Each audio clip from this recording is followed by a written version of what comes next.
Chapter 47. Snippet spoiler, kinda, I suppose. The modern Tokyo Metropolitan Police Force has its origins in two completely disparate organizations. One was the Gendarmerie Detachment stationed in the city during the Britannian occupation. Originally stationed in Area 11 to provide a slightly less excessive policing force than the Britannian military, a series of debacles in the run-up to the Black Rebellion saw the gendarmerie severely diminished. Allowing one of its district units to be suborned by the SDS and used in a failed assassination attempt on the Lady Statfeld Kaujiki on the grounds of Ashford Academy was bad enough. Then came the botched attempt to arrest Teizo Kirihara, which saw the Japanese industrialist commit suicide and throw Kirihara Industries into chaos. Finally, during the Black Rebellion itself, the gendarmerie demonstrated extremely bad tactical judgment, endangering the lives of countless civilians when it drew the JLF into a battle that once more saw Ashford Academy turned into a battlefield. In the aftermath, the senior gendarmerie officer was dismissed and Colonel Cassius Bright was dispatched from the homelands with orders to turn the organization around.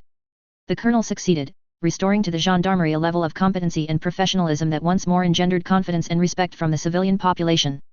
When the gendarmerie as an institution was disbanded, the Tokyo branch was folded into the Tokyo Metropolitan Police Force along with its Akatsuki counterpart. Toward a new dawn, the rise of Euphemia I. Chapter 47. Malo periculosam libertatem quam quietum servidium. It was not even the crack of dawn yet, but work was already beginning on the KO campus to dig through the destroyed wing of the hospital. Akatsuki, Britannian soldiers, and the KO staff worked together, pulling away rubble as they tried to get to the inner room where 5 bodies were entombed.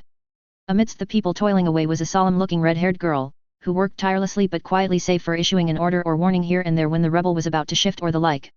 The members of Akatsuki were used to accepting orders from Colin, but the Britannian soldiers and KO staff members were, while not hesitant, still mildly bewildered that someone so young was the Red Knight. They adapted quickly, however, and established a simple rhythm to the excavation. It might seem odd such effort was being put into simply trying to dig up 5 bodies, but the work continued with intense focus. All of the people had their reasons for helping. The Britannian soldiers, honorary and otherwise, were here to recover 3 brothers that had fallen in defense of their princess. Akatsuki was similarly here for a brother and sister in arms stolen from them. The KO staff, though, to them there was an even greater significance. They owed a debt of gratitude, to Her Highness, to the soldiers, and to Akatsuki. That was not the reason they worked so fervently, however. There was an entirely different imperative for many of them. Of the KO staff, everyone knew anew, from the doctors to the nurses to even the janitors. If there was a problem, if they were short on something, all knew that Anu had contacts that she could tap to make sure the hospital got what it needed. She was not always successful, no one could deliver miracles every single time, but when all other options were exhausted, Anu was always ready to try. That made her sister, daughter, even a mother figure to many that passed through KO's halls. They did this for her, and for the one person who should have been Anu's sister but for the cruel twists of fate. More than a fair number of the KO staff actually remembered Colin. Not as the battle-hardened leader of Akatsuki, but as a happy and cheerful little girl who liked to follow her mother around when she was doing her rounds. They even recalled a pouting Colin when she first met her brother's girlfriend, and Anu still in high school at the time. It seemed so long ago that Colin made her irritation at someone taking away her brother's attention from her plainly known. And now the girl was trying to reach where her would-be sister lay for her final rest. It took nearly 3 hours before they were able to safely dig through the rubble, 3 long hours where few of the people working bothered taking a break. And as the bodies were brought up, a solemn silence fell over the plaza. 5 bodies, one by one carried out. The 3 armsmen were taken into the custody of the Britannian soldiers, the Akatsuki acting as a guard for Anu and Colin by his own fellows, and Anu herself by the KO staff. Colin sank down, collapsing onto some blankets someone had laid out. She had known exactly where the bodies lay and so knew the exact moment when they would break through and find them. That still had not prepared for actually seeing them once again. Nothing likely would have. Yet when she finally found Anu once more, the visage on the woman's face was a smile. Did that mean Anu was content with her fate? Or that she was confident in what the future would bring for those left behind? Colin wished she knew. A Britannian soldier, a very large one in the colors of the princess and wearing the insignia of a lieutenant, approached Colin and clicked his heels respectfully. Dame Knight. The girl rose and looked over at him. Yes. I am Lieutenant Armstrong of Her Highness Royal Guard. Her Highness has awakened and requests your presence at the palace. Just yesterday such an invitation would have been regarded with a great deal of suspicion by Colin. Now though, seeing as Euphemia had nearly been killed the last time she left the safety of the palace, it was likely her royal guard would flat out refuse to countenance any further excursions for the near future. A perfectly reasonable position to take. And Colin was fairly confident that Euphemia would keep her word, so the risk of her entering the palace was pretty low, assuming this really was an invitation from the princess. Fortunately, Euphemia being who she was, that was not something the young woman forgot to take into consideration. Her Highness also wished to convey a message from a Mr. Kraft, the lieutenant continued, sounding a bit awkward. He wishes to know if you might be available for a rendezvous once matters have been settled. Colin felt a slight pity for the lieutenant having to basically relay what amounted to a date request, even a fake one. Then again, the princess had chosen well in finding something that was more or less innocuous but would still provide confirmation that it was really her. I see, Colin said. I presume you are to escort me to the palace. Yes, Dame Knight, the man said, noticeably relieved that the girl was remaining focused on the actual business at hand, or so Colin thought. Very well. Wait here, I will inform my compatriots. There likely would be some protests at Colin walking into the center of Britonian-controlled territory, but the girl did not expect any major problems overcoming them. The entire point of their bargain with the princess was reliant on both sides extending to the other a degree of trust. If they both insisted on the other being the first to do so, they would not get anywhere. Time to show Euphemia that Colin at least was prepared to go to the lengths needed to make their bargain work. Major knew. Valletta turned about to see one of the palace maids behind her. Yes. Her Highness has awakened and requests to see you immediately. That was all the woman needed to hear. As the senior officer of the Princess Guard, Valletta knew exactly where her liege was cosset and made her way there with due haste, alerting her subordinates of where she was headed in the process. The two armsmen stationed outside the bedroom remained at attention as Valletta appeared, eyeing her carefully. She might have been their superior, but vigilance even in this supposed sanctuary was important. Valletta stopped at the door and knocked. Enter, a firm voice sounded. The woman did so to find Euphemia seated upright on her bed. The princess' head was downcast, however. Dame Nu, she said. Valletta bowed. Your Highness. You requested my presence. The princess did not respond immediately, and the knight waited patiently. Though unconscious for the past day, Her Highness had been through much in her own way. I have been updated on the developments the past day, Euphemia finally said, still not looking up. In light of what has happened, I find myself called upon to make certain decisions. The princess was going about this in a roundabout way, but she could not have had very long to absorb all of the news. Valletta was more than prepared to give her liege however long she needed work out her thoughts. When General Eyre proposed your candidacy, Euphemia said solemnly, he did so with the belief that, in time, you would rise to serve as my knight of honor. Valletta froze. Her worry was entirely displaced by surprise at the topic the princess elected to raise now. It was a belief that I agreed with, the princess continued. While our familiarity with each other had yet to reach that degree of intimacy, I felt confident that yours was a character that I could find confidence in over time. And in time, I would have been proud to name you my knight. Euphemia now did look up, and Valletta's breath caught. The young woman's eyes shone from the tears that welled up in them. But now I find that it is not a knight I have need of, but a brigadier. The princess blinked, and the tears began to flow. Their trails stained her cheeks, and there was no sign of those eyes running dry. Valletta felt her chest tighten at the sight. I have need, Euphemia said, her voice almost a rasp, of a brigadier. And all composure crumbled as the princess leaned forward and buried her face in the sheets, sobs sounding as the girl succumbed to all of the emotions roiling within her. Valletta was at the bedside immediately, kneeling down so her face was level with that of her liege. Your Highness, the knight said. I will be there, however you need me. How many more, Euphemia exclaimed. How many more of those sworn to me will fall to satisfy my ambition? Your Highness, Valletta whispered. The general has not even been laid to rest yet, and already I tempt another to assume his place, the girl said in almost a snarl. What kind of person am I, whom spends the lives of others so freely? Our lives are given freely, Your Highness, Valletta assured her. We believe in you, in your ambition and your person. Euphemia's head shot up to glare at the knight. But why? How can I be so worthy? How can anyone be so worthy as to earn the right to the lives of others? Because you cry for us, Your Highness, Valletta said softly, reaching out and taking Euphemia's hand. You mourn us. She squeezed gently. And thus we are assured that you will never waste our lives, that when they are spent what is bought will be dear indeed. Lives should never be spent, Euphemia said harshly, gazing downward. Nothing can match the price of a life. Some things can, Valletta responded, causing the princess to look up at her in surprise. None of us would be here if we did not think so. And that includes yourself, Your Highness. Euphemia regarded Valletta, her eyes still glimmering from lingering tears. Do you know what my ambition is, Dame Nu? The ambition might well cost you your life before it is achieved. I know it to be your ambition, Your Highness, Valletta responded. I know it to be an ambition to see the empire made right. And I know it to be an ambition that the general believed in, because he believed in you. The princess felt her heart ache just a bit more at those last words, but she knew them to be true. She had never discussed with Jonathan the extent of her ideals, of her goals and dreams, but the general always took her actions in stride, even nudging her a bit when he felt she might be losing sight of the bigger picture, a bigger picture that he somehow saw with great clarity.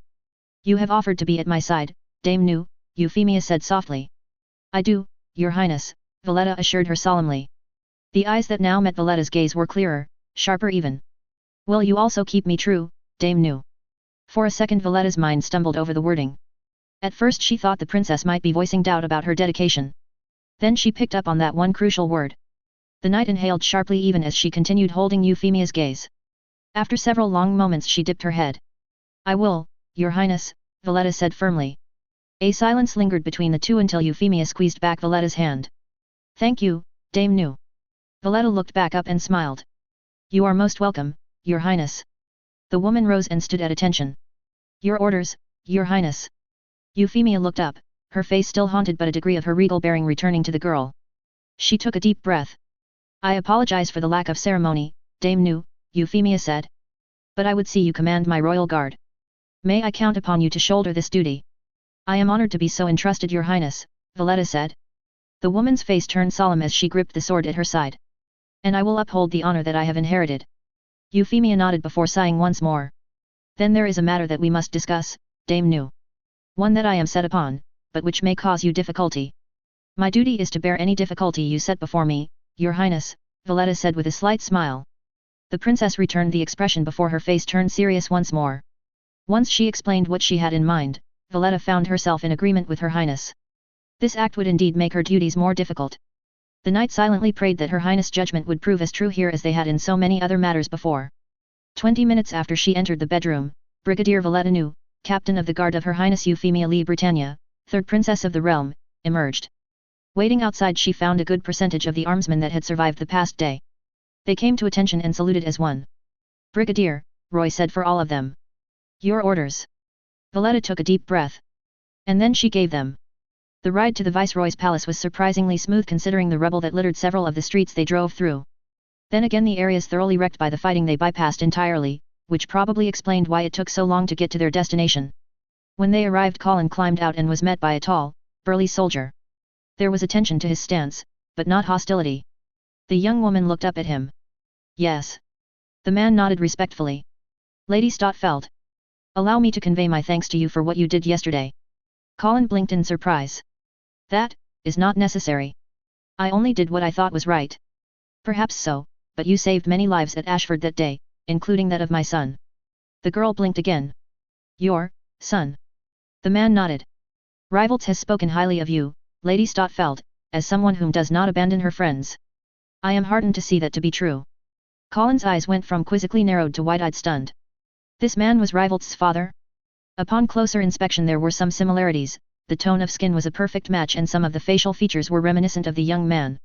Yet Rivalt's was a pretty lanky youth, nowhere near the towering stature of his father.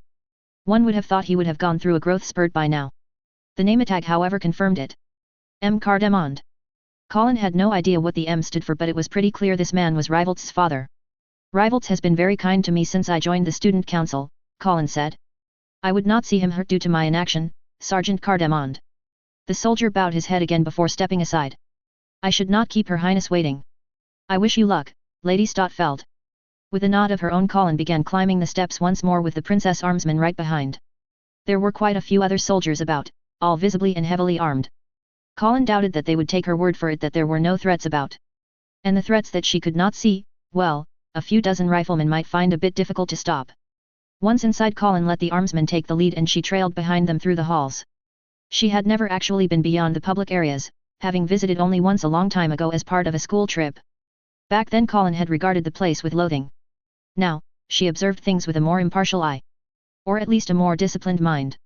She still resented the Empire for what it had done to Japan, but loathing a hunk of concrete for who built it was pointless. After all it was people who raised these walls and people who inflicted misery upon each other. Eventually the girl was led to a pair of double doors deep within the palace. It took only a moment for Colin's Geass to tell her that behind those doors was a bedroom, one presently occupied by a void that had to be the princess. Standing between Colin and said doors however was a woman she recognized as the one in the Sutherland Sozako had nearly killed. The armsman that had accompanied Colin came to attention. Brigadier, we return with our guest, the lieutenant said. Brigadier. Colin's eyes narrowed. So this woman was General Eyre's replacement. She must have been appointed literally right before Colin was sent for. The princess was apparently not one to waste time. Return to your other duties, the woman said. Ma'am. Their departure did not exactly leave Colin alone with the brigadier, there were 2 other armsmen that flanked the doorway.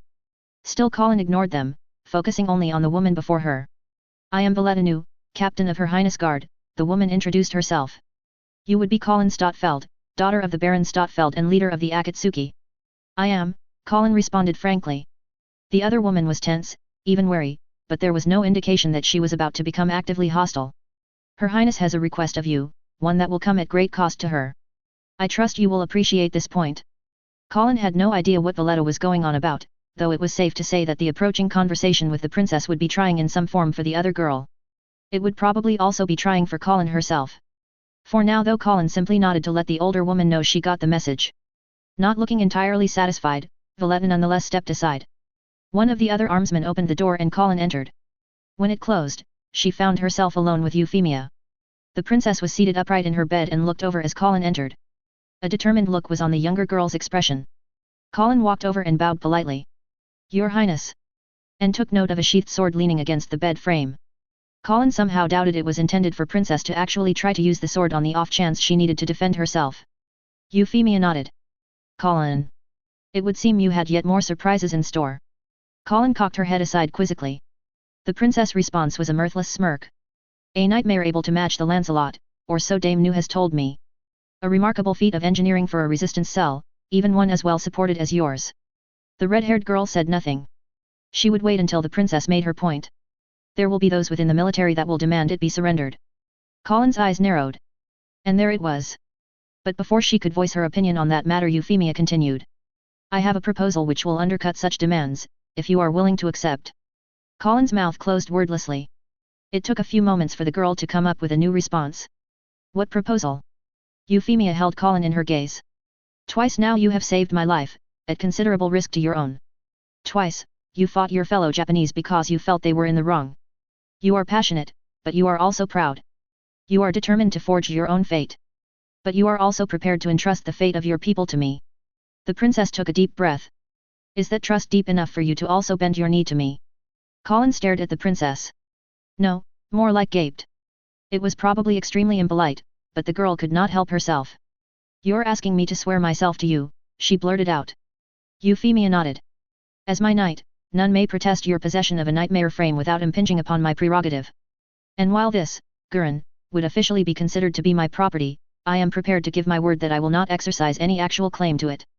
Colin frowned. So you're saying that if I decide I don't like what you're doing and decide to forswear myself, you won't stop me from taking off with it? Colin, please, Euphemia said tiredly. You and I both know that if we cannot learn to trust each other, we should just go our separate ways now and not even pretend there is a measure of understanding between us. That was a fair point, Colin was forced to concede. Still, there was a flicker of uncertainty in the back of Colin's mind. There is a risk to my accepting your offer, Colin said. Some people will think that this was what I was aiming for all along, for my own personal benefit. My offer does not come without costs for both of us, Euphemia stated frankly. Nevertheless, we have little choice but to move forth. Any hope of plausible deniability has been destroyed by the JLF's uprising, and if I am to shield your Akatsuki and yourself from the political repercussions, I must effectively claim you as my own. Colin pursed her lips. That was not the most comforting manner for the princess to lay out the situation, but that did not make it any less true. She sighed heavily, and approached Euphemia's bedside. The princess' gaze never left her. I would accept your word, your highness, Colin said, that you will work for the betterment of my people. I give my word, Euphemia responded, that I will create a place of dignity and prosperity for all subjects of the empire, regardless of class or race. Colin allowed herself a slight smile, and to her mild surprise Euphemia returned it. The woman then knelt at the bedside. I'm afraid I don't know the words to the oath, Colin said. I never had reason to ever think I would swear it. That is simply remedied, Euphemia said. She somehow found the strength to draw the sword that was leaning against the bed frame. Repeat after me. My arms, my blood, as your sword. My arms, my blood, as your sword. I, Colin Stotfeld. I, Colin Stotfeld. Do swear myself to thy service. Do swear myself to thy service. And place myself under the grace of thy shield. And place myself under the grace of thy shield. The flat of the blade touched Colin's right shoulder. We accept thy oath to our service. And then the left. And grant thee the grace of our shield. The sword was withdrawn. Colin raised her head and regarded the princess once more, a solemn expression looking back at her. We bid you stand, knight of our honor. Colin's breath quickened ever so slightly before she managed to compose herself. Euphemia had not merely accepted Colin into her royal guard, the princess had named her a Knight of Honor. Few armsmen were ever awarded such a privilege, for such knights were regarded as the most intimate of confidants for an imperial scion. The degree of trust, of faith, that this implied. Colin wondered just what the princess intended her. Sheathing the sword, Euphemia set it aside and then regarded Colin once more, as if sensing the other girl's questions. I am about to reveal to you matters that few outside my family know, she said. And even amongst them the ones that I have trusted with this knowledge can be counted on one hand. The emotion that now ran through Colin was, not panic. Worry, an intense worry at that, but it did not yet warrant being called panic. My half-sister, Nunnally VI Britannia, was not murdered with her mother, the Empress Marianne VI Britannia. Colin's eyes widened. Not at hearing the fact itself, she had known of Nunnally's survival for months now after accidentally stumbling upon Millie's lie. The fact that Euphemia was telling her on the other hand, that was entirely unexpected. She was spirited to the Ashford family by a confidant of the Empress Marianne, a green-haired woman whom spoke with a French accent. While Euphemia's expression remained statically somber, she was clearly observing Colin intently. The older girl on the other hand was making quite clear her own surprise on her expression. And before we were so, rudely, interrupted, you spoke of as disoperative by the name of Lelich Lamperouge, the princess continued. Lelich, the name given to the Empress Marianne's eldest child. Lamperouge, her maiden name before she was wedded to my father, the Emperor. Colin was starting to see just why Euphemia had wanted her to swear herself to the princess. And why she was named as not just a mere guardswoman but a Knight of Honor. She had somehow, completely unwittingly, gotten herself tangled up in possibly the highest level of court intrigue, a level that demanded those participating be absolutely certain of where their allegiance lay. I think it would be best if Cecilia was made available for a private conversation between the three of us, Euphemia said softly but ever so firmly. Colin grimaced, but the girl nodded. Yeah, that sounds like a good idea. And I think you should know something else too. The princess tilted her head questioningly. The grimace on Colin's face deepened as she considered how to break the news that this Lelich Lamperouge was potentially insane. Insane, and possessed of a power that could compel the will of others. She took a deep breath. And tried. Andreas pinched the bridge of his nose. 4 hours of sleep was not nearly enough, but with the situation still fluid it was all he could manage the night before. The main body of JLF insurgents had been crushed and the few pockets of resistance left were quickly being overcome, but the Chinese and Russian forces trying to gain a foothold in Western Area 11 remained serious threats. The Russians were having slightly more success, having actually pushed beyond the beach they landed on and advancing upon Wakana. The armored division was trying to stop them. The last thing they could allow to happen was the Russians gaining control of a port that would allow them to bring in supplies and reinforcements, but with the Russian Pacific Fleet possessing local naval superiority, things were looking a bit dicey. The task force preparing to set sail from Nimitz would hopefully be enough to re-establish Britannian control of Soya Bay, but it would be a close thing. The Chinese position at Okinawa was fortunately much more precarious, the Marines having decisively defeated the initial landing attempt. Whether the Chinese had the stomach, or even the resources, to attempt a second landing was an open question. At the same time the ability of the rest of the occupation force in Area 11 to support their Marine compatriots was even more limited due to the distances involved, not that the Marines would ever admit to needing such support. But even they could eventually be ground down if the Chinese kept up the pressure and the military was unable to get supplies through to them. Fortunately that problem was not on Andreas' plate, or perhaps that was actually unfortunate as that simply allowed other matters to weigh on the general's mind. Matters like how today he had only one son, when yesterday he had 5. General, Marshal Cornelia is on Channel 12, an operator reported. Acknowledged. Andreas put on a headset and accessed the channel. Your Highness. Andreas, Cornelia said solemnly. I heard. I'm sorry. The general nodded stoically. My gratitude, Your Highness. Cornelia sighed but said nothing more on that matter. When she looked up again her expression was completely businesslike. I've spoken with Pacific Command at Pearl Harbor. A carrier task force from 3rd Fleet can be here within the week. The assets 7th Fleet already have at sea are needed even more badly in Area 12 than they are here however. Andreas nodded again. If the situation in Area 11 was precarious, the situation in Area 12 was downright desperate. The Chinese had obviously invested significantly greater resources into that operation, successfully landing an army on Luzon Island and actually making major inroads south. The naval force defending their beachhead was also significant and actually outnumbered the 7th Fleet task force that just happened to be in the South China Sea when the invasion began. Unfortunately they were on the wrong side of Luzon Island, effectively stuck between the Asian mainland and the Filipino islands unless they circle south or somehow manage to punch through the Chinese fleet. We've already begun repairs to the runway at MacArthur, Andreas reported. Nimitz reports that they can get their airstrip back in working order within 2 days. From then they can start sorting their squadrons based there. That will help, Cornelia said. What about MacArthur? Are all your gunship squadrons operational? Just the one, Andreas replied. The Marines also lost quite a few to the JLF's anti-air weapons. Shall I order them westward? North, Cornelia corrected. The Marines have an air support element, but the division in Hokkaido is more or less on their own right now. Until the Navy can get the rest of 7th Fleet sailing, they need something to back them up. Understood, ma'am, Andreas said. I'll have orders dispatched immediately. Good. Cornelia sounded considerably more tired than Andreas could ever recall. The general knew why, and also knew that he likely was similarly weathered. He also knew what was the cause for both of them. Her Highness the Viceroy has already spoken with me today, Andreas said, and while it would be an exaggeration to say Cornelia perked up, the Marshal's attention definitely focused. The doctors have assured me that there are presently no complications with her surgery, though they are rather perturbed by her ignoring of their orders to rest. Cornelia gave an amused snort. She never could sit still. The woman looked back up and gave her subordinate a slight smile. Thank you, Andreas, for looking after her, even now. Andreas bowed his head. I would not see you given further cause to question my judgment, Your Highness. The smile disappeared, but the look that replaced it was of genuine sympathy. I am sorry, Andreas. They deserved better. Many people deserved better, that both knew.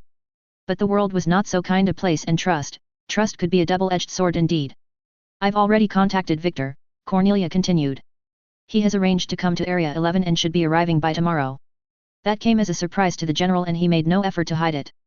In light of what has happened, he will be bringing personnel to reinforce the security detachments already here. I see, Andreas said very carefully. It made sense, seeing the losses suffered by not just the regular military but by the royal guards of the 2 Imperial Scions here in Area 11. And as much as it pained Andreas personally, the death of his sons was a pale shadow compared to the fatalities suffered by the Princess Euphemia's guard. A third had fallen in the defense of KO, and a quarter of the survivors were injured severely enough that they were pulled from active duty. When Andreas went to speak with the princess, however, he saw a burning will in the eyes of those that were still with Her Highness, a determination to remain at their stations by her side come Ragnarok itself. The princess guard might have been wounded, but they were far from broken. And then there was the minor bombshell the princess dropped upon Andreas about her own thoughts of whom would take up the places left empty. A bombshell that Euphemia had requested that she be allowed to deliver to Cornelia personally, after the situation in the West stabilized. Andreas was not looking forward to the aftermath of that conversation, but he had acquiesced. As such, it was with care that he responded to this latest news. I will see to it that General Arciad is brought up to speed on the situation here, he said. Cornelia nodded, but before she could say anything more, something drew her attention in her command center. I must go. I leave Tokyo in your hands, Andreas. Fortune smile upon you, Your Highness. Darlton clear. Ogai took a few seconds to realize his mouth was hanging open. From the looks around the table, it was clear he was not alone in that. Colin was her confident self, however, seated at the front of the table. The shock having passed, the man verbalized his reaction. The princess knighted you. Colin nodded. It's a political ploy, to give me cover so that I can keep the Gurren and Akatsuki as a whole a degree of official sanction. Sort of. The girl grimaced slightly. Actually, I pretty much have to give up any sort of leadership role I have, since me commanding Akatsuki could be construed as Her Highness trying to circumvent the 50 armsman limit of her guard. Ogai massaged his temples.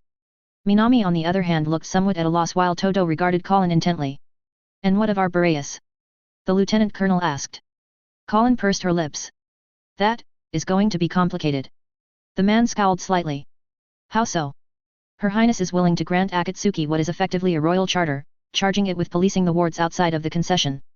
Akatsuki will however be considered a police force, not a military or even paramilitary force, which means, officially, we can't possess heavy weapons. And while we can hang on to a lot of our gear so long as we're careful about keeping them out of sight, the nightmares are too visible to hide like that. You are asking us to surrender our nightmares, Todo said coldly. Or at least the ones left, seeing as 2 of them had been thoroughly trashed in the battle. Yes, and no, Colin said. The man raised an eyebrow. Explain. His tone made clear he was in no mood for games or double talk. Euphemia can't permit the Boreas to remain in Akatsuki hands. She literally can't. What she can do, however, is, well, claim them for her royal guard, meaning that members of said guard can make use of them. The lieutenant colonel's reaction was probably as great a shock as when Colin dropped her first bombshell. You want us to swear ourselves to the princess? Colin shook her head, causing Todo to regard her puzzlingly. I've already asked a lot from you and the rest of the Holy Swords, the girl said. I know that asking you to basically sign on with the Britannian military is a complete non-starter. And the princess herself, while grateful for what you did for Tokyo and KO, does not trust you to such a degree anyway. What the princess is suggesting is that she, or rather I, take custody of the Boreas that are left to keep them from being seized by the Brightonian military. As a knight to the princess I am permitted to retain a number of nightmares for use in my duty. 4 is, pushing the realms of plausibility, but there are ways. And where would the Boreas be stored once you, take them into custody? Todo asked. That, Colin said slowly, is still being determined. It will not be at MacArthur or the palace itself however. But it will need to be a secure location, where someone can't just make off with them easily but where I, and those I trust, will still have access to them. The look Todo gave the girl made clear that the man was still extremely unhappy with these developments. And what difference does it make to whom we would be forced to surrender our nightmares to? Todo asked coldly.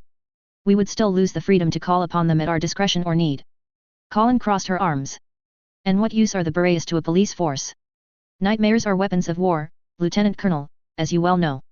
Weapons that need a significant amount of logistical backing and support from other combat elements to actually be effective. So tell me, what need does the Akatsuki have for a mere 3 Boreas? Todo scowled but knew the young woman had a point.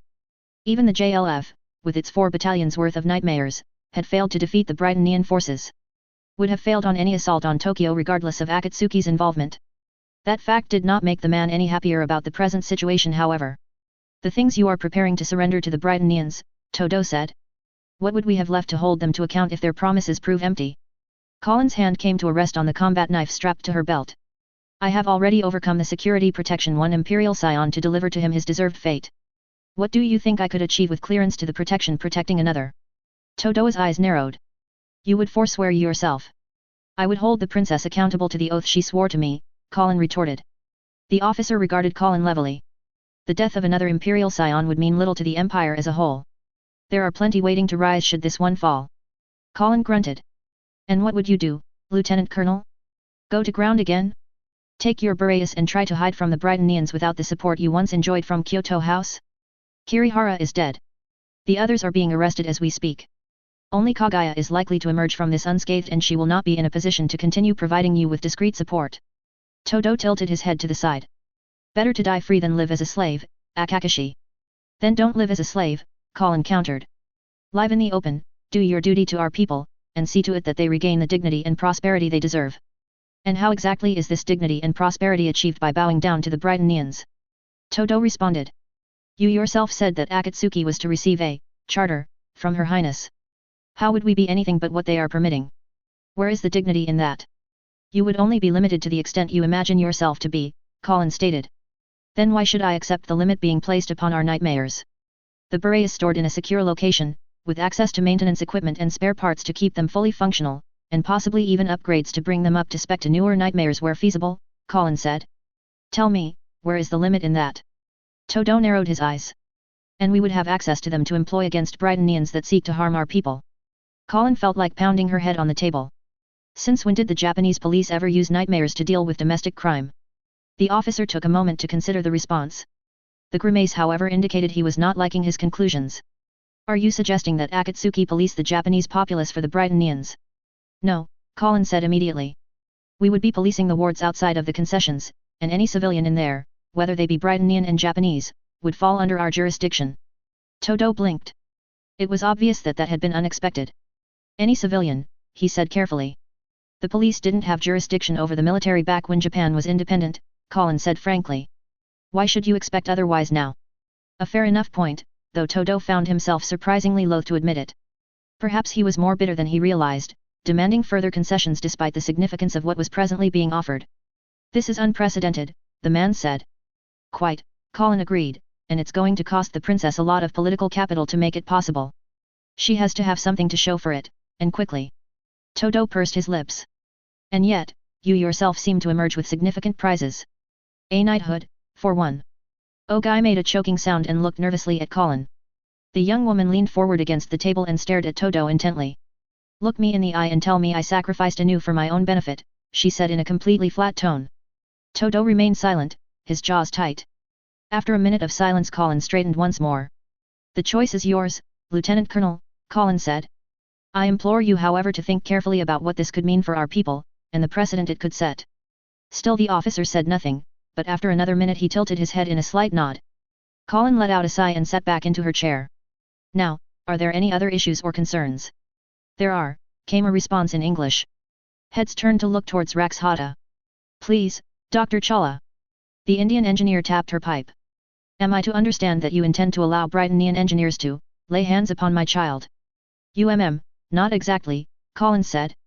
Or rather, it's going to be inevitable then the Britannians will want to at least examine the Gurren, but I have secured the princess assurances that I will be allowed to choose my own maintenance staff, within reason. Rakshata bit the end of her pipe thoughtfully for a moment. Well, I suppose. Though that does leave the other issue unresolved. The Gurren was provided to the Japanese liberation movement as part of a deal, one that is starting to look defunct. Colin nodded, nonplussed by the older woman's concerns. Japan would help India in its own independence movement should we become successful in evicting the empire. And you are correct, it is becoming increasingly unlikely that that will ever happen. But consider this, how would India's resistance benefit from the support of the empire itself in its fight against China? The engineer gave her pipe a tap. Provided it does not serve as a means for the empire to absorb us afterwards. Princess does not have any imperial ambitions regarding India herself, Colin said carefully. Whether she will be in position to check those who do possess such ambitions, depends on her and Japan's contribution to the war effort. Rakshata raised an eyebrow. Is that so? Sorry, that's really the best I can offer at this point, Colin said frankly. There are hard limits to how much we can push the princess. Politics does indeed make for strange bedfellows, Rakshata said after an amused puff. Well, I'm in the country already, so I have little choice to see how things go. I'll be the first to admit, things have taken a very strange turn, Colin said. But keep in mind that what we're actually looking at is measurable progress towards the thing that is truly important, seeing the needs of our people met. A few heads nodded, a few others remained non-committal. As unhappy as some of the people here seemed, none were so angry that Colin had reason to think they might try to do something rash to derail the agreement with the princess, not even Todo. Hopefully the rest of Akatsuki would show such restraint. Ogai cleared his throat. One thing that I want to make sure I understand correctly. You will no longer be commanding the Akatsuki. Eyes shifted back over to Colin quickly and the girl nodded. As I said, a knight to the Princess Euphemia controlling her own personal army would look very awkward. As such, I'm handing the reins back to you, Ogai. The man blinked as suddenly he was the center of attention. What? Colin chuckled. Well, I did kind of borrow the cell for my little romp as the Akakashi. Only right that I give it back now. A few others joined Colin in showing some mirth and even Todo allowed a slight smile. Ogai himself seemed caught between a variety of different emotions, none of them humor. Be careful, Colin, he said firmly. You might have negotiated a deal with Her Highness, but that deal sees you put in a place where we can't back you up if something goes wrong. The looks directed at the girl now were much more somber. Colin however simply nodded. I'm well aware of that. Her gaze swept across the table. Everything we've done up till now has been a risk, and everything we do from now on will also be one. I expect that none of you will let that deter you from doing what needs to be done. Kuroba was having trouble remembering the last time he felt so exhausted. There were certainly times during the occupation when he felt weary or even despaired at how little he could do for too many patients, but the last day was different. Different, in both a good and bad way. The disaster that nearly befell all of them in the attempt to murder the princess had shocked the doctor to his core. That it was his own people who committed such a callous act pained him greatly. Yet after several hours of painstaking surgery the princess had been saved. Not just her, for the first time in a very, very long time KO, his hospital, had been prepared and able to handle all the influx of wounded that came to its door. Even with the destruction of an entire wing and the generators located therein had not stopped them. Indeed the lengths that everyone went to, from the Britannian nurses to the Akatsuki volunteers to the hospital staff themselves, Kuroba could not help but feel a great pride in what they achieved. Yet that pride was tinged with a great sorrow as well, for the cost that they paid in the end was so very high. Kuroba leaned back into his chair and tried to cling to the memory of his last encounter with Inu Naomi. When he passed the princess to her care, knowing that that meeting was the true purpose of the princess visit but still hopeful that everything would work out. And in some ways things had worked out, save for Inu no longer being there to bear witness to it all. The doctor still did not know everything there was to know, about Akatsuki and what circumstances drew one Colin Stotfeld and the princess together. It was however evident that the two young women were intent on forging a path together, one that would see hope restored to his people after so long. Surely that was worth the price they had paid, Kuroba tried to convince himself. And yet, the doctor found that he was unable to convince himself that was so. Perhaps in time, when the wound was not so fresh and he bore witness to more such acts of unity, of progress. But not now. A sudden knock sounded on the door, startling Kuroba. Come in. The nurse that entered was not one of the KO staff, instead wearing the uniform and armband of the Army Nursing Corps. Helena's face was visibly disturbed. Kuroba stood. Is something the matter, Lieutenant?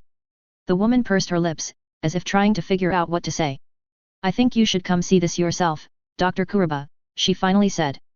Kuroba was around the desk and at the door in an instant. He followed Helena through the halls to one of the undamaged wings. As they closed on their destination, a dark suspicion came over Kuroba. The two stopped before a specific room, one flanked by a pair of honorary Britannian soldiers.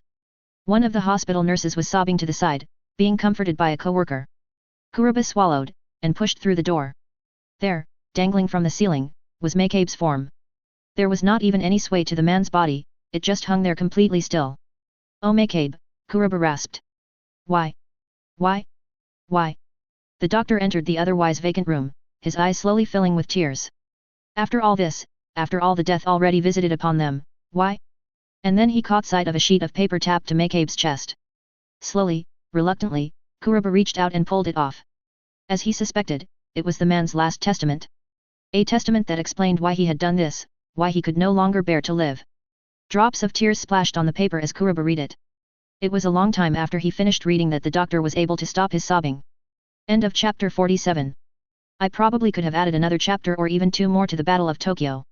We only covered a small portion of it, there was a lot of fighting all across the city and there was a lot of epic action from both sides. If I do a remaster I might go back in and add them in. For now, just be aware that you all have only seen a very small fraction of the actual battle.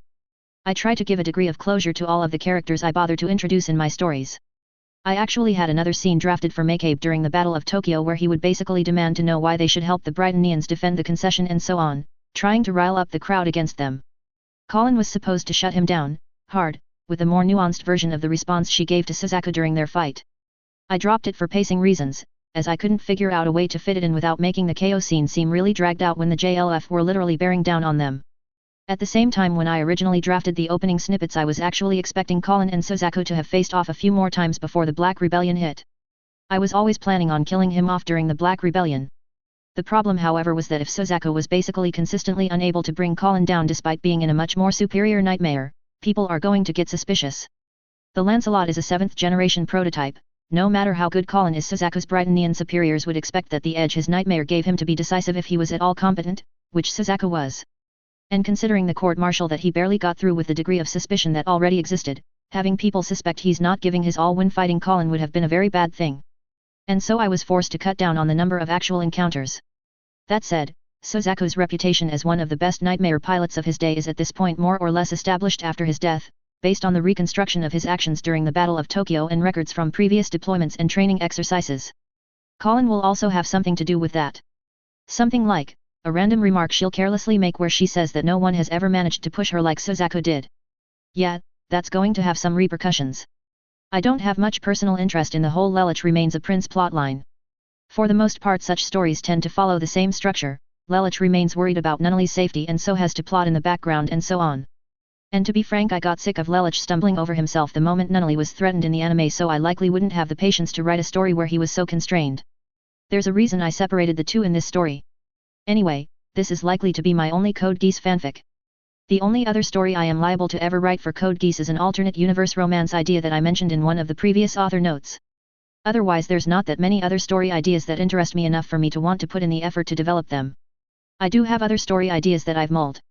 One was a Full Metal Alchemist story that took place during the last year of the Ishvalan War. Another's an O of the Mass Effect storyline. And there's always the sequel to In Tune if I ever find the will to pick up that storyline again. We'll see if any of them see the light of day. Pushing up against my self-imposed 50-chapter limit for R1. Well, we'll see what happens. There's still a fair degree of cleanup that needs to be dealt with. Cole meeting Colin again, the conversation between Cece, Yuffie, and Colin, Cornelia finding about Colin's knighting, and a few others. Chapter 48. Snippet spoiler, pretty minor.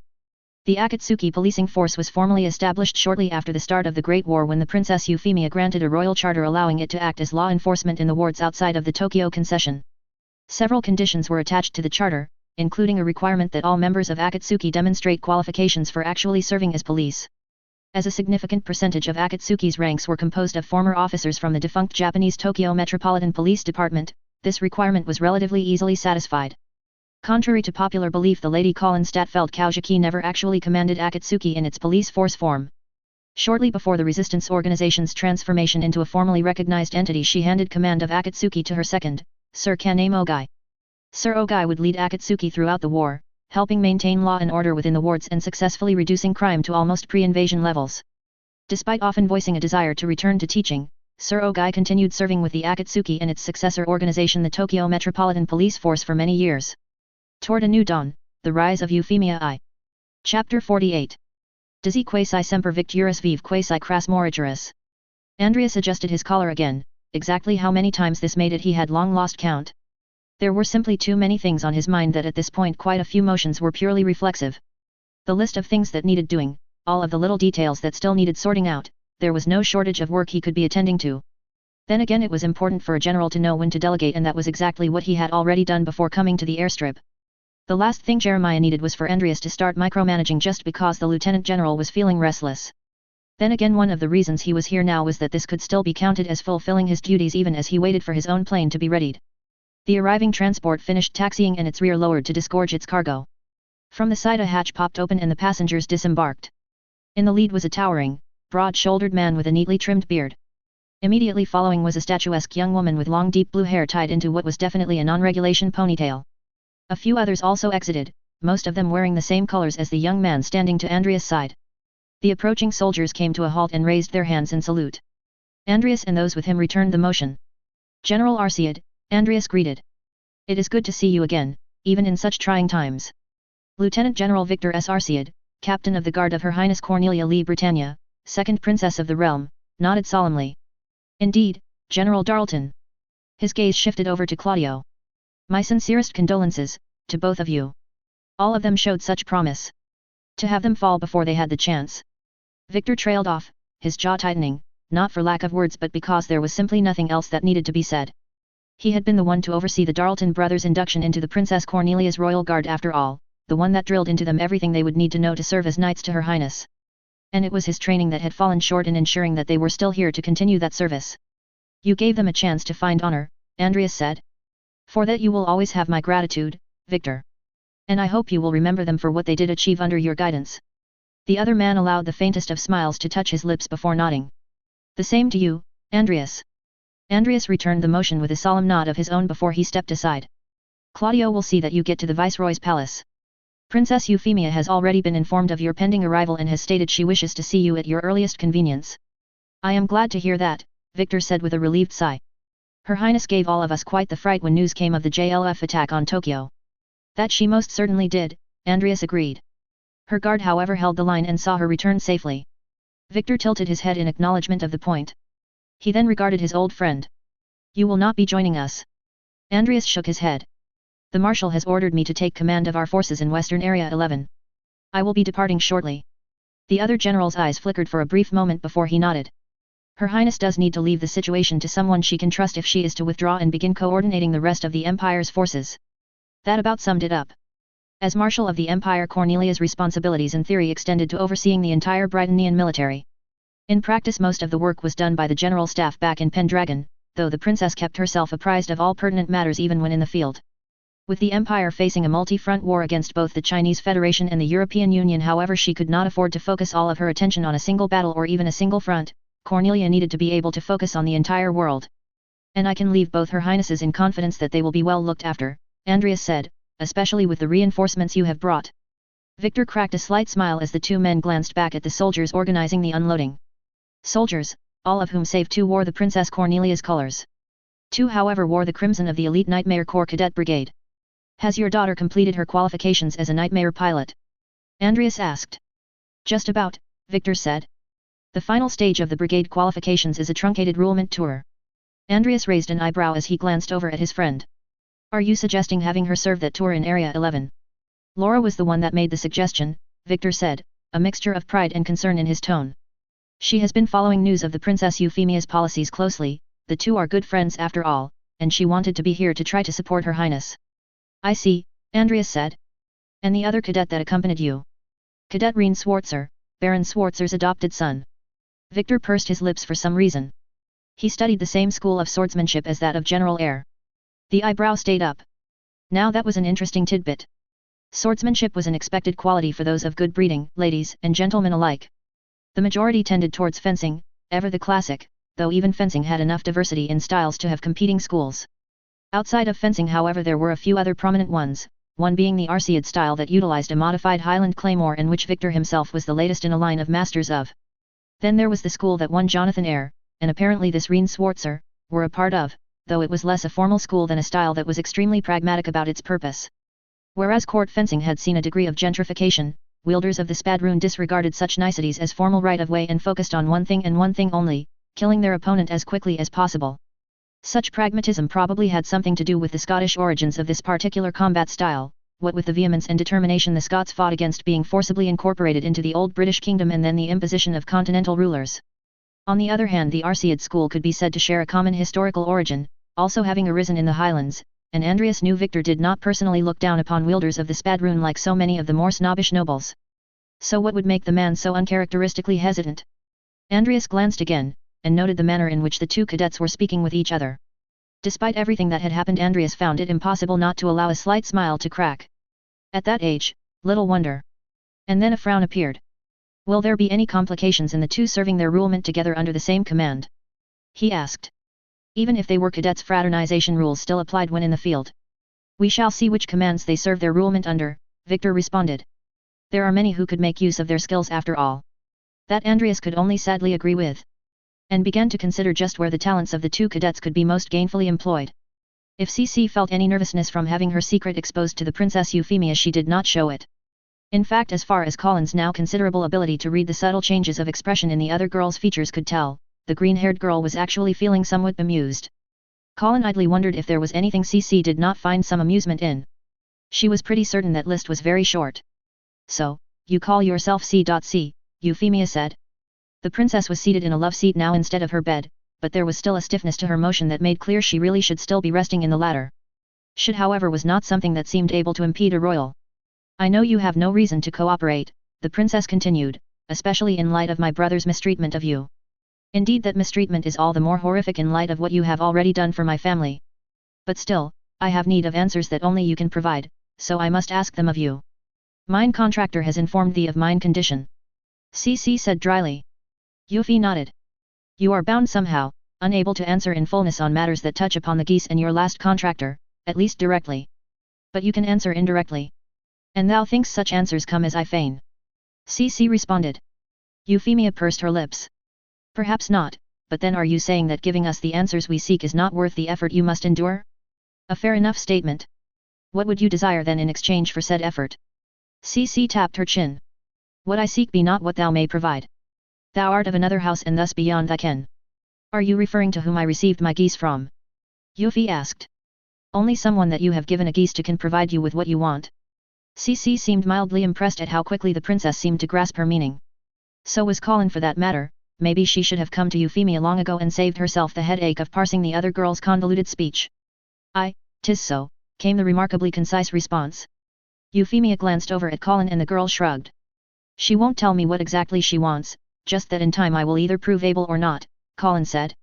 The princess frowned and looked back over at CC. Is your intent to rely on luck and chance? Should you not be offering Colin at least some guidance to nudge her towards your desired outcome? CC smiled slyly and Colin feigned clearing her throat to cover a cough. She, actually has been, sort of, Colin said. I see, Euphemia said dryly. Perhaps we should start at the basics then. Reuben believes you were the one that spirited Nunnally to his family.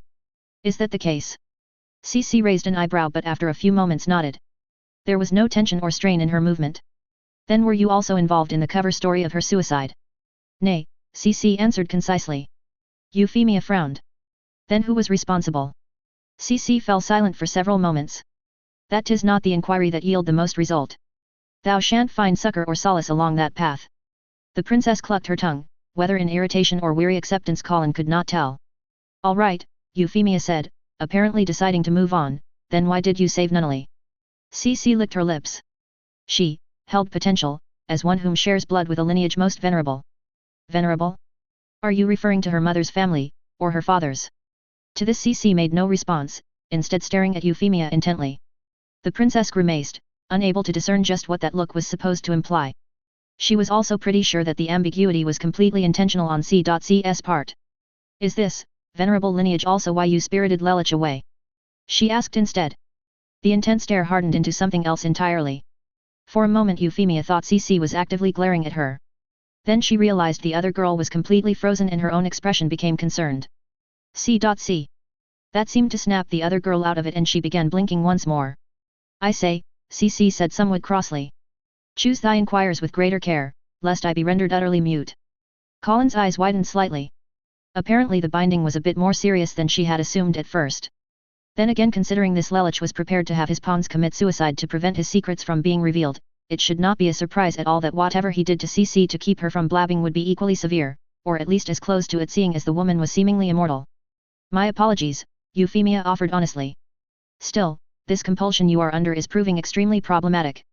If we could break whatever has bound you and make it so that you can speak of your own volition, are you willing to answer my questions?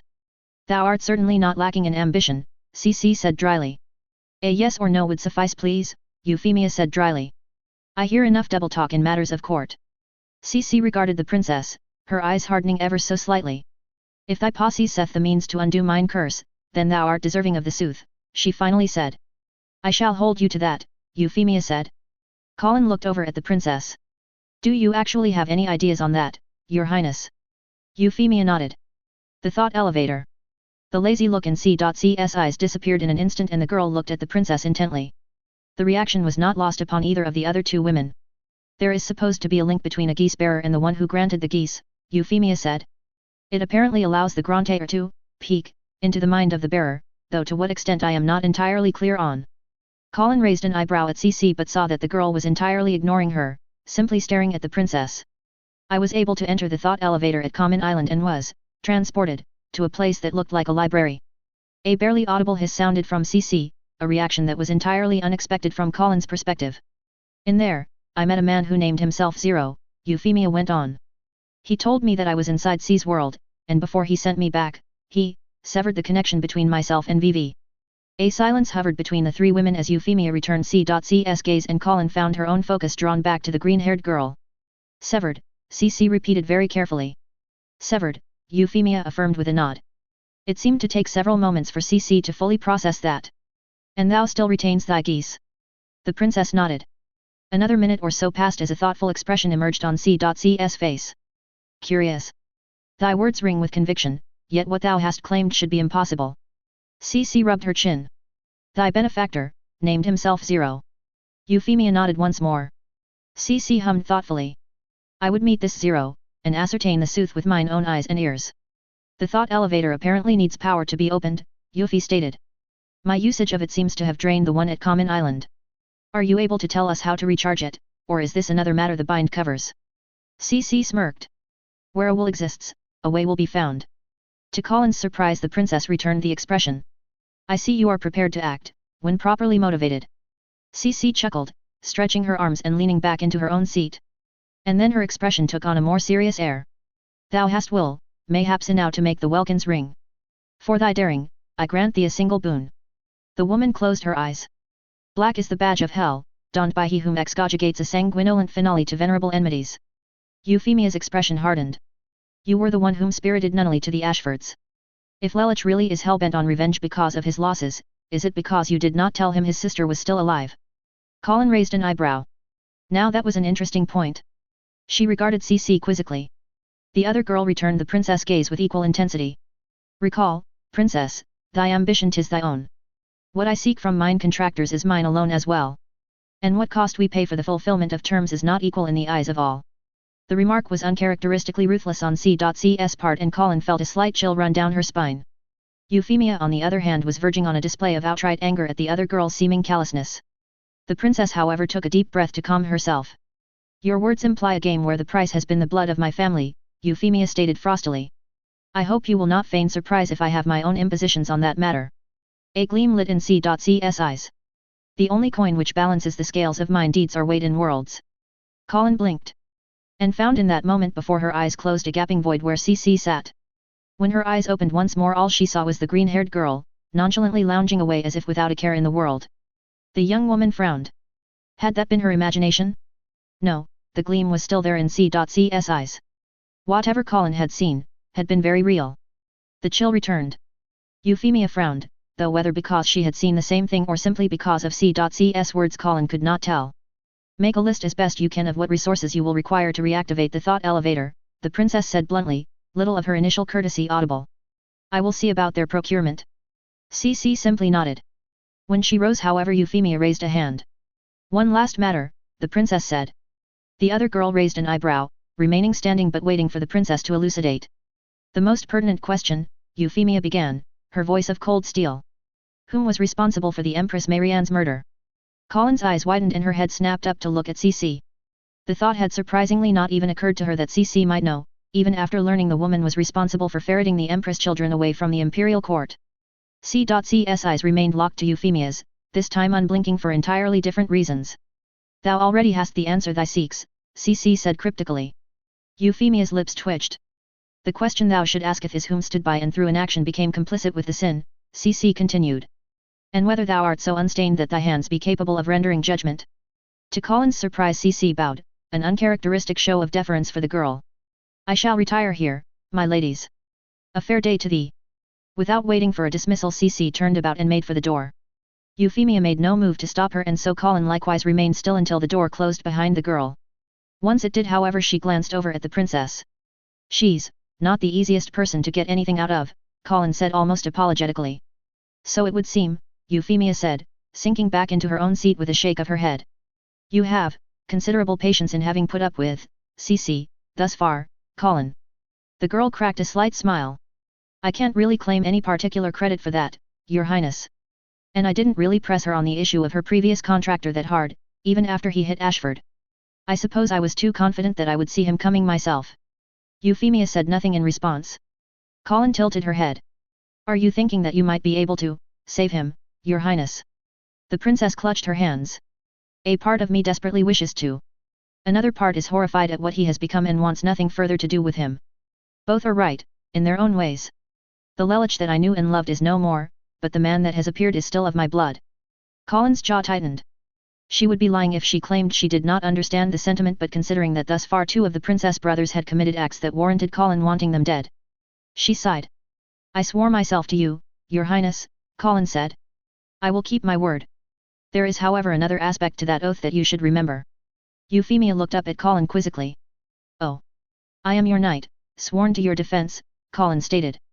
And at this point this, Lelich, has by his orchestration of the attack on KO made abundantly clear he presents a threat to your person. Whatever your personal feelings regarding him, my position as your knight is that the best guarantee of eliminating the threat Lelich represents is eliminating Lelich himself. Euphemia's eyes narrowed, but there was no anger or irritation in them. The princess finally nodded. I understand, Colin. And you are right, the finality of death would offer the greatest guarantee of my safety from the threat he represents. The princess regarded Colin. Nevertheless, I think you will also agree that the things worth doing are never without risk, and I may yet decide that the chance to regain my brother is worth the risk of my life, and the life of those sworn to me. Colin grimaced. Of course the princess would have a comeback like that. And while she would not go quite as far as agree, she could still see the younger woman's point. We shall see, Colin compromised. The slight smile on Euphemia's expression made clear the princess knew that was exactly what Colin was doing. For now at least she did not seem to mind. Colin cleared her throat. One other thing, regarding Lelich. Am I to assume that we are to keep this from anyone else? Anyone, like a certain other sibling thought long lost. Euphemia nodded most emphatically. I do not want her to think of her brother as a monster. Nunnally has been through too much for such a burden. To that Colin had no reservations in expressing agreement. A knock sounded on the door and both women looked up. Enter. The door opened and another of the princess armsmen stepped in before bowing.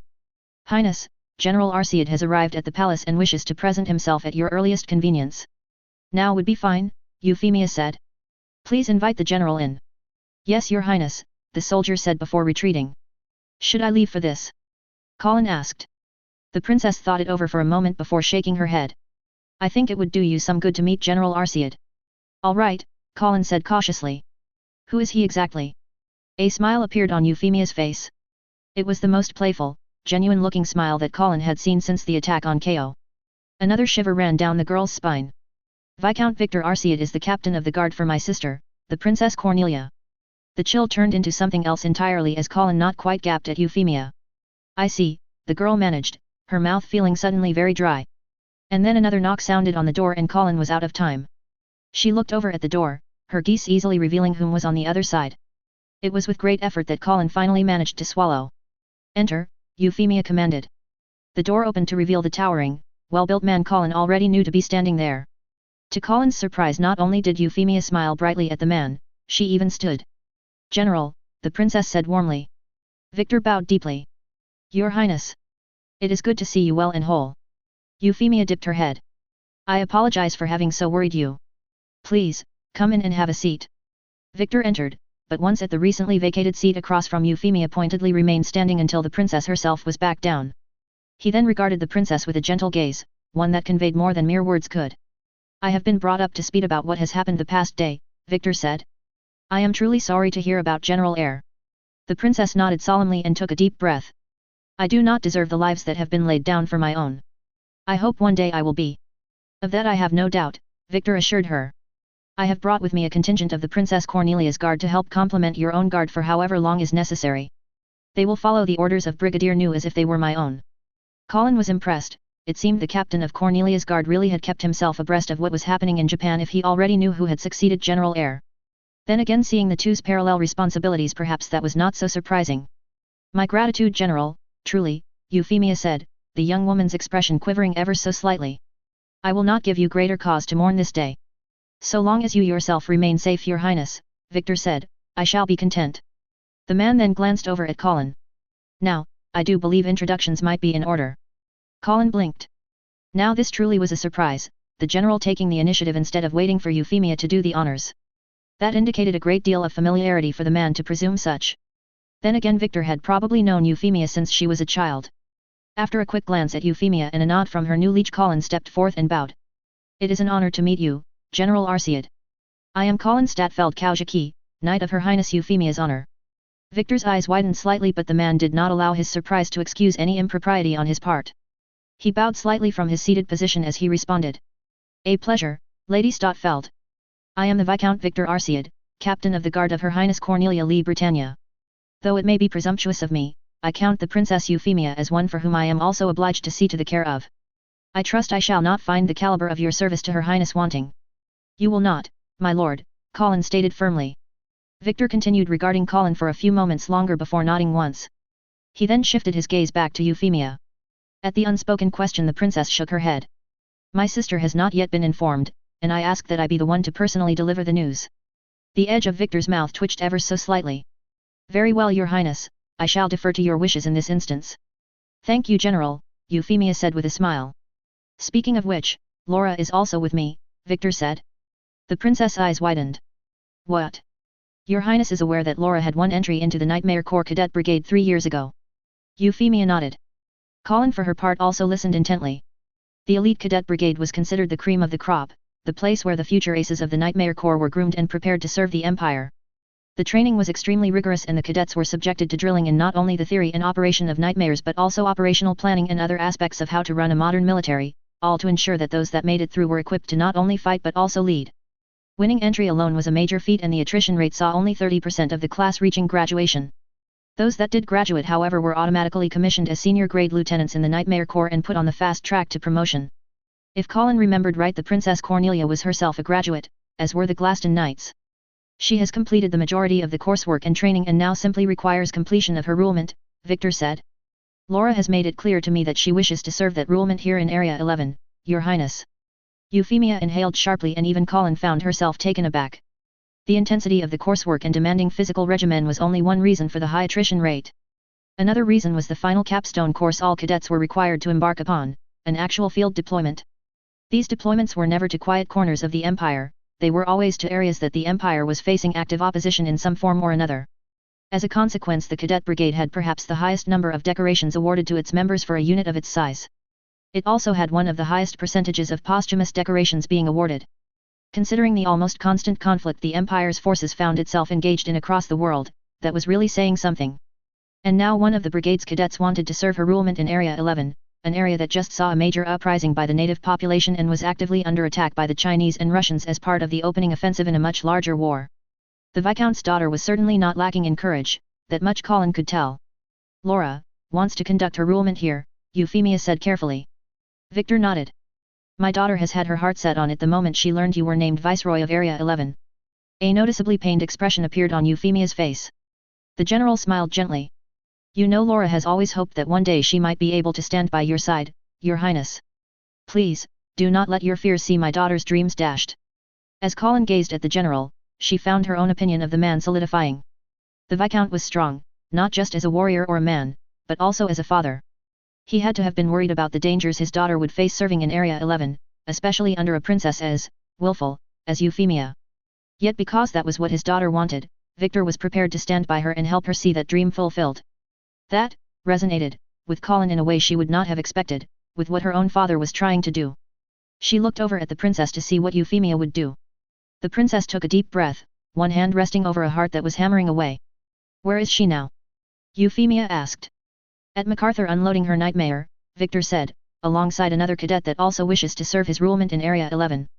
The princess blinked in surprise. Another. Victor nodded. The smile he gave this time had a tinge of pride in it. You have effected great change, your highness, greater than you might realize, what with your attention on the affairs of your domain. But on this I assure you, your highness, we in the homelands have not been blind to the example that you have set. Euphemia stared at Victor, barely cognizant of how she must have seemed to be gaping like so. When she finally recovered, the princess leaned back into her own seat, both hands clasped over her chest. The intensity with which her heartbeat had not subsided, yet the princess felt a great calm ease through her. Yes, men and women had shed blood for the sake of her ambition, shed blood and died. But maybe, just maybe that blood would not be for naught after all. The princess regarded Victor, and offered the Viscount a heartfelt smile. One could be forgiven for regarding the Earl Asplund as a trying patient. The man had been grumbling almost non-stop since coming up from the anesthetic that had been given to him when the bullets were pulled out of his back. That was not to say the man did not have some genuine grievances, but after a certain point even a saint would grow tiresome of having to listen to Lloyd's ramblings. As patient as the army nurses were, they would be the first to renounce any claim to divinity. The one person who might have had the patience to placate the Earl, however, was preoccupied with other matters. In fact, if one were to regard Captain Cecile Crumey now, one might be tempted to think the woman was in a state of shock. Such a diagnosis would not have been that far off, for Cecile was in some ways still reeling from the events of the past day, events that included the betrayal of one Sozaku Kururugi. For that matter, the entire ASIC was trying to come to terms with the news, and they were doing so under guard. The fact that two of the organization's nightmares had gone rogue in the midst of the Tokyo uprising saw all of its personnel cast under suspicion, and until the matter was sorted out they were confined to their assigned residential dorms with a warning that any attempt to leave without permission would be met with deadly force. The military did not seem prepared to take any chances at this point. For the past couple of hours Cecile had been staring at the ceiling of her own room, trying to come to terms with what had happened. She played back the events of the past week, then the past month, and then the half-year, trying to find something, anything that indicated that Sozaku might betray them. The act was so against the young man's character, not even the court-martial felt as if it could have provided the impetus for his betrayal. What had then? Cecile grimaced. Was she allowing her emotions cloud her impartiality? She had seen such promise in Sozaku, hoped that he would go far in his adopted society. Had she intentionally missed the signs of discontent in the young man? Yet try as she might, Cecile found she genuinely could not recall any instance where Sozaku was anything but dedicated to his duties. Was that dedication itself a sign? Cecile rubbed her forehead in frustration. She was going in circles. Answers to her questions and doubt might well exist, but they would not be found in here. Unfortunately, it was highly unlikely that she would receive permission to assist in whatever investigation was being conducted on the ASIC, even if she and the rest of the staff were eventually cleared of complicity in the mutiny. The woman grimaced. She simply could not let the matter rest, however, she just could not. Sozaku was, perhaps even still is, a friend. She needed to know the truth, and whether the boy genuinely reciprocated the respect and fondness she held for him. And what would have driven him to reject that respect and fondness for an utterly futile act of defiance against Brightonnian authority? A knock sounded, stirring Cecile from her stupor. The woman rose, walking over and opening the door, and froze once more when she saw whom was on the other side. Monica Kraszewski, Knight of 12, stood on the other side of the threshold looking back at Cecile. Monica spent a few seconds looking at Cecile before nodding. Captain Crumey, the woman said. Come with me. The order was enough to get Cecile's thoughts working again, and the woman hurried after the knight as she turned about and began walking away. Once outside, two more soldiers, wearing distinctively different colored uniforms than the regular military, fell in step behind Cecile, though the captain was pretty certain that Monica herself would be more than enough to subdue her if she was stupid enough to try something.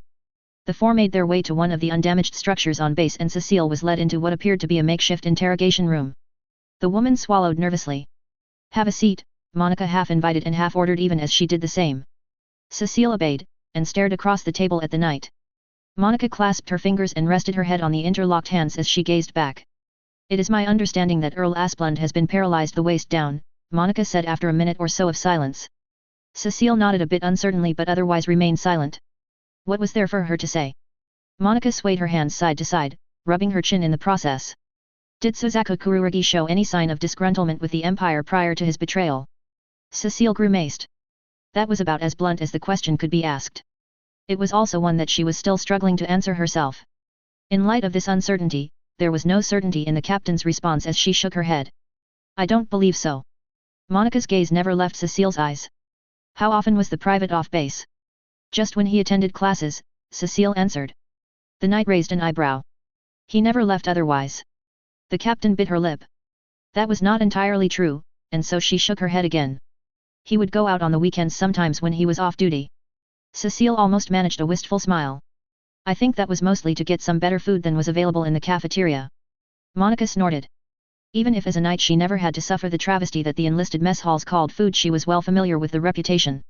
Did he always go out alone? The knight asked. Cecile frowned as she thought back. I think, he invited some of the technicians with him, a couple of times. And they invited him too, a few times. The knight's eyes narrowed. Do you recall which technicians? Cecile pursed her lips. In fact she did. And assuming her memory was not failing her, there was every reason for the Empire to be interested in those particular technicians. Apparently the expression was telling enough for Monica as the knight nodded. Cecile grimaced. Dame Krashevsky, if I may, a question. Cecile began. The knight raised an eyebrow but tilted her head nonetheless. Cecile took a deep breath. What will happen to the private? Monica raised an eyebrow but answered nonetheless. All indicates are the private suffered significant trauma to his head. The prognosis of the doctors is that he is brain dead. That being the case, and considering his actions, the decision has been made to euthanize him. The breath that Cecile inhaled this time was much sharper. Euthanized? The knight regarded Cecile. All things considered, it is a fairly merciful conclusion. Cecile gritted her teeth. Merciful perhaps, but it left so much undone. And whom made this decision, Your Grace? She tried to keep her tone respectful. That would be me. The captain's eyes widened. You, Your Grace? Monica nodded. When the knight did not bother elucidating, Cecile grimaced. May I ask why, Your Grace? The other woman's eyes narrowed again. Captain Krumi. Am I to infer that you hold a sentiment for Private Kururugi that goes beyond mere camaraderie? That stopped Cecile. Did she like Suzaku, more than just as a subordinate and a friend? A while back had she been asked this question she probably would have dismissed the notion outright. It was entirely inappropriate to fraternize like that after all, especially when the young man in question was several years her junior. Now though, forced to confront just what she felt for the young man under such extremis, she found she could not give voice to just what she felt. Apparently having tired of Cecile's silence, Monica spoke again. Let us try this again, Captain. How often did Private Kururugi leave the base when off duty outside of school hours, and when did he start socializing with other members of the ASIC? Cecile grimaced. Her window of opportunity to inquire more about Suzaku's fate was gone, and if she did not want to fall under further suspicion herself, she needed to answer, as fully and truthfully as she could. She needed more time to think, to untangle her emotions. There was one emotion that stubbornly refused to be shoved aside though, a great sadness that this would be the end Suzaku met. She could not stop his execution, that was what it really was, no matter the Night of 12's so-called mercy, and the pain that elicited left her heart aching deeply. Soldiers came to attention as Cornelia Lee Britannia, Marshal of the Empire, strode through the halls of the Viceroy's palace. Her Highness' return had been expected since General Darlton's departure to take command of the operational theatre in Western Area 11, though the speed with which she returned had still caught some of the soldiers off guard.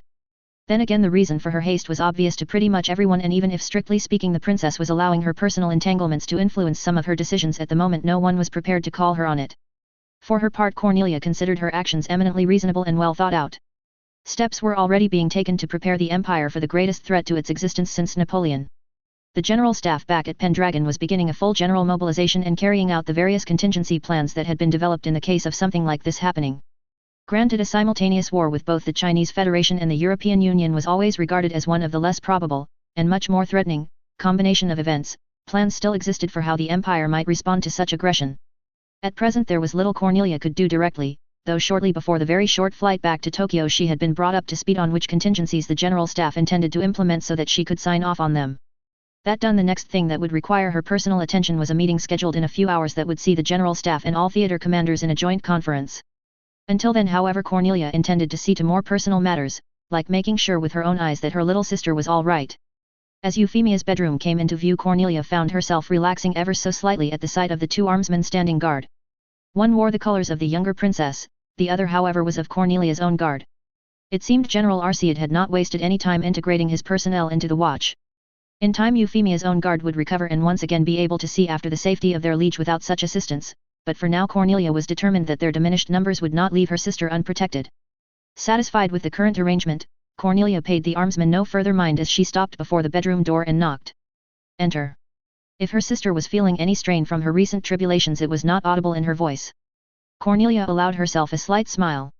She did not doubt that Euphy was stretching the definition of the rest the doctors had ordered her to take, but it at least sounded like the girl was doing well. Cornelia pushed open the door and entered.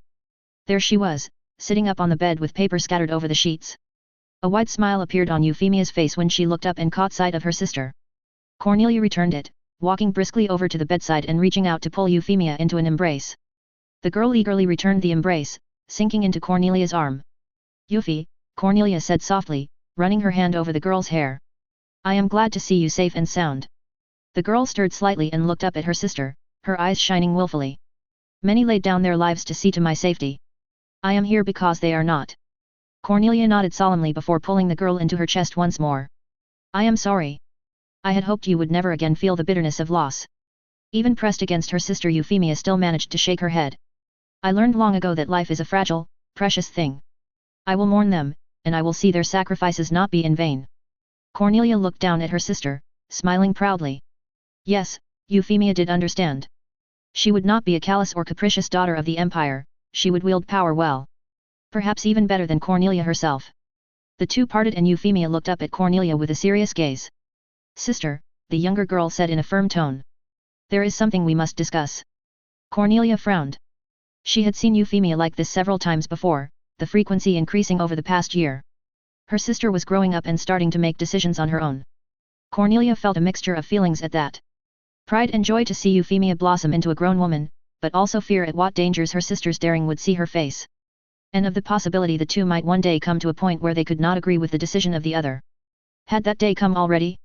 "I have spoken with Colin Stotfeld," Euphemia began, and Cornelia inhaled sharply. "I have also spoken with Cecilia Clermont, and they have revealed to me most disturbing news." A sadness filled Euphemia's eyes. "Lelich is alive. And he seeks our deaths, and perhaps the deaths of all whom share our blood." Cornelia stared at her sister, her form frozen and her breathing stilled. When she opened her mouth to speak, she found there was no air in her lungs to carry her words.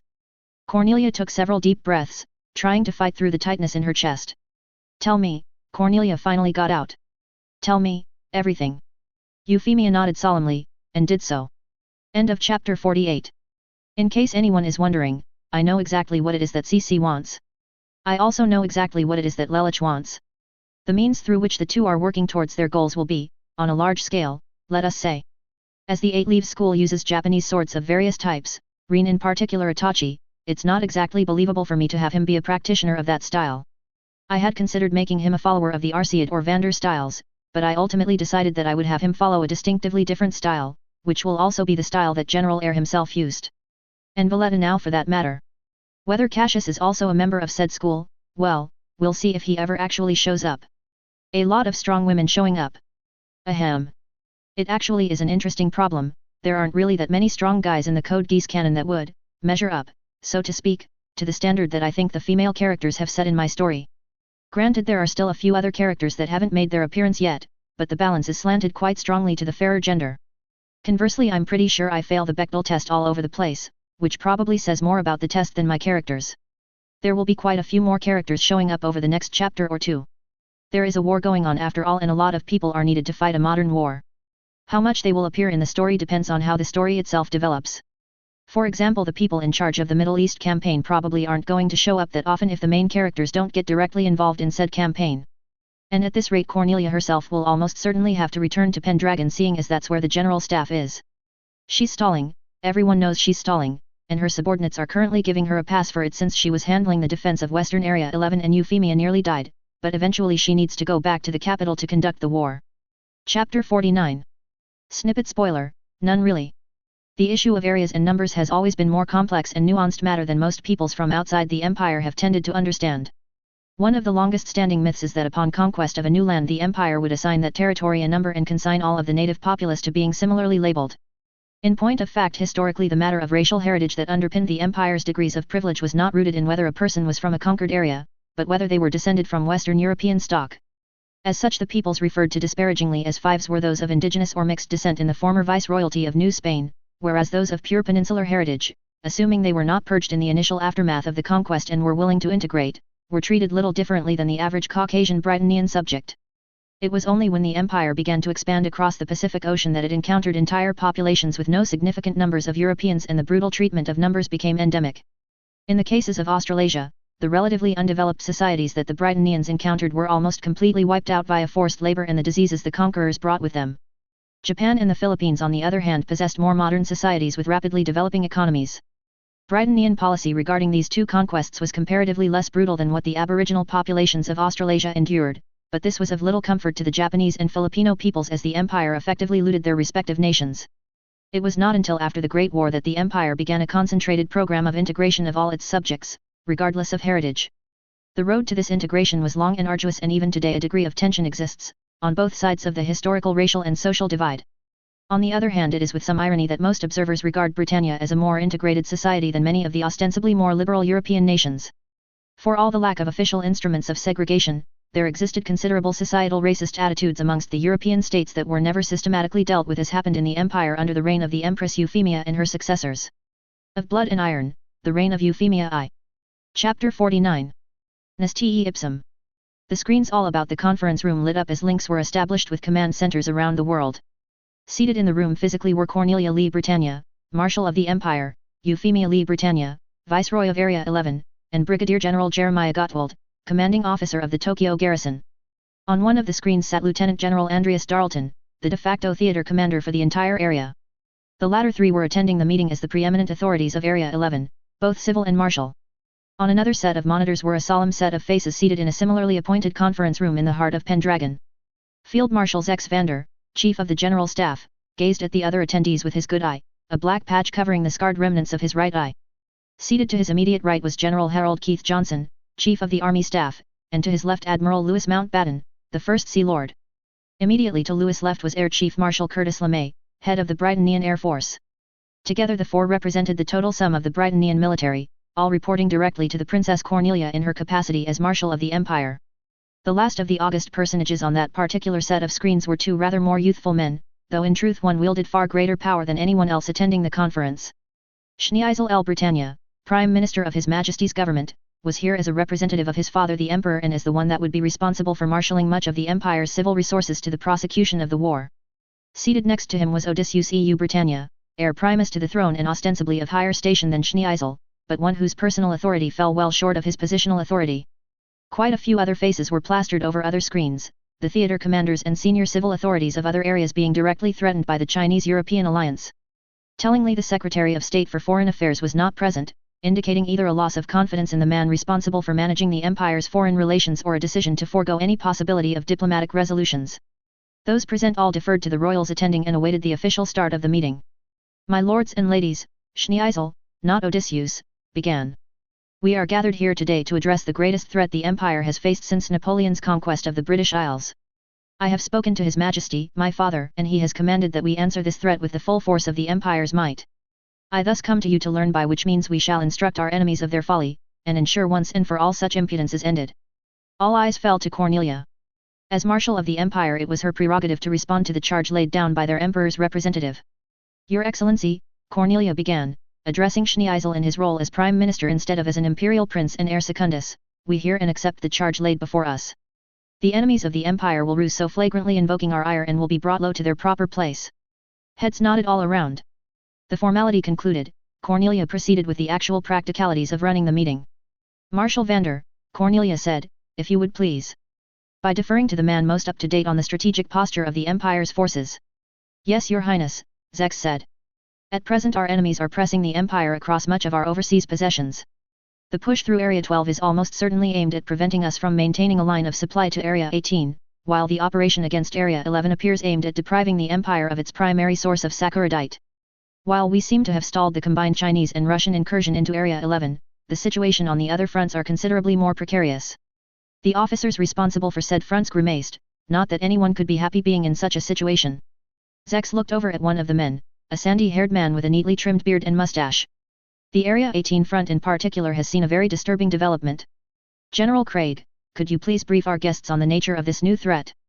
Lieutenant General Olaf Craig, commanding officer of the Britannian Occupation Force in Area 18, nodded grimly. Yes sir. The possibility that the training exercise the EU was conducting was camouflage for an offensive against Area 18 was considered, and so our forces were on high alert. What we unfortunately did not anticipate was the deployment, in force, of nightmares by the European Union. Murmurs spread amongst the other attendees. Reports had already filtered down about the EU's new weapon, but details had been sparse. There are considerable differences between the European, or I should say German, nightmares and our own, Olaf continued. They are smaller, for one, and they lack the multipurpose hands our nightmares possess. Instead, each arm has a cannon mounted on it, and from all indications this nightmare is a superb gun platform. They are able to outpace our conventional tanks, and the Germans have obviously been putting a lot of thought into how to effectively engage our own nightmares. They're giving us a hell of a fight and pushing hard. The Jerusalem garrison has already been overrun. Right now I'm trying to make sure the Baghdad garrison can at least conduct an orderly withdrawal to Kuwait, where we'll at least have some naval support. Cornelia nodded. While she could not be described as happy with any sort of retreat, the plan Olaf was executing was one she had herself drafted in the case the EU managed to penetrate deeply into Area 18 in a surprise attack. In light of the new weapons, and the potential severing of his overseas supply line, the general was being prudent in falling back to more defensible positions that could be easily supplied by sea. The natives have also been getting extremely restless, Olaf continued. I've had to divert more and more of my forces to keeping order. At this point there's a significant risk of a general revolt. If that happens, I may need to execute a Bravo Delta Zulu if I am to have any hope of securing my rear end lines of communications. A myriad of expressions flickered across the room at that last bit. The last time the Empire had executed a Bravo Delta Zulu was in the final pacification campaign of Area 6. The scorched earth strategy had worked, in so much as by the time the military was done there was literally no one left able to raise arms against the Empire. In the process they had also burned down a significant acreage of rainforest, making the scorched earth part of a Bravo Delta Zulu very literal. Carrying out a Bravo Delta Zulu would however require a considerable expenditure of ordnance which, given Olaf's current strategic disposition, might not be the wisest choice. Then again, in the absence of good choices, no matter how bad a choice looked, it still might end up being the least bad choice. Whereas the reactions of the military officers was rooted in a degree of practicality, the responses from their civilian counterparts carried with them a measure of a different sort of pragmatism. Excuse me, General, Schneisel spoke up, but would not the rumor that the Empire was preparing to execute a Bravo Delta Zulu simply incite the general population to resist even harder? An enemy backed into a corner would after all have nothing to lose and everything to gain if their most desperate gambles were to succeed. That is true, Your Highness, Olaf said, which is why I do not wish to resort to such means. At the same time, if the general populace does rise up in revolt, it will be my forces that are backed into a corner. Schneisel nodded, accepting the validity of the point. Euphemia on the other hand remained unconvinced of the necessity of such extreme measures but held her peace. She was not in Area 18 after all and possessed no authority to involve herself in the strategic or tactical deliberations involving it. Thank you, General Craig, Zex said. Now, General Mitford, the situation in Area 12 if you would. Major General Thomas Mitford was in the somewhat unusual position of being one of the most junior officers present. There was a palpable hesitancy as he licked his lips before responding. Yes sir. The Chinese have managed to establish a firm foothold on the north of Luzon Island, a foothold that seems to be protected by what appears to be the bulk of their South Sea Fleet. Estimates are that the Chinese have landed close to 3 divisions. At present they seem focused on securing the mouth of the Cagayan River, likely so that they can use it to more quickly move troops and supplies further south. Or in all likelihood had already finished securing the river mouth and were even now dispatching forces south, was the conclusion all the other officers drew. My own forces are currently still widely dispersed across the Philippines dealing with the active insurgency, Thomas continued. I have ordered forces to concentrate in Santiago, wherein they will be able to either stem any attempt to break out of the Cagayan Valley or begin counter-offensive operations into the valley. Light infantry units already in the area are currently conducting reconnaissance to determine the disposition of enemy forces and their rate of advance south. In other words, another holding action. For an empire used to boldly taking the offensive, the defensive posture it was now being forced to adopt must have been frustrating in the extreme. I have been coordinating with 7th Fleet to try to put at least some pressure on the beachhead while my forces are concentrated. Ultimately, however, I will need additional troops to match the Chinese, Thomas concluded. That much was true. Area 12 had only a reinforced division stationed in it. Geass acknowledged the point with a nod. Understood, General. And then turned his gaze to another screen. General Darlton, the status in Area 11 please. Sir, Andreas said. At present the situation in Area 11 is a mixture of stable and precarious. The uprising in Tokyo was decisively crushed and a détente has been established with the only other resistance group that could pose a strategic threat. Of the external threats, the Chinese seem to have committed the majority of their forces to the Area 12 operation and do not appear to possess the reserves to make a second landing. Portions of their East Sea Fleet are still in the waters near Okinawa, but it is little more than a token force at this point. There is however a possibility that they may divert some of their assets engaged in the Area 12 theater northward to threaten Okinawa once more. Should that happen before Third Fleet's assets arrive, the Marines will have a hell of a fight on their hands. The situation in Hokkaido is more fraught. Russian forces have managed to enter the city of Wakana and there exists a substantial risk that they will be able to take control of the port. The Russians appear to have committed effectively the entirety of their Pacific Fleet to support the operation. While the Minsk is a substantially smaller aircraft carrier than our own Forestals, the Russians do have considerably more other surface combatants in the area than the 7th Fleet Task Force and so possess local naval superiority. If their ground forces are able to take the Wakana port, they will likely be able to establish a supply line to reinforce their position in Hokkaido. Of the officers present, perhaps the most visible reaction these assessments elicited was from Admiral Mountbatten. The Earl however did not interrupt. I will be transferring a battalion from Western Area 11 and another from the Tokyo garrison to reinforce our position in Hokkaido, Andreas stated, but much as with Areas 12 and 18 I will need substantial reinforcements to ensure Area 11 remains within the Empire's domain. You shall receive them, Geass said, neatly segueing the conversation onto its next topic. There are currently 6 divisions in the homelands that can begin overseas deployment within the week. 2 are being earmarked for each of the major theaters of operation. Furthermore, orders have been issued to transfer 2 divisions of X-Corps, with Lieutenant General Gregor commanding, from Area 10 to Area 12 with immediate effect. For someone about to receive 4 divisions of reinforcements, General Milton's expression might be considered somewhat ungrateful. Then again, that large an infusion of forces was guaranteed to see him subordinated to the new arrival, and anyone who knew of Berthold Gregor's reputation could be forgiven for such a reaction. Then again, the promise of reinforcements did not do much to lighten General Craig's mood much either, seeing the difficulty getting said reinforcements to him would entail. 4 more divisions of the reserve will also have completed mobilization within the next week, Geass continued, along with a further 12 by the end of the month. All 4 of the initial wave will be positioned on the west coast, ready to be transferred to either Areas 11 or 12 depending on how the situation develops. 6 of the second will however need to be dispersed to our American holdings to replace the divisions that we are dispatching now. The plan for the remaining 6 will be dispatched to Area 10, and then either to Area 12 or 18 as warranted. Again, with the unspoken assumption that the line of supply would still be open to Area 18. Those are the immediate deployments of our Army assets, Geass said, but the Navy and Air Force both have some assets of their own that can be brought to bear. The Field Marshal looked over to his left. Admiral. Sir, Lewis said politely. At present a task force from 3rd Fleet is already moving to support the portions of 7th Fleet in Area 11 waters. The rest of the fleet will sail for Area 12 within the month and from there support operations against the Chinese South Sea Fleet and in conjunction with 5th Fleet provide escort for the troopships destined for Area 18. That was a mighty tall order, everyone attending knew. As powerful as the Britannian Navy was, it still had only so many ships. Still, it did have a lot of ships to begin with.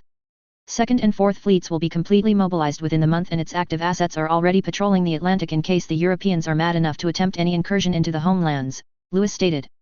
Further, offensive operations will however need to wait until the full reactivation of 6th Fleet. 6th Fleet, a reserve fleet with most of its ships, what there were of them, in mothballs. A significant number were probably not worth the effort of reactivating and the resources would be more gainfully employed in new construction. Either way, it would be some time before 6th Fleet was ready to fight once more. Throughout the discussions of the Empire's naval assets, Euphemia kept a composed, neutral expression. It was not yet time after all. Thank you, Admiral, Geass said, and nodded again to his left. Marshal LeMay, if you would. Air Chief Marshal LeMay nodded. I've got 4 squadrons of fighter bombers ready for immediate deployment overseas. They can be in Area 11 within the next 12 hours. The air element in Area 10 can be in Area 12 even faster, of course, and they include a good number of A-10s. The Thunderbolt might be ugly, but it'll make the enemy's day even uglier. This time Euphemia almost cracked a smile. She remembered Marshal LeMay only vaguely from her time in Pendragon, and what little she did recall made her sometimes wonder how the crass man ever rose to such heights. Not that Euphemia herself found issue with his bluntness, it was a remarkable breath of fresh air in the stifling formalism that was court. Right now the only catch is basing facilities for overseas deployment, Curtis stated. MacArthur Base can only support a single squadron and Nimitz doesn't have room for both the Naval Air Wing and my planes, whereas Area 12's facilities are even less adequate to support a high rate of sorties. Then again, there were reasons why tact was a useful social skill.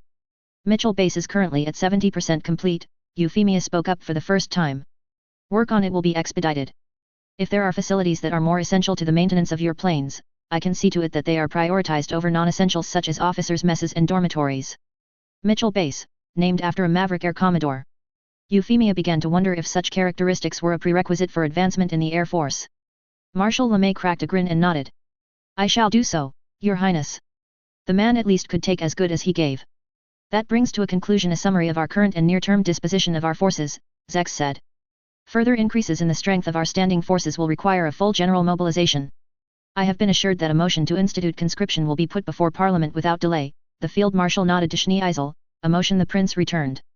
It will however take time for that manpower to begin making an actual difference in the war, and during that time we must hold the line with the forces immediately available to us, for our overseas possessions that are being so threatened now provide the very means for us to strike back against the Empire's enemies.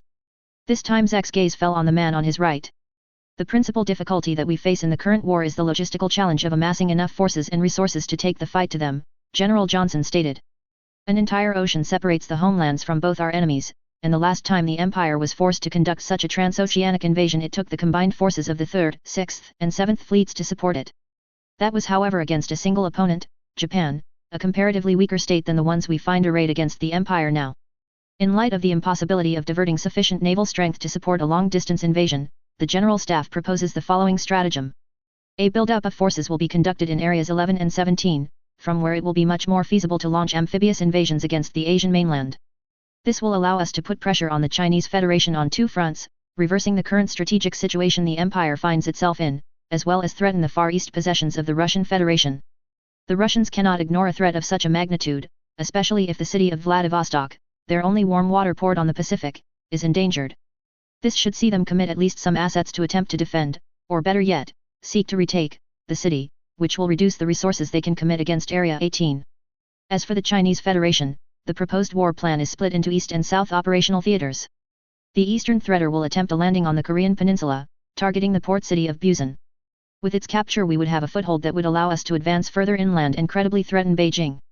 Considering the nature of the Federation's political system, that by itself should see them divert resources from the southern threater in order to shore up their northern defenses. The purpose of the southern threater is to secure our lines of communications through the Indian Ocean. At present, and somewhat surprisingly, the Chinese have not attempted to use their Southeast Asian territories as springboards for attack on Area 17. Why we are not quite clear on, though there is without a doubt a substantial body of troops stationed in the Malay Peninsula. As with the Eastern Theater, the peninsula will be the target of an amphibious invasion, with the city port of Singapore as the initial target. Capture of the peninsula, plus the repulsion of their invasion force in Area 12, should see the entire Chinese South Seas Fleet bottled up in the South China Sea and effectively take them out of play, which will allow 5th Fleet to operate more freely. More importantly, it should allow for much easier transit of supplies and reinforcements to Area 18. The number of qualifiers and things that needed to go right for the proposed war plan to succeed, Euphemia could actually come up with a reasonable estimate. The princess did not find said estimate to be very comforting, however. Once our lines of communications with Area 18 is secured, we can begin a proper push against the European forces, Harold continued. As with the Pacific campaign, multiple theaters will be employed for the European campaign. They are provisionally named North, Central, and West. The Northern Theater will see us advancing through the Caucasus in a drive towards Moscow. West will see us retake Jerusalem and from there advance through the Sinai and launch an attack on the EU's African colonies, with the strategic objective of wresting control of North Africa and access to the Mediterranean. Finally, Central will target Turkey, with the purpose of seizing the Bosphorus in preparation for an invasion into Southeast Europe. With these objectives achieved, all three fronts will then turn towards the heartland of Europe. The general paused as if to catch his breath, before emphatically stating, with the final objective of leveling Paris. Not capture, level. It seemed the age-old animosity towards Napoleon for his conquest of the British Isles was still alive and well. Euphemia idly wondered what some of the French-descended nobles would say when that bit of the military's war plan became known. The princess fought down a grimace. Nobles like her sister Nunnally, or Lelich for that matter. The silence that had fallen at the conclusion of General Keith's briefing did not last long. Cornelia gave a solemn nod. "Thank you, General." She looked at the others. "Ladies and gentlemen, we have before us a blueprint for victory. Let us see that it does indeed lead to our triumph." Colin took a deep breath. It did not help. On the other side of that door was several people she had not faced since the attack on Ashford Academy. All of them were around her own age, so there was no particular reason for the girl to feel intimidated. And yet, her legs felt like they were about to give out on her then and there.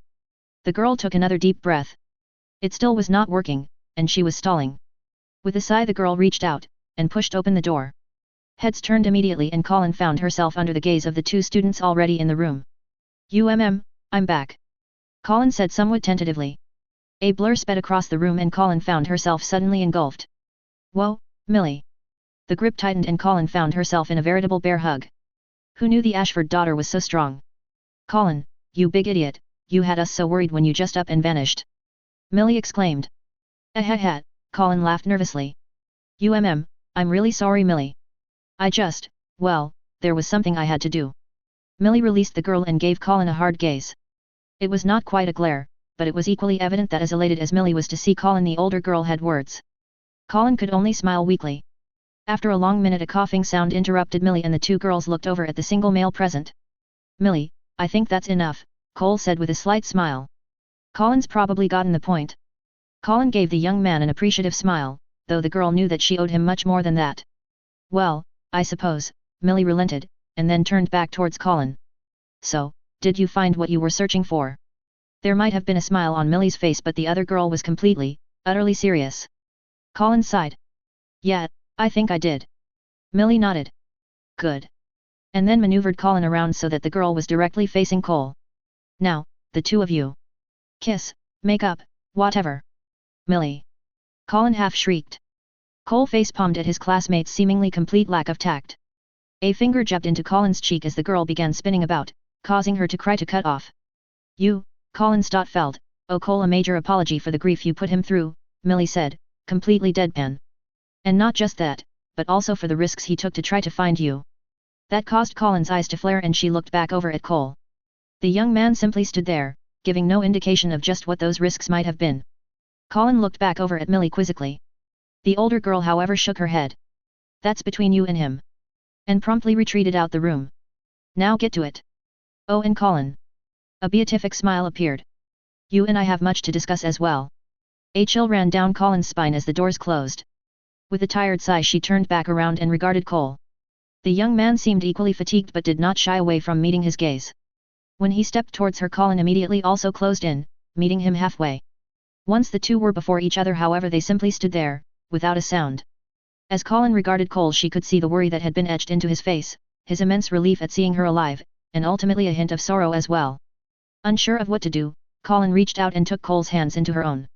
I'm sorry, she said again. I'm sorry for leaving you like that, and for all the grief I've put you through. You're a kind person Cole, and I'm very glad to have met you. She looked up into his eyes once more. And I will accept any anger you hold against me for what I have done to you. Cole's expression flickered for just a moment, but he did not release Colin's hands. I don't know when it was, Cole began, that I decided on what kind of woman I would like to share my life with. Colin's breath caught. I wanted someone whom I would cherish, someone that could accept the affection I showered upon her. Cole smiled somewhat wistfully. Someone whom understood that such affection was merely an affirmation of my love, not the whole of it. The girl's heart was now beating much faster. Much faster. Colin almost feared that Cole would feel its throbbing from her hands. But most of all, I wanted to share my life with someone whom I could understand. A hint of sorrow crept into the smile. Someone whom I would never give reason to be lied to. Said sorrow was now also reflected in Colin's eyes. She found it harder and harder to meet Cole's and started to look down, but a hand rose and gentle caressed her face. Perhaps it is a selfish thing to say, Cole said, but I was lied to. And because I was lied to, I have to ask myself. Do I truly know you, Colin? Did I see the real you, when you smiled and laughed at school? Colin's own hand rose and came to a rest against Cole's. Yes, she said firmly. For the first time, in a very long time, I was able to show myself at school.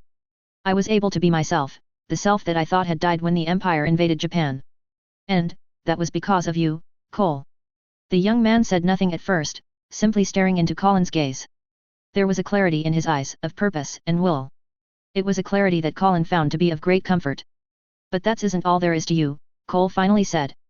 There's Colin, the girl that I danced with at the school ball and who laughed at my stories. She is someone whom I thought I knew and understood, someone whose dream I found as beautiful as herself. Despite herself Colin could not help but flush slightly at that. Cole smiled slightly at the reaction before his expression became solemn. But then there's the Red Knight, the vigilante that has fought against Britannia but also saved the life of the Princess Euphemia. Her thoughts and beliefs I cannot begin to grasp, because I have not tasted the grief and pain that she has. And I cannot but wonder whether she would share the pain that would allow me to understand her. It was a roundabout way of saying it, but Colin quickly grasped Cole's meaning. He knew the risks of getting closer to her, of becoming involved with her persona as the Red Knight. And he was making clear that the decision ultimately lay in Colin's hands, for he had already assumed great risk in even getting to this point. To deny that would be to deny his courage, and his genuine affection. Colin smiled and pressed herself against Cole. I do not deserve this. I can promise nothing but trials and tribulations for anyone that stays at my side. Cole wrapped an arm around Colin. I would not ask of anything more from you.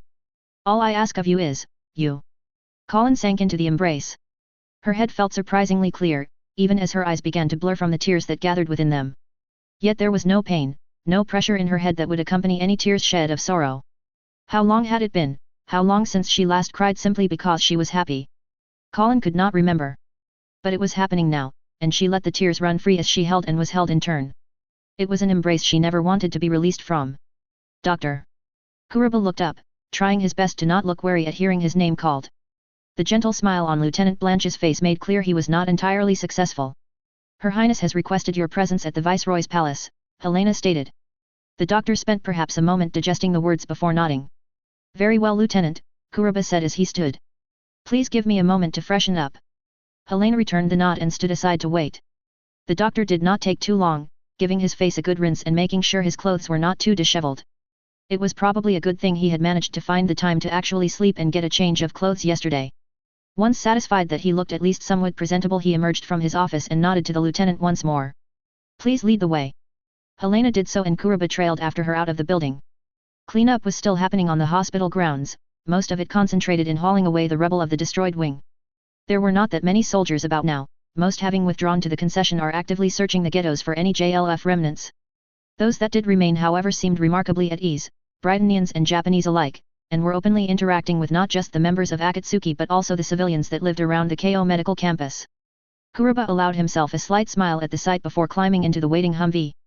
And then Helena herself followed. The doctor looked over at the nurse. Were you also summoned, Lieutenant? Helena nodded. Though my own summons came from Colonel Fraser. But since we were both headed the same way, no reason to waste 2 trips when one will do. I see, Kuruba said, before settling back into the seat. The ride to the palace was remarkably uneventful, even with the security checkpoints they needed to pass.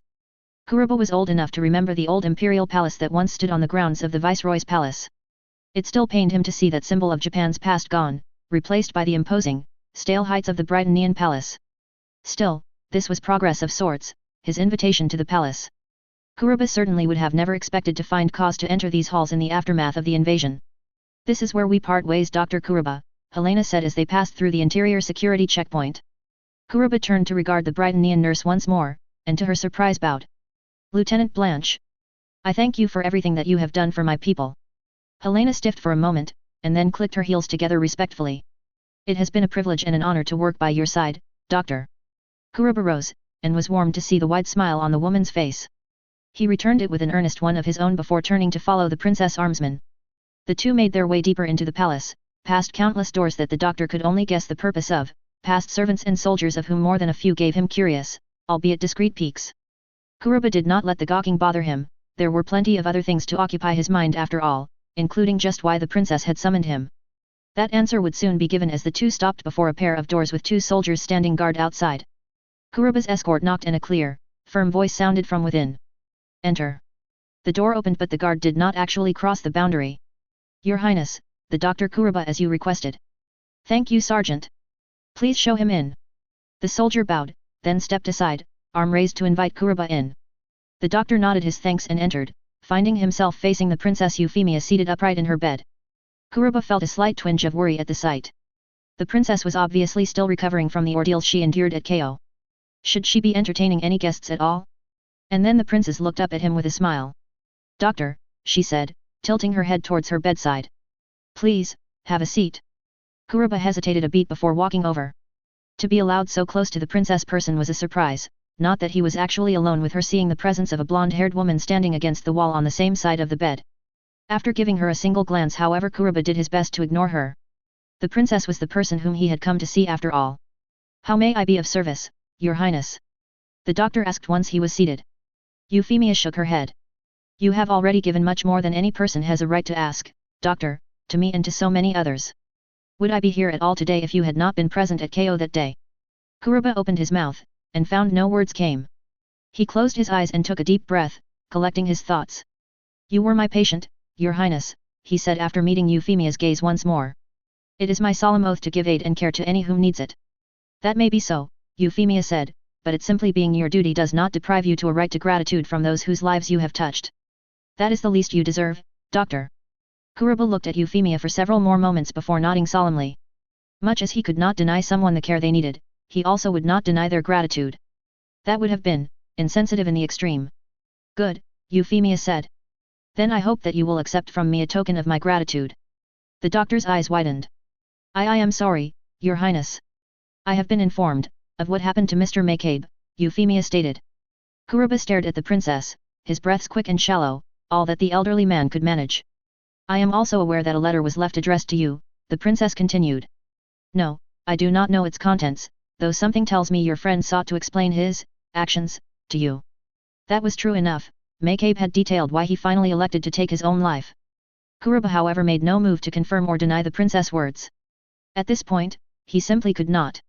It is not my place to speculate on the specifics of Mr. McCabe's reasons. To feign such an intimate degree of understanding or familiarity with a complete stranger is discourteous and disrespectful not only to the person but also to those whom did know him. And yet, Kuruba blinked, just now realizing how tightly his chest was wound.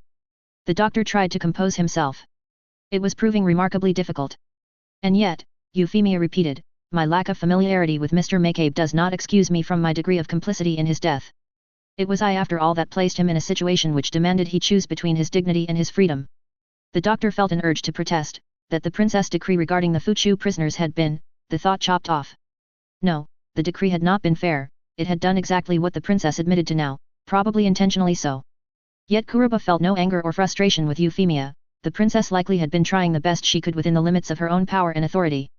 And of this the doctor was certain, the princess was herself painfully conscious of the costs that her limits extracted from others. I cannot hold you at fault for McCabe's death, your highness, Kuruba said. Euphemia smiled gently. And then a firm, determined visage took its place. The past is immutable, Euphemia said, and Kuruba heard an echo of the words the princess uttered at KO. The future however, I can yet choose how it is written. And it is by my choice, and my will, that I thus decree. All prisoners and former prisoners held in Area 11 for actions of nonviolent protest against the Holy Britannian Empire will be pardoned, unconditionally, and freed to return to the lives that were stolen from them. This, I, Euphemia Lee Britannia, do swear. Kuruba gazed at the princess, unable to tear his eyes away even as tears welled up within them. And then he bowed, somewhat awkwardly in his seat, but still a bow. His voice was but a rasp now. My eternal gratitude, your highness. End of chapter 49. It's actually rather interesting seeing the different pairings that my readers are rooting for. There is a definite group that seems to want to see Yuffie and Lelich together, just due to the sheer, well, level of competency that the two are demonstrating here and the belief that the two together would be nigh unstoppable. There is also a surprising number of people that actually support a Cole and Colin pairing despite Cole being an original, more or less, at least to the Code Geass canon, character. I suppose I can take that as a compliment for how well I've managed to craft him. That being said, I'm finding that I'm writing myself into a hole regarding Cole and Colin. I have intended roles for the two that I'm actually making harder for them to fulfill with the developments this chapter. Why I'm saying this will become more apparent later. Yes, I'm having fun picking out historical characters to fill various roles. And borrowing shamelessly from other franchises. Note that though I've outlined the Britannian Empire's plans for the war, that says very little about how the war will actually progress. I have also made an explicit point to not talk about how the war ended in the opening snippets. The only thing that's obvious is that there is still a Britannia for Euphemia to rule afterwards. What the state of the rest of the world is left ambiguous. The Minsk was technically commissioned in 1978, so I've pushed its introduction up substantially. I think it's justified, seeing the degree of technology we see in the series. The A-10 was also only introduced into service in 1977, but I don't think I'll see too many complaints about putting it in. I made another mistake a while back, I said the 6th Fleet was the Britannian fleet stationed at basically the Middle East. It should have been the 5th Fleet. I have never heard of the Cold Equation, so no, my title is not an allusion to it. When Rommel stated that 1st Panzer would have 2 Nightmare regiments, he did not mean that that was all 1st Panzer would be. If one looks at the force chart for how the Wehrmacht organized its panzer divisions, you will see that they were composed of 2 panzer regiments, 2 motorized infantry regiments, and a whole crapload of support units like artillery, anti-tank, reconnaissance, and so on. As such, what Rommel was saying was that in place of the 2 traditional panzer regiments, 1st Panzer would have 2 regiments of nightmares, and that's the inference that his fellow officers also made. No modern military has purely homogeneous formations. Pretty much all of the properly run ones practice combined arms and will complement armored units with mechanized infantry to support them. Even an armored regiment or brigade itself would have infantry elements supplementing its actual armored battalions. The largest pure unit tends to be a battalion. Also, I would be careful about attributing specific numbers to the size of a division and its composite units. This can vary significantly between different countries. For example, these days most militaries only have brigades, not regiments, as the organizational level between the division and the battalion, whereas during World War II divisions were generally broken down into regiments, and then battalions. Unless you're the British military, which called its battalions regiments to begin with. Be thankful that I've decided to keep my terminology consistent across the different armies involved instead of insisting on the menagerie that is the real world. The way areas were dealt with in the canon anime never made much sense to me. Canada was already a British possession, what need to conquer it? The Louisiana Territory was not a British possession, so sure, that might have made sense, but it's not treated as part of a newly conquered area, more as an extension of the existing homeland. As such, I'm tweaking the geopolitical boundaries of the Britannian Empire so that anyone who has any understanding of British colonial and American history won't go WTF after thinking about the Code Geass setup for more than 5 seconds. Also, the notion that the Canadian population would be relegated to number status didn't make much sense either. Or rather, the notion that the European Canadian population would be. The Native Americans I'm sure got shafted even worse by the Britannian Empire than by the US. But British Canada basically was full of British and French colonists. And while the French-descended population might have been looked down upon because of what Napoleon did to Great Britain, I've already established that a large number of French noble families escaped the French Revolution by leaving for Great Britain and then Britannia, so they've pretty much fully integrated into Britannian society. The portrayal of racial relations in Code Geass always felt half-assed and I would say reflects more of how the Japanese people view race than how it is actually dealt with in Western nations. Not that I'm trying to claim how it really is in the real world is better or worse, it's just not anywhere so straightforward as you were born here therefore you are this place's person and so on. Anyway, for reference, my own as much for my readers, here is my breakdown of the Empire's expansion. Note from some of the territories I refer to their historical labels to make it easier and simpler to identify the territory conquered. Area 1 British North American Colonies, aka the Homelands. Note, Alaska was also purchased from the Russians in this timeline and is treated as part of Area 1. Area 2 Louisiana Territory. Area 3 Greenland and Iceland. Area 4 the Caribbean Islands. Area 5 Viceroyalty of New Spain. Area 6 Viceroyalty of New Granada. Area 7 Viceroyalties of Peru and the Rio de la Plata. The Falklands were already claimed by the British, it gets folded into Area 7. Area 8 Kingdom of Brazil. Area 9 Hawaii. Area 10 Australasia. Area 11 Japan. Area 12 Philippines. Area 13 Micronesian Islands, only really claimed by the Empire to set up naval stations. Area 14 Polynesian Islands, same as Area 13. Area 15 New Guinea, the entire island. Area 16 Sulawesi, Lesser Sunda Islands, and Java. Area 17 Borneo, the entire island, and Sumatra. Area 18 Middle East. To be frank, I really don't think the Code Geass writers thought all that hard when they came up with the area numbers. If I had been doing this from scratch, Japan would not have been Area 11, it would have more likely been Area 13 or 14. And the Middle East would have been more like Area 16. The show is also horribly inconsistent with who controls which territory. I think possession of Indonesia basically switched sides on literally every time it was shown. Yeah, I'll stop ranting now. I'm not sure if this would constitute the end of R1 for me or not. It might be this, or the next chapter. Honestly, I don't think there's going to be a clean break between the R1 and R2 arcs for me. At this point though, I'm not sure it matters. Anyway, feedback and questions always welcome. Pretty sure I've answered every question thus far fielded. If not, poke me again. Chapter 50. Snippet spoiler, kind of. Perhaps not surprisingly, of the European nations that suddenly found themselves at war with the Holy Britannian Empire, it was Great Britain that viewed its participation with the most reluctance. Despite the British royal family's ejection from the British Isles nearly a century and a half ago, a significant percentage of the population still possessed royalist sentiments and viewed the Britannian imperial family as the rightful heirs to the British throne.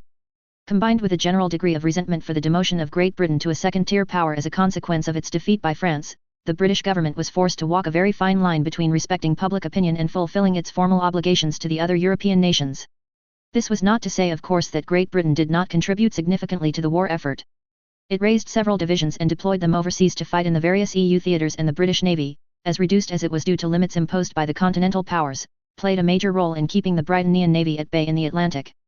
The Republic of Ireland, having been accorded its independence in the aftermath of Great Britain's defeat by Napoleon, was considerably more enthusiastic in its participation in the war, matching the British contribution in manpower despite a considerably smaller population base and making available its ports for use by European naval forces. Such support for the European war effort was regarded by many hardliner Britannians as tantamount to treason, and consequently there were several incidences of mass executions of defeated Irish units. These massacres remain one of the greatest sources of animosity between the Irish people and Britannia to this day. In Blackest Night, The Great War. Chapter 50. Lux et Veritas. It was probably a very good thing that Mikasa had a guide leading her through the halls of the palace. This was the first time she had ever even been in the building, and despite her acute spatial awareness, without some idea of what the layout of the building was, she would have still gotten lost. The big, broad-shouldered soldier that was leading her would have been hard to lose sight of even in a crowd, however, so there was little worry of that here today, and they arrived at their destination without any difficulty. The lieutenant knocked on the door. "Enter," and opened it for Mikasa without entering himself. The young woman nodded her thanks, a gesture the other soldier returned with a warm smile. Once inside, Mikasa clicked her heels together and raised her hand in a salute. "Ma'am, Private Ackerman reporting." Valletta returned the motion, after which both women lowered their hands. "At ease, Private." The younger woman's stance shifted as she clasped her hands behind her back. Valletta regarded her, trying to recall if she had encountered the Private personally during the operation at Kashigaya. Nothing came up in her memory, however, and Valletta was more or less forced to assess the Private with a blank slate. "Well, not entirely a blank slate. I have examined your service record in detail, Private Ackerman," Valletta said. "You enlisted immediately upon reaching the age of 16 and served a year in non-combatant roles in the Quartermaster Corps, before transferring to a line regiment." The brigadier paused briefly. This was nothing that the private herself did not already know, of course, but repeating it would make clear that Valletta also knew these facts now. "You spent the next year bouncing back and forth between different assignments before being transferred into the 100th Infantry Battalion. Your service record is fairly unremarkable. You suffered no more demerits than any other soldier your age, and your proficiency scores have tended to be middling." Valletta clasped her hands together. "Which brings me to my question. Why did you enlist to begin with?" Mikasa blinked a few times, the question seemingly taking her off guard. The woman's lips thinned. "I had nowhere else to go, ma'am," she stated. Valletta cocked her head aside. The grimace on the younger woman's face deepened, but she explained. "My parents died before the invasion, ma'am. I was raised in an orphanage, but you were cut loose when you turned 16. I had no other prospects, and the Empire was willing to let me enlist. And so I did." "I see," Valletta said. "And your view of your service thus far?" "It's all right, ma'am." The brigadier raised an eyebrow. "You may speak frankly, Private." Mikasa returned the gaze for several moments before shrugging. "I get to go to sleep in an actual bed with a full stomach, ma'am. Beats the alternatives." Yes, it probably did at that, Valletta did not doubt. "Of the soldiers that assisted General Eyre in his attack on the enemy nightmares, you were the sole survivor," Valletta said. "According to the reports, you tried to pull the general out from where he was pinned, despite the risk of being crushed by the still functional nightmares." Mikasa said nothing, simply tilting her head slightly to affirm the account. Valletta leaned forward slightly. "Why did you assume such risk, Private, when it was clear the general was already dead?" The private's jaw tightened and she visibly swallowed. "The general saved my life, ma'am, when he let me go before the grenade blew." "And, you don't leave someone behind, ever." Valletta smiled slightly. It was obvious that the private was somewhat introverted, but it was equally clear that she had a level head atop those shoulders. "When General Eyre called upon you and your comrades to assist him in the attack upon the enemy nightmares," Valletta said, "he promised those of you that succeeded a position in Her Highness Guard."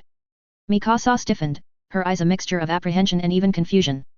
The general's radio pickup was active when he made the offer. Valletta answered the unspoken question, and those on the guard channel heard it. Mikasa pursed her lips. "I thought he was joking, ma'am." Valletta snorted. General Eyre, for all his sometimes flippant conduct, never joked about his duty. When you suggested that you might one day have a place in Her Highness Guard, he meant it. The question now is, do you believe you are fit to take that place? The private looked at Valletta quizzically again. "Ma'am. Do you know what distinguishes the Royal Guard from the rest of the Britannian military, Private?" Valletta said as she leaned back into her chair. "Guardsmen are supposed to be the elite," Mikasa answered, "better than anyone else, and absolutely loyal to their liege, ma'am." "We certainly strive to be the very best," Valletta said, "but it is the second point that is the crucial one, our loyalty to whom we are sworn. To serve as a guardsman means to believe in our liege, in their worth and in their honor, such that there is no hesitation to lay down our lives for her. This may sound trite, but what we perform is not a job, it is a duty. And it can only be a duty if we believe in the merits of that duty. So tell me, Private, can you see your service as anything more than simply a means to have a roof over your head and putting food on the table? Mikasa lowered her head slightly as if in thought. The private was silent for a minute or so before she looked back up at Valletta. I don't know, ma'am, she answered honestly. I've never really thought that far ahead before. A lot of people probably were much the same, Valletta knew. In the past the knight would not have thought much of it. Now however she was being forced to acknowledge the role the Empire played in forcing people into such deprivation. As I said before, Valletta began once more, your proficiency scores have tended towards middling, until shortly after your transfer to the 100th Infantry Battalion. Mikasa seemed to start, her body stiffening. Shortly afterwards however, your scores in the physical fitness and especially marksmanship tests increased, dramatically. In fact it is fairly obvious that you were either holding back during your past evaluations, Valletta's eyes narrowed, or your scores were intentionally lowered. The private said nothing, her face a stoic mask. Either way, at a minimum based on your scores you meet the prerequisites to attempt qualification at almost any of the specialist army schools, Valletta continued. It also means you can be credibly evaluated for a place in Her Highness Royal Guard. Again Mikasa remained silent, probably appropriately seeing there was nothing in Valletta's statement that required a direct response from her. That was about to change however. And so I repeat my question, Private. Can you see your service as anything more than simply a means to have a roof over your head and putting food on the table? The grimace returned once more and Mikasa took a deep breath. I've never thought ahead that far, ma'am, never thought I'd get a chance either. But, the general gave me that chance. And Her Highness too. Doesn't feel right that I don't at least try to prove them right. Valletta nodded. That was hardly a firm commitment, certainly not for a prospective guardswoman. But General Eyre had obviously seen something in those men and women that he led on his final charge and Valletta was prepared to let the only one left to prove that worth. Take the rest of the day to transfer your kit over to the palace, Private Ackerman, she ordered. You beginning training tomorrow, 5 AM sharp. Valletta allowed herself a slight smile. Make sure to get a good night of sleep. Yes ma'am, Mikasa answered crisply. Dismissed.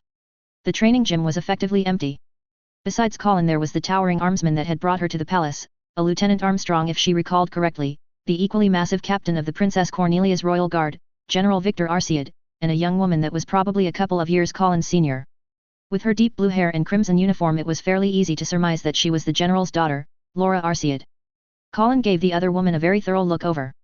She was very obviously physically fit, her bearing was that of a skilled martial artist, and there was no hesitation or doubt in her eyes. In fact since her entrance Laura had spent the entire time examining Colin herself. Colin idly wondered what the other girl saw. Lady Stotfeld, Victor spoke, directing Colin's attention to him. I have asked you here this day to evaluate your fitness to serve as knight to Her Highness the Princess Euphemia. Colin's eyes narrowed. She should have probably expected this. There was no way the Princess Cornelia, as bigoted as she was, would have ever approved of a half-blood serving as her beloved little sister's knight. And that was before Colin's vigilantism was brought into the picture. That of course did not mean Colin was prepared to just let herself be coerced into surrendering her post just to satisfy some stuck-up royal sense of propriety. It is my understanding that the selection of a knight by an imperial scion was solely her prerogative, Colin said firmly. Indeed it is, Victor said without missing a beat.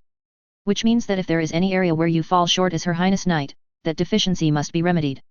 I am here to determine where such remedial action will be necessary. Not if, but where.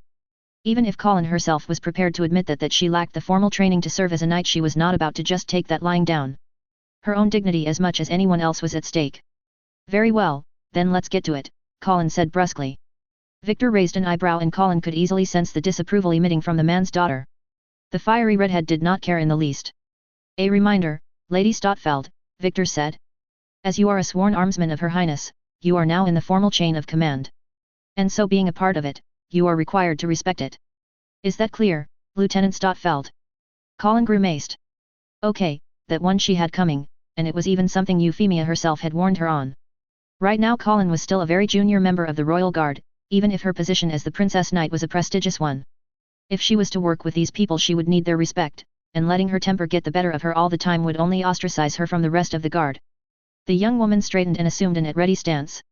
My apologies, General Arciad. It will not happen again. Victor nodded approvingly, even cracking a slight smile. He then looked over at his daughter. Lieutenant Arciad, if you would. Yes sir. It seemed right now the two were superior officer and subordinate, not father and daughter. Laura stepped forward, and Colin's eyes were immediately drawn to the massive claymore on the other woman's back. It was, almost comically large, but the bearing with which Laura stood made clear she was more than able to whip it out and beat into the ground anyone that might be tempted to disrespect. I would see the extent of your skill with that blade you wear, Lieutenant Stotfeld, Victor said. On your guard. Laura reached behind her back and drew her sword. Colin raised an eyebrow and looked questioningly at the general. A question, if I may, sir. Go ahead. The katana is significantly smaller than a claymore, sir. Does this technically not put me at a disadvantage already? You have elected to wear that sword over others you could have chosen, Victor stated simply. You had therefore better be prepared to use it against any opponent, regardless of what they may wield, Lieutenant. That was a fair enough point, and Colin certainly was not about to let any stacking of the deck be used as an excuse for her own poor performance. She drew her katana and assumed a ready stance, both hands clasping the hilt and right foot forward. And her geese flared, full force. Begin. The Viscount's daughter was skilled, that Colin was ready to admit even before this. She was also incredibly fast even with that oversized claymore. In fact, without her geese, Colin was not sure she would have caught the charge before Laura was upon her. As it was, the younger girl barely stepped back in time to avoid getting her head cleaved off. She was right back in, however, taking advantage of the opening created as the momentum of Laura's claymore carried it to the side. This should end quickly. A loud clang sounded as the slash of Colin's katana was met by the thrust of Laura's claymore. Or not. The other girl had somehow managed to stop her swing and transformed the motion into a forward thrust. How, Colin had no idea. She also did not have time to worry about it as the weight of Laura's sword easily pushed aside her katana and continued straight for her chest. Colin leapt, trying to sail over the claymore while using her sword to push down on it as leverage. It was a neat trick, assuming one actually pulled it off. Colin found her own attempt much less successful as Laura suddenly angled her blade down, resulting in Colin literally falling towards the ground. That was not the other girl's intent, however, and Colin cried out as a roundhouse nailed her in the side, her arm a moment too late to block the blow. Tumbling, Colin rolled back and breathed heavily. Getting kicked in the kidneys hurt, a lot. Somewhat shakily she rose, but her stance was nowhere as solid as it was before. This was going to be tricky. She could see the easing and tensing of Laura's muscles, the point where the other woman's eyes focused, and the minute shifts in her posture. For all the advantage that provided her, however, Laura possessed frighteningly fast reflexes and was just physically stronger than Colin and possessed greater reach, a combination of both her natural height and her claymore. Taking a deep breath, Colin composed herself. She needed to step up her game. Closing her eyes, she focused on Laura and Laura alone. The Viscount disappeared, Lieutenant Armstrong disappeared, even much of the room seemed to vanish. Only her and Laura were left in Colin's vision. The other girl was looking at Colin quizzically, seemingly confused by Colin's shutting of her eyes. She approached tentatively, testing to see if Colin was even paying attention. Colin heard every single footstep, and felt the vibrations even through the matted floor. She angled her blade downward ever so slightly to more directly point at Laura's form. And then she leapt. To Laura's credit, she was not caught off guard by the sudden motion. Somewhat more incredulously, she immediately shifted her stance towards the right, blocking the whirlwind that spun towards her from that direction. Colin's katana skipped off the claymore before the girl used the reversed inertia to spin towards Laura's left. This left her center open, which Laura wasted no time in exploiting, thrusting her claymore forward with the blade perpendicular to the ground. Colin had been expecting that, however, and once more utilized the momentum of her own spin, swinging out her left arm and striking the flat of the blade before it could reach her. The claymore went veering to the side away from Colin and her own katana, leaving Laura completely open for Colin's counterattack, or not, as Colin immediately realized. It was too late, however. She could not pull back or stop her own spin quickly enough to avoid the incoming blow. But that did not mean she would not try. A thud sounded and Laura's boot buried itself in Colin's chest. It stayed buried, however, as Colin seized hold of the leg, locking it in place. That should have let her throw Laura off balance. Instead, Colin gave a sharp cry as her body was suddenly spun about, Laura having twisted her hip into a side stance and somehow carrying Colin with her. Her own legs literally swept off the ground. Colin flayed about a bit before releasing Laura's leg and tumbling down. She had just enough warning to give out another cry before Laura's foot slammed down again, nailing her in her abdomen a second time. Colin curled up, clutching her poor stomach. She stayed down this time. Picking herself up, Laura knelt by Colin's side. "Are you all right, Lady Stotfeld?" "I'll live," Colin wheezed. "I think." Laura smiled slightly and extended a hand. "Well fought, Lady Stotfeld." Slowly uncurling, Colin accepted the hand and allowed Laura to pull her up. At least the other girl was also breathing heavily, for all the consolation that was. Her strength was borderline inhuman, and even after cheating profusely with her Geass, Colin still got herself knocked onto her ass, twice. It was certainly a humbling experience and clear proof that she could not rely solely on her Geass to carry her. Impressive, Victor said as he approached. Keeping pace with Laura is no mean feat even for those of her own age. The Viscount looked Colin up and down. You carry yourself well, but it is evident that you remain a novice in wielding that blade. If you intend to continue carrying it, I would strongly recommend you find someone whom can properly instruct you in its forms. There might be a formal distinction between a recommendation and an order from a general. Practically speaking, however, said distinction meant very little. I will have to see whether my previous instructors and I are still on speaking terms, sir, Colin said somewhat wearily. The look that Victor gave Colin was actually sympathetic. If nothing else, the Viscount was able to read between the lines. He said nothing further to Colin, however, looking over to the side and nodding. So signalled, Lieutenant Armstrong walked over and came to attention. Lieutenant Armstrong, I leave my daughter and the Lady Stotfeld in your care. See to it that they are trained well and do not bring shame to the Princess Euphemia's name. I will impart upon them the sum of my knowledge, my lord, Alexander said firmly. Victor nodded and then gave his daughter a proud smile. I look forward to seeing how much you will grow, my dearest daughter. Laura's eyes seemed to shine as she gazed back at her father. I will make you proud, father. With one final nod, Victor turned about and made his way for the exit. The way Laura looked after her father was almost wistful. As Colin thought about it, it was very likely that the two had actually not seen each other for quite some time before their arrival in Japan, seeing as Laura would have been busy with her brigade training. Come to think of it, she had not actually spoken with her father since the attack on Ko, at least not directly.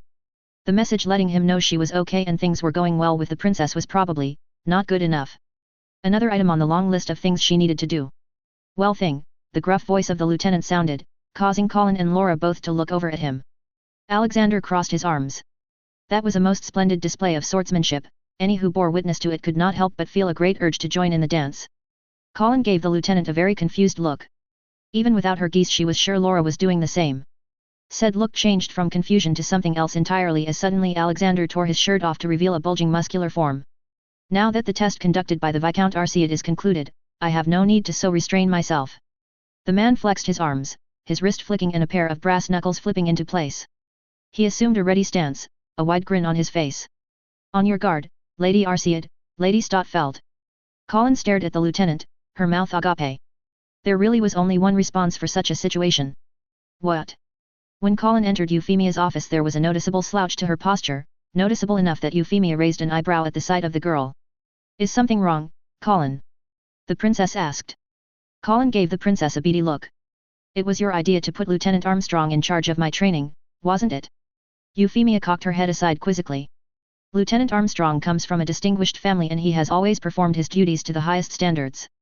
Those standards might be a bit too high, Colin grumbled. The princess continued looking at Colin for a few moments longer before shrugging. Well, if you are tired, have a seat. Cecilia is supposed to be here to discuss the resources needed to attempt to reopen the thought elevator.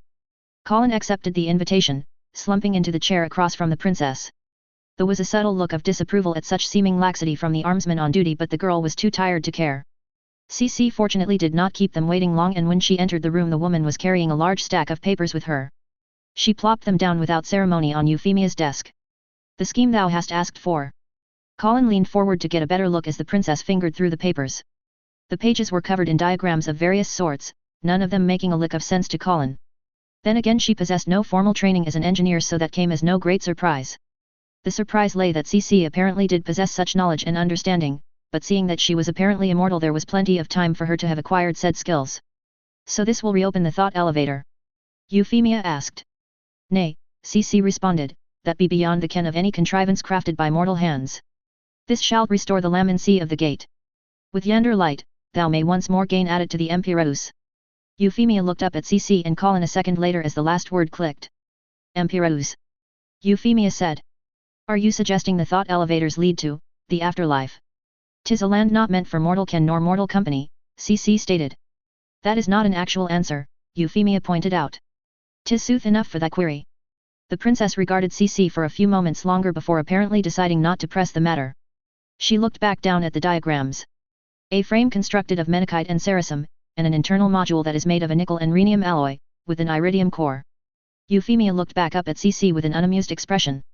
My dear Cecilia, ignoring the archaic element names, do you have any idea how expensive your proposed device is? Many a marvel hast moved beyond the ken of man, CC responded. Without thereof we must make what poor surrogates our meager hands may.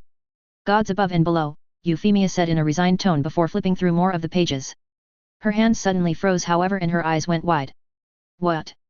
Colin peered over to see what the princess was looking at, and saw a diagram of what looked to be an octagonal ring with 4 diagonal sides mounting something pointed inwards. Why the hell would you require an electromagnet that uses this much saccharide? Euphemia said incredulously. Colin raised an eyebrow herself. She knew what an electromagnet was, though she was somewhat surprised the princess could tell that was what the design was for. Her understanding of its applications was minimal however, so she had even less of an idea why CC would be asking for one. For that matter, why do you need 3 of them? 'Tis for cynosure of the prescribed lamin C. Euphemia looked down again, spent a second gazing at the paper, and quickly flipped through to the last few pages. A hiss sounded from her as she stared at them after a minute or so. I need a proper engineer, no, physicist, to look these over, she said. It's that complicated? Colin asked. Unbelievably so, Euphemia stated. This level of physics, assuming Cecilia is not just making things up, it is beyond anything the Empire's finest laboratories have managed to produce. Colin frowned and looked over at CC again. The other woman had an almost petulant look on her face. There be no need for such innuendo, she said. Thou hast asked of me a key and I hast answered. If thou art lacking in faith in mine veracity then thou wasted thy breath with thy petition. She's got a point there, Colin said. At this point all we can do is have some faith that she isn't leading us on. I suppose, Euphemia said before shaking her head. No, you are both right. Very well Cecilia, I shall see about procuring the materials and resources necessary to construct this system. I will however need to consult with a few others so we can understand just what exactly is being built. Take heed with whom thou commends these matters to, CC said. Confidence is thin as those whom share it grows. Duly noted, Euphemia said. Now. Before the princess could say anything else her intercom beeped. Without missing a beat Euphemia answered. Yes Rachel. My sincerest apologies Your Highness, the secretary said, but Dame Krashevsky is here and absolutely insists on speaking with you now. She has stated that she is here in her official capacity as a Knight of the Round. Euphemia frowned, an expression that was quickly mirrored on Colin's face. The princess looked over at her armsman. Security level Bravo. Highness, the soldier said before speaking very quickly into his radio. Colin continued regarding the princess quizzically. Colin, are you armed? The older girl's eyes widened but she nodded. I have my katana. Then assume your post. Yes Your Highness, Colin said crisply and hurried to stand behind the princess. Euphemia looked over at CC. I will deal with this matter. Is that understood? CC raised an eyebrow but nodded nonetheless. Euphemia unmuted the microphone again. Please show Dame Krashevsky in, Rachel. Yes Your Highness. The doors opened and Monica strode in. She stopped 3 steps away from the desk and waited until the doors closed before speaking. Just as her mouth opened however side doors opened and 4 more armsmen entered, taking up positions around the room. The knight regarded them before looking back at Euphemia with a raised eyebrow. You are a very cautious woman, Your Highness, Monica said. All indications are my caution is not overly abundant in this case, Dame Krashevsky, the princess replied. Now, what is it you wish to discuss? Monica's lips perked up into a slight smile. What you probably have presumed. I am here to take Ms. Clermont into custody. Colin's eyes narrowed dangerously while CC actually snorted. Euphemia's expression remained somberly composed. Your request is denied. And her tone held no hint of compromise. This is not a request, Your Highness, Monica said. I am under direct orders from your father, His Majesty, to take custody of Ms. Clermont and return her to Pendragon. I am countermanding those orders. Monica, no, everyone in the room was now staring at Euphemia. More than one had wide eyes. There was at least one mouth hanging agape. Your Highness, you do not have that authority, Monica stated. On the contrary, as Viceroy I am the voice of His Majesty in Area 11. My word is his word, and remains so unless he recalls me. Euphemia's expression hardened. You are free to advise my father to do so. Understand however that should he deign to lose faith in my judgment, so shall I in his. Monica pursed her lips. This was interesting, the two were at effectively a standoff. Yes, the Emperor could recall Euphemia but only at great political cost. The people of Area 11 loved her, her sister commanded the entire Britonian military, and Schneisel held the balance of power in Parliament. Even that all paled in comparison to what the princess probably knew about the Geass now that she and CC were speaking to each other and the damage she could do with access to a thought elevator. Monica grinned. She could not have asked for more perfect circumstances. It was obvious from the confused looks everyone, well, save CC gave her, that they found the sudden change in Monica's mood strange. Not for nothing the Knight of 12 possessed a certain reputation for whimsicalness. Your Highness, might we discuss this matter more privately? Monica asked, still grinning. Lady Stotfeld and Ms. Claremont may remain of course, but this matter really should be restricted to the minimum numbers possible. Euphemia raised an eyebrow but nodded. Very well. She looked over at the senior armsman present. Sergeant, position your room for forced entry, and then monitor the situation via the cameras. Make sure the audio pickups are disabled. Yes, Your Highness, Moss said before nodding to the other soldiers. They quickly filed out, leaving the women alone. After a minute or so the intercom buzzed. Your Highness, we are ready, Moss' voice sounded. Thank you, Sergeant. Euphemia looked back up at Monica. Now, say what you will. Monica grinned again. Before we begin, however, Your Highness, a reintroduction is in order. The woman came to attention. I am Monica Krashevsky, Knight of 12 to His Majesty the Emperor Charles. I also hold an additional appointment, that of Lord Inquisitor, of the Ordo Malleus. Colin sucked in her breath. She was pretty sure Euphemia had a similar reaction. CC however continued to observe the entire thing as if bored. After a few long moments Euphemia broke the silence. The Order of the Hammer, she said. There is no Inquisitio Ordo so named. Indeed there is not, Monica said, publicly. Euphemia pursed her lips thoughtfully. Hereticus deals with threats from within, Xenos threats from without. What does Malleus defend from? Threats from beyond, Your Highness, Monica stated, which I think you will agree the Geass counts as one. The princess continued regarding Monica, a mixture of thoughtfulness and wariness on her expression. Well, this is certainly enlightening, she said. Is there a point that you are trying to make, however? The grin was inexplicably still there on Monica's face. The point, Your Highness, is that I am not your enemy. Far from it, you and I are natural allies in the mission to destroy the Directorate. Again several moments passed in silence as Euphemia and Colin digested the statement. The response that the princess managed about summed up their reactions. Pardon. The grin disappeared. Your Highness, you and your siblings have spent the past couple of years tracking down Directorate activity in an effort to determine the extent of its influence in the Empire, for the purposes of executing a decapitating strike. The progress you have made, while impressive, unfortunately is not sufficient for the decisive blow necessary to destroy it. Namely, you do not possess the means to actually kill the leader of the Directorate. Monica cocked her head towards CC. She does, however. Both listeners looked over at CC, whom remained seemingly nonchalant about the entire discussion. Colin could tell, however, there was a gleam in the woman's eyes. She was most definitely paying attention. Is that true, Cecilia? Euphemia asked. The other woman looked back at the princess. Ponder this, Highness. Were I to possess such means, what would thou presume to be of equal sooth? Euphemia's eyes narrowed. That the leader of this Directorate could also actually kill, you. CC confirmed. Euphemia looked back at Monica. And you would propose to take CC back to Pendragon, where the Directorate holds such sway? A sleight of hand, Your Highness, Monica said. With CC in custody, the Directorate would assume she is not a threat. As such she can be kept safe until the time to strike arrives. That was a relatively reasonable stratagem. Reasonable did not however mean acceptable. I am afraid that is not good enough, Dame Krashevsky, Euphemia stated. The opportunities for something untoward to happen to Cecilia far outweigh any confidence I have that the Directorate would consider itself in control, with her in Pendragon. Everything I have seen of the Directorate's activities indicates that the organization is obsessively paranoid. If they follow their usual pattern, Cecilia would be dead, permanently so, within the week of her arrival. Colin looked back over at Monica to see how the knight would respond. To her surprise the older woman was actually nodding. Yes, you hardly have reason to take my word for it. And it would not do me much good if in the process of taking CC into custody I cause an open schism in the Empire by antagonizing one of His Majesty's more competent children. Remind me to tell you about one time when your brother the Prince Schneisel fudged the Exchequer's records and stranded me in Guam for about a week.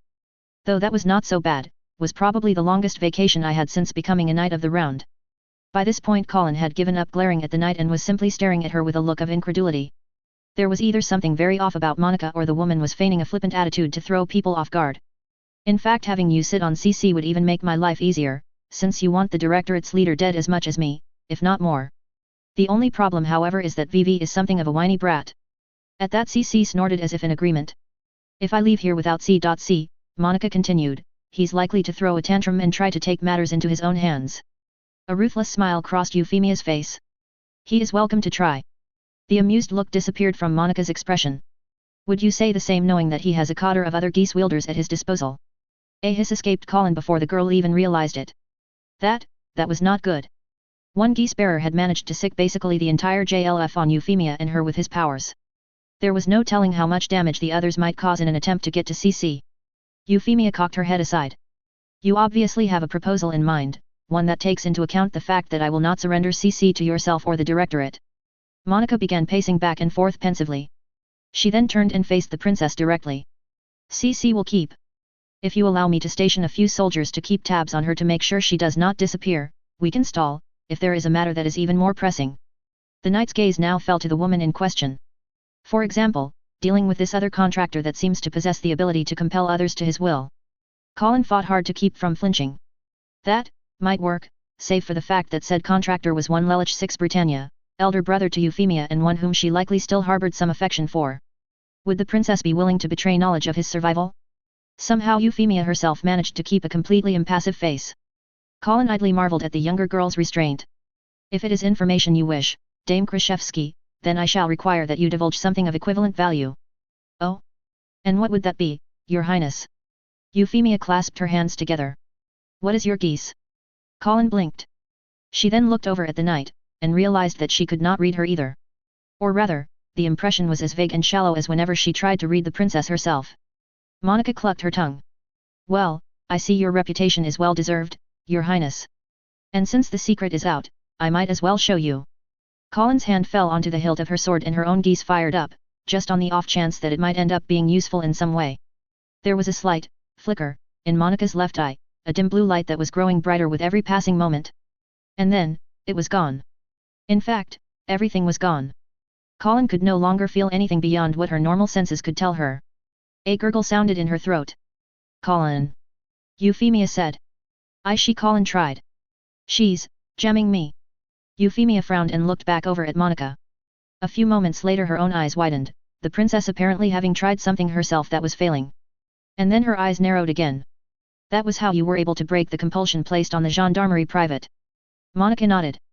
Then, can you do the same for the compulsion placed on C.C? What comp? Monica began as she looked directly at the woman. Suddenly the knight jerked back, clutching her left eye as she let out a scream, almost toppling over. Colin nearly jumped at the sound and Euphemia herself seemed to start. And then the entire palace was restored to Colin's sight, Monica seemingly having turned off her own Geass. Hells, what is that? The knight exclaimed. Evidently not, Euphemia noted dryly as it became apparent Monica was more or less okay. The knight straightened up and gazed at CC without her Geass, giving the other woman a dirty look. That's the first time I've ever seen anything like that, she said. What was it? CC is under some form of compulsion imposed upon her by her previous contractor, Euphemia stated. It prevents her from answering freely questions about said contractor and Geass in general. Monica frowned and shook her head. That is impossible. The code and the Geass do not work that way. And you know all there is to know on the matter to be able to so decisively proclaim this. Euphemia countered. Monica adopted a pensive look. Hey. Point. But this is far outside the bounds of precedence. She regarded CC. Though, if this compulsion really does prevent her from talking about the Geass, then has she ever actually specifically stated who put this compulsion on her? That was an equally good point. Both Euphemia and Colin followed Monica's gaze and looked over at CC. She be here amongst thou, CC said somewhat irritably. Twould seem gentleness is now demode. Colin rolled her eyes. As far as she was concerned CC really did have it coming. The important bit now however was to get some real answers, assuming they could. Yes, people aren't as polite as they were back in the day, you had to go to walk the school in the snow up the hill both ways, Colin drawled. Now, how about the plain and simple truth? For a moment Colin became the center of attention as everyone in the room openly gaped at her. Their mouths were not quite hanging open, not quite. CC for her part met Colin's gaze for about 5 seconds before suddenly bursting out laughing. She continued laughing for a good minute or so, redirecting everyone's attention back to her. When she finally stopped it was with noticeable effort that the woman pulled herself back up into the chair. Oh how sharper than a serpent's tooth, CC said with a wide grin. Thou thinks the sooth be so easily found. The smile darkened as suddenly C.C's eyes seemed to flare a golden light. And then her hair seemingly parted, revealing a glowing crest on her forehead. Crunching sounds, mixed with the clinking of what seemed to be chains, started echoing in the room. A dark miasma appeared about CC before twisting about all over the woman's form. In fact it was more than just the miasma twisting, A sickening crack sounded as suddenly C.C's arm snapped off and a gush of blood erupted. "Bloody hell!" Colin exclaimed. A second later armsmen burst into the room, weapons drawn. "Highness!" Moss shouted. "No threat!" Euphemia quickly shouted. "See to Ms. Clermont now." One of the soldiers quickly pulled out some bandages and began wrapping the stump that was left of C.C's arm to stem the bleeding. The woman was noticeably paler, her breathing ragged. Colin was at her side as well, helping hold her steady. "Bloody idiot," she hissed. "What were you thinking?" The only response from CC was a slight smirk. Watching all this, Monica frowned. "Yeah, okay, I think this just became my top priority." End of chapter 50. That last scene went on a lot longer than I was expecting it to. Note that we're in a somewhat slow period of time progression. There's a lot happening, but it's all happening within a few days to a week of the Black Rebellion. As it takes at least 2 weeks to traverse the Trans-Siberian Railway from Vladivostok to say Paris, Lelich is going to be out of action until sufficient time passes for him to, get to Paris. That being said, I might need to skip a few events that I was originally planning on showing just to get the story moving again. I don't want to end up taking 5 chapters or something just to portray what boils down to background developments over the course of a single week. So, any guesses as to what CC is asking Euphemia to build? "I have plans for Mikasa." "Oh, I have so many plans for Mikasa. Should be interesting." I think some of you might be underestimating the degree of ruthlessness that is necessary for the characters to achieve their goals, but maybe that's just me. None of the characters in the original anime would have achieved much of anything if I had attempted to use them verbatim in my story, simply by virtue of the fact that I've made the world not revolve around solely them, so their mistakes and etc. are not simply forgiven or hand-waved. As such, to get what they want, they need to actually take into account how other people will actually react, for better, or more importantly, for worse. I've already noted that the official religion in my version of the Britannian Empire is Nordic. As such, hell is somewhat of a natural alternative to hell as an expletive. My rationale and further explanations can be found in past author notes. This FIC already has a TIF tropes page. Feel free to add to it. Would be nice to get a character page for it, to see what people distinguishes my version of the characters from the canon. I will not be answering any questions about Lelich, Zero, and the Geass that I feel constitutes a spoiler for the wider story. The things that I have revealed thus far in the opening snippets were strategically chosen, to give a sense of what I consider to be important but at the same time does not spoil what I consider to be the true story. Ahem. Maybe I've said too much already. That said, continue to ask questions. There are times when I accidentally screw up something and something that was not meant to be ambiguous appears so to my readers, and those I'm happy to clarify. And in the times where I outright refuse to answer a question, I will note my refusal in the author notes, so if there are questions that do not have such a refusal and remain unanswered, chances are I forgot about them and you can poke me again with them. Though do note that repeat questions that I have answered will get directed to look through my author notes. CC translation: because I'm not feeling lazy today. The scheme thou hast asked for. The designs you asked for. Nay, that be beyond the ken of any contrivance crafted by mortal hands. This shall restore the lamancy of the gate. With yonder light, thou may once more gain added to the Empirus. No, that is beyond the ability of anything made by mortal hands. This will restore the light of the gate. With that light, you can once again gain entry to Empyrean. 'Tis a land not meant for mortal ken nor mortal company. It is a land not meant for mortal knowledge or mortal existence. 'Tis sooth enough for thy query. It is truth enough for your question. Many a marvel hast moved beyond the ken of man. Without thereof we must make what poor surrogates our meagre hands may. Many a miracles are beyond the reach of man. Without them we must make what poor substitutes our meagre hands allow. 'Tis for cynosure of the prescribed lamancy. It is to focus the required light. There be no need for such innuendo. Thou hast asked of me a key and I hast answered. If thou art lacking in faith in mine veracity, then thou wasted thy breath with thy petition. You don't need that kind of double talk. You asked me for a key and I have provided. If you do not trust me, then you were wasting your breath by asking to begin with. Take heed with whom thou commends these matters to. Confidence is thin as those whom share it grows. Be careful with whom you share this with. Secrets become less secret as they are spread. Ponder this, Highness.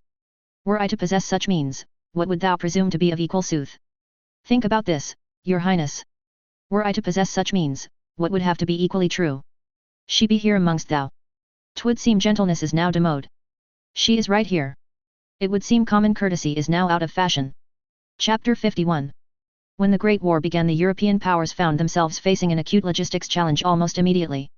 While the armed forces of each nation was nominally able to operate as part of an integrated command and control framework, in truth the degree to which they were standardized was very, very low.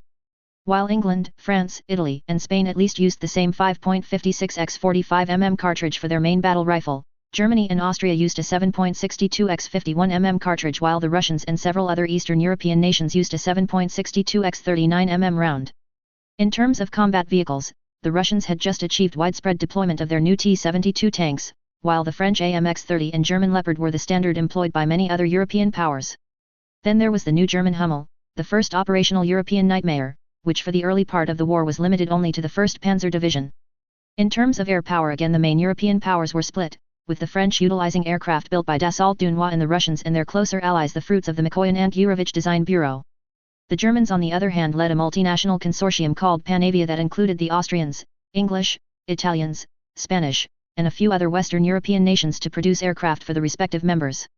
A similar split also existed in the naval assets of the European states, with only the smallest of the European maritime powers not fielding domestically designed and built ships. The sole exception to this was Great Britain, which for political reasons was forced to rely on French and German-built hulls, as its domestic shipbuilding industry was almost completely barred from building warships larger than frigates or destroyers. It was also expressively forbidden from building submarines of any type. The situation with non-combatant assets was even more complicated. As each European nation wanted to ensure that their own industries benefited from military contracts, logistic assets were intentionally left to the discretion of each country to manage. The consequence was that every single country fielded their own types of trucks, resulting in the expeditionary force sent to the Middle East having over 30 different models spread across the various contributed units.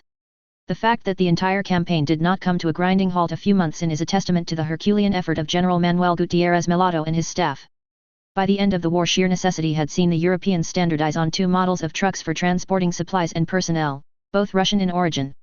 If nothing else, the Russian Federation's massive industrial prowess ensured that it could provide the vehicles in the numbers needed by the war effort, even if spare parts still remained in perennial shortage. In Blackest Night, the Great War. Chapter 51. Bellum se ipsum alet. Charles remained silent for what had to have been a good 5 minutes, staring at the monitor. He then looked over at VV. The boyish figure had a petulant scowl on his face.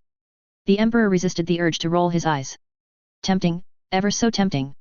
But there were more important things to do than saying "I told you so" to his brother, no matter how satisfying it would be. Is there any indication where Lelich may be now? He said instead. Almost certainly on his way back to France, Your Majesty, Monica answered. Indications are he left shortly before the start of the Tokyo uprising. Then there is still a chance to find and neutralize him, VV said. He must be traveling back via the Trans-Siberian Railway. We should have the military bomb its trains. Monica's face went through a variety of expressions, none of which could be termed approving or even terribly polite. It took all of Charles's self-control to not burst out laughing. Despite how unsavory and even thankless her duties could sometimes be, Monica always found some way to enjoy herself. It was a testament to the woman's nerve and general level-headedness, not to mention a remarkably effective method for getting people to drop their guard around her. After all, who would think that such a whimsical young woman was a knight of the round, much less a Lord Inquisitor? Bombing the railway would require penetrating deep into Russian airspace, Charles said instead. The military does not yet have the resources in place for such an attempt. Bah, VV scoffed. What good is the military when they prove so useless when the chips fall? The knight stopped making faces and regarded VV with a flatly unamused gaze. Whatever her sense of humor, Monica was still a member of the Britonian military and was not inclined to overlook any such slights, especially from someone with no actual understanding of warfare. Had you not killed Marianne, this would not be a problem to begin with, Charles noted dryly. I had no choice in the matter, brother, VV said dogmatically. She was going to betray us. How much more harm do you think her children would have been if I had let her be? Sometimes Charles wondered whether his brother actually believed his own lie. That was not impossible, though if that was the case it said really sad things about V.V's mental state. Continue with your investigation, Monica, Charles said. This will not be Lelich's only attempt at vengeance. We must be ready to act if he rears his head again. Yes, Your Majesty, Monica said with a bow at the dismissal. The screen went blank, leaving Charles alone with his sibling. The Emperor settled back into his seat while VV continued glaring at the display, as if that would somehow make the ill tidings go away. You will need to delve into C's world, see if there are any echoes from Lelich's actions. Nothing has changed since I first entered it, VV said in a petulant tone. I am of half a mind to think your knight is exaggerating what she witnessed. Better that she return CC to us so we can examine her to determine the truth of the matter. Charles sighed. And do you truly wish for CC to be brought to Pendragon, when we do not actually understand the nature of the compulsion Lelich placed upon her? I would not put it past my son to have devised a particularly nasty failsafe should she be brought into contact with a thought elevator. Better that she be left where she is, secured, and waiting until we have genuine need of her. And you trust your dear daughter with her custody? VV said dryly. Euphemia is effectively rooted to Area 11 now, if she leaves she loses the shield that is her popularity of her subjects. And Monica has a detachment of Loki regiment assigned to keeping an eye on CC. She will keep. VV still scowled, unsatisfied with someone seemingly managing to thwart him. And in truth that was exactly what Euphemia had done. Not only had she severed their mental link, his daughter now technically held possession of CC, even though Charles doubted the code bearer would still be in Tokyo if she genuinely did not want to be. Which suggested all sorts of interesting things about what the two might be getting up to. Euphemia has overstepped one too many times, VV declared suddenly. You have stated that openly removing her is untenable, so be it. All that means is she must be brought low via alternative means. Charles raised an eyebrow. Oh. Do not worry, Charles, VV said with a sadistic smile. I will make sure none will be able to trace this to you. In fact, C.C's newest contractor should serve a useful scapegoat. We can't leave her around to interfere with our plans either. Without another word, VV took his leave. Once the doors closed, Charles finally let out a snort. If anything, he was surprised his brother had taken this long to make an attempt on Euphemia's life. That he still thought he could succeed, especially with another Geass bearer now actively invested in his daughter's well-being. Well, if nothing else, it would serve as a useful test of the Directorate's test subjects and this Colin Stott felt. And if Euphemia did fall, then she was simply not ready to participate in such higher matters. Time would tell whom would succeed, and whom would stand by his side come Ragnarok. When the new day started, Colin dragged herself out of bed at 5 a.m. and lined up with the rest of the armsmen in front of the palace grounds. Each morning those armsmen not on duty or on a rest cycle would do a 5-mile run circling the Imperial Palace grounds. Colin had thought she was pretty athletic and in shape for someone her age. The first time she joined in the pace the armsmen set saw her throwing up when she finished. The girl quickly determined to do better. Today a few new faces joined them, some of whom were armsmen whose rotations had shifted to being awake now instead of resting, including one Lieutenant Armstrong. The man was shirtless again for some reason, and if the looks on the others were any indication, the rest of the guard were as confused by the lieutenant's habit as Colin. Two others, however, stood out even more. One was Laura, a statuesque beauty that was turning a few heads amongst the men even as the women, Colin included, snorted at their obvious gawking. The other, however, was a distinctly Japanese woman that Colin had never seen before. The name sewn into her clothes was M. Ackerman, suggesting that like Colin she was of mixed heritage. Unlike Colin, however, she obviously favored her Japanese parent. Today's run was also set at a brisk pace. In fact, Colin got the distinct impression that every time someone new joined, the armsmen would push a bit harder than usual, a sort of light hazing as it were. Ackerman, however, had no trouble keeping up, and Laura actually seemed to be enjoying herself. In fact, by the time they were done she was near the front, her presence almost seeming to spur the lead runner to go even faster so as to not lose face. All of them were breathing heavily when they finished, all but Laura, who did not even look winded. Colin chuckled to herself. It seemed there really was always someone better. Though she was almost afraid of what someone even stronger than Laura might look like. When all of them hit the showers after the run, however, it was the newly arrived Japanese soldier that was on Colin's mind. The question was how to approach her, especially considering the other girls seemed to be intently avoiding meeting Colin's gaze. Hey! Which left her only one avenue to take, the direct approach. The soldier barely kept the grimace off her face as Colin addressed her. Yes, ma'am. She said stiffly. The name's Colin. You would be. A beat passed before an answer came. Private Ackerman, 2nd Platoon, Bravo Company, 100th Infantry Battalion. A completely by-the-book answer at that. Colin's lips twitched. It was pretty obvious the soldier did not want to engage with Colin any more than formality required, but why that was the case was beyond the ability of her Geass to discern. Ackerman, Colin said. I presume you have a first name as well, Private. Another beat. Mikasa, ma'am. It was plainly evident that Mikasa was going to force Colin to drag answers out of her word by word. Mikasa, Colin repeated. When did you transfer to Her Highness Guard? The woman's brow furrowed. Permission to speak frankly, ma'am. Colin raised an eyebrow. Sure, go ahead. You're my superior officer, ma'am, and I will accept any legally binding order that you issue. Beyond that, however, I am not obliged to socialize or interact with you, and I would appreciate if you respected that. That was a lot more forthright than Colin had been expecting. Which was fine with the young woman, at least this way they would not be wasting any time dancing around the issue. Would you mind at least telling me why you feel this way, Private? Yes, ma'am, I would mind. Or not? Colin frowned. Mikasa obviously did not want to open up to her, and trying to press the other woman on the issue would simply see her clam up even more. The private was also right. All Colin was legally allowed to demand from her was that she follow orders relating to their respective duties. Just because they were serving together did not require that they be friends. Alright Private, I'll drop it, Colin said. Mikasa nodded, even politely at that. Will there be anything else ma'am? No Private. Clicking her heels together, not that she was even really wearing heels to click, Mikasa proceeded to the showers leaving Colin standing there. Colin glanced after the other woman, a more than mild sense of confusion swirling through her head. She had expected, as a fellow Japanese, that she could easily establish a rapport with Mikasa.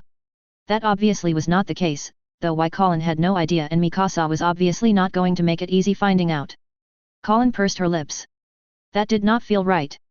Not just because they shared a heritage, but also because if they were going to fight together they needed to trust each other, and just barely tolerating each other did not engender trust. But this was not something she could rush, and so Colin found herself forced to adopt yet another rather unfamiliar behavior, patience.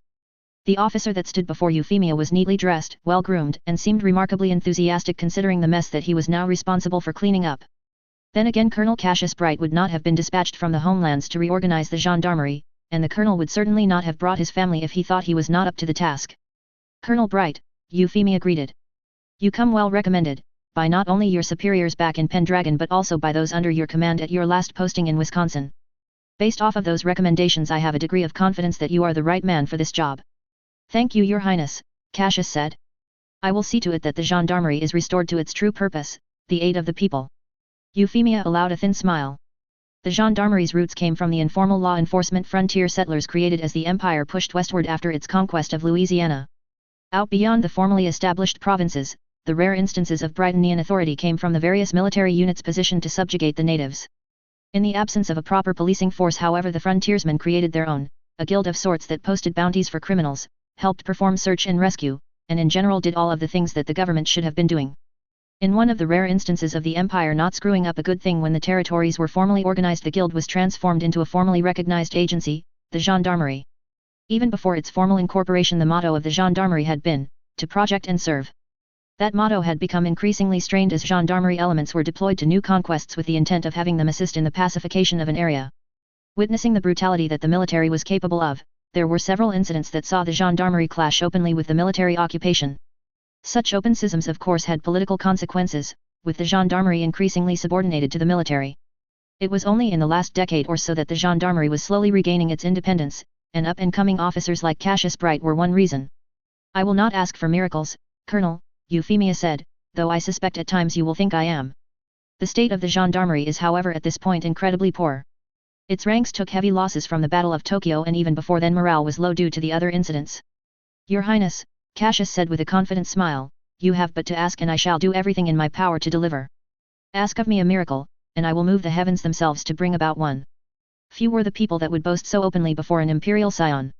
Something told Euphemia that Cassius was one of the even fewer that could make good on his boast. Very well Colonel Bright, Euphemia responded.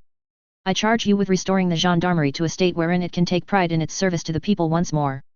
Cassius bowed deeply. At your will, Your Highness. The man executed a perfect 180 and left the office. Euphemia watched him leave and when the door closed let out a snort of amusement. Time would tell whether the colonel's confidence was warranted. She certainly hoped it would be, as losing the gendarmerie as an effective arm of governance would be extremely inconvenient. Rachel, Euphemia said into the intercom. I am ready for my next appointment.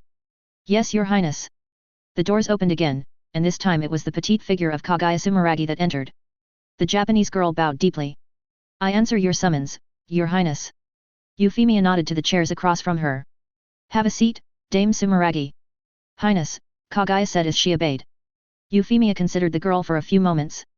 By all rights, Dame Sumeragi, I should have you arrested and executed for your support of the Japanese Liberation Front. Kagaya's gaze did not waver. I did what I thought right, Your Highness. I have no regrets. The princess chuckled. Then you have no regrets in the Akatsuki and Akakashi that you supported openly coming out in my support and helping decisively destroy the JLF. That, Kagaya had to admit, was a good point. She refused to lose her nerve however. I would not take back any of my actions, Your Highness. Not quite as unequivocal a statement as her first, but it got the point across.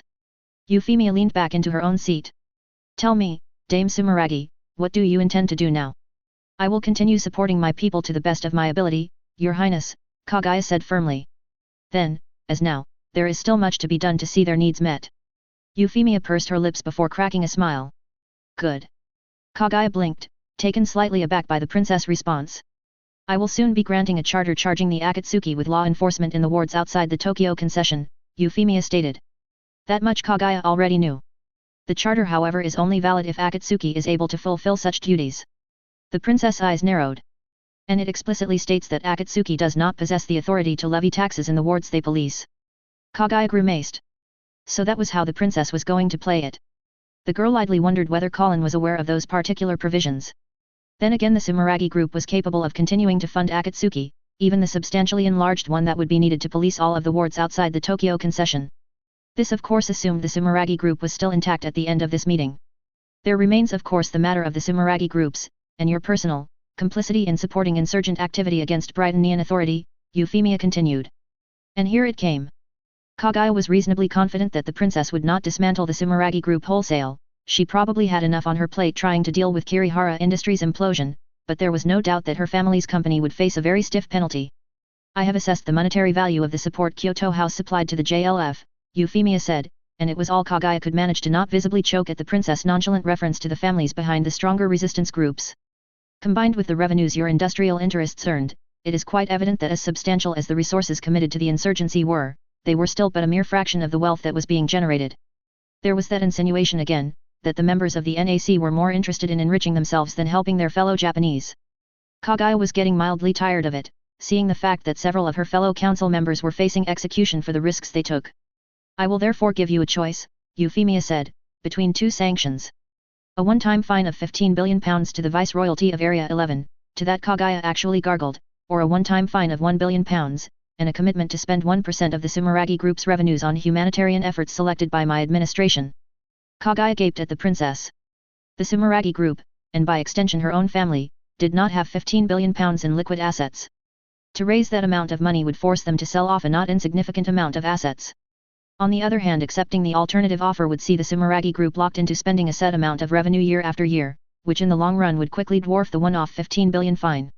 Except assuming the princess was serious about forcing the Sumeragi Group to fund humanitarian projects, it was likely in Euphemia's interest that the company continue to remain in good financial health, especially since Her Highness herself would be picking which projects to fund.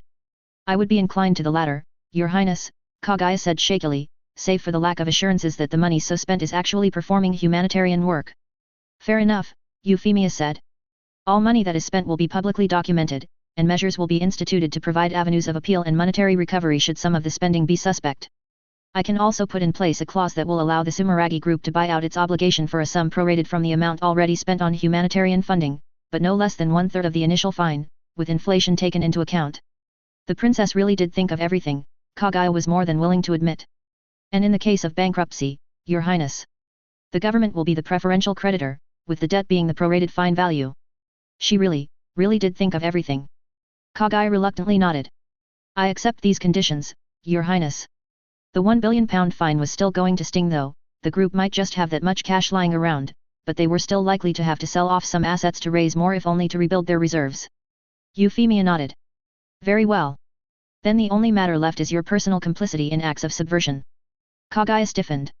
Or maybe it was not over yet. Euphemia gave her a slight smile, likely meant to be comforting but having the opposite effect. I have spoken extensively with Colin, the princess said, and she has been emphatic about limiting the personal consequences for those that assisted her. I am prepared to grant a great deal of clemency in thanks for her having saved my life twice now, and that clemency will extend to yourself, Dame Sumeragi. This clemency will however come with a condition. Of course. The princess likely could not just pardon Kagaya outright even if she wanted to.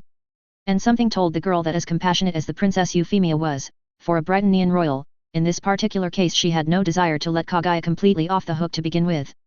The condition is a simple one, Euphemia explained.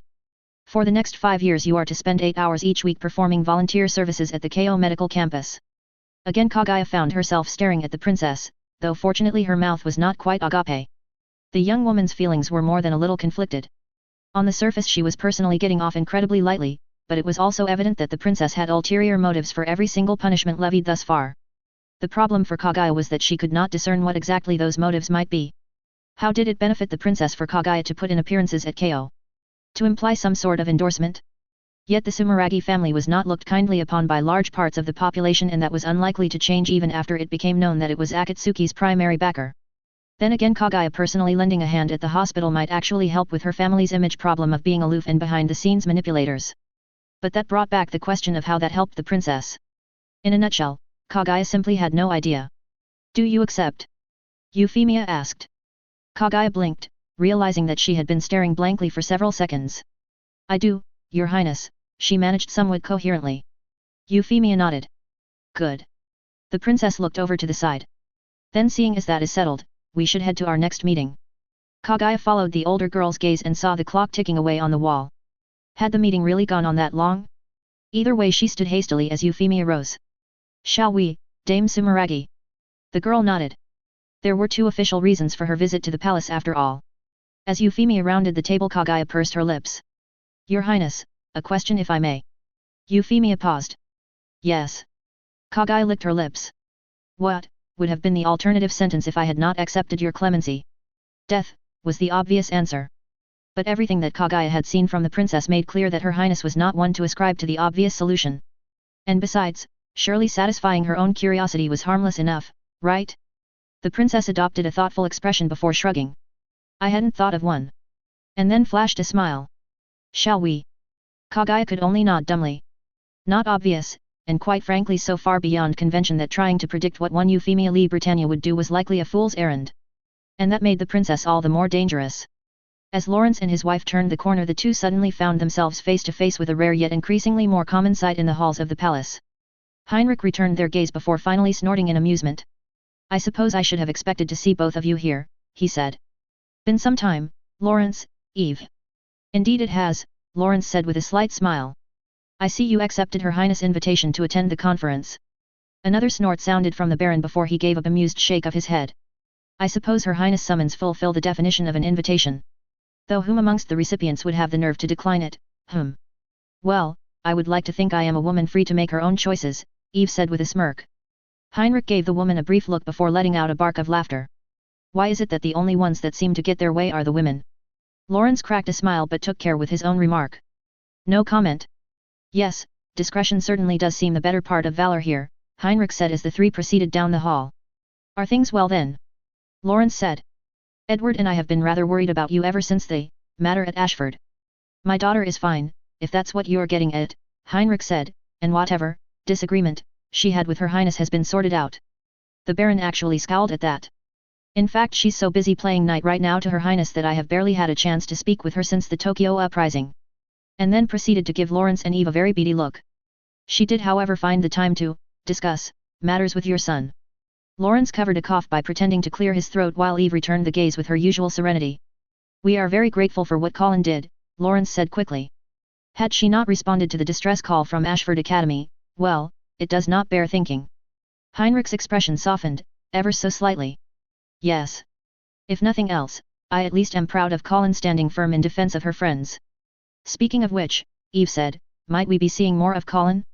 There certainly seems to be a good deal of chemistry between her and Cole." This time Lawrence was not even mildly successful in covering up the gurgle in his throat, whereas Heinrich nearly missed a step. The beady look was back as he regarded Eve. "We shall see what caliber of man Cole is with respect to that particular matter," the Baron said.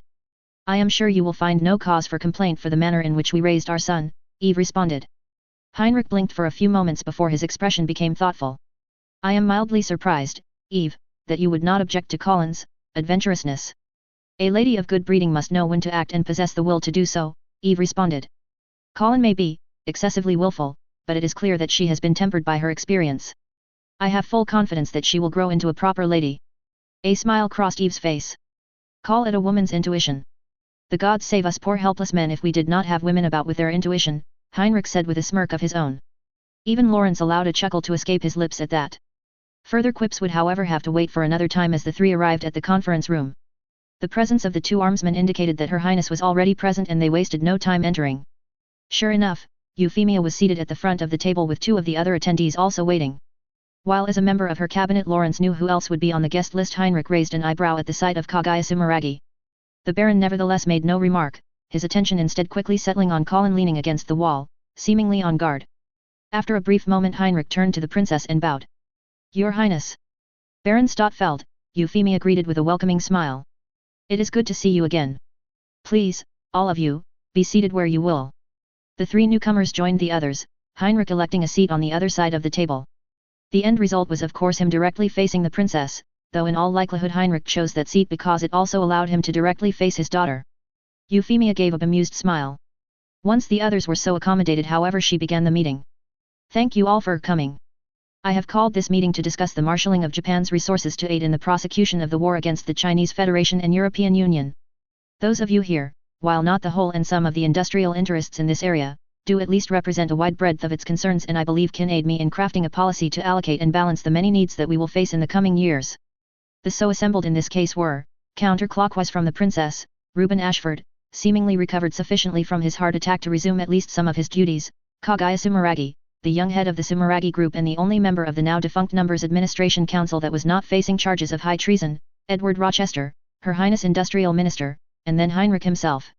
Next to Heinrich sat Lawrence Kraft, the Exchequer of Area 11, and his wife Fleur von Tertzental Mariel Kraft, generally called Eve by those that knew the Kraft family with any degree of familiarity. As for why Eve was here, that likely had something to do with the extensive commercial interests she possessed. Like Heinrich, Eve was a commodities broker, but her focus was on agricultural and food products, not minerals. Also like Heinrich, however, Eve likely held a rather disproportionate amount of influence on the local Area 11 markets for a single person. In this case, that influence meant Euphemia could simply tap Eve to consult on the food situation in Area 11 and be fairly certain that she would get an accurate accounting without having to reach out to countless individual entities. With the commencement of hostilities and Japan's status as an island nation, we must take a full accounting of what reserves we possess, of fuel, food, and necessary industrial inputs, and the expected demand as the empire builds up its forces in the area, Euphemia said. The General Staff intends to use Japan as a staging ground for offensive operations against the Chinese and Russian federations, which will likely see us absorb upwards of 1 million or more soldiers, likely even more. Eve's expression became pensive, a change that did not go unnoticed by Euphemia. Is something the matter, Dame Kraft? Please, Eve is fine, Your Highness, the woman said with a slight smile before her face became serious once more. And yes, there is a matter of concern. Area Japan is not self-sufficient in food, Your Highness, even with the relatively depressed consumption of the Japanese people. If we are to support a significant increase in troop numbers stationed here, we will need to work out the means to feed them. Euphemia nodded. Yes, this was raised as a concern during one of the staff meetings. My understanding, however, is that the agricultural sector of Japan never really recovered after the war, and that a significant amount of arable land is currently laying fallow. To an extent, Eve said. There is certainly room for expansion, but as a mountainous island nation, Japan will likely never be actually self-sufficient. The woman's fingers tapped the table in a thoughtful motion. I can take a look at my records, Your Highness, and combined with records from your agricultural ministry we can probably come up with some numbers for the untapped agricultural resources and whatever margin will need to be made up from overseas. The princess nodded before cracking a playful smile. I don't suppose you would like to take over the agricultural portfolio wholesale, Eve? Eyebrows rose all around the table while Eve herself simply returned the smile. I'm afraid I enjoy myself a bit too much in private industry, Your Highness. Ah, well, a shame, Euphemia said with a faint sigh. She then looked at the others. If there is a matter that any of you believe should be brought to our attention, please, do not hesitate to interrupt. Looks were exchanged and a mixture of hesitant and confident nods answered the princess. Then on to the next matter. Baron Rochester, Baron Stottfeld, how are things looking for the industrial concerns? As Rochester's mouth opened, an amused chuckle sounded from Heinrich. The industries minister looked over at his friend quizzically, but Heinrich shook his head. With a shrug, Rochester began again. We are already getting inquiries from the various manufacturing and construction firms situated in Japan about meeting any potential needs the military will have. As per your instructions, I have contracted 2 additional firms to assist with the expedited construction of Mitchell Base. At present, outstocks of raw materials should see us through the next few months of domestic consumption at least, but until we have firm requests from the military it is impossible to say how long they will actually last. I see, Euphemia said, and then she glanced over at Heinrich. Baron Stottfeld, any input on this? Heinrich rubbed his chin thoughtfully. The good news, Your Highness, is that the Chinese and Russian Pacific fleets don't seem terribly interested, yet, in breaking out into the Pacific proper and commencing commerce raiding. That's almost certainly going to change, though at this point I'm more worried about the Russians than the Chinese since the Bears have substantially more modern submarines. The bad news is that, the nature of manufacturing being what it is, it will almost certainly be more efficient for the military to ship in finished weapons and ammo than the raw materials. The native manufacturers are going to have to find niches, things that they can gear up to build here that makes more sense building here than building back in the homelands and hauling it over the Pacific. Rochester grimaced, as clear an indication as any that there was merit to Heinrich's assessment. Euphemia simply nodded. Understood. I will discuss the matter with the military staff. Though at present Japan's own industrial concerns are in a degree of chaos with the effective collapse of Kirihara Industries. This time grimaces appeared all around, not just on those directly impacted like Kaguya or Rochester. Despite being owned and managed by a number, Kirihara Industries' holdings and concerns were extensive and their unwinding was causing a significant amount of problems all around. The government had stepped in and was doing what it could to keep the concerns running. A lot of Rochester's time was spent seeing after that, but eventually a more permanent solution was needed. Excuse me, Your Highness, but you have not selected a chief executive to oversee the company? Heinrich asked. Euphemia chuckled mirthlessly. Finding someone of sufficient integrity, and whom I have not already enlisted, has proven difficult. The princess raised an eyebrow. Are you perchance volunteering, Baron? Heinrich let out a bark of laughter. Heavens no, Your Highness. I did have a suggestion, though. Old man Rainford. Grunts, snorts and outright coughs sounded all about the room. In fact, the only two people that did not make a sound were Kaguya and Euphemia herself. The princess looked about in mild confusion. Rainford? Are you referring to someone from the Rainford group? Yes, Your Highness, Heinrich said. Gwyn Rainford, specifically. He was company president until he retired 5 years ago. I had dinner with him shortly before I returned to Japan and all indications are he's going stir crazy with nothing to occupy his time. 5 years ago, Euphemia said thoughtfully. Is that not when the Rainford group lost the manufacturing contract for nightmares for the military? Heinrich smirked. And how has the rollout of Gloucesters been coming along since then, Your Highness? Euphemia raised an eyebrow, but Heinrich was utterly unrepentant for his flippancy. Behind the princess, Colin rolled her eyes at her father's behavior. Long ignored memories were surfacing and Colin could confirm, yes, her father was always this way. It was a wonder her mother put up with him long enough to marry him. Would he actually be willing to accept a position to reorganize Kirihara Industries? Euphemia said, staying on topic. Probably. Gwyn didn't really want to retire, but the board basically forced him out using the excuse of the lost nightmare contract. Very well then, Euphemia said and then looked about. Does anyone have any reservations about extending Sir Rainford an offer? Heads shook all about, though interestingly there was a pensive look on several faces as well. No one was offering to share just why they were reacting this way, and as far as Euphemia could tell, none of them actually thought having Gwyn take charge of Kirihara Industries was a bad idea. For now that was good enough. Are you acquainted with Sir Rainford as well, Baron Rochester? Yes, Your Highness, the Baron nodded. Then please extend an invitation to him to oversee the restructuring of Kirihara Industries. Understood, Your Highness. Heinrich leaned over towards Rochester and uttered in a low whisper. Offer to have a few geishas amongst his staff and he'll jump at the chance. A cough escaped Rochester, but he kept his face otherwise expressionless when Euphemia looked over. Heinrich similarly feigned innocence even though a twinkle was visible in his eye. Colin, having heard with perfect clarity, shot her father a disapproving look. Hopefully he would take the rest of the meeting more seriously and not tempt her to give him a good thumping afterward. Then again, this was her father and he looked like he was genuinely enjoying himself. Men, Colin decided, were utterly inexplicable creatures. Hopefully Cole would take more after his mother. And then Colin noticed the expectant gaze she was receiving from the woman in question. Then again, maybe she should not be wishing for that after all. The rest of the meeting promised to feel very long, what with the collection of personalities present. Lloyd grumbled as he and Cecile surveyed the damage to the Essex hangar. Though it was not hit in the initial bombardment by the French cruise missiles, the hijacked Gawain had specifically targeted it, likely in an attempt to kill the staff responsible for producing the Lancelot and destroying the tools used in White Nightmare's construction. Even though the majority of the staff managed to survive and, not counting the subverted technicians, were cleared by the night of 12 as above suspicion, it would be some time before they were in a position to continue their work. How long before we can have the hangar cleared out? Lloyd complained. And there is so much equipment that we need to requisition or have shipped in from the homelands. Priority is on the repairs needed to return the base to full operational capacity and to receive the reinforcements that will be arriving shortly, Cecile said blandly. It will be at least a week if not longer before new space can be allocated for us. Her own mind was distracted by other things, like trying to piece the questions Monica had asked into a coherent picture of where the investigation was headed. Cecile's attempts to find out more were roundly rebuffed, not surprising seeing as she was directly involved with the suspects under investigation, and the woman's frustration at being kept in the dark was considerable. Perhaps I could arrange to examine that red nightmare, Lloyd muttered aloud. Cecile's ears perked and she looked down at the man in his wheelchair. The red nightmare. You know, the one that managed to defeat my Lancelot, Lloyd said nonchalantly. I am surprised that the 11s could have come up with a nightmare that could match my masterpiece, but if they did, it warrants examination. Cecile ground her teeth. You want to examine the nightmare that killed Suzaku?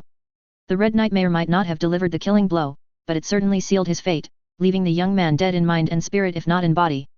The Earl looked up at Cecile with a raised eyebrow. I am an engineer, my dear. If someone has managed to create something of higher caliber than myself, my curiosity will only be satisfied when I have a chance to determine how they surpassed me.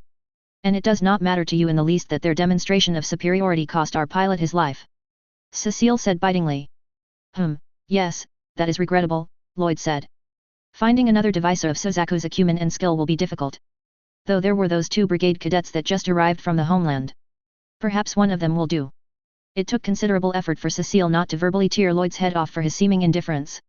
The problem however that there was nothing seeming about it, the Earl really was that apathetic to human life. To him Suzaku's value came from his ability to pilot the Lancelot, and any gratitude or consideration Lloyd might have held for the young man was centered solely around that fact.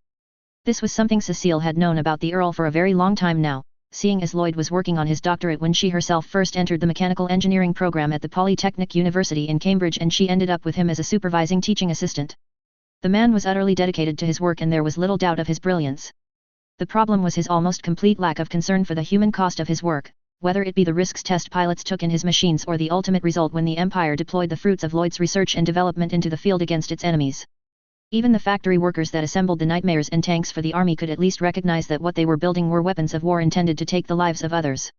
Lloyd, though, all he saw was the engineering challenge of creating a faster, stronger, and better machine. Cecile had thought that her presence would ensure that Lloyd's obsession would be tempered to an extent, and that she could make the Earl take seriously considerations such as user safety. It was why, in some ways, she was almost glad when Suzaku was defeated in Fuchu and she gained the assistance of General Darlton to ram down Lloyd's throat the redesign necessary to give Lancelot a proper ejection system. Now though, all that effort seemed for naught with Suzaku dead. Cecile frowned. Colin Stotfeld, the Red Knight, the leader of the Akatsuki and a fellow classmate at Ashford Academy. Now that the girl's secret was out, the court-martial that Suzaku was subject to was starting to make sense.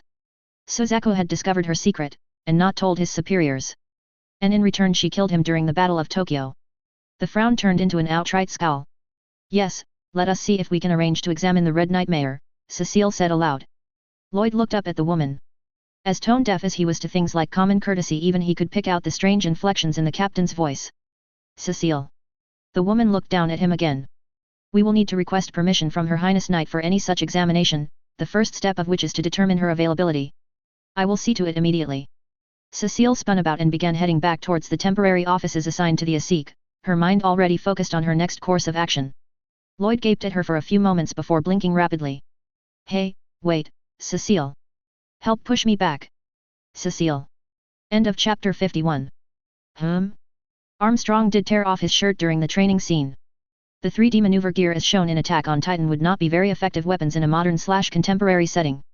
The primary issue is that all it would take is for a soldier to even clip one of the users with a rifle shot, and said user would probably end up plastered over the pavement or walls because they would lose control and conservation of momentum would exert itself.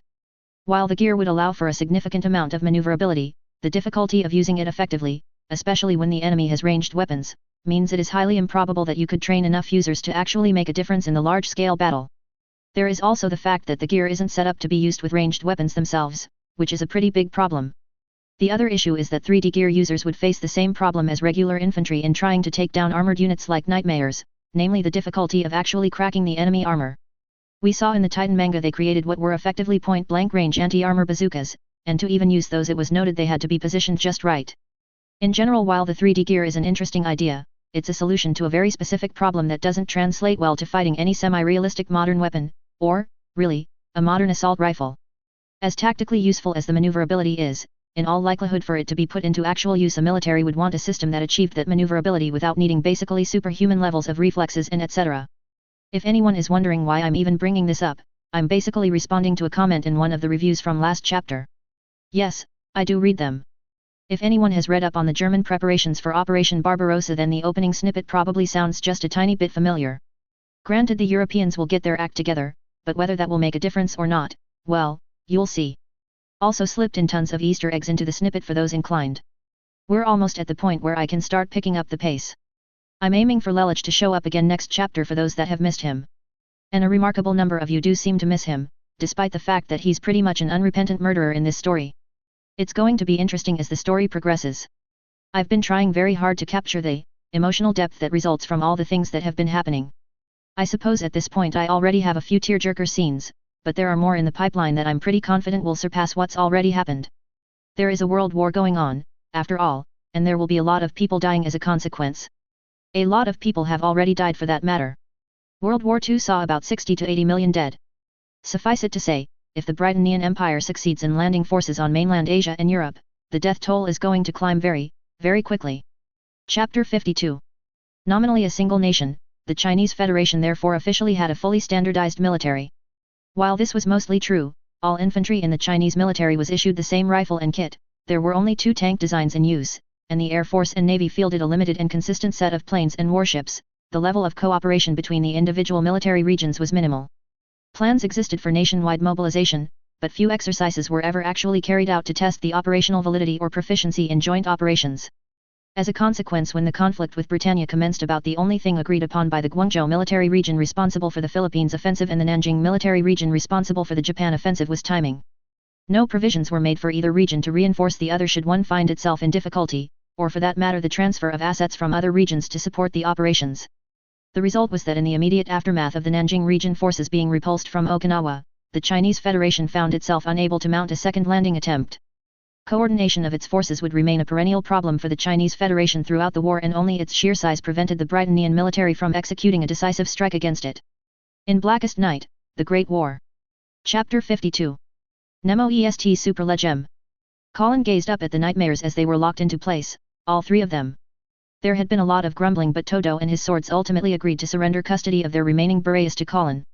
Euphemia also kept her word, allocating a warehouse and assigning a contingent of the 100th Infantry Battalion to keep it secure. They were fairly deep within the concession, that was actually inevitable since the only place with warehouses that could be commandeered was by the harbour, but thus far Colin had not had any difficulty getting access made available to the former JLF soldiers and to Rax Hata and her team. And a few Akatsuki members for that matter. This, still feels weird, Ogai said beside her, if I'm being perfectly honest. That it does, Colin agreed. And yet, there's quite a bit of room for optimism. I suppose there is, Ogai said with a slight smile. How are things on your end?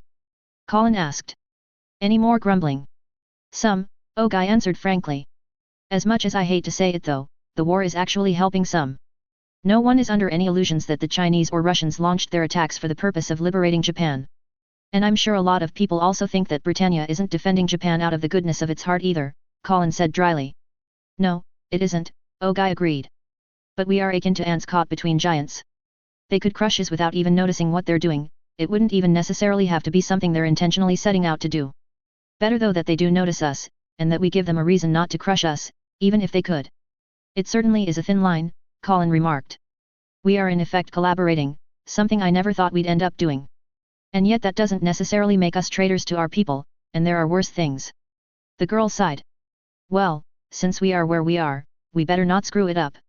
Colin walked over to the Indian engineer, who was busy snapping out orders. A lot of the tools and equipment were from the Sumeragi group, and it was enough to keep things running. The possibility of getting access to Britannian equipment was opening up all sorts of interesting options, however. Doctor, Colin addressed the woman. Rax Hata looked over at her and cracked a smile. Well, while I won't ever claim the Sumeragi were stingy, it is nice to have access to a proper supply chain and be able to requisition parts without having to wait for them to be passed through the black market. Colin chuckled wearily. Try not to break the bank, Doctor. Her Highness was an exchequer auditor after all, and the last thing we want is to have her decide our numbers don't add up. Believe me, Colin, Rax Hata said dryly. Balancing the budget is something that I have had to do far too many times over my career.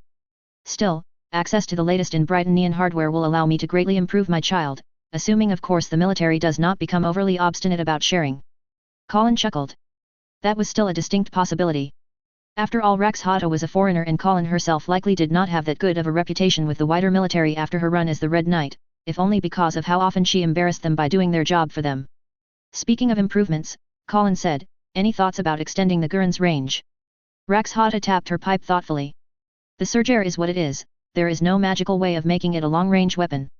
Similarly, the magazine size for the autocannon will always be constrained by the fact that the cannon is built into the arm. I could however remove the cannon outright and provide you with an arm sturdy enough to fire a standard Nightmare rifle without needing both hands. That'd work, Colin said. That way I can at least make use of the standard complement of weapons more easily. I'll see about it, Rax Hata said. Do you expect to need to use the Gurren again? Ogai asked as he joined them. A shrug. Who knows? Japan is more or less on the front lines of the war, and it's not impossible that the Chinese or Russians will land more troops. If they do manage to hit Tokyo, I want to be ready. That was true enough, Ogai knew. It was almost ironic, that just when they were starting to make some headway with the Britannians a new threat would arise. No almost about it, it was deeply ironic that he was actually rooting for Britannia to win this war, if only because he and much of Japan had effectively thrown their lot in with the Princess Euphemia. Ma'am. Colin turned about to face one of the honorary Britannian soldiers. 2 calls just came in for you, ma'am, the soldier reported. One is from Colonel Cassius Bright of the Gendarmerie, though it seems he is in fact trying to reach Commander Ogai, and the other is from a Captain Cecile Crumi of the Camelot Institute. She is specifically asking for you. Cecile. Raxhata said quizzically before Colin or Ogai could respond. Do you know her? Colin asked. She was a new student when I was pursuing my doctorate, Raxhata said. Good head on her shoulders, possessed an intuitive grasp of electrical control systems. Camelot, Colin said thoughtfully. Isn't that what the ASIC is part of? Indeed, Raxhata said. I wondered how long it would take them to start sniffing around my child. Is that going to be a problem, Doctor? Raxhata looked back over at the Gurren for several moments. She then looked at Colin and shook her head. I will permit Cecile to examine my child, but the Earl of Pudding goes nowhere near her. Okay, Colin said before turning back to the soldier. I'll take the call from Captain Crumi myself and Ogai can do the same for Colonel Bright.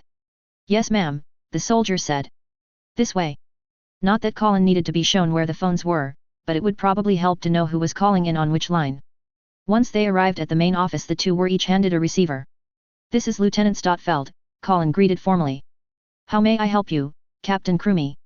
Good day Lieutenant, a cool and clear voice sounded on the other end. As you are likely already aware, I am a representative of the Advanced Special Envoy Engineering Corps. Your nightmare, the Gurren, has caused quite a stir amongst our staff and we were wondering if we might be allowed to examine it. The captain was being remarkably polite with her request. Then again technically the Gurren was under the authority of the Princess Euphemia, so it was not like the ASIC could actually demand access to the nightmare. There was something else about the woman's tone however, an inflection that sounded just the teeniest bit off to Colin. Is examining the Gurren all the ASIC is interested in doing, Captain? Colin asked. There was a brief pause before Cecile responded. I'm sorry, I'm not sure I understand. The uneven tone was even more evident now. Colin spent a brief moment wondering whether she always possessed the ability to pick these up even with the filtered and transmitted voice on a phone call, or if her powers were growing again. She quickly pushed those thoughts aside to focus on the matter at hand. The ASIC also developed the Lancelot that I defeated during the Battle of Tokyo. Am I supposed to believe that your interest in the Gurren is not based on that? It was not a far-fetched conclusion and Colin did not really mean anything by openly asserting it. If nothing else she wanted to see just how honestly the ASIC members would treat with her. The long silence that followed however quickly made clear that she had seemingly struck some kind of nerve. Lieutenant, I do not believe a secure line has yet been established for your facility, Cecile finally said. Matters of this nature really should be discussed in person. Are you amiable to that? Colin raised an eyebrow, not that the other woman could see. I am. Then what would be an opportune time for you? That was also a good question. Just getting the time to come over here and make sure everything was going okay with the Gurren required shuffling her schedule about. The training regimen for armsmen was utterly relentless. I shall actually have to see, Colin said. What's a way for me to get in touch with you? Another pause. Either that was not the response the captain wanted or she herself was trying to figure out the correct line of communication. A moment later however Cecile provided Colin with a number to a secured line that she could contact, with instructions that Colin needed to also call in from a secure line to close the loop. There were probably tones of those in the palace though Colin made a mental note to make sure. That done she hung up, and saw that Ogai was still talking on the phone.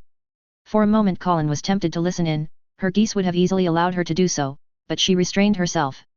The Geass was a powerful tool, true, but she could not allow it to become a crutch. And besides, if it was something she should know Ogai would tell her himself. When the second phone call ended Colin nodded to the man. So what did the colonel want? Well, he proposed that the Akatsuki and the gendarmerie cross-train, Ogai said. Colin stared at him for a few moments. Wait, what? The colonel said that since we are both charged with law enforcement in Tokyo, it would be best that we synchronize to a degree so that there aren't wildly divergent procedures inside and outside the concessions, Ogai said. He also suggested, well, it might be helpful for us to run a kind of exchange program, have officers that can act as liaisons in case of joint operations or just to provide advice in situations where we deal with Britannians or they're dealing with Japanese. Really? Well, that's what he said.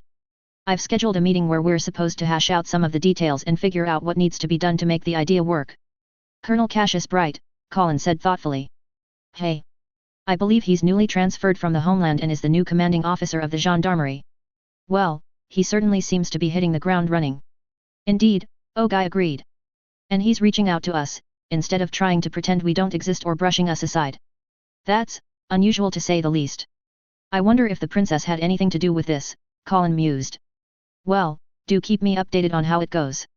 I can't claim any degree of optimism, but the more Akatsuki solidifies itself as a formal institution, the harder it will be for the Brightonians to try to roll back our advances. I'll do that, Guy assured her. Anyway, I need to get going.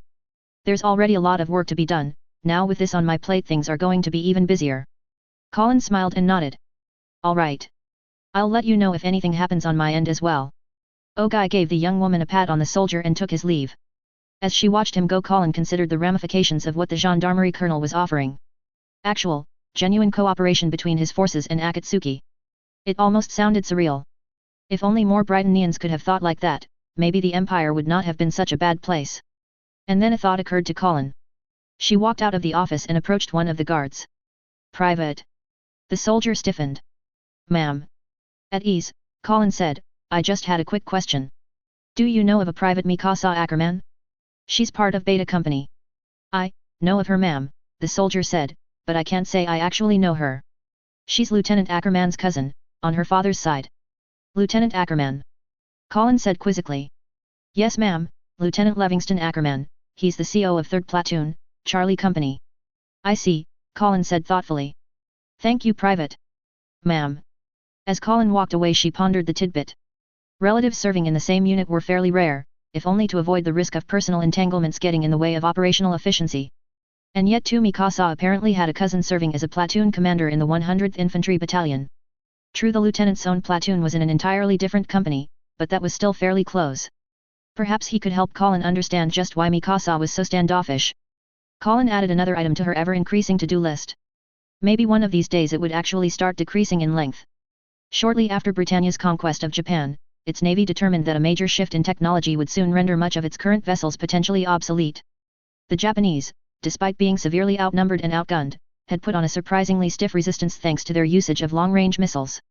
At the time, the Brightonian Navy still relied on large-caliber guns which, while powerful, fell well short of the range offered by a missile. In fact, save for the largest guns mounted on the Empire's battleships, they fell short of the destructive power of missiles as well. As a result, a crash program was initiated to convert as much of the Navy to be able to employ missiles as possible. An entirely new generation of destroyers and cruisers was laid down, their electronics significantly upgraded to support engaging enemies at the new extended ranges, and the Empire proceeded to retire or put into the reserve the older generation of warships as quickly as the new ones could be commissioned.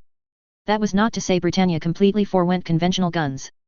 All of the ships retained at least a single turret in the case an enemy managed to close into range, and point defenses were beefed up considerably to deal with the expected increase in lethality of enemy ships once other nations also caught up.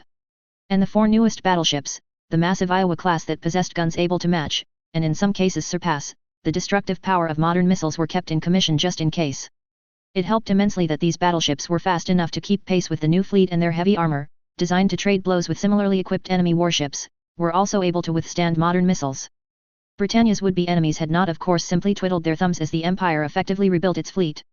The German response to the increased lethality of the Brightonian Navy was to invest even more in its U-boat program, producing a series of electric diesel submarines that were almost completely silent when running on batteries. The French and Russians elected to try to match the Empire's surface combatants, and 5 years ago began laying down their own missile ships. Their transition, however, was still in progress, so the naval forces arrayed against the Empire were a mixture of new-build missile cruisers and older gun-heavy ships. The Chinese were even more behind in their modernization program, with only 3 guided missile cruisers in commission when war broke out. On the other hand, they did possess a very large number of older ships which, despite their more limited range and destructive capacity, were still warships and able to put up a dogged fight. If they survived to range on their Brightonian counterparts.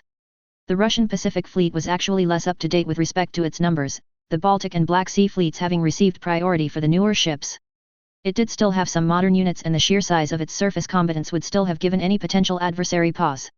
In fact, it had given the Brightonian 7th Fleet pause, seeing as they were outnumbered something like 3-1. The Brightonian solution to this disparity was, however, to engage the Russians on their own terms, and proceeded to launch waves of missile and air strikes from well outside the range of their targets. The Russian fleet commander was no fool by any measure and immediately grasped what his opponents were trying to do. In order to engage the Britannians he would have to move his fleet away from the northern tip of Hokkaido and potentially leave the forces on the ground without fire support. That fire support was sorely needed however as the Britannian armoured division was pressing hard with air support of their own. If he chased after the Britannian task force, the soldiers he was supposed to support might well be overrun. The decision the admiral settled upon was relatively reasonable considering his tactical disposition. He outnumbered the Britannians significantly and so did not need to bring his entire fleet to bear to engage the enemy. And once he was able to range on the Britannians, the significantly heavier guns on his ships should provide a decisive advantage. And so the admiral split his forces in half, keeping the Minsk with the force that remained to support the ground forces, and moved the rest to engage the Britannian task force. The plan might have even worked, save for the fact that the Britannians were expecting it. And having expected it, they had prepared a trap to decisively defeat it. Aware that the balance of numbers might yet tip the advantage in their enemy's favor even with their technological advantage, the Britannians had elected to strip off every missile-equipped destroyer from the 3rd Fleet Task Force steaming towards Area 11 and sent them on ahead. This left the rest of the carrier task force hideously vulnerable to say a submarine attack, but the risk was judged manageable. As such when the two sides met the Russians found themselves out significantly outnumbering the Britannian forces like they thought they would, but facing a force that was almost at parity. And then there was the Missouri. The battleship on board where the formal instruments of surrender were signed when Japan capitulated, the Missouri was one of the 4 big gun warships still left in active service. Its 16-inch guns eclipsed the destructive power of all but the largest of the Empire's cruise missiles and its armor meant it could shrug aside the fire from lesser vessels with almost contemptuous ease. Then there was the not trivial task of actually getting close enough to even fire on the battleship, something the range of its own guns made just a tad difficult.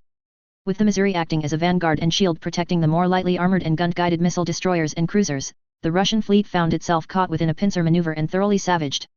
Of the ships that engaged the Britannians, only 3 destroyers were able to escape. All the others were either destroyed outright or forced to surrender.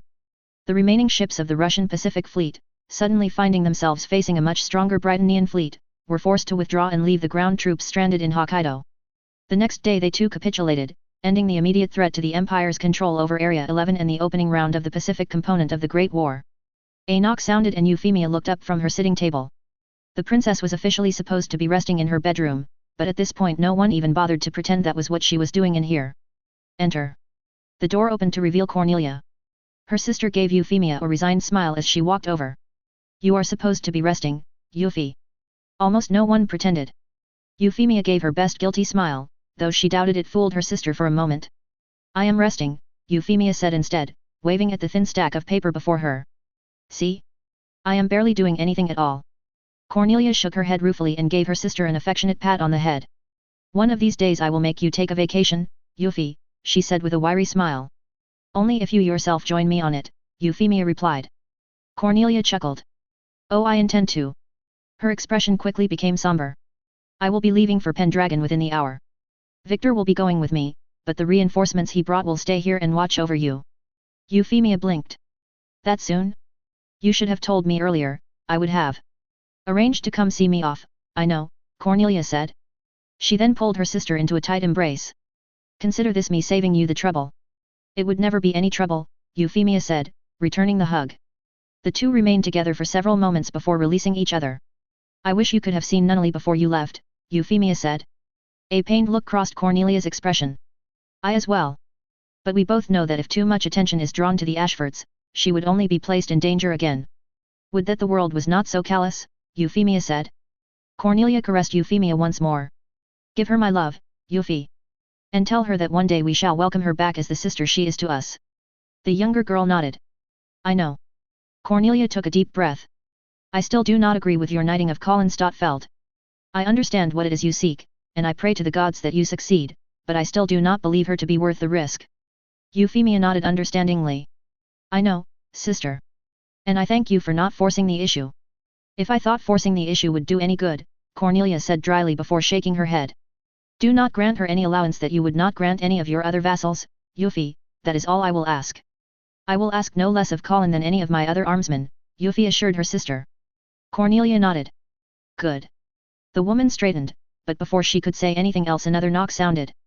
Both sisters looked over and Euphemia raised an eyebrow. Yes. She called. The door opened and one of Euphemia's armsmen stood at the threshold. Apologies your highnesses, but Colonel Bright is on the line and is requesting to speak with the Princess Euphemia. He says the matter is very urgent. Euphemia frowned. That did not sound promising. She looked up apologetically at Cornelia, but her sister gave her an understanding smile. Duty calls as always, she said, giving Yuffie one last hug. When next you return to Pendragon, I shall see you welcomed with the distinction that you rightly deserve. A nice quiet family dinner would do just as well, Euphemia assured her sister. The sisters parted once more and Euphemia watched as Cornelia took her leave. A part of her ached at the sight, another understood that this was the way it had to be.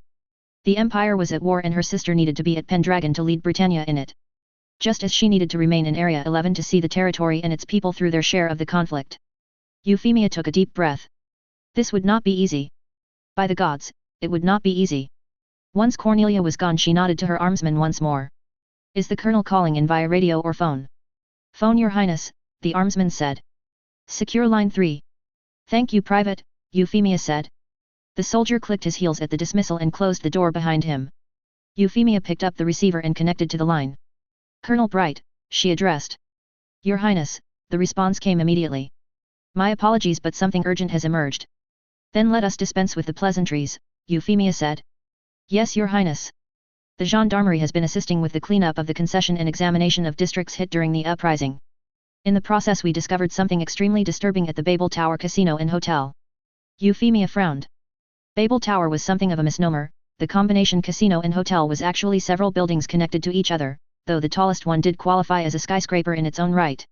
It was the largest casino in Area 11, a playground for the idle rich and relatively well-to-do. It was also something of an open secret that for the right price one could go there to have baser desires fulfilled, not surprising given Babel was located in the former Yoshiwara district. Euphemia had, while not exactly ignored the place, placed it relatively lower in her priorities due to all the other demands on her attention and time. Perhaps that was a mistake. Babel was hit as part of the attack, Cassius continued, though that was probably entirely incidental. The fighting however really tore up the gardens and when the gendarmerie showed up to survey the damage, Babel's management was absolutely adamant about denying us access to the grounds. We, kind of forced our way in, and found what looks to be a mass grave, Your Highness. The frown turned into something else entirely. A what? We're still pulling bodies out, Your Highness. A lot of them, all that's left are bones that look like they were cremated, but there were a number of more recent bodies. Dozens of them in fact, that looked like they were dumped in a hurry. And the coroner's report indicates that all of them were female. Euphemia's knuckles were starting to go white with how tightly she was gripping the phone. And what other conclusions was the coroner able to draw? Euphemia asked in a completely flat tone. We're still waiting for results from the toxicology lab, Your Highness, Cassius said, but, one of the managers, panicked and confessed. Women were apparently all drug addicts, and, were basically sold into servitude to pay for their addictions. Euphemia's breathing was remarkably level. Her heart rate was also steady with no sign of elevation. Her tone however carried with it the chill of Nibelheim. Colonel. I will require that this investigation have no flaws, leave no trace of doubt, and provide no avenues by which those implicated in this crime might escape accountability and judgment. We have locked down the entire site and taken those staff that we could find into custody, Your Highness, Cassius said. I assure you, we will not leave a single stone unturned in our investigation. See that is so, Colonel, Euphemia commanded. Without another word the princess set the receiver down. She sat there for several seconds, letting the fury within her burn until it reached a level wherein it more resembled a frozen serenity than a fiery storm. The princess picked up the phone once more. Get me Sir Finch, she ordered. There was more work to do to ensure the full weight of justice would be meted. The special military train on the last leg of their journey to Paris was ungodly uncomfortable. It was designed primarily for moving large numbers of personnel and munitions and so spared such civilian niceties as cushioned seats and leg room. That Lelich and Charlotte were able to get a private cabin at all was basically a stroke of luck, as Lelich was disinclined to use his Geass for such trivial matters. Either way it was with some relief that the two disembarked, and found themselves met by a most unexpected sight. The two soldiers came to attention immediately. Marshal Juin, Lelich greeted. This is an unexpected honor. Alphonse's mustache twitched as the elderly man smiled. I had an inspection tour of the mobilization efforts and thought it might be an opportune surprise. Welcome back, Lieutenant Lambrouge, Lieutenant Dunois. Thank you sir, Lelich said. It's good to be back. Walk with me, Alphonse said. Lelich fell in step next to the marshal while Charlotte trailed behind the two. Unfortunate that the operation in Japan did not go as planned, Alphonse remarked. Who would have thought so many resistance cells would openly side with their oppressors? Indeed, Lelich agreed. Euphemia's charisma was quite the unexpected wrench in the works. Perhaps I should have invested more effort in eliminating her, but what is done is done. A beat followed. Any news on Captain Divani? The last message he managed to get out indicated he would try to escape the country, Alphonse said. With the war having broken out and the fact that Japan is an island nation, well, I can but pray for his success. Lelich nodded. And even if the good captain was captured, the failsafe should ensure he would spill no secrets. I suppose that is all we can do, Lelich said. How are the Russians taking the failure of the Hokkaido landing? Grumpily, Alphonse answered. They understood it was a long shot and that it depended heavily on the JLF actually tying the Britannians down in Tokyo long enough for them to seize a port, but losing half of their Pacific fleet like that in a single engagement stung pretty hard. For that matter, unless the Chinese pull through with their Philippines campaign, we might well lose control of the Pacific and Indian Oceans to the Britannians. Lelich pursed his lips. I must admit, I'm surprised things took such a downturn so quickly. We're far from out of the fight, Alphonse assured Lelich. The Russians are making noise about transferring their Baltic fleet over to the Pacific, via the Arctic Ocean. Lelich raised an eyebrow. Isn't that rather risky? Very, Alphonse agreed. There's talk of attempting it this year, but time is probably against them. The earliest reasonable departure date would be next spring or summer. Lelich nodded. Hopefully the Far East Front will not have collapsed by then. All indications are the Empire will need at least that much time to marshal their own forces for any sort of offensive operation, Alphonse said. And the time should also give the Russians an opportunity to increase the size of the fleet that will make the voyage. The Marshal cracked a slight smile. And it's not all bad news. We've made good headway against the Britannians in the Middle East. Baghdad fell yesterday and we were able to run down the forces trying to withdraw from it. At this point the Empire has lost a good half of the forces they had stationed there, and if we can keep up the pressure we might succeed in ejecting them outright. Promising, Lelich said. If you can push the Britannian Fifth Fleet out as well, then the Empire really will be feeling the pressure. So we hope. But our progress on that front will have little to do with your own immediate concerns. To that Lelich made no immediate response. The two emerged outside and walked down to a waiting car. Charlotte got into the front seat while Lelich and Alphonse climbed into the back. Only after the door closed did the conversation resume. Preparations are then complete for my insertion into the homelands. A nod. What do you know of the Swords of Michael? Christian dissident group in Britannia, Lelich said. Responsible for several terrorist bombings over the past decade. Remarkably well equipped and disciplined, some suspect that they are being backed by a faction at court to stir up trouble. The former prince smirked. This also funnels resources to them. Correct, Alphonse said. While we cannot claim any sort of firm control over the group, we do have enough sway that you can be inserted into their organization. From there it will be up to you to reforge the group into the instrument necessary for fulfilling your mission. And that mission would be, ideally, the decapitation of the Britannian court, Alphonse said. Kill as many of the senior members of the imperial family as you can. The power vacuum that emerges would seriously undermine the Empire's cohesion and thus their warfighting capabilities. Lelich hummed. That will not be easy. The Marshal snorted. Were it I would not have given the assignment to you. That was not entirely true, but Lelich made no comment in that regard. I presume my superiors will have the full details for me. Lelich asked instead. Alphonse nodded. We'll give you a few days to rest from your Japanese sojourn first, of course. That won't be necessary, we can. A very loud clearing of the throat sounded from the front and both men directed their gaze forward. Charlotte however remained perfectly still, eyes front. Lelich smiled wryly. A week should be sufficient, he said. Alphonse's eyes twinkled in bemusement. I am sure. Well, be sure to at least enjoy the downtime, God knows when you'll have any more.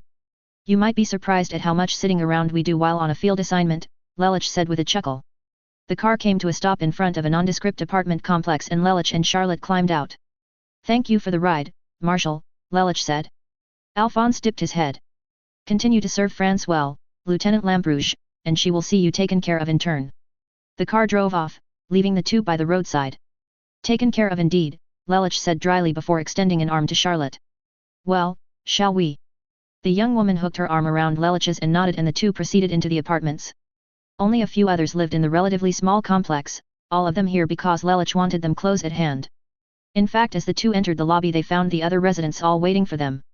A long silver-haired girl with a patch over her left eye immediately stepped forth and planted herself before Lelich and Charlotte. You're late, she declared, finger pointing straight at the two. You were supposed to be here at 0900 sharp. Charlotte let out a chipper laugh and detached herself from Lelich to give the other girl a hug. It's good to see you too, Laura.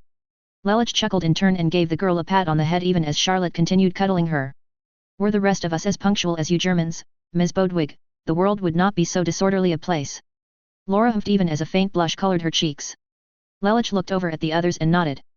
It is good to see all of you again. Good to have you back with us, boss, a tall, well-built youth said. As if to give lie to that statement, the two other women present, a blonde and another girl with silver hair, though much shorter than Laura's, actually yawned. Lelich let out another chuckle at the sight. It looks like Annie and Phi might think otherwise, he said playfully. Well, you know how they are, always staying up late partying all night, the young man said jokingly, no sense of restraint. His lines cut off as a fist buried itself in his side. That's enough nonsense out of you, Reiner, the blonde-haired girl said. That's our Annie, the short-haired girl said in a deadpan tone. Merciless as ever. And what of yourself, Phi? Lelich said. You certainly don't hold back the bite. I thought you said I needed to stop holding back, came Phi's response. Lelich let out a bark of laughter and gave Phi a pat on the head as well. Well said indeed. The last of the youths walked over to Charlotte, who still had yet to let Laura go. Did you need any help with your luggage? Ah, no thanks Bertolt, Charlotte said. We traveled light. Oh. But I was still able to get some souvenirs for all of you. That was very thoughtful of you, thank you. Charlotte flashed a grin, finally releasing Laura. We should all go out for dinner. The restaurants are still open, right? Sort of, Reiner said. There's talk of rationing being instituted soon, but it hasn't really started yet. Then we should go while the getting is good, Charlotte said. Fine by me, Lelich said with a smile before his expression became somber. Still, business before pleasure. There have been no problems in our absence. Nah boss, Reiner said. Spent most of our time training and prepping, but otherwise everything was quiet. The man tilted his head. So, you got a mission for us this time? Or are we supposed to be sitting on our asses while you and Charlotte go on a world tour? There is a mission indeed, Lelich said. How would all of you like to visit the new world? A wide grin crossed Reiner's face. About damn time. We got a target. Oh yes indeed, Lelich said with a wide grin. Oh yes indeed. By the time the Crafts finally returned home for the day, it was close to midnight. Normally this late the entire family and Hannah would have turned in, but for some reason the lights were still on. When they entered, the two found all three in the living room, Nora seemingly struggling to stay awake while Hannah was napping lightly. The maid woke immediately upon the appearance of her master and mistress, however, and quickly hurried to the kitchen to prepare a pot of tea. The manner in which Cole and Nora regarded their parents simply added to the foreboding mood. Is something wrong? Lawrence asked with a frown. Cole grimaced and Nora actually looked like she might tear up. The young man stood, walked over to his parents, and held up a piece of paper. Both Lawrence and Eve gasped. Written atop the sheet in larger capital letters were the words, "Order to report for induction." Cole tried, and failed, to smile slightly. I've been ordered to report to Tokyo Station in 4 days, Cole said. Oh gods, Eve whispered. My boy, my baby boy. The woman wrapped her arms around Cole and squeezed hard. Lawrence felt his jaw tighten. His immediate, reflexive reaction was to wonder if he could use his position in the princess government to have Cole exempted from the conscription call. Just as quickly, however, he dismissed the thought. Her Highness would almost certainly be sympathetic and might even be willing to try to grant him this favor, but the Empire's military regulations were extremely strict and there was a high probability that not even she could override them. The Princess Cornelia might, but going to such lengths when so many other parents did not have the option, he could not bring himself to do it. What was more, he knew that Cole would not want to escape his duty via such means. Cole returned his mother's embrace as he felt the trembling of her form. He always thought of her as a steadfast, solid foundation in his life, someone he would always be able to rely upon. To see her going to pieces like this, it was more than a little unnerving. Yet he did not doubt for a moment just how difficult this moment was for his mother. There had always been the possibility that he might face conscription, even without the Empire at war against the two other superpowers. A low chance, due to his level of education and his intent to pursue higher qualifications and degrees, but a chance nonetheless. Now with the Empire as a high-facing full mobilization, there was almost no question that his son would be called to duty. Lawrence clapped a hand on Cole's shoulder even as his son continued holding his mother. Son, he said softly but firmly. You come back to us, you understand me? You come back to us. To that Cole could only manage a slight nod. All of them knew that there was always the chance that he would not be able to keep that promise, but he would still make it nonetheless. And maybe, just maybe, the gods would see him make good on it. End of chapter 52. Are we in the first arc of R2? We are in the first arc of R2. No, I'm not trying to get Cole killed. He is, however, of enlistment age and the Empire is basically calling in everyone. Not out of desperation per se, but they need all the warm bodies they can get to field the armies necessary to fight the Chinese and Europeans. In fact, in the canon, anime rivals really should have been conscripted during the R2 arc, at the very least when World War actually formally broke out. It pretty much tells you that the writers were not trying to tell an actual war story. There will be battles that I actually portray instead of just summarizing. I just needed to get us past the initial hump so that the story could move along. It's actually rather interesting, the missile vs gun design philosophy. In the past some effort was made to build ships such that they could actually survive their own armaments. Then came the battlecruiser, which was basically an upgunned cruiser that would meet very messy ends if it actually tried to fight anything similarly armed. And now modern destroyers and frigates don't even pretend to be able to survive a hit from an anti-ship missile, relying almost completely on their active defenses. Which is fair enough, considering there's pretty much no way you can armor a ship enough that it would survive multiple hits from a modern anti-ship missile. Or one of those big Russian battleship busters. The Russians obviously didn't have any here, but expect more modern ships of theirs to show up that will make life harder for the Britannian Pacific Fleet. It might surprise some of you that the Britannian Navy was so quick to adopt new weapons technology, given the usual conservative nature of both the British and American navies over certain periods of time. Keep in mind in the Code Geass timeline that the Royal Navy failed to defend Great Britain from Napoleon, so its traditions aren't quite as fondly looked back upon. Having so failed once, the Britannian Navy, the spiritual descendants, are much more flexible, and when someone uses something that works against their ships, they take a keen interest in whether they can use it against someone else as well. No comment on what Geass will or will not do. All of the real-world characters that I've selected I've picked based on the feasibility of them actually holding their positions in the story. Juin, Rommel, and O'Connor are stretching the limits of plausibility due to their age. All three really should have retired by this point. Juin in fact dies in 1967 in real life. A minor spoiler, the war probably will not last that long. The mentality of the Britannian Empire is more akin to Nazi Germany than the United States. I have also given no indication that there is an equivalent of the Geneva Convention, or at least that Britannia has signed it, in this timeline. What makes any of you think that there won't be massacres and atrocities akin to what happened during World War II? Especially after the snippet at the start of Chapter 50? If the response is, because Euphemia as Empress wouldn't allow it, she's not Empress right now and she has very little say on how the military campaign is conducted beyond how it might directly affect her subjects, whom are currently limited to those residing in Area 11. And the suggestion that Euphemia wouldn't allow things like strategic bombing of population centers and the like assumes that Canon Euphy and mine have the same lines they won't cross, which I think I've already demonstrated isn't the case. Pretty sure Canon Euphy didn't threaten to murder all of the JLF at the Kawaguchi resort incident. I dispute the notion that Euphemia succeeds when she takes the throne. There should be more than enough information in the story proper for all of you to make out the necessary inferences and foreshadows. I also do not buy the notion that any lack of urgency or tension is due to Euphemia not losing enough in the last arc, for two reasons. The first is that you all know she becomes Empress. Nothing that I throw in her way to the throne is of any actual use to generate major tension or anxiety. You already have the greatest assurance possible, that she does become Empress. This assurance ensures that no stunt or twist I pull can succeed in gripping a reader by threatening Euphemia directly, or that the losses she suffers in any way actually endangers her chances of becoming Empress. The second is that all of the tension was intentionally spread amongst the other main character, Colin, and all of the supporting characters. If you are reading this as a heavily Euphy-centric story, then I can see why you might be inclined to judge the story based on what Euphy herself goes through, though as mentioned in the above reason that by definition can't work as a driving force since that question is already resolved. The story was always explicitly about not just Euphemia's ascension but also all of the people that ascension affected, and how those people in turn affected Euphemia herself. And for every character that I offer some plot armor for or sentenced to death in the opening snippet, there are others whose fates remain ambiguous. So no, not surprised, because you by definition can't feel any great urgency that something permanently detrimental can happen to Euphy, because you already know she becomes Empress, so you know nothing permanently detrimental can happen.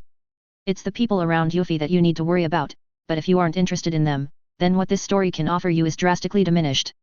As Euphemia will inherit the throne, she by definition cannot ever have been disgraced from the imperial court, as her eligibility for inheriting the crown is dependent heavily on her standing at court. And no, there is no practical way for her to seize the throne from outside the court, seeing as she would be trying to fight against the resources of the most industrialized power in the world, and we all saw how that turned out for Japan in World War II. The only way she could win in that situation was if the empire as a whole had disintegrated as a unified power, at which point there wouldn't be a Britannia for her to become Empress of. I'm not even sure why there is any interest in seeing Euphemia break away from the empire, since any story that sees her put on the throne after such a break would be sheer fantasy without any pretense to realism. If those of you arguing for it are doing so in the belief that I can pull it off in a realistic manner, then you have much greater faith in my writing skills than I do.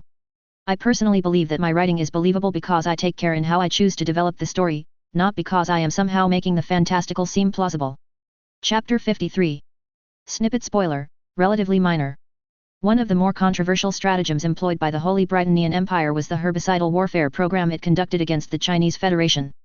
The Federation's massive population meant it was able to field large armies that, while not able to match their Brighton counterparts qualitatively, still represented significant threats. Combined with the fact that the fronts the Federation's forces were deployed on were all close to the Chinese mainland and logistically the Empire was at a major disadvantage. Recognizing this, the Brightonian military sought to turn the size of the Federation's population against it. Shortly after the start of the war, the Empire initiated Operation Ranch Hand, a concentrated effort to spray herbicides over China's farmlands to destroy as much of the year's crop as possible. That the majority of the Federation's cultivated land lies in East and Southeast Asia meant they were well within range of the Empire's bombers, and even more importantly within the range of the Empire's air superiority fighters for providing escort. The Brightonian F-15 Eagle proved itself more than a match for the Russian-supplied MiG-25s flown by the Chinese thanks to the considerably more developed doctrine employed by the Brightonians, and so more often than not the Empire was able to strike very deeply into Chinese territory. And while the sheer size of the Federation meant there was never any realistic chance of the Empire succeeding in spraying all of its croplands, it did manage to effectively defoliate several million acres. The loss of such a substantial portion of the crop for that year resulted in significant hardship for the Federation's population, including outright starvation in many places. That the herbicides used by the Empire tended to persist in the soil resulted in significant long-term environmental damage as well. In Blackest Night, The Great War. Chapter 53. Ex Abundanti Cautela. Hello. Joshua blinked, and found himself staring at a young girl of approximate age beaming at him with a smile. Hello. The boy said in confusion. Whatcha doing? The girl asked cheerfully. The boy spent another moment or so just gaping at the girl. No one else had even approached him, which was the way it was supposed to work. Even without his geese he could easily blend into the background and not be noticed. But this girl, it was as if she had honed in on him specifically. Just, looking around, Joshua said as he tried to figure out how to extricate himself from this mess without drawing more attention. Are you here with your parents? The girl continued her questions. Yeah, Joshua said softly. We're on a vacation. Cool. I'm here with Mom. We're here to see my dad, he works here. The girl paused, rubbing her chin. Well, not here, but he's here a lot for work. I see, Joshua said slowly. The smile reappeared. I'm Estelle. What's your name? Joshua, the answer came before the boy even realized what he was doing. He blinked. Now why had he used his real name? Joshua. Well, it's nice to meet you. The girl's head bobbed up and down, her chestnut pigtails bouncing along. Estelle. A voice called out. The girl looked back and saw her mother waving at her. Ah, that's my mom, I gotta as she turned back around however there was no one before her. Hey? Where'd he go? Estelle looked about but could not see any sign of the boy. A bit confused she trudged back to her mother. Hey Mom, did you see where that boy went? Boy? Lena asked quizzically. What boy? You know, the boy I was talking to. You weren't with anyone when I called for you, Lena said. Maybe he had already left. Estelle pouted. No, he was right there. She spun about again but still saw no trace of Joshua. Where did he go? Well, maybe you'll see him again next time we come, Lena gave her daughter a pat on the head. Come in now, your father is waiting. All right, Estelle said uncertainly but took her mother's hand and followed along. Some distance away, Joshua regarded the girl as she departed. He had not wanted to resort to his geese so early. With the code bearer and potentially 2 other geese contractors in the palace there was a significant risk of discovery. But there had not seemed any other way to escape the girl, at least without drawing more unwanted attention. Only once she was out of sight did Joshua drop his geese. His left eye started throbbing immediately. And there was the other reason he did not particularly like his geese. Either way, with Estelle gone he could continue on his mission. Any fortress had its weak points and all he needed to do was find this one's. Once done, he could then secure a route of retreat and then begin his true mission. Joshua felt a tiny flicker of pity for the Princess Euphemia. Whatever she had done to anger the directorate must have really been something for them to send the Black Fang after her. At the least he could make her death a quick one. Assuming, of course, no further complications arose. The boy faded into the background once more before disappearing from the palace outright. As he sat in the office, Jeremy Finch was reminded of when the Margrave Gotthold recounted to him the Princess Euphemia's reaction to discovering the complicity of the Duke of Windsor in the refrain trafficking. Her Highness' expression was so devoid of any visible emotion that one could easily mistake it for indifference. This was in stark contrast to the Lady Colin Stotfeld, currently on rotation as part of the Princess security detail. The sheer fury embodied in the scowl on the knight's face was a sight to behold and Jeremy was more than a little tempted to cringe. But then the frigid chill that touched any that met the princess gaze made clear just whose wrath one truly needed to fear in this room. If Colonel Bright was at all affected by the pressure emanating from the 2 women he did not show it. His own expression was severe however, unlike his almost jovial mood when Jeremy first met the man. And deep down the lawyer found that he too felt a welling of wrath. What these men had done, it was beyond monstrous. He sincerely hoped they would rot in the freezing abyss of Nibelheim when all was said and done, every last one of the bastards involved in this conspiracy. It is impressive that this charade has held for so long, Euphemia said in a seemingly indifferent tone. And with such a gallery of customers at that. Jeremy nodded firmly. Yes, Your Highness.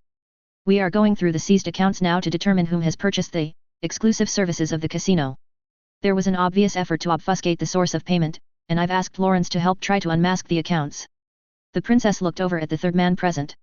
And how likely will you be able to do so, Sir Kraft? I've given the financial statements a cursory examination already, Your Highness, Lawrence said.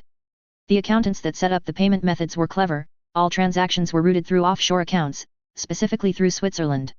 Even taking into account their neutrality in the current war, the Swiss are not going to be cooperative about identifying whom actually owns those accounts, but there are other ways. The manager that already cracked has been naming names. With that information we can use warrants to subpoena the bank records of these suspects. If they were sloppy, they'll have only done a single hop between their Britannian accounts and the Swiss ones. Any transfers into Swiss accounts we know that were used to make special purchases from the casino can be construed as proof that the owner of said account is the suspect. Euphemia nodded as she followed the thread of logic. See to it, Sir Kraft. Of course, Your Highness. The princess looked back over at her attorney general. The manager that confessed, is he requesting any sort of preferential treatment for the information he is providing? Just that he not be executed, Your Highness, Jeremy responded. Do you object? A brief pause passed before Euphemia responded. I am willing to allow for life sentence without possibility of parole if he agrees to plead guilty. Very well, Your Highness, Jeremy said. And what of the others? The others are also offering information in exchange for a lesser sentence. Euphemia asked, eyebrow raised. 2 of the others have done so, Your Highness, the lawyer answered, along with Babel's chief manager. And do they know that one of their own is already revealing information? Yes, Your Highness. Again the princess took a moment to think over her answer. Life sentence to heavy labor if they plead guilty and cooperate, Euphemia finally said. They will have one chance, and one chance only. If they decline, they will hang. Jeremy's mouth thinned but he nodded nonetheless. He was not actually that broken up or torn about the pronouncement. Understood, Your Highness. In the meantime, what do you gentlemen intend to do to ensure that any victims that might still be out there are found and kept from further harm? Euphemia asked. I have drafted a preliminary list of suspects, Your Highness, Cassius answered immediately, whom were named to have made purchases from Babel. I would like permission to execute searches of their estates and properties to try to identify any of the victims and take them into protective custody. Consider the permission given, Euphemia stated. Very well, Your Highness, the colonel said with an approving nod. A thought seemed to occur to Euphemia. Colonel, you have only arrived recently. How confident are you that the gendarmerie will be able to properly execute the searches? There was no humor in Cassius' smile as he responded. The men and women that I have selected are all seasoned veterans, Your Highness. And all of them have sons and daughters of their own. Euphemia regarded the man for a second or so before nodding, seemingly satisfied. I will expect to be kept up to date on this investigation, gentlemen.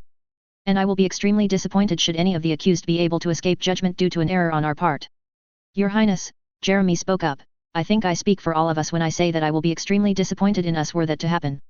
The princess regarded her attorney general for a few seconds more before again nodding. This time however she felt no need to add on any additional qualifiers. The meeting adjourned, the 3 men stood, bowed respectfully, and took their leave. Euphemia sank back into her seat and glanced back at Colin. I presume you have no objection to my handling of this matter? Colin raised an eyebrow. I am allowed to hold such an opinion, Your Highness. Euphemia snorted. Is that not why you are here? To keep an eye on my policies so that if you ever feel I misstep, you can immediately make your displeasure known. That was technically true, but there was something to be said for having a degree of tact. You yourself said that we need to learn to trust each other, Colin said. Is it an indication of trust if I am here just to keep an eye on you, and for you to regard me as such instead of someone charged with your safety? The edge of Euphemia's lips quirked. My, how adroit your tongue has become since our first meeting. The princess stood. Are you free this evening for dinner? Colin blinked at the sudden shift in topic. Yes, Your Highness. Presumably her meeting with the Asik would have wrapped up by then. Though for what reason Euphemia could have for wanting to dine with Colin, something told the girl it was likely not social. Millie has invited myself, and those whom I have confidence in, to dinner tonight. She specifically mentioned that she wished for you to attend. Or perhaps the reason was social after all. I can make it, Colin said before smiling slightly. This formal or casual?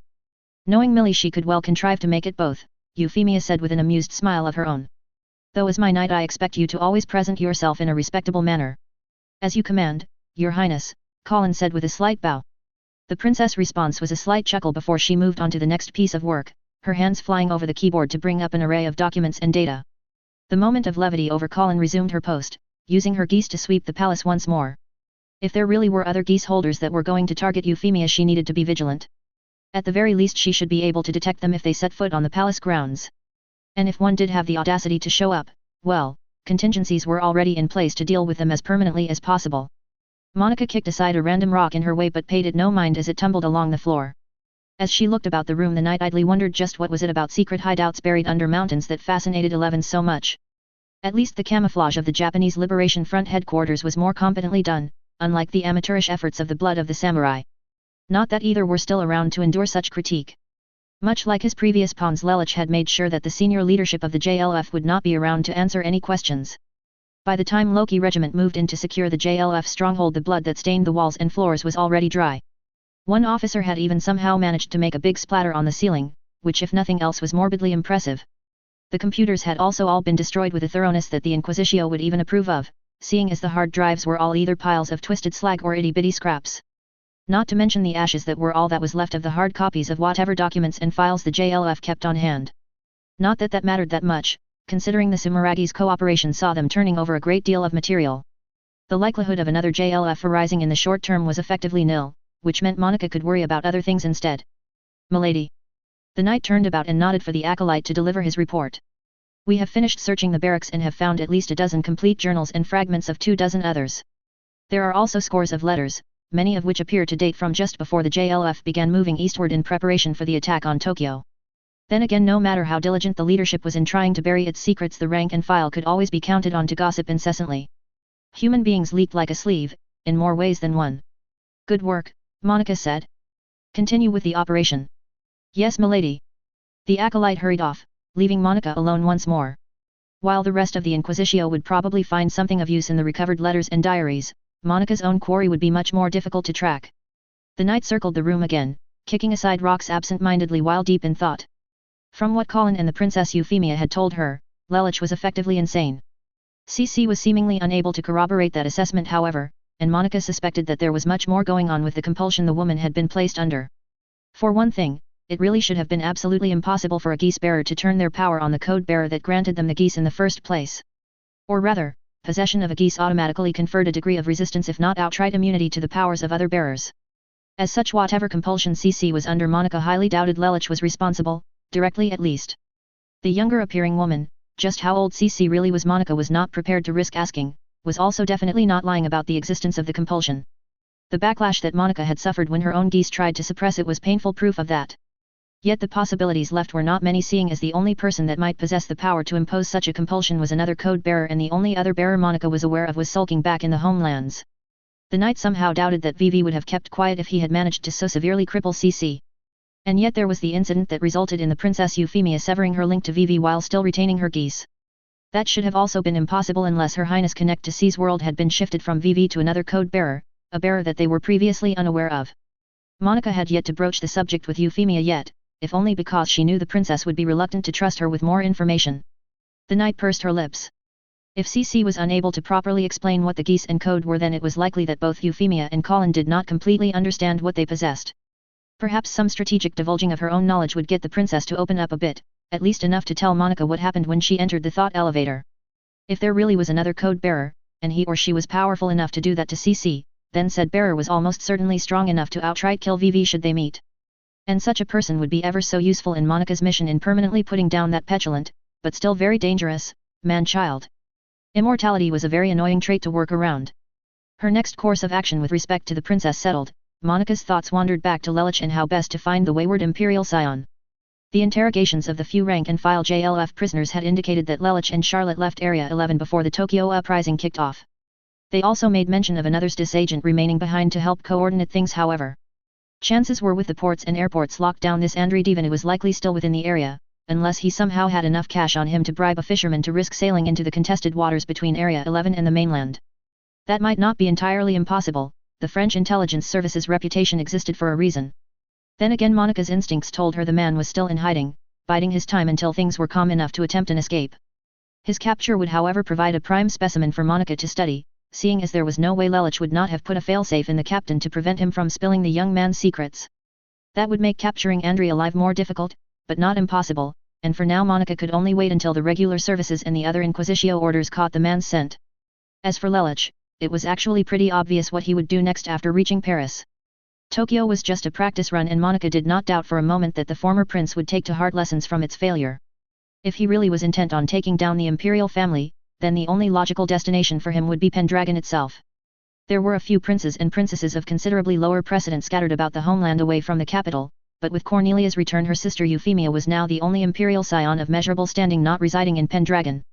Lelich's next target would be Pendragon, of that Monica had no doubt. It would definitely take the young man time to get to the city and orchestrate an assassination attempt on the scale necessary to actually decapitate the imperial family, which gave Monica at least a bit of time before she needed to hurry back and head that off. Then again, if it were not for the fact that Lelich was technically in the service of a foreign power, his actions would literally be par for the course for the truly ambitious amongst the Emperor's children, so in theory Monica could entrust keeping Pendragon from going up in flames to the other knights of the round, seeing as keeping His Majesty from being offed by his own heirs was one of their jobs. That was probably asking a bit much, however. Why do all the smart ones have to make so much work for me, the knight murmured to herself. The young woman twitched her nose in a mixture of amusement and irritation before kicking aside one last rock and taking her leave of the wrecked command center. That was enough wool gathering for the day, time to get her hands dirty again. The knight did not once give any thought as to whether her hands were never clean to begin with. Colin. The girl turned about to see Laura behind her, along with someone else in the red of the cadet brigade. Oh, hey Laura, what's up? I wanted to introduce you to a friend of mine, and to also ask a favor of you, Laura said before nodding to the young man beside her. The name's Reen Swartzer, he said, bowing slightly. It's a pleasure to meet you, Lady Stotfeld. The pleasure is mine, and please, Colin is just fine. The girl looked back over at Laura. So, you two met in the brigade, or knew each other from before? Reen and I met as cadets, Laura answered. We were both part of the same training platoon. I see, Colin said with a nod. And you are also serving your rulement in Japan, Sir Swartzer. Reen is just fine, the young man said with a slight smile. And yes. I'm currently attached to one of the Nightmare battalions stationed at MacArthur. Colin nodded again and regarded Laura once more. You said you also had a favor to ask of me. The older girl returned the nod. Reen and I were both hoping to get a glimpse of your personal nightmare, the Gurren. You mentioned that you were heading out this afternoon to check up on it. Of the many possible favors Laura could have asked, seeing Colin's nightmare was actually not that surprising of one. The other girl would obviously be interested seeing her own pending knighthood, and Colin had heard some rather exaggerated rumors floating about regarding the Gurren. Little wonder Laura's curiosity, and Reen's for that matter, might be piqued. Sure, no problem, Colin said. In fact, this works out great, we can head to the Ashfords for the dinner afterward. That is an excellent point, Laura said. I will need to bring a change of clothes. Are there shower facilities at where your nightmare is stored? Very basic ones, Colin said. I think they've got the hot water hooked up, but I'm not actually sure. At that Reen actually chuckled. Can't be any worse than the time the pipes froze over in the dorms and we lost hot water for, what, a week? Was it a week? I thought hot water was restored after the third day. Oh right, they got the girls' dorm fixed up before the guys, Reen said with a rueful smile. Colin regarded the pair. You two seem pretty close. Reen feigned a cough as he cleared his throat. Yes. Close enough that, her father had words for me. Colin raised an eyebrow. That he apparently did, Laura confirmed, though neither seemed willing to divulge just what words were exchanged to me. Oh come now Laura, Reen said quickly. It wasn't much, just some stuff between guys. And that is intended to make it any less suspicious. Laura quipped back. Colin chuckled at the interplay between the two. Yes, I'd say you two are quite close. The two knights to be both smiled in response, cementing that assessment. And what of yourself and, Cole was it? Laura said. Colin's eyes widened ever so slightly. How do you know about that? Her Highness spoke of Cole's determination to find you after the attack on Ashford Academy, Laura said. She was most impressed with his strength of will. Cole can be quite stubborn, Colin allowed.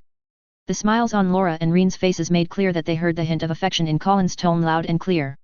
This time it was her that feigned a cough. Anyway, shall we get going? A few minutes later, after both Colin and Laura made quick runs to their rooms to get a change of clothes, the three piling into a Humvee with Colin in the driver's seat. While Colin did know how to drive, before her enlistment in Euphemia's guard the young woman did not actually hold a license. A day after notifying Valletta about this, Lieutenant Armstrong presented her with a newly laminated license with her picture and name on it. Amazing how quickly bureaucracy could be cut through with the right friends in high places. By the time the trio arrived there was already another car parked outside the warehouse that obviously did not belong to the soldiers stationed to guard it. It did have a government plate, so it probably belonged to the ASIC representative scheduled to visit today. When Colin and the others entered, that guess was confirmed. The three respectfully came to attention before Cecile and Rax Hata. "Captain Crumey, I presume," Colin said. Cecile turned to face the trio and nodded in turn. "Yes. And you would be Lieutenant Stotfeld." The woman's eyes shifted to Laura and Reen behind Colin. "Lieutenant Laura Arciad of the Nightmare Corps Cadet Brigade, currently serving my rulement with the Princess Euphemia's Royal Guard," Laura introduced herself. "Lieutenant Reen Swartzer, also of the Cadet Brigade," Reen followed. "My rulement is with the 7th Nightmare Battalion stationed in Tokyo." "Captain Cecile Crumey of the Camelot Institute," Cecile introduced herself in turn. "I am here as part of the Advanced Special Envoy Engineering Corps to evaluate and field test next-generation Nightmare prototypes." Raskatachala, the Indian engineer, rounded out the introductions. "I am the designer of the Gurren." Laura and Reen both requested an opportunity to look at the Gurren, Colin said. "I hope you don't mind, Dr. Chawla." "Not at all," Rax Hata said with a slight smirk. "I am always happy to introduce my child to those that appreciate her qualities." "Oh? Does that mean you will reconsider barring Earl Asplund from these premises?" Cecile said in an almost playful tone. Rax Hata took a puff of her pipe. "The Earl of Pudding is an exception." One of these days Colin really needed to find out just why Rax Hata loathed the Earl so much. If nothing else, how she came up with that nickname for him would probably be amusing.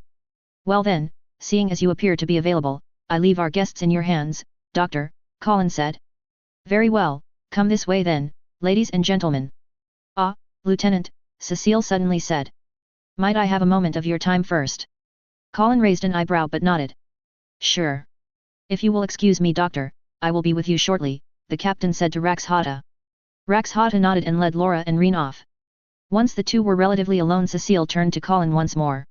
"Might we discuss this in private, Lieutenant?" The eyebrow stayed up but Colin nodded in assent. "This way, Captain." The two headed to the space set aside for Colin's personal use. The girl's Geass was now on full blast. If the captain was going to try something, Colin would not be caught unaware. "Now, what is it you wish to discuss, Captain?" Colin said after the door clicked shut. Cecile took a deep breath. "How well did you know Suzaku Kururugi, Lieutenant?" Colin tilted her head aside. "What makes you think I knew him at all?" "Lieutenant, please." Suzaku described to me in rough terms the insurgent that he fought in the tunnels during the Shinjuku incident. Both of you were also students of Ashford Academy, and as much as he tried to pass off the problems he was having at school as simply having offended a popular girl there, it was obvious the root cause was much deeper. After your disappearance he was court-martialed, formally reprimanded, and stripped of rank. While the official proceedings were classified, it is plain that he was punished for having kept your secret. Cecile's eyes narrowed. "As such I would appreciate if you would at least show his memory enough courtesy to not feign ignorance." With her Geass, Colin could tell that the slight anger in Cecile's tone was entirely genuine. That was surprising, though perhaps it should not have been. As a senior officer in the ASIC, Cecile would have worked closely with Suzaku. That the captain might have respected him, and even considered him a friend, well, Suzaku's belief in peaceful integration had to have had some grounding in reality. Colin clasped her hands behind her. "You obviously want something from me, Captain. So why don't we cut to the chase?" Cecile dipped her head ever so slightly. "I considered Suzaku a friend, Lieutenant. And I would like to think he felt the same way. His betrayal, however, came as a complete surprise to me. Suzaku gave no indication of any kind of dissatisfaction with the Empire, even after his court-martial. If there was cause for him to rebel, he kept it a secret from me, much as he kept your secret. And so I have to wonder, whether you were at any point in time privy to his reasons for rejecting his life as a soldier of the Empire." Colin kept her expression blank. True, she knew exactly why Suzaku had turned on the Brightonians, it was not of the young man's volition, but that truth was heavily classified. As much sympathy as Colin felt over Suzaku's fate, providing the captain with peace of mind was not a good enough reason to reveal said classified information. "The matter involving Suzaku has been sealed, Captain," Colin finally said. "I am not permitted to divulge any details regarding it. If you believe you have a valid reason for being briefed on it, I suggest you take up the matter with your superiors." Colin did not even need her Geass to know that the captain was immensely unsatisfied, and unhappy, with that response, even with the professional facade Cecile maintained. I have already done exactly that, Lieutenant, Cecile replied, and this may surprise you, but I received the entirety of the official record on the matter of Sozaku's actions. Do you know what those records said? Colin simply shook her head. Ignoring the usual procedural documentation, the contents of the report were a scant 5 pages, and all it did was summarize his actions that day, from when he fired on the Glaston Knights to his death when you, Lieutenant Stotfeld, apparently destroyed the Lancelot with your Gurren. No theories were offered as to what his motives might have been, and there were no indications of any sort of investigation having been conducted to try to determine them. What does that suggest to you, Lieutenant? It suggests to me, Colin said slowly and carefully, that someone high up does not want any details regarding Sozaku's actions that day to be on the official record. Quite, Cecile said. And seeing as any further attempts by me to pursue the matter officially is pointless since there are no official records for me to unseal, I find myself having to come to those directly involved in that day, namely you, Lady Stotfeld. It was obvious that the captain was not going to let this rest. It was less obvious just what she expected her obstinacy to achieve. Colin had every reason to keep her mouth shut as part of her deal with the Viceroy, which meant that Euphemia was the only person that could make the call on whether Cecile could be trusted with the information about Sozaku, and by extension Lelich. From experience Colin knew that the princess was slow to trust, however, and unless the captain could prove herself to be in some way very, very helpful in Euphemia's plans, she would get nowhere. Pressing too hard was more liable to see the princess decide Cecile was a threat to be removed, something that Colin did not doubt in the least Euphemia would do if it came down to it. As I said, Captain, Colin began again, the matter is sealed. It is not within my authority to unseal it, and I have no reason to petition for its unsealing on your behalf. I see, Cecile said. Then whom can I speak with that does possess the authority? Colin was pretty sure the older woman knew the answer to that already, but she answered nonetheless. The Princess Euphemia. And then some. I would however caution you in broaching the subject, Captain. If Her Highness feels that you are digging into the matter without her permission, there will be consequences. I will keep that in mind, Lieutenant, Cecile said politely, albeit a bit coldly. Thank you for your time, I should return to Dr. Chawla. The captain turned about and left the office, and Colin watched her leave with a sigh. It was not really her intent to make any enemies in the Brightonnian military now that she was a Knight of Honor. There was inevitably going to be some degree of jealousy and mixed feelings considering her history, but those Colin was fairly certain she could handle. This though, it was clear that this Captain Krumi held highly her friendship with Sozaku. Colin actually felt more than a bit of respect for the woman for that. The stakes at play were however much greater than merely Sozaku's involvement with the uprising, much greater and much more dangerous. In fact, the conflict they had all stumbled into was one that even the game of court paled in comparison to. Colin sighed again. Things were so much simpler when she was just fighting for Japan's independence. Now, she was not even entirely sure who or what she was fighting. Times like this, just knowing who was actually on your side was a triumph all by itself. And figuring out who were your actual enemies versus people simply caught in the crossfire that decided to shoot back, well, that was not so much a challenge as a question of how long you were willing to keep being shot at while trying to sort out who was who. As much as Colin did not want to kill people not directly involved in the fight, she was not quite prepared to sacrifice her own life or her own dream. Without much else to do herself, Colin left the office and joined up with the others. Cecile spoke no further to her, beyond the bare courtesies, though Laura and Reen were quite eager to pluck her brain about the practicalities of piloting a nightmare like the Gurren. That kept her busy enough until the time came to leave for dinner. Hopefully that was all it would be, and no more surprises would get sprung on her. Whether it was coincidence or accident, Euphemia ended up arriving at the Ashfords at the same time as Colin and Laura. The other two girls were wearing casual albeit proper clothing.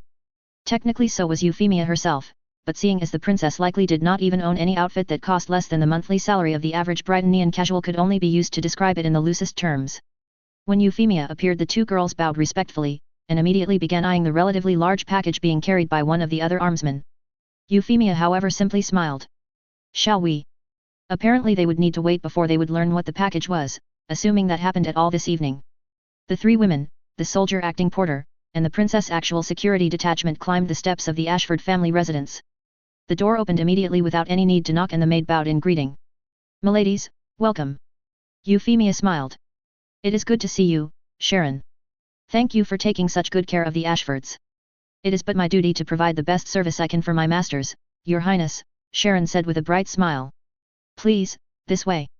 Something told Colin that the maid was both teasing and being completely serious at the same time. A rather remarkable feat, all things considered. They all followed Sharon and arrived moments later in a large dining room. The other guests already present and seated. Everyone, save Nunnally of course, rose as Euphemia entered. Your Highness, Reuben began. Please Reuben, Euphemia said with one hand raised. No rank and class tonight. I am here as a friend of the family, nothing more. The elderly man smiled slightly and nodded his head. Very well, Euphemia. The princess smiled back at him, and then nodded to the young woman behind her. Laura took the hint and stepped forth, bowing slightly. It is a pleasure to make your acquaintances, she said. My name is Laura Arcead. The others around the table likewise introduced themselves one by one, until they reached Nunnally. The girl exchanged brief looks with Millie and Euphemia before smiling at Laura. Dame Arcead, you have my thanks for looking after my beloved sister. Please, call me Nunnally. Laura froze.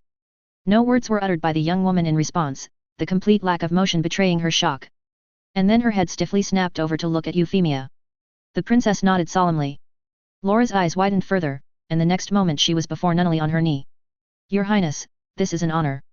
Your sister has spoken often of you, and it gladdens my heart to see you alive and well. Nunnally smiled gently and extended a hand. There is no need to bend your knee to me, Dame Arcead. Here, I am simply Abigail Nunnally Ashford. Laura met Nunnally's gaze and a look of understanding sank into the older girl's eyes. Understanding, tinged with a hint of sadness. You may be so known, Your Highness, Laura said. I choose nonetheless to acknowledge your heritage. Euphemia walked over to Nunnally's side and put a hand on her sister's shoulder. Laura, the princess said, and the older girl looked up at her. For Nunnally's safety, she must remain with the Ashfords as a formal member of their family. Her expression softened. I trust you with this knowledge, because I trust you with my own life. Laura regarded the two imperial daughters solemnly before finally accepting Nunnally's hand. The young woman stood. I will uphold that trust, Your Highnesses, Laura said firmly. Euphemia smiled. I know you will. Colin regarded the scene with care. Based on Euphemia's actions, that meant everyone here was considered trustworthy enough of knowing about Nunnally's secret. The Ashfords, of course, considering they were the ones harboring the girl. Nina, who was not quite successful in hiding her unease at Colin's presence, might as well have been part of the Ashford family, so her being here was no great surprise either. And Laura's invitation also made sense, seeing as she was apparently a very close friend of Euphemia's and someone whom might well be joining the Princess Royal Guard in the near future. The current set of armsmen went without saying, of course. The real surprise then was the presence of Cole. It was plainly evident that to pry the information about Colin out of Euphemia, Cole had needed to become much more involved with the princess affairs. Apparently the degree of that involvement even extended to Nunnally's situation, which worried Colin.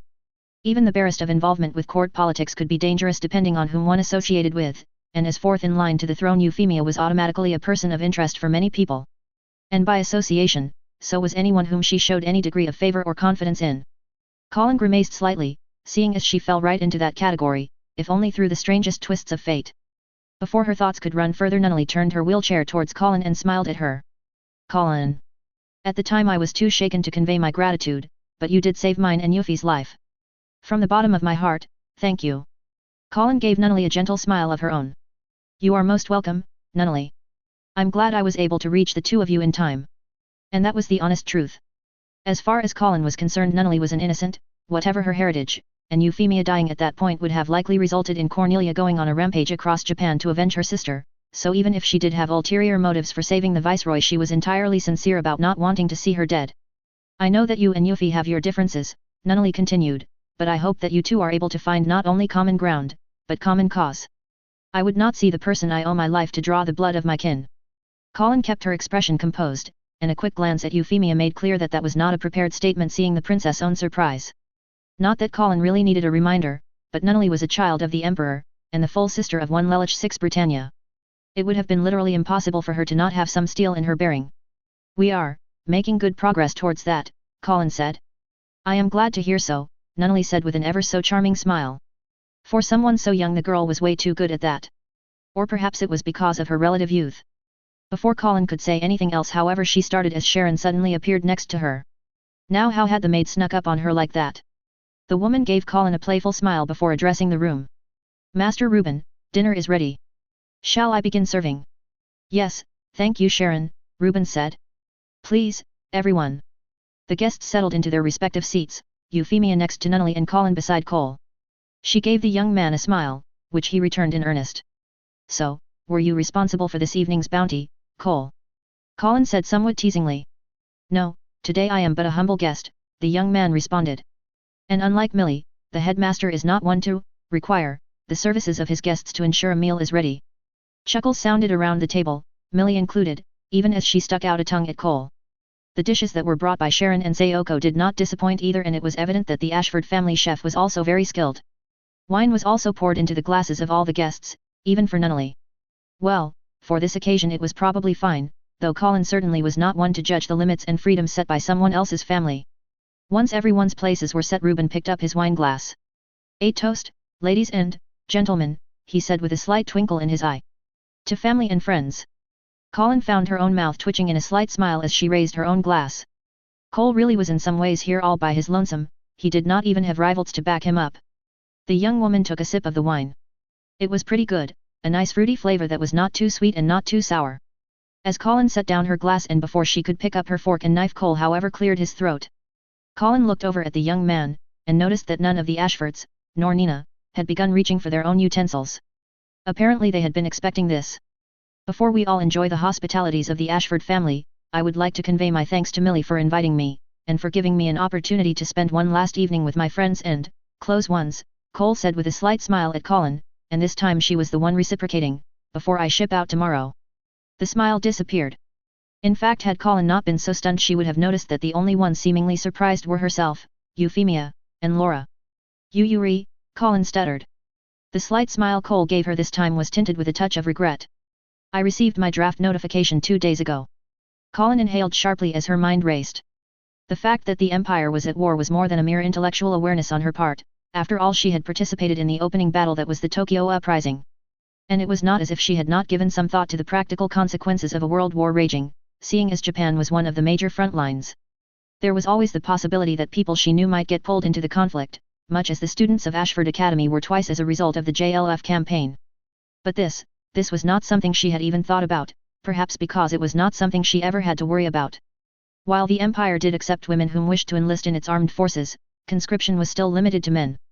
Not just that, however, hearing of Cole's conscription brought forcefully to mind the possibility that, had the JLF actually launched its original plan and succeeded in conquering parts of western Japan, the Empire might have also mobilized at least portions of the civilian population in Japan, at which point Colin might well have found herself fighting, and killing, people she knew in her Brightonian identity. The hint of wine still in her mouth soon took on the taste of ash. "Do you know which unit you will be assigned to?"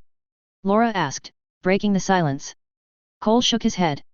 "My orders are to report to Tokyo Station, from where I presume I will be transferred to wherever the military wants me." "Tokyo Station," Euphemia murmured, causing Colin to finally stop staring at Cole and shift her gaze away.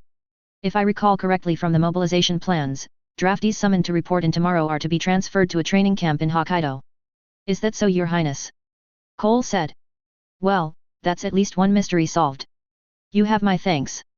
Euphemia smiled kindly at the young man. "You are answering the call of duty Britannia has issued. It would be remiss of me to not offer what aid I can." Colin finally managed to find her voice once more. "Cole," she half croaked. Found her voice, but still having trouble commanding it. "Are you sure?" No one had any difficulty inferring what Colin meant, least of all Cole himself. The young man smiled slightly once more. "Britannia is my home, Colin, and with my home so threatened I cannot not answer the call to duty. Not when it has, for all its faults, provided me with the comfort and security that I have known all my life. A nation whose people will not sacrifice and toil for the prosperity that it offers have no right to such fruits. And if I decline to toil so now that the need is here, I would be adding to the decay that the Empire suffers from." Cole's eyes hardened. "I will not contribute to such decay." Euphemia and Laura, and even Millie and Reuben, nodded solemnly at that. Colin however found that she could do little but meet Cole's gaze. In some respects she really should be applauding Cole, his brand of idealism was just the type that might see the Empire be made a better place. In others however Colin felt a great sense of unease at Cole's willingness to fight for the Empire in its current state. She could not claim he was wrong to do so, Cole was right, the refusal to take responsibility was one of the things that drove the abuses prevalent in the Empire. There was even a whiff of hypocrisy in her unease seeing as she had effectively signed on with the Princess Euphemia. The feeling did not go away however. "In that case, might I ask a favor of you, Cole?" Euphemia spoke up, ending the somewhat tense silence. Yes, Your Highness." Euphemia favored the young man with a playful smile. "Perhaps you should hear me out first before agreeing." And then her expression turned serious. "Despite my closeness to my sister Cornelia, I have very little understanding or familiarity with the military. I have no direct experience with respect to the rank and file or the officer corps. I wonder if you might be willing to provide me with regular reports on your experiences in the military? Matters such as conditions, morale, and so forth. I am not asking you to spy on your fellow soldiers or your superiors, but I feel that a pulse, so to speak, on the general conditions of the men and women serving in defense of the Empire would be helpful in my duties as Viceroy. I believe I could do this, Your Highness, Cole said. Please Cole, Euphemia said with another smile. No rank tonight. Very well, Euphemia, Cole said stiffly but with a slight smile of his own. How should I convey such reports to you? Letters should be sufficiently nondescript, Euphemia said. Cole nodded. Probably, so long as they are not directly addressed to you. Another feeling entirely arose in Colin, a feeling that had nothing to do with her unease. Send them to me, she said. The others all looked over at her and Colin regarded Cole with a chiding gaze. Surely you intended to keep in touch with me as well, no? Simply include the letters to Euphemia with mine and I can make sure they get to her. Colin smiled flatly. I even promise not to read them. Yes, that would probably work, Cole said with just a hint of nervousness. Is that acceptable, Euphemia? Yes, that should suffice, the princess said thoughtfully, and then nodded more firmly. I can see no problems with the arrangement. A sly grin appeared on her face. I trust that you will also be able to relay any responses I have to Colin. Yes, Euphemia, Colin responded. The red-haired girl pointedly ignored the wide grin plastered all over Millie's face. She also ignored the other smiles of varying amusement. Colin took another sip of her wine. For some blasted reason the alcohol was having absolutely no effect on her, so she could not even blame it for the sudden burning in her chest. The rest of the evening, Colin decided, would be long and trying. End of chapter 53. Poor Cole. This should get fun. At this point I've settled on basically having 3 books be the sources for the opening snippets. They are as follows. Toward a New Dawn, The Rise of Euphemia. I basically talks about how Euphemia rose to power from a political perspective, including her ascension and its immediate aftermath in the middle of the Great War. Of Blood and Iron, The Reign of Euphemia. I discusses the policies Euphemia pursued after the end of the Great War. In Blackest Night, the Great War covers topics relating to the Great War that don't directly or only tangentially touches upon Euphemia. I elected to split the sources because there were some snippets that simply didn't make sense to be part of Toward a New Dawn. Thematically all of the snippets however do fall into one of the 3 above, so that ended up being how I'm dealing with them. As for who actually wrote the books, you'll find out much later. Probably in the last epilogue. I'm playing around with the ages a bit. Estelle and Joshua are obviously a lot younger than they would be relative to Reen and Laura in the Kiseki series proper. Akito and company will probably not show up. I've never seen the OVAs and what I have read of their plots made so little sense even for the flexible storyline that is Code Geass that there really wasn't anything that I felt would benefit my story if I integrated them. Whether Colin will see more action depends on how the war goes and if Yuffie sends her out on a task that specifically takes her to the front lines. As a knight her job is to stay by Yuffie's side and keep her safe. If a direct threat shows up, of course Colin will fight. Otherwise she has no business joining the Empire's forces on the actual war front. Anyway, this non-answer can be summed up as, wait and see. I am not going to speculate on how Napoleon actually conquered Great Britain. I'm going to just leave it as an established fact of history without trying to justify it. Primarily because I don't want to make the effort to justify it in a manner that is actually logistically realistic. Chapter estimates are anywhere between 80 to 120 chapters. Probably closer to 100, kind of all depends. The R2 sequence is actually rather annoying setting up. I will note that a bigger chunk of the story will revolve around what Lelich gets up to in Britannia. In R1 he was a lot more nebulous. In R2, I intend for him to be a much bigger visible threat. I actually am confused as to why it's even questionable that there will be bloodshed on the scale that was seen in World War II. What about the Britannian Empire suggests that they will be at all restrained in the prosecution of the war? People tend to overstate the relative weaknesses the factions standing in the way of underdogs that successfully rise to the top. In many cases the underdog was no weaker than the other factions jockeying for power. In those where he or she, usually a he, is actually at a marked disadvantage, his or her success tends to happen because no one takes him or her seriously enough to wipe them out in the early days, giving the underdog time to grow in strength while the more powerful factions are worn down fighting in each other. While being an underdog does require some guile and skill to pick up the pieces afterward, a lot of times being the last man, or fairly rarely woman, standing tends to help, a lot. For example, Napoleon did not become emperor by leading the people of Corsica in an invasion of France. He executed a successful coup d'état thanks to the badly weakened government at the time and the fact that he was popular with the French military and the general population. Toyotomi Hideyoshi, the man that technically completed the unification of Japan and ended the Sengoku period, was able to do so because he had been elevated to a relatively high military rank from his commoner origins by Oda Nobunaga. And much like these other historical figures, Euphemia is positioned to assume power because she is not an underdog, but because she is already in a position of significant authority. People seem to be forgetting that Euphemia is fourth in line to the throne. She is not powerless, in fact as viceroy she exercises a degree of direct power that not even Schneisel or Cornelia can, at least within Area 11. Combined with her standing at court, Euphemia is well positioned to carry out the reforms that she wants. And should the empire fracture for whatever reason, a highly unlikely prospect considering I structured my version of the Britannian Empire to be pretty well unified at this point, Euphemia would by default emerge as one of the leaders anyway due to her high standing at court. For anything else to happen requires the circumstances of the story be vastly different than what they currently are. True genuine successful underdogs are very rare in history and effectively non-existent in the modern era. If you possess less wealth or a more fragile economy than your opponent, you will never conquer the other side. The best you can achieve, as the Afghans and Vietnamese did in the Bush Wars during the Cold War, is to make the other side decide it's not worth the effort to decisively crush you because you don't pose enough of a threat to them to warrant the necessary expenditure of wealth. In neither case did the Afghans or Vietnamese go on to conquer the countries that invaded them. And if the stronger economic power is genuinely determined to grind you into dust, that is what they will do, as the North did to the South in the American Civil War and pretty much the rest of the world did to Germany and Japan in World War II. Chapter 54.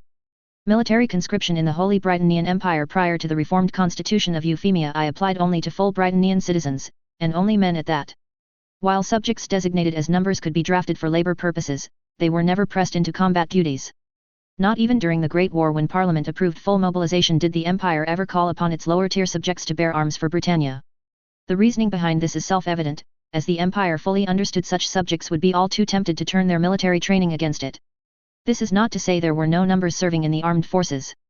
Those numbers that volunteered were, after some basic screening, accepted and could even rise through the enlisted ranks. A few examples of numbers becoming commissioned officers also existed, though such individuals remained exceedingly rare prior to Imperial Writ 9981.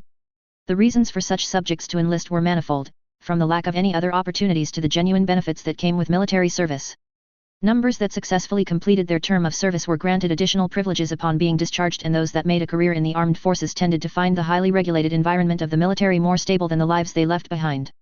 Not all prospered of course, but enough did that military service with the authority that oppressed their peoples was still considered palatable to many numbers. Several events in the lead up to the Great War would however see a sudden upsurge in enlistment by numbers, with the people of Area 11, the Japanese, at the head. By the end of the war fully 40% of the armed forces was composed of such second-class subjects, a fact that many believe helped significantly in paving the way for the granting of equal status to these formerly downtrodden peoples. In Blackest Night, the Great War. Chapter 54. Ad Fundum. As the evening wound down and the various guests prepared to leave, Laura came to a halt at the front door and glanced back at Colin. "Will you be needing a lift back to the palace?" Colin blinked. "Hey? What?" The older girl cocked her head aside. "Do you not want to spend some time with your beau?" "My what?" This time it was Laura that blinked in confusion. "Is he, not?" she said, nodding at Colin's rear. "He is, I mean ga." Colin almost wailed in despair. How did one answer such a question? "Colin and I have actually only gone on a single date," Cole came to her rescue. "I had invited her on another but, certain events prevented her from giving me an answer." "I see," Laura said. "Well, my apologies for making presumptions, to both of you." "No apologies are necessary, Lady Arcead," Cole responded with a slight smile. "And who knows, perhaps in the future it will not be a presumption." Recovering quickly from her previous shock, Colin snorted. "First you'll need to meet my father." Yes, there is that," Cole said with just a touch of nervousness. Laura smiled at the display before nodding to Colin once more. "I will wait in the car until you are ready." Without giving the younger girl a chance to protest, she walked down the stairs. Colin smiled ruefully over at Cole. "Until I'm ready, she says," the girl chuckled. Cole gave a slight laugh of his own before taking hold of Colin's hands. "Well, I'd like to think I warrant at least a few minutes alone with." "Oh, you do," Colin allowed. "A few minutes." The two looked at each other before sharing a chuckle. "Basic will be for 10 weeks, Cole said. "After that, I'm supposed to get 10 days of leave before I ship out for, well, more training. I think." Colin raised an eyebrow. "You think? What happens after basic will kind of depend on where the army wants me," Cole said. "And how the war is going. If things end up really bad in Area 12, well, Japan is a lot closer than the homelands, so they might start shipping us out early if they think they need to." Colin grimaced. She really needed to remember that there was a wider world outside of Japan, or even the Empire, and that the war was taking place all over. The other cause of her grimace was however rooted in something else entirely. Even if the Japanese were slowly gaining acceptance as being Japanese, and Area 11 as Japan once more, there were other parts of the people whose people were not nearly as fortunate. The Philippines for example. And Cole, as much as Colin liked him as a person, still possessed a very Brighton mentality. Colin kept her peace. It would take time, and she needed to keep her own impatience in check. Biting off the head of someone whom was genuinely trying to change would not do her any good. I'll write as well, she said instead. Not just to respond to your letters, but whenever I feel I want to let you know something. Colin smiled slightly. And like hell I'm going to let the princess take up all of your attention. Cole coughed. I assure you Colin, I was as surprised as you when Her Highness made her request. And I promise, there is absolutely nothing going on between us. You've got that right Buster, Colin said, leaning in and giving Cole a big smirk. And if you even think about cheating on me, I have a big nightmare that I'm not afraid to break out. To that Cole actually smiled back. So I guess we are official then. Colin blinked, before a more natural smile crossed her own face. Yeah, I guess we are. She leaned in again and gave Cole a peck on the cheek. Official enough for that at least. The reddening of cheeks was mirrored on both and after a few moments they shared another chuckle. I will come back to you Colin, Cole assured her. The girl's head bobbed up and down in a nod. I know. While the other guests departed after the very delicious meal Euphemia lingered to spend some more time with the Ashfords, and of course with Nunnally. With Reuben having retired for the evening the four girls were seated in the den enjoying a nice after-meal tea. Euphemia owed her little sister at least a bit more time with her, seeing as Cornelia had not been able to see her and all the other secrets that needed to be kept from the girl. They chatted, Euphemia was introduced to Arthur, the cat Nunnally was taking care of, and a rather feisty little thing at that, and things felt almost like they did before their worlds were turned upside down. Almost. Nunnally yawned, eliciting smiles from all of the older girls. Try as the girl might she was still the youngest here and needed to go to bed earlier. And then there was the fact that her body tended to tire quickly due to the trauma it suffered in the past. Euphemia gave her sister a squeeze. Nunnally, there's something that I'd like to show you before you hop off to bed, she said. The girl blinked curiously at her sister. Euphemia nodded to her armsman and he issued a quick order over the radio. A few moments later another armsman entered carrying a rectangular object shrouded in cloth. The object was obviously not that heavy, though it was bulky enough that another armsman needed to help pull off the cover. Gasps sounded as the painting beneath was revealed, though for slightly varying reasons. Of the four girls only three had actually ever seen the real thing. The oil canvas rendition of the Imperial Ares villa was however so vivid, so lifelike, that one could be forgiven for thinking that what they saw was a photo, if not a window looking out at the real thing. The artist had employed the effects of light in a superb manner, creating ripples of color that gave a lushness to the gardens. And then there were the buildings themselves, nestled in the heart of the greenery in a seeming oasis of white reflections and shades. Euphemia felt a tremor in her sister's form and she squeezed tighter. This is the home that was stolen from you, Nunnally, she said. I know you have a new one here with Millie and Nina, but I promise, one day you will be able to call upon Ares Villa as your own once more. Nunnally looked back at Euphemia, a mixture of surprise but also longing. She pressed herself deeper into Euphemia's embrace. What I want you have already given me, she said. I have my sister back. Euphemia ran a hand through Nunnally's hair. That was true, in a sense, the two of them were no longer separated. But a part of Euphemia would never be able to accept anything less than Nunnally's restoration to her heritage. Perhaps that was a selfish sentiment, even a dangerous one, but it was still something she felt. Euphy, Millie spoke up. Who did that painting? I commissioned it from an artist named Arisu Yamazaki, the princess said.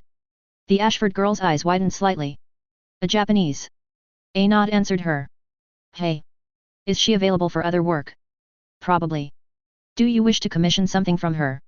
Millie nodded in turn. A painting of the academy and its grounds. Grandpa's been feeling, well, weathered, and I think it'll help lift his spirits. Of course, Euphemia agreed immediately. I will see that you get her contact information. I can also arrange a meeting if you would like. Millie smiled.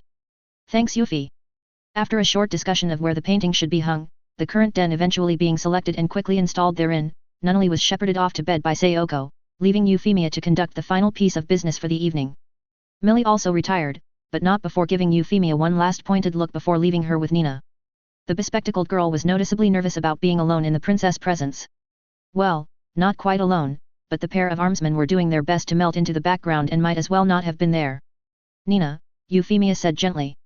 I believe you have at least an inkling of what I wish to discuss with you. The girl nodded slowly. Despite being older than the princess she could not help but feel slightly cowed by the force of her will. When my sponsorship of your atomic energy work began, it was with the understanding that its fruits might be weaponized by the military. I gave my word that you would not be forced to participate in such an endeavor, that the work you personally participated in would only involve efforts to harness electrical power from it. I intend to keep my word, but I wish for you to understand that it is no longer a mere probability that the military will want to adapt your results for a weapon. With the war it is now an absolute certainty. Your person will be shielded from attempts to enlist you in assisting with such an effort, but I cannot shield the research that you produce. As such, I want you to know that, at any point, you are free to withdraw from the project if you ever feel uncomfortable with how its results are being used. Nina took a very deep breath as Euphemia finished speaking. I understand, Your Highness. And I appreciate your consideration. But now that I have started, it does not feel right to leave the work undone. And to be honest, if the military does seek to weaponize my research, I feel if for no other reason I should at least continue working to understand its ramifications. Very well, Nina, Euphemia said with a nod. I respect your decision, and I will try to make sure you are kept up to date on developments as much as military secrecy will permit. Thank you, Your Highness, Nina said with a weak smile. Both knew that secrecy would not permit much at all, but one never knew. Now that is settled, I was hoping for an update of the project's progress, Euphemia said. I know you submit weekly reports, but I have often found that a briefing in person is always more informative than what might be set down on paper. Of course Your Highness, Nina stuttered. What would you like to know? Well, for one, progress on the pile construction. The girl nodded quickly, her glasses almost seeming to bounce on her face. All of the graphite required to act as a neutron moderator has arrived, Your Highness, and we've made certain that they are boron-free so that they won't absorb the generated neutrons. The actual construction of the pile is also on schedule, but the uranium oxide has been, well, harder to get. I'm not quite sure what the problem is, though Captain Krumi told me that she would deal with that matter. That probably implied someone in the other atomic program was playing politics with resources, Euphemia mused. She made a mental note to contact Schneisel and get that sorted out post-haste. We've finalized a design for the shielding and cooling mechanisms and contracted out their fabrication. The first parts have already been delivered and the rest are expected by next month, after which we can complete installation. Assuming we can get enough uranium oxide, we should be able to attempt a criticality experiment in 2 months' time. Euphemia nodded. That is promising. And thus far indications are you should be able to achieve criticality. Yes, Your Highness, Nina said with a firm nod. When the girl was discussing her field of expertise, her level of confidence seemed to rise. Based on the calculations, this pile should be capable of producing approximately 50 kilowatts. The proposed shielding and cooling system should be sufficient for at least double that output. Good, Euphemia said, and then leaned back in her seat. It has been only a few short months, but the progress achieved has been considerable. I am impressed, Nina. Thank you, Your Highness, Nina said with a very visible flushing of her cheeks.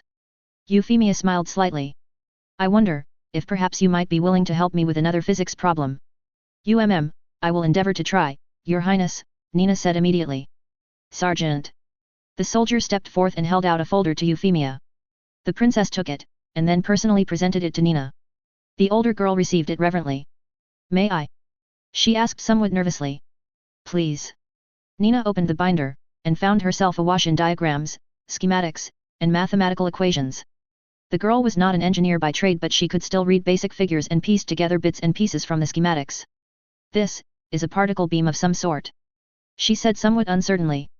So it would seem, Euphemia said somewhat dryly. Nina frowned, her curiosity piqued. Nuclear physics was still a developing field that saw major advances occurring with some regularity over the past decade or so. The Britannian Empire was actually at the forefront, having developed the first practical means of accelerating particles.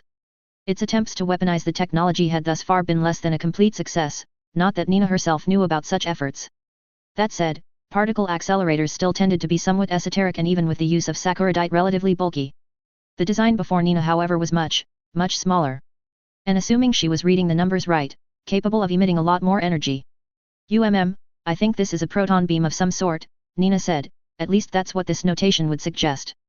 And it's targeting this thing, which is made of iridium. I'm not sure for what purpose though, iridium has a very high melting point and hardness. Unless the proton beam is supposed to induce some sort of atomic reaction. So you cannot think of any reason for such a system? Euphemia asked. Nina shook her head. I'm sorry, Your Highness. This looks like an experimental setup, except I don't see any places where you're supposed to mount measuring instruments. Unless the measurement tools enclose the iridium somehow. Euphemia pursed her lips. In theory she could go to an accredited researcher to get another opinion, but she did not want to leak C.CS designs any further than she absolutely had to. Not even the engineers building the device were privy to the full documentation, with work split between different groups. That ran the risk of complications when it came time to integrate the different pieces, but she would much rather risk that than discovery by the directorate what she was planning for the thought elevator on Common Island. That is fine, the princess said. What you have managed to tell me is already of some use. I'm sorry I can't be of more help, Your Highness, Nina said as she returned the binder. But whoever came up with that experiment, well, they have to be working from a much deeper understanding of atomic physics than anything I've ever seen.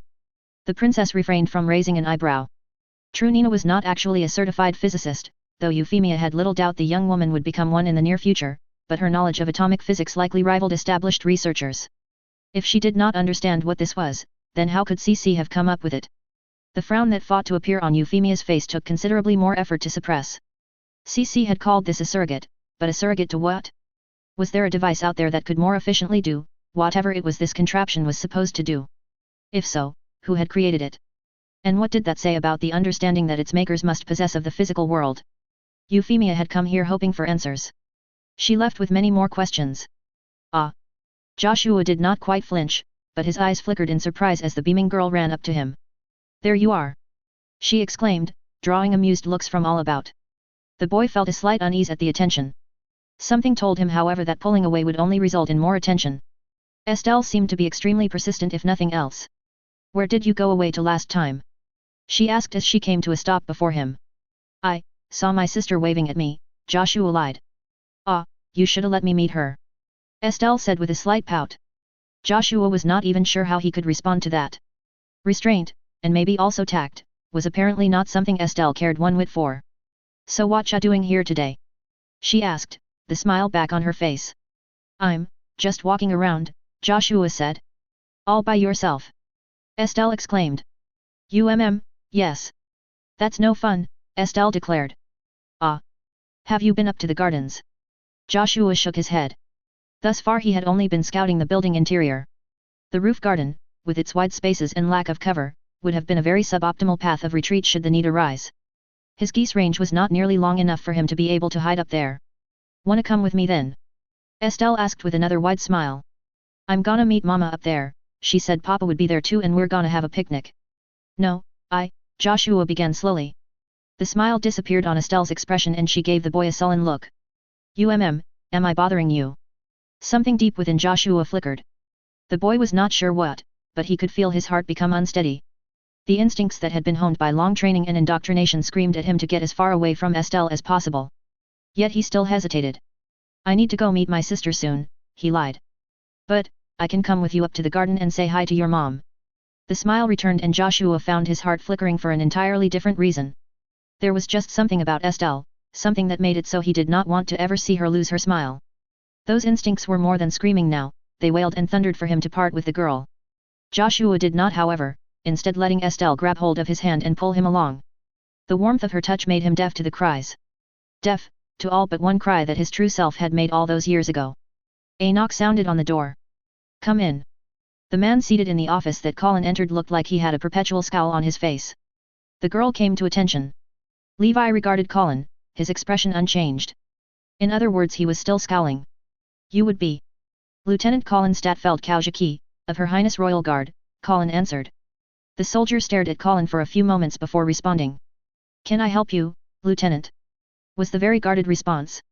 I hope so, sir, Colin said respectfully. As a senior grade lieutenant, the CO of Charlie Company's 3rd Platoon technically outranked her even with her half step up from her formal position of junior grade lieutenant. I have some questions regarding your cousin, Private Mikasa Ackerman. The man's scowl actually deepened at that. Has there been a problem with Private Ackerman? No sir, Colin said, not anything related to her duties. She has however been extremely reticent whenever an attempt is made to socialize with her. I was hoping you might be able to provide some insight into why. Levi's head tilted slightly aside. These attempts, are you referring to attempts made in general or attempts made specifically by you, Lieutenant? Colin grimaced. This again. Sir, there is obviously some sort of history that seems to make Private Ackerman extremely uneasy around me. Can we stop dancing around the issue and just get to it? The platoon CO stared at Colin and snorted. And what makes you think I should feel obliged to tell you anything that Mikasa herself has elected to withhold? At this point Colin was almost grinding her teeth. Lieutenant, if Private Ackerman does have some sort of personal issue with me, I feel I should at least be aware of them. Even if those issues are of your own making. Colin blinked. I'm sorry. Levi leaned back, propping a leg up on the other knee. Would you be going through this much effort for another soldier that seemed to have issues with you, Lieutenant? Or is Mikasa somehow special in your eyes because of her heritage? Are you saying Private Ackerman does not want the extra attention due to her heritage? Colin asked. Exactly so. It was Colin's turn to frown. And why exactly is that? Why should it matter? Levi retorted. Mikasa has elected to not put any emphasis on her 11 heritage, what right do you have to impose such an identification upon her? Colin's eyes flared. I am imposing nothing, the private's heritage is not something anyone, least of all you or her, can change. She is Japanese, regardless of what anyone else might think. A sneer crossed Levi's face. And how exactly is your imposition of the label Japanese on my cousin any different than the label of 11 on the populace of this area, when neither is welcome? How what are you even talking about? Colin nearly exploded. How are they at all similar? Mikasa does not identify herself as Japanese, Lieutenant, Levi emphasized the rank. She guessed, correctly it would seem, that your interest in her is solely because you view her as Japanese. Why is she obliged, in any way, in pandering to your misconception? How is it a misconception when she has Japanese blood running in her veins? Colin hissed. And what would your reaction be if someone decided to treat you solely as Britannian even though you obviously have elected to identify as Japanese? That finally caught Colin short and she spent several moments taking deep breaths and trying to recompose herself. Respectfully, Lieutenant, she finally said, could you have not just said that to start with and skipped all the melodrama? I might have been so inclined, Levi said, had you not shown such disrespect to my cousin by coming here behind her back. Colin regarded the man. You care about her? Your cousin? She is kin, Levi stated flatly. Of course I care about her. You say that she identifies herself as Britannian, Colin said after a brief pause. Levi simply nodded. Colin's mouth thinned. Is that by her choice? What the hell is that supposed to mean? Levi said with a slight growl. I have seen many instances where those of non-Britannian heritage, or those of mixed heritage, were obliged to adopt a Britannian identity in order to make a living, Colin stated. I have seen very few examples where the adoption of that identity was genuine. Levi's eyes narrowed once more. Lieutenant Stottfeld. I would remind you that the actions and beliefs of others are their own, they do not exist to provide you a sense of validation. The level of irritation Colin felt towards the lieutenant was not inconsiderable. At the same time her Geass made clear that Levi was entirely earnest in his words, that he did care about his cousin. Which made his accusation that much more pointed. Why had Colin approached Mikasa in the first place, and not one of the other armsmen? She was honest enough with herself to admit that it was because of Mikasa's obvious Japanese heritage. That the other girl did not seem to hold that heritage in the same regard as Colin herself was, galling. Even disturbing. Yet as Colin thought about it, perhaps that was also how Britannians might have regarded her own emphasis of her Japanese heritage over her Britannian one. And she could not claim that they were wrong to feel so. I apologize for the discourtesy I have shown both yourself and your cousin, Lieutenant Ackerman, Colin finally said. It is indeed presumptuous of me to assert something on behalf of another. Levi's expression remained unchanged but after a few moments he nodded. Will that be all, Lieutenant Stottfeld? Technically Colin still had questions, but she knew that the likelihood of getting them answered were nil. If she wanted to learn more about Mikasa, she would need to earn the other woman's respect directly. No sir. And besides, it looked like her time was up. A knock sounded as Colin stood. She walked over to the door and opened it to reveal the woman holding a tray of food. Oh, pardon me, the woman said. I didn't know Levi was meeting with someone. It's no problem, we were done, Colin said before turning and clicking her heels together. Thank you for your time, Lieutenant. Levi's only response was a curt nod. Colin waited for the newcomer to enter before taking her own leave. It seemed like she would have much to think about. You're late. Joshua regarded the other youth with a blank expression. I was not aware we were on a timetable. His response however conveyed all the nuance he cared to. Rollo Halliburton, officially Joshua's senior and minder for this operation, scowled at the younger boy. Watch your tongue, Joshua. You are here to serve a purpose, and if you are found wanting there will be consequences. Joshua's eyes narrowed. He had never liked Rollo, the older boy always came off as rather arrogant due to how often he was tapped for field operations. Rollo took that as a mark of approval from the Directorate's leadership, and the usefulness of his Geass compared to the ones that manifested in others. In Joshua's opinion the older boy was letting his achievements go to his head. Your report, Rollo said after it was apparent Joshua was not going to make any further retorts.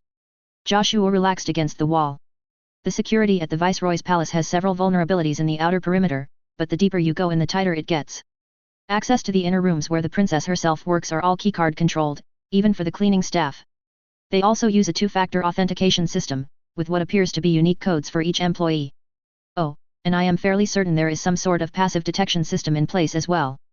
There was an instance of a bird flying into one of the empty rooms and a guard arrived not long after to investigate. The scowl on Rollo's face was for entirely different reasons now. Their degree of paranoia is insane. What about the princess warrants such extreme measures? Besides the fact that there really were people out for their life, the two of them included, Joshua did not say aloud. Rollo was not an idiot. If he was, he would have never been trusted to carry out field operations, but there were times. If the palace itself is effectively impregnable, then we shall have to strike at her when she is beyond its walls, Rollo said as he began pacing. Yes, that should work. Twice now the defenses protecting her when she ventures outside have nearly failed. With our abilities, breaching those defenses, even if they are augmented, should be much easier than attempting to enter the palace. That at least was true enough. When the princess was outside there were significantly more opportunities to strike at her. The princess guard could only close so many possible points of vulnerability after all. The trick however was one guardswoman in particular, and the fact that both Joshua and Rollo's geese required that they be at relatively close range to be useful. The princess, and more importantly her newest armsman, the Lady Stotfeld, would not be affected however, and the latter at the very least appeared to be a most competent warrior if her exploits during the Lake Kawaguchi incident were to be believed.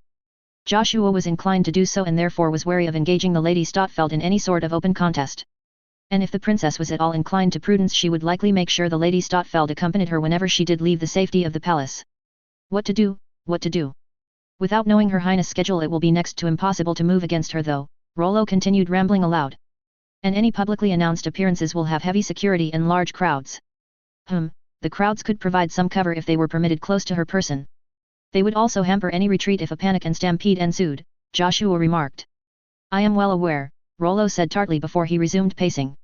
The best opportunity to strike the princess is in a place where she is believed secure, but which does not possess the degree of specialized security that the palace does. Perhaps when she visits MacArthur. Joshua raised an eyebrow. Surely Rollo was not proposing they attempt the assassination of an imperial scion in the middle of a military base. Sure, the credentials provided by the Directorate would allow them access, thanks to the more centralized nature of the Britonian military, but there was still that problem of getting out alive after the fact. Bound as he was to the Directorate, Joshua was not prepared to die for it. Rollo came to a halt as his face lit up. The Ashfords. Joshua cocked his head aside. Her Highness has dined with them several times since her arrival in Area 11, the most recent instance just last night. The younger boy did not ask just how Rollo had learned of that. It was not like he was the only one performing reconnaissance after all. Security when she goes to the Ashfords tends to be light, no more than a squad of armsmen. Yes, entry into the Ashford residence should be much more straightforward than the palace. It would probably be even more straightforward to just take out Her Highness' limo with an RPG, Joshua said dryly. That is certainly a possibility, Rollo actually conceded. Such an overt attempt would however see the royal guard close ranks and likely even forbid the princess from leaving the palace for a time. Though, perhaps a two-prong approach would be best. If the primary attempt were to fail, then a follow-up when she is retreating should be prepared. A dark smirk appeared. One can never be too prepared. That Joshua at least agreed with, and he was already considering his own exit strategies should this operation blow up in their faces. He had to admit, the Princess Euphemia was turning into a surprisingly complicated target. While he could not necessarily claim that the security of some of his more prominent past victims was any less dedicated, the competency demonstrated by the Royal Guard was quite something else. The Geass offered a substantial advantage and their own training had been extreme, in more ways than one. A direct attack was still sheer suicide however, even one launched from long range. I will investigate the Ashford angle further, Rollo said. Unfortunate that the school is currently in the middle of summer recess, but I can probably arrange for my enrollment. Even after what happened with that French spy. Joshua pointed out.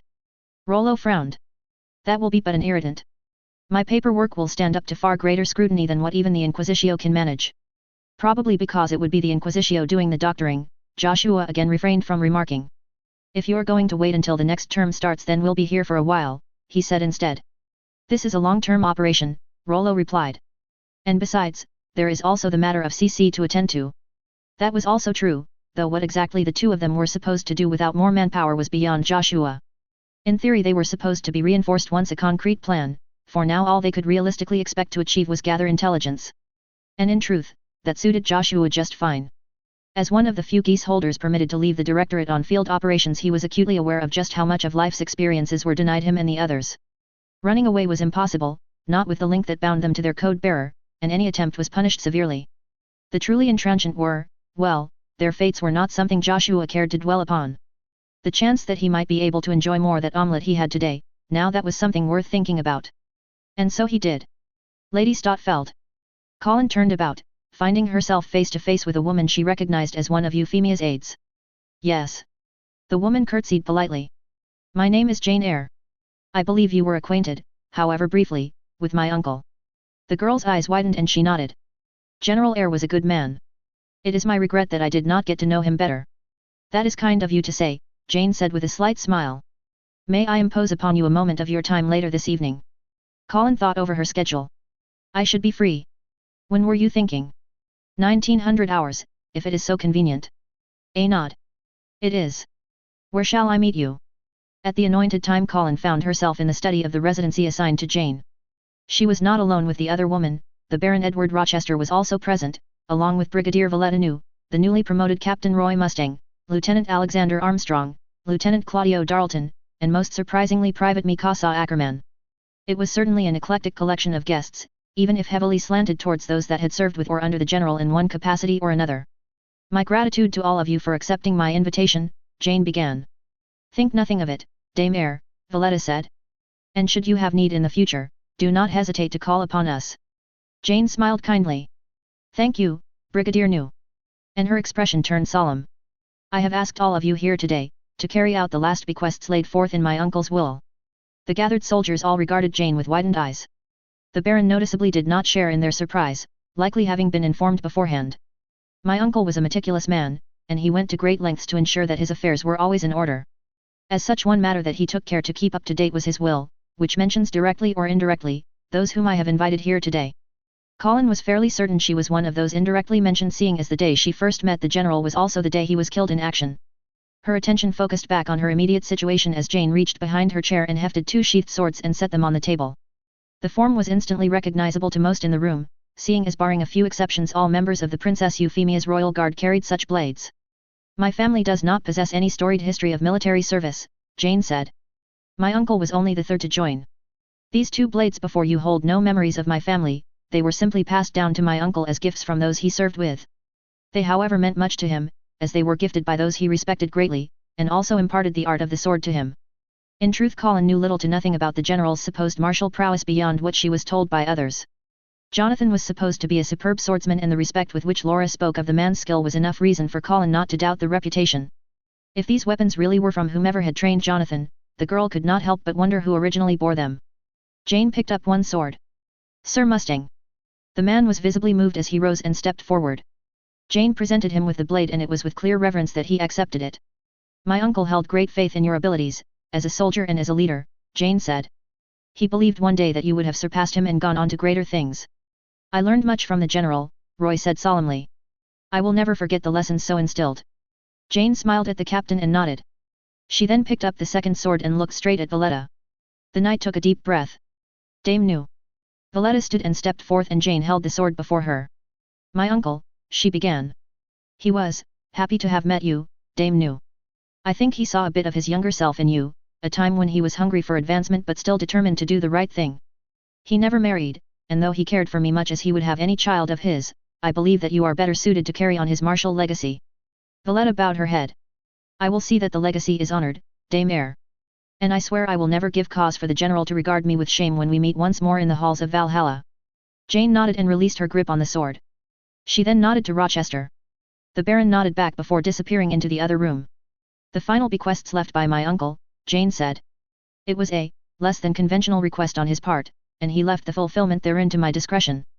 Rochester returned, carrying with him 4 wine glasses and a corked bottle. The Baron placed the glasses in a circle on the table, then poked the cork and proceeded to pour an equal measure in each glass. My uncle was not much a drinker of wine, Jane continued. He did appreciate it, however, and had a small collection for the purposes of social occasions that required he entertain guests. In his will, he requested that a glass be shared with 2 groups of individuals. The first, those that participated in the insertion operation to save Her Highness the Princess during the Lake Kawaguchi incident. Jane's gaze fell upon Colin, not accepting the Red Knight. The girl's eyes widened ever so slightly. The second, those soldiers that stood with him when he fell, provided their conduct was worthy of their oath, Jane said, this time her gaze falling on one Mikasa Ackerman. The Japanese girl breathed deeply. Rochester finished pouring the wine and set the mostly empty bottle in the middle. Ladies and gentlemen, Jane said, please. When she first heard that the gathering was for resolving the bequests left behind by the general heir, Colin had been at a slight loss as to why she was present. That confusion was gone now, and Colin had to admit she even admired the general a bit more for this gesture. She reached for the glass without hesitation, as did the others. Lord Armstrong, Jane said. If it would please you. It would be my honor, milady, the man rumbled as he raised his glass. A toast, ladies and gentlemen, to a man amongst men.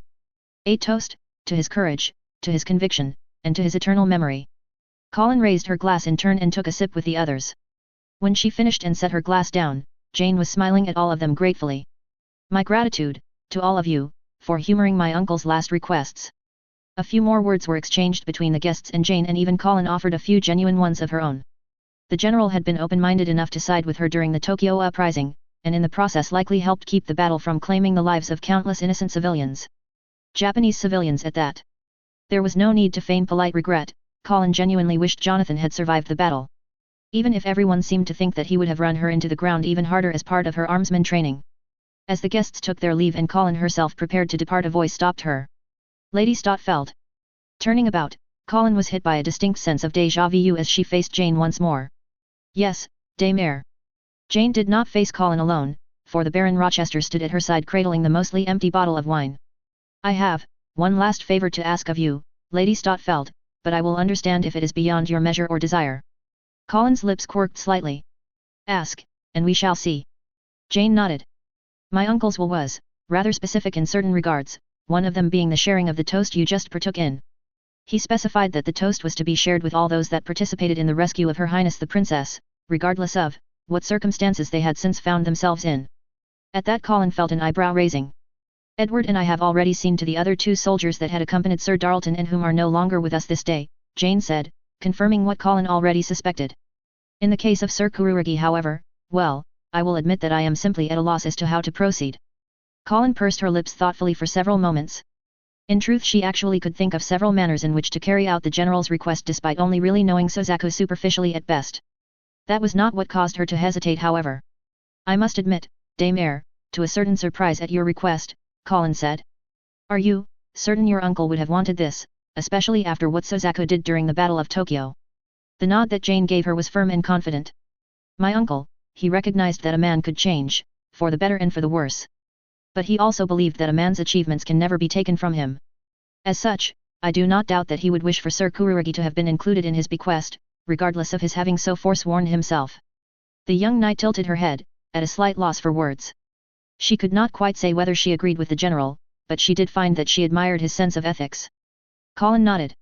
I will see to it, Dame Eyre. Rochester stepped forward and extended the bottle to Colin.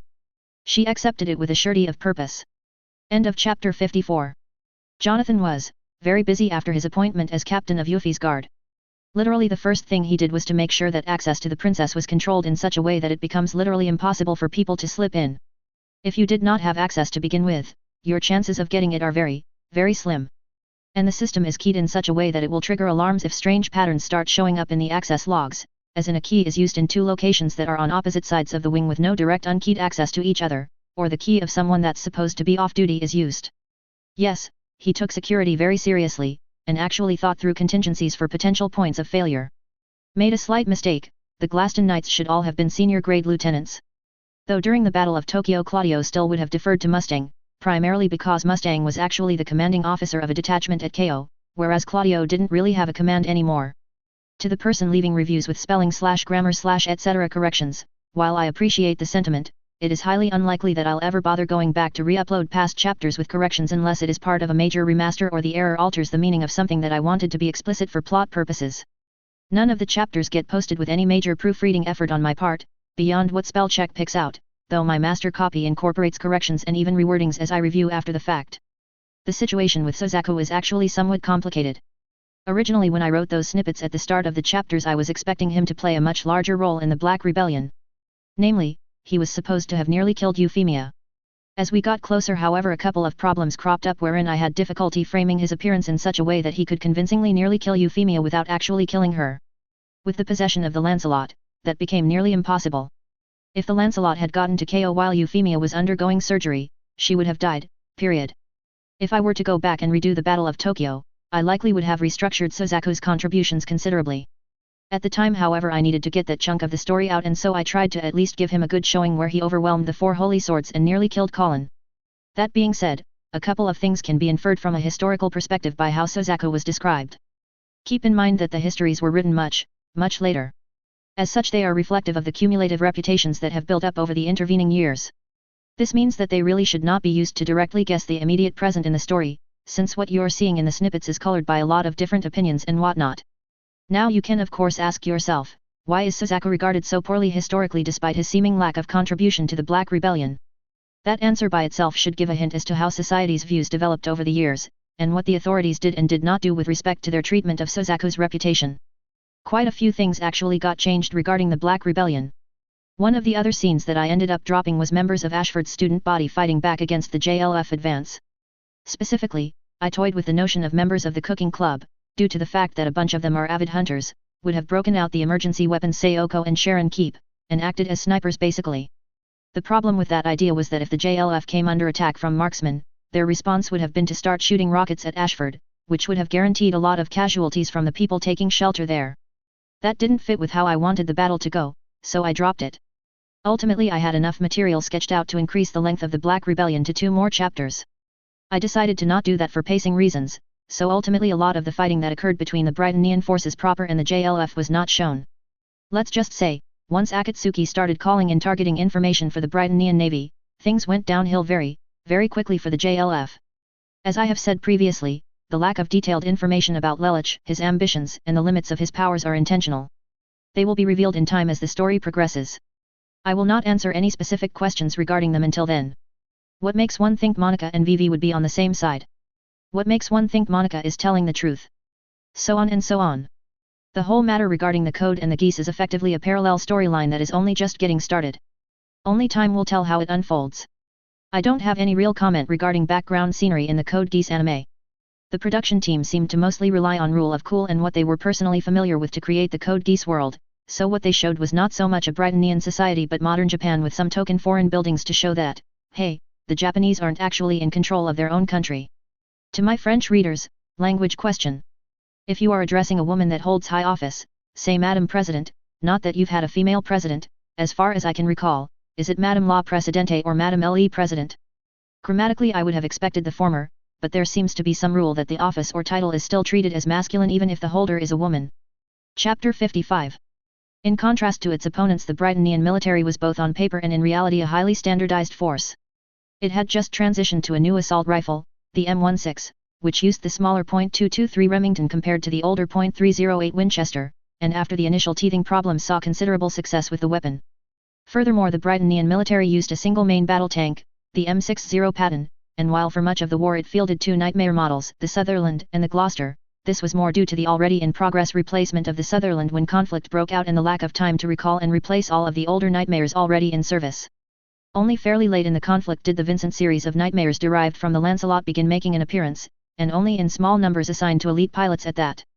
As for the Brightonian Air Force, all of its frontline fighter squadrons were equipped with F-15 Eagles, while its workhorse bomber the B-52 Stratofortress saw heavy usage in the areas where the Empire was able to establish air supremacy. The AC-130 gunship went on to become an absolute terror for those it was deployed against, and the A-10 Thunderbolt would gain a reputation for almost unmatched durability, with reports of planes managing to return to base even after having parts of their wings shot off.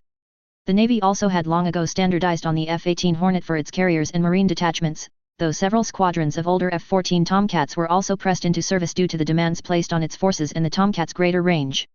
In Blackest Night, The Great War. Chapter 55. Obscurus Vera Involvens.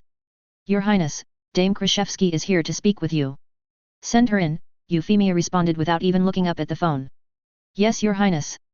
Only when the door opened did the princess gaze shift from the documents displayed on her monitors as she looked up at the woman that strode in. If there was a single word that best described how the princess regarded Monica, it would probably be guarded. The princess remained courteous, for the most part, when dealing with the knight, but it was quite evident that she did not trust her. That was fair enough, only a fool trusted an inquisitor outright, and Monica needed the princess to not be one if her gambit was to work. Dame Krashevsky, Euphemia greeted. Your Highness, Monica responded respectfully. Thank you for making the time for me. Euphemia tilted her head, as if to prompt Monica to get on with it without saying so outright. Monica cracked a slight smile.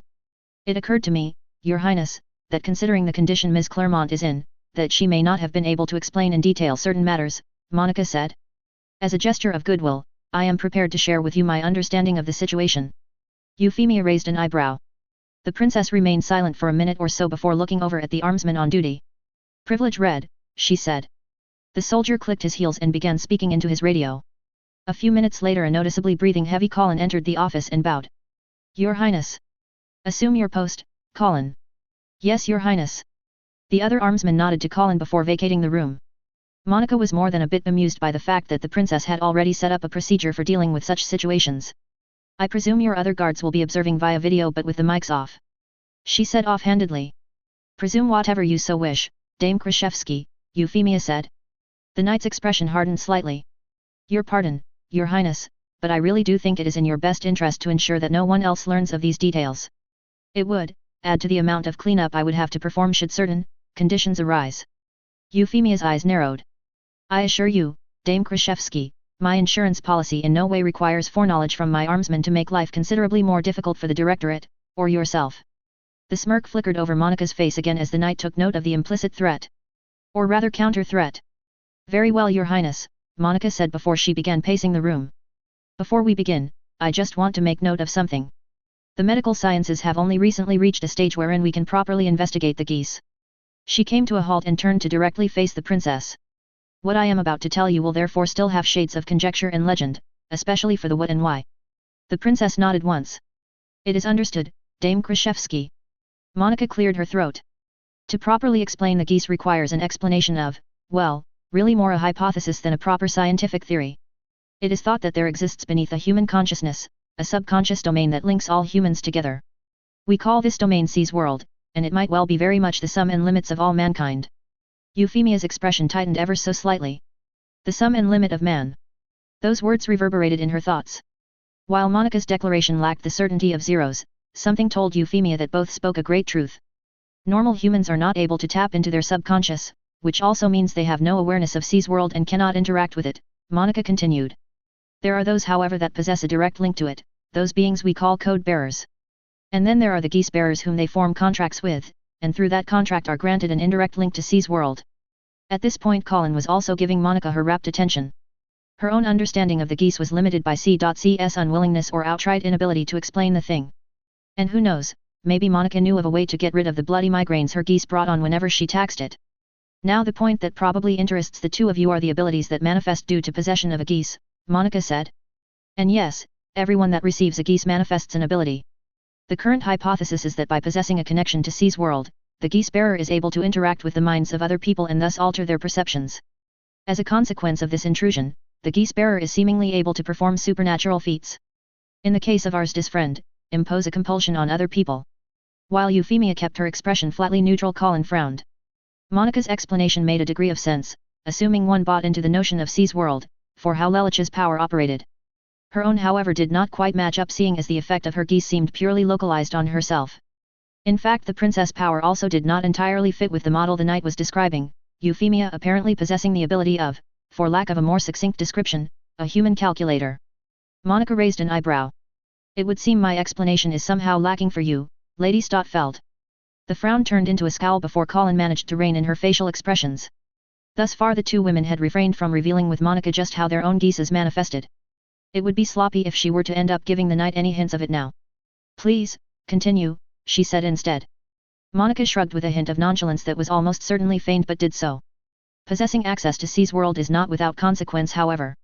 Even if non-bearers do not have a way of initiating a connection, once you form one via a Geass there, well, consciousness, can leak back.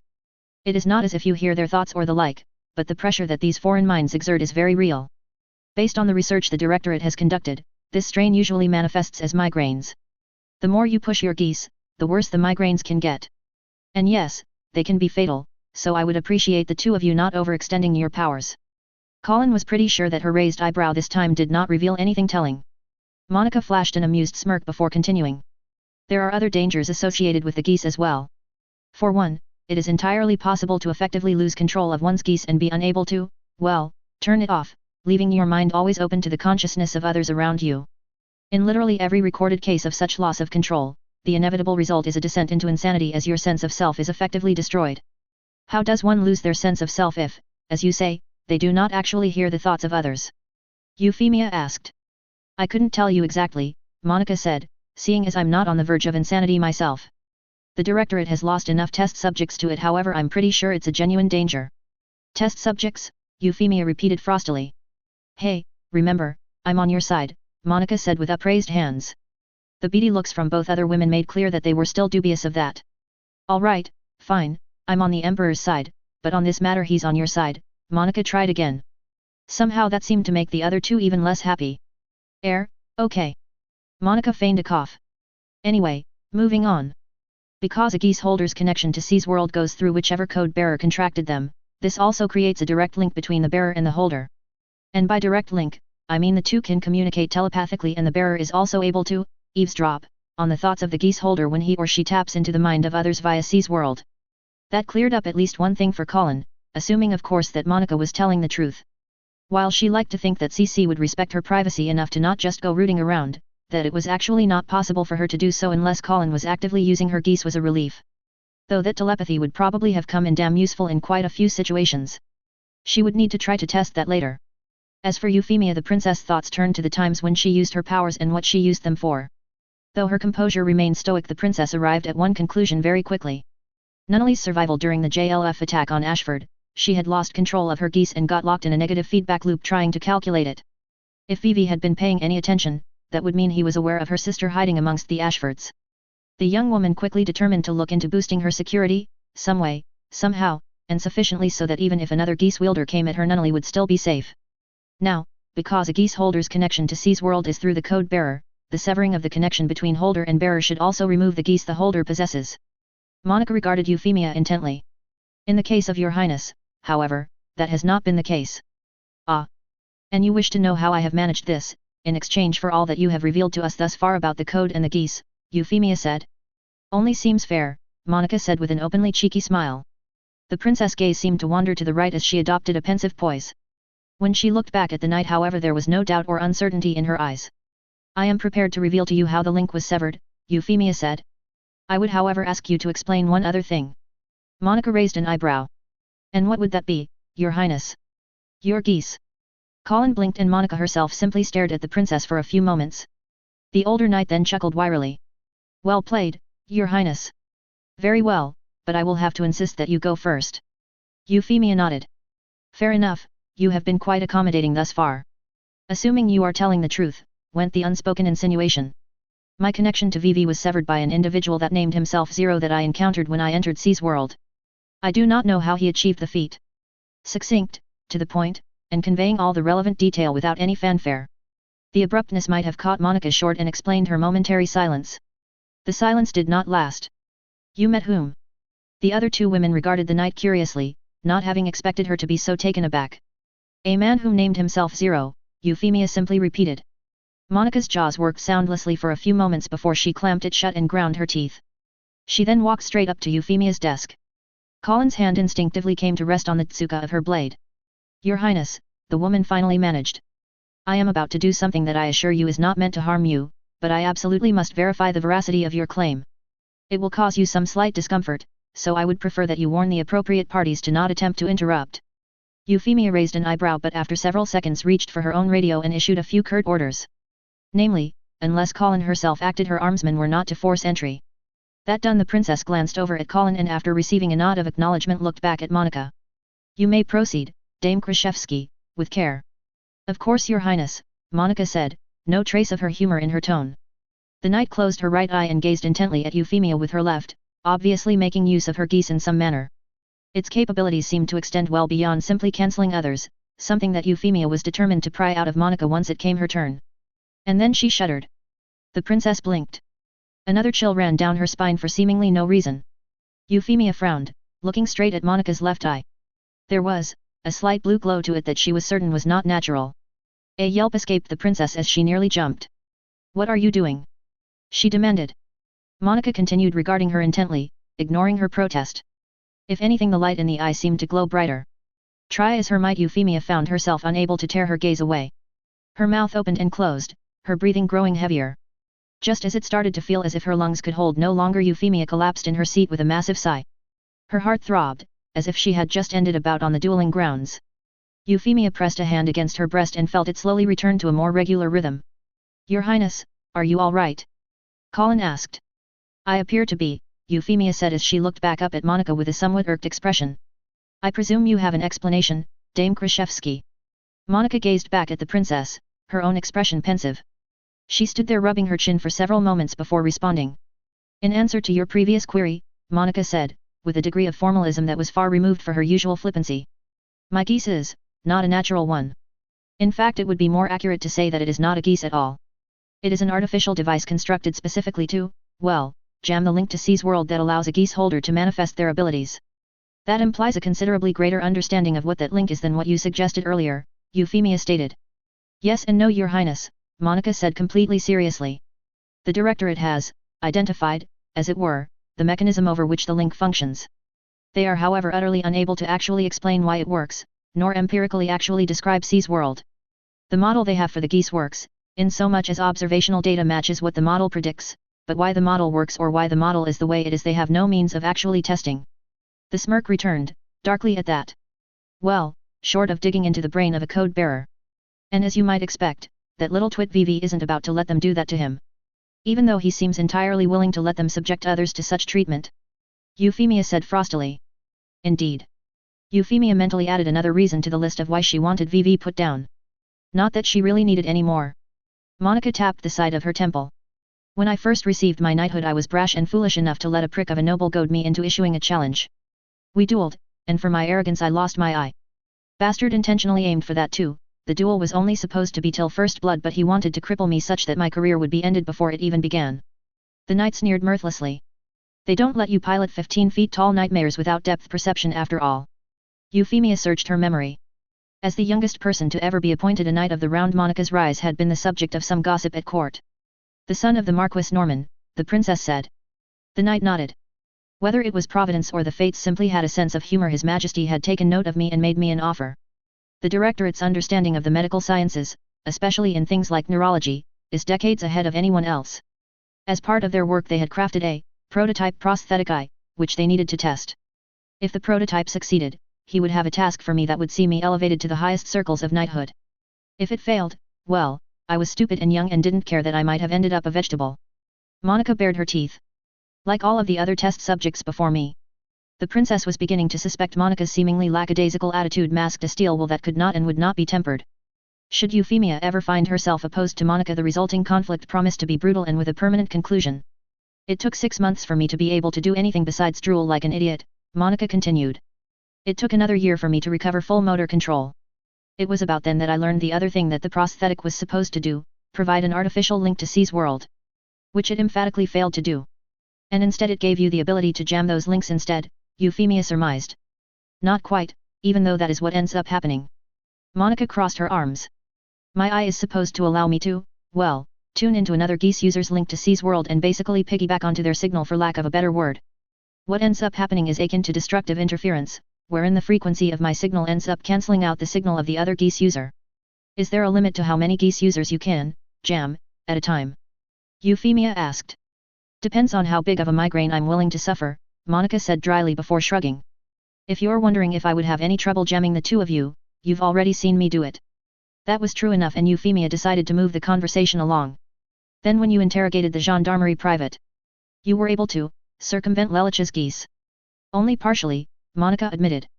He's done something that I've never seen before. And to be frank, that scares the crap out of me. The knight grimaced. No offense, Your Highness, but if I ever run into him I'm going to be shooting first and asking questions maybe later. Noted, Euphemia said without any inflection in her tone. Then the only question I have left for now is, what exactly were you doing to me just now? The knight allowed the barest hint of a smirk touch the edge of her lips. Each person's signal to C's world is distinct, Your Highness, but it also carries with it characteristics of the code bearer that serves as the final relay. What I did just now was to check whether I could detect V.V's pattern in your signal. When Monica went no further, Euphemia raised an eyebrow. And did you? The knight pursed her lips before shrugging slightly. I suppose it does no harm to tell you. No, I did not, Your Highness. And in fact the pattern that I did detect is distinct from even the one the Lady Stotfeld possesses due to CC. Which would imply that my link is now being routed to another code bearer, Euphemia summed up. Indeed. The princess regarded Monica. Something tells me this other code bearer was not known to either you or the Directorate. He was not, Monica confirmed. I think you can infer the ramifications thereof. Euphemia nodded thoughtfully but said nothing further. The knight smirked once more. Well, this has been a most informative discussion, Your Highness, she said. Monica then proceeded to actually bow. You have my thanks. And turned about to leave without further dismissal. Euphemia held her peace and simply watched the knight depart. Colin's mouth thinned but she too remained silent until Monica was out of the room.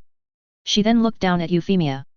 How much of that do you think was the truth, Your Highness? Most if not all of it, Euphemia said. The young woman clasped her hands together. It is also now evident that this conflict my family is caught up in is far more convoluted than I originally presumed. Colin frowned. Oh. Dame Krashevsky's artificial eye, Euphemia said. It came from the Directorate, at the request of my father. That implies His Majesty holds some degree of sway over the Directorate, even if he does not control it fully. But that's the thing, Colin said. Even if he doesn't fully control it, it seems like the Directorate at least listens to him. Why is he trying to destroy it? The answer to that is obvious, Euphemia said. He does not wish to destroy it, he wishes to seize full control of it by killing VV. And I suspect that my father also wants V.V's code for himself, so that he may create Geass holders at his own whim instead of relying on another. Colin grimaced.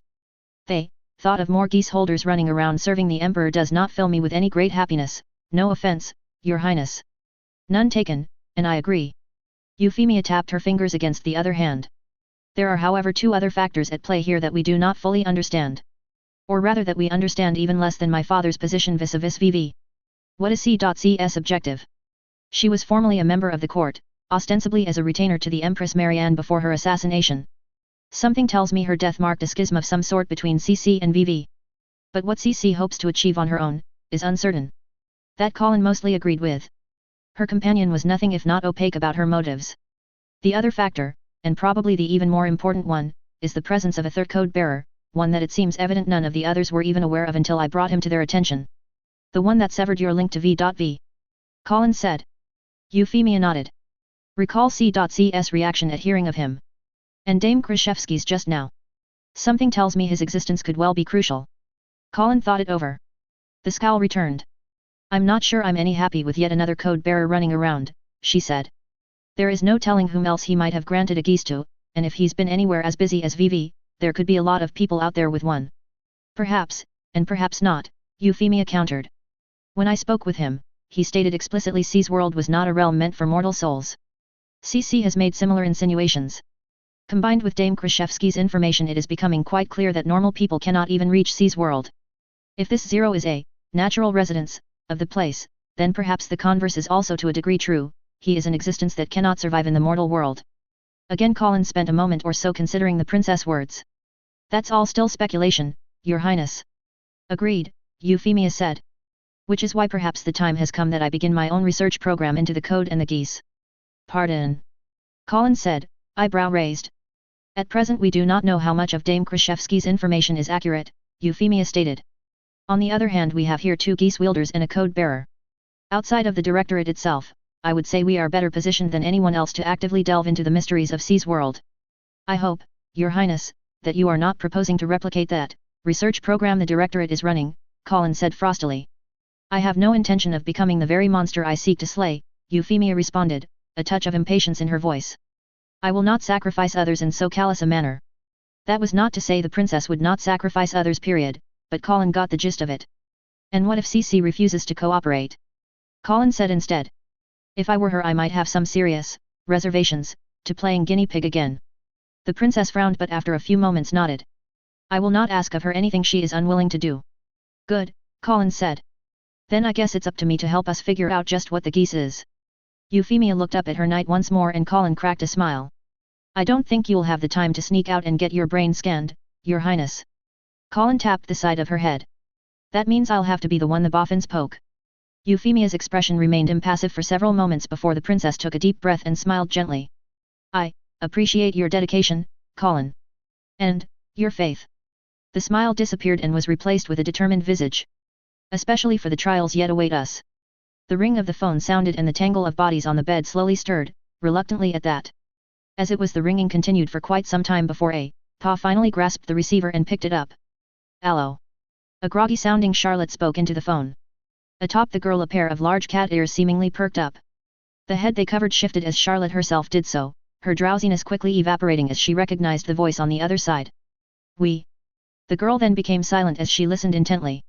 After a minute or so she responded with far greater certainty in her voice. "D'accord.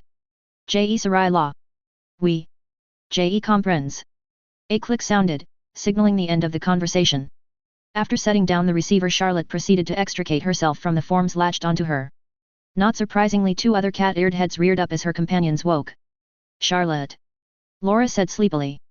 The French girl smiled and gave her friend an affectionate rub on the head. "Good morning, Laura." "Fi." The 2 German girls murmured their responses and Charlotte resisted the urge to just cuddle up with them again and fall back asleep.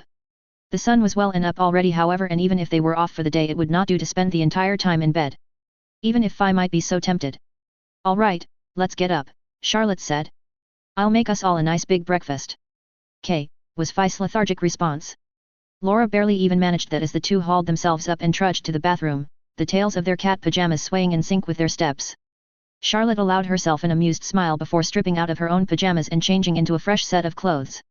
As adorable as those outfits were, they were a little impractical for day-to-day activities. A short while later the 3 emerged in the communal dining room all of the residents used.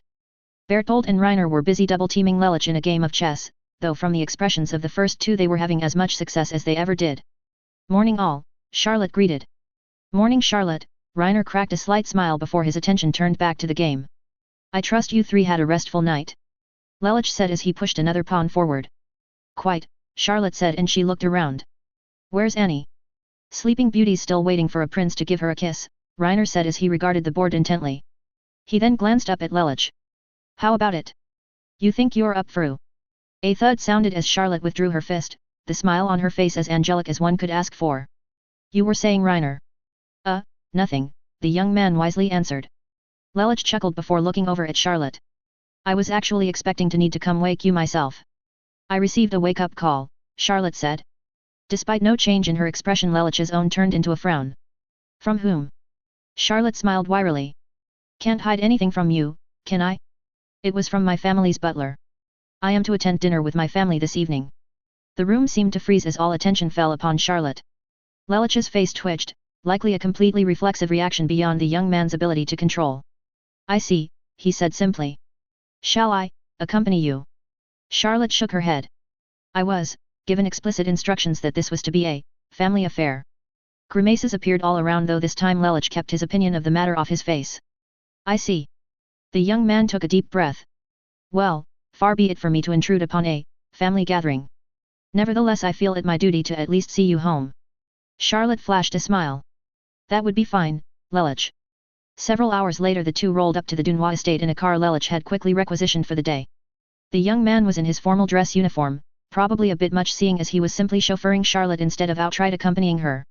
The manner in which he regarded the servant that appeared at the door as Lelich stepped out to get Charlotte's door for her, however, made quite clear his point.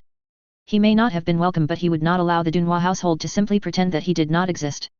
A shame that Charlotte adamantly refused to allow him to resolve her familial situation permanently. "I will see you when the evening's affairs are concluded," Lelich said before planting a kiss on Charlotte's cheek.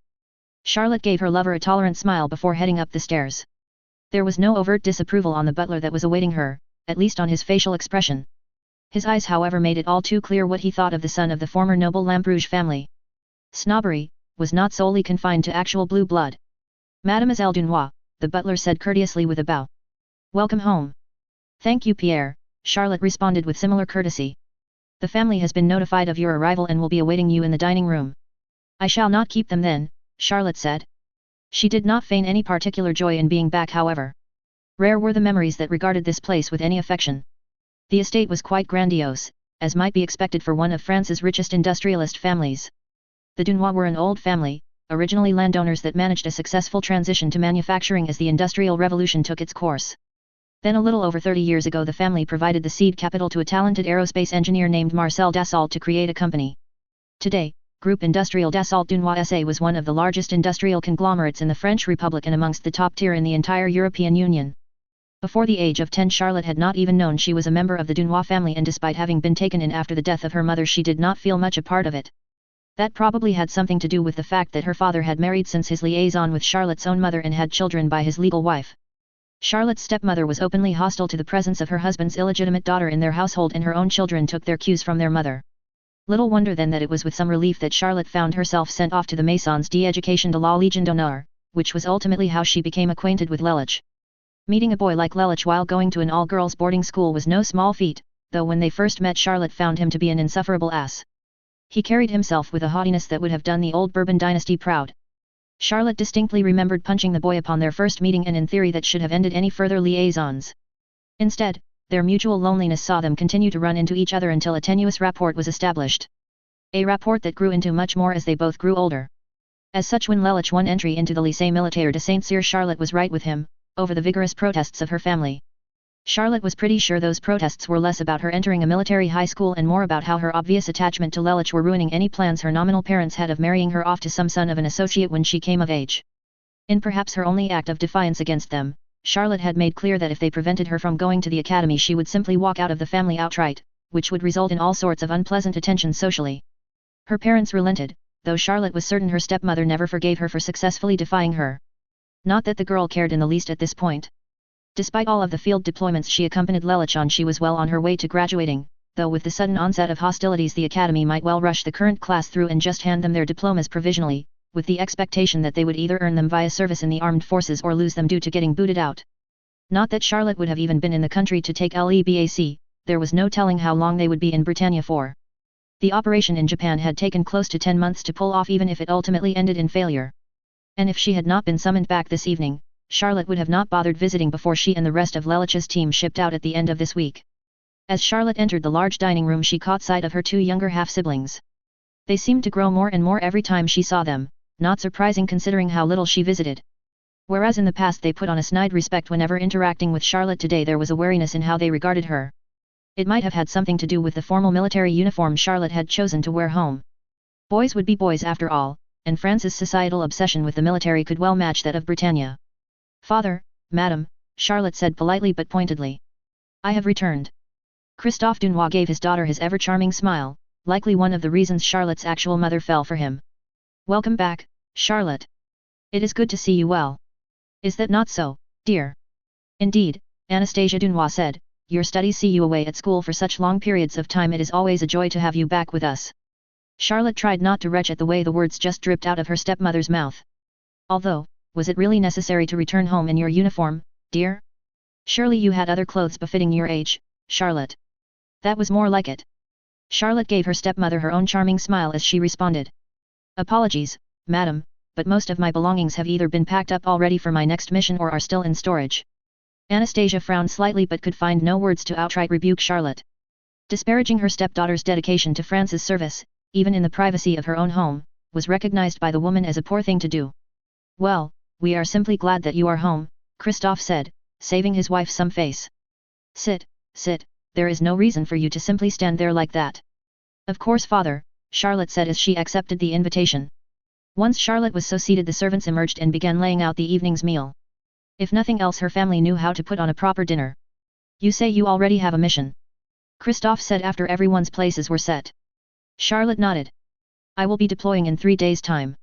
"Oh? Where to?" Charlotte smiled thinly. "My apologies, but such details are classified." "Really now, Charlotte," Anastasia chided her. "Surely it does no harm to at least tell your family where you will be going." Charlotte looked over at her stepmother. "Military regulations do not provide any allowances for family, madam. And for this particular deployment I am afraid I will not be able to answer any letters either." Not that she was technically able to do so the last time either, or that her family even sent that many letters to begin with. During her time in Japan, the others on Lelich's team had covered for her, or more specifically Annie had ghostwritten response to all 3 of the letters that were addressed to Charlotte. Upon her return, Charlotte had read both sets to at least make sure she was aware of their contents, and all indications were her ostensible family had not noticed the difference. The young woman was at this point beyond caring, however. "Where could they possibly be sending you that would be so restrictive?" Christophe said in mild disbelief. "You have not even finished lycée." Her father's reaction could be interpreted as either outright condescending or genuine confusion, since he did have a point. Charlotte was still technically a student, not an actual soldier. Her simulated, and classified, SDIS rank notwithstanding. Charlotte tactfully responded based off of the latter interpretation. Britannia is one of the most powerful nations on Earth, she said. The war with it will require the whole of Europe's wealth and manpower to win. I have been asked to partake in a mission, and as a daughter of France I will answer that call. That was probably as transparent a non-answer as any Charlotte could have given, but it again was not one that her family could dispute outright, especially not with their younger children also present. In fact, Charlotte was mildly surprised that her younger half-siblings were even here. Does that mean you'll fire a gun? All attention suddenly fell on the young boy intently staring at Charlotte. Darian. Anastasia admonished. It is quite all right, madam, Charlotte said before looking back at the boy. That possibility certainly exists, Darian, though if I do my job right I won't have to. But, you're a soldier, the boy continued, apparently confident enough due to Charlotte's answer that he pressed on despite his mother's chiding. Aren't you supposed to fight? Darian, your sister is still a cadet, Christoph took that one. Whatever assignment the military may have for her, I am certain it would be appropriate to her station. Indeed it would be, even if her father's opinion of her station did not match reality. Still, I am surprised that you already have another assignment, Christoph said. I would have expected notification at the very least from the government. Technically that might have been true, seeing as a fake field study had been fobbed off to her family to explain her absence while in Japan. It may just be due to the upsurge in activity with the war's commencement, Charlotte said, even as she made a mental note to herself to have Lelich arrange another such false notification. Christoph frowned. Such a shame, I had hoped that you would be able to spend some time home during your summer recess. It was a good thing Charlotte had not yet actually taken a sip from her raised wine glass. She looked back up at her father. Pardon. This is your home, Charlotte, Christoph said nonchalantly. And as you are in your last year of lycée I think it is high time you were properly introduced to the other families. Charlotte's eyes narrowed warily. Then why did they not bother introducing her when she was younger, she did not say aloud. Indeed, Anastasia said. In fact there is a soiree next week that the Dassaults are holding. That would be a wonderful opportunity for Charlotte's introduction, don't you agree my dear? Yes it would be, Christoph nodded. That would technically put it beyond my deployment date, Charlotte tried to point out tactfully. Oh I'm sure something can be arranged, Anastasia said dismissively. Surely the military can get by without one of their cadets for a single week? Christoph, perhaps you could speak with the marshal about it. Charlotte felt her irritation spike. Okay, that really was condescending, and extraordinarily arrogant of her stepmother to expect her husband to be able to just go to the Marshal of France for a personal favor. Granted Christophe Dunois was one of the few people who probably could do that, but still. The girl took a sip of her wine to buy time to gather her thoughts even as her father shoved his foot even further into his big mouth. Yes, that is a thought. I am sure the Marshal would not mind, especially given the most promising developments on that special project the company is doing.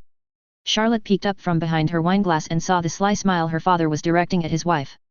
Anastasia returned it, though whether she actually knew in detail what Christoph was referring to Charlotte could not tell. The young woman on the other hand had a suspicion that she decided to follow up. Well, considering they, gift, from Camelot, it would only be natural that Dassault Dunois would make some progress, is that not so father? Christoph's eyes narrowed for a moment before they went wide as he gazed at his daughter. Charlotte took another sip, this time to hide the grin that she was not quite able to suppress. Bullseye. From the frown on her stepmother's face it was quite clear that she was not in on the Raffaele project. Camelot, you say, Christoph said in a remarkably calm tone. Indeed, Charlotte said as she raised her wineglass in a toast. And one day soon I am sure that Lancelot will be felled, never to rise again. Christoph's eyes were locked on his daughter as he regarded her with a newfound wariness. He took up his own glass and returned the toast, more to obey the forms than in any sense of actual joy. The man found himself wondering at just what his daughter had truly been up to that she could insinuate knowledge of one of the most classified programs Dassault Dunois was engaged in. And how she could possibly be aware of the trove of data the French military had provided the company a week ago, data stolen from the Brightonian Camelot Institute regarding their Lancelot prototype.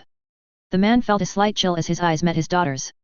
There was a cold light in them, a sharpness that he had never seen before. Now how could he have missed that? Christoph took a sip of his own wine, and tried not to dwell on just how Charlotte might have regarded him and his family. That she did not see herself as part of it, for the first time he felt a genuine fright at that notion. End of chapter 55. Bloody hell, this entire chapter was only 2 scenes? I suppose Monica had a lot to say. I think I also did a infodump on Charlotte's situation a bit. I don't know if I quite got across the attitude I wanted for the parents. To say that she does not have a happy family life would be a mild understatement. Well, Monica just gave a long spiel about how the code and Geass works. How much of it is true, I will leave up to interpretation. She has however set Euphemia and Colin on a specific path, and it will be interesting what Monica herself does next. I am pretty sure that the French military lycées do admit female students these days, but I have no real idea if they admitted them back in the 1960s. Something tells me that they probably didn't, so in this particular instance I am making a tweak. That being said, the Brightonians are pretty equal opportunity about military service, surprisingly so I decided, what the hell, I can get away with some of that for the Europeans to an extent as well. Lelich and Co will also be on the move soon. The next time we see them they'll probably be in Britannia proper and setting up there. No actual questions for last chapter, and I don't really have any other comments to make. We are slowly trudging along towards the next big climax. Time will tell what other challenges spring up along the way. Chapter 56. The classes of ships the Brightonian Navy fielded were similarly standardized, and the Empire even managed to avoid having to recommission antiquated ships from its reserve, instead relying purely on new builds, with the sole exception being the reactivated battleships. The most impressive of the ships were almost certainly the new Ticonderoga-class guided missile cruisers, named after the British victory at the Fourth Battle of Ticonderoga during Washington's Rebellion. The first class of ships to boast the new Aegis combat system developed by the Brightonian Empire, the Ticonderoga-class combat capability was theoretically far superior to older designs. Its lethality was proven many times over the course of the war, not least in the Battle of La Perouse Strait, where a large part of the Russian Pacific Fleet was destroyed in the opening stages of the Great War. By and large, the Brightonian military found its mix of weapons and equipment sufficient for the war, and it ended the conflict with mostly the same systems it had begun with. There were two exceptions to this, however, the first being the atomic bomb created by Project Muspelheim, and the second the fruits of Project Damocles. Both would represent a fundamental, tectonic shift in the manner in which wars were fought, for better or for worse. In Blackest Night, the Great War. Chapter 56. Qui non volent singula, iuncta iuvant. It is a complex problem, Your Highness, Valletta stated. Visibly increasing the Princess Nunnally's security at Ashford Academy will almost certainly draw the attention of the court, but short of such levels I am afraid it would be insufficient to protect Her Highness against such esoteric threats. The knight stood next to Colin in Euphemia's office, having been summoned in the wake of Monica's little spiel to help consider what she rightfully termed a complex problem. If this directorate is truly capable of producing individuals that possess abilities similar to Agent Lamperouge, then short of the security measures employed here at the palace, it was a wonder how many secrets were no longer held so closely. Valletta had only been serving as captain of Euphemia's guard for a few short weeks, but if she was to do her job properly she needed to understand the full breadth and depth of the threats that might come for the princess, threats including her possibly insane long-lost brother. I understand, Brigadier, Euphemia said.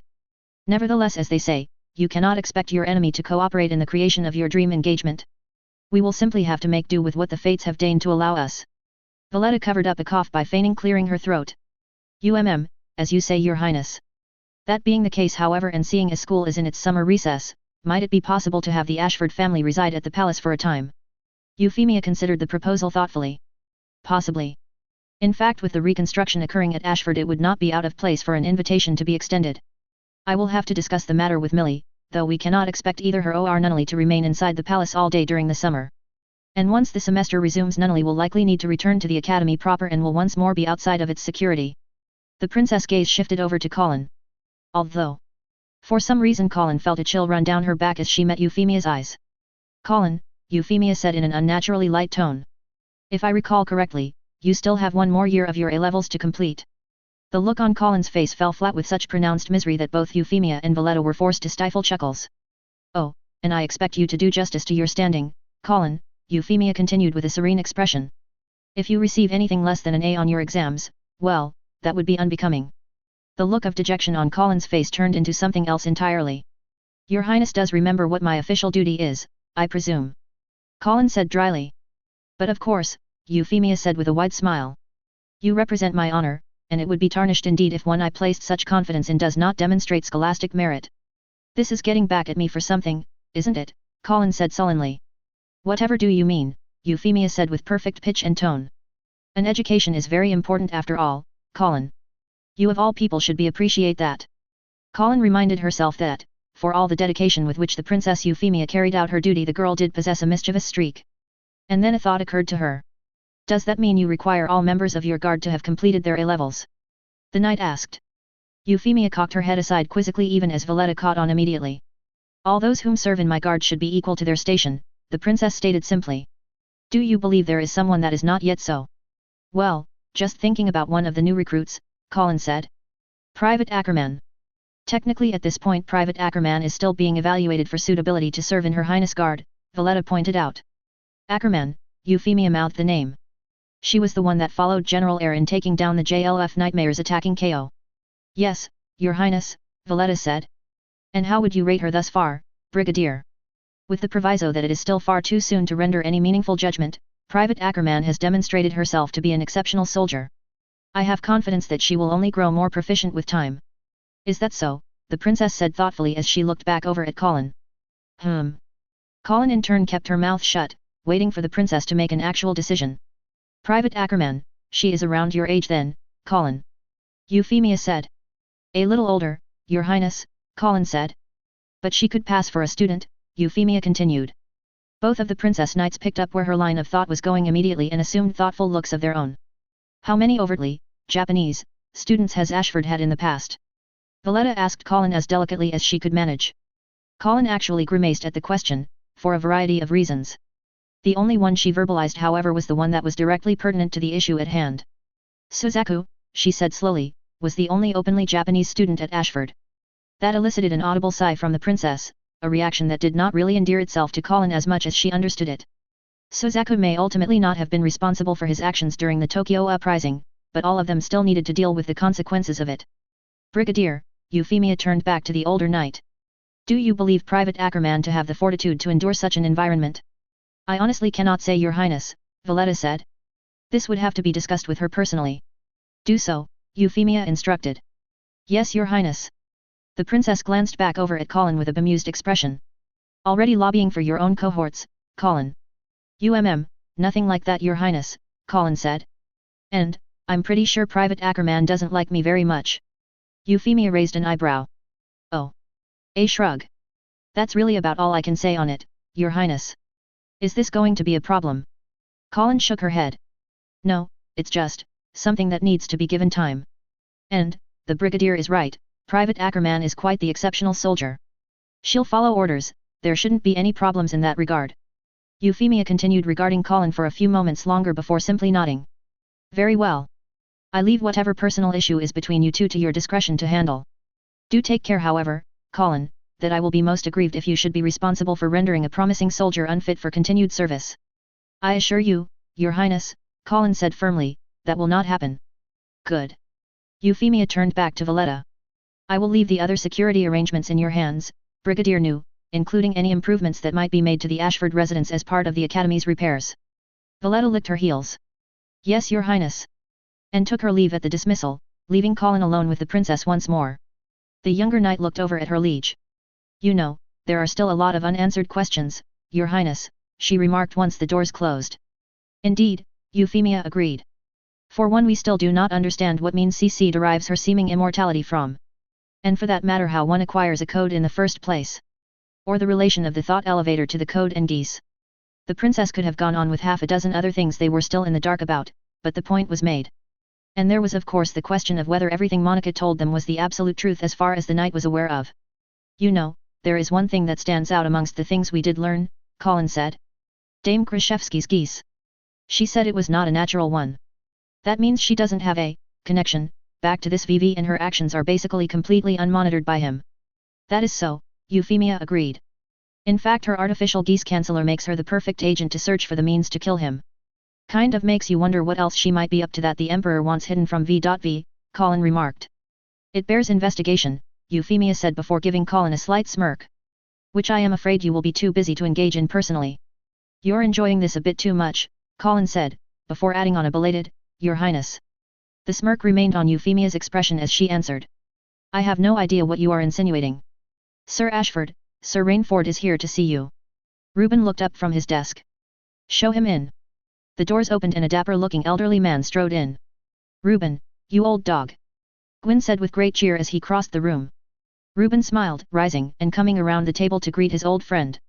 Their hands clasped and Gwyn gave him a firm shake even as he beamed at Reuben.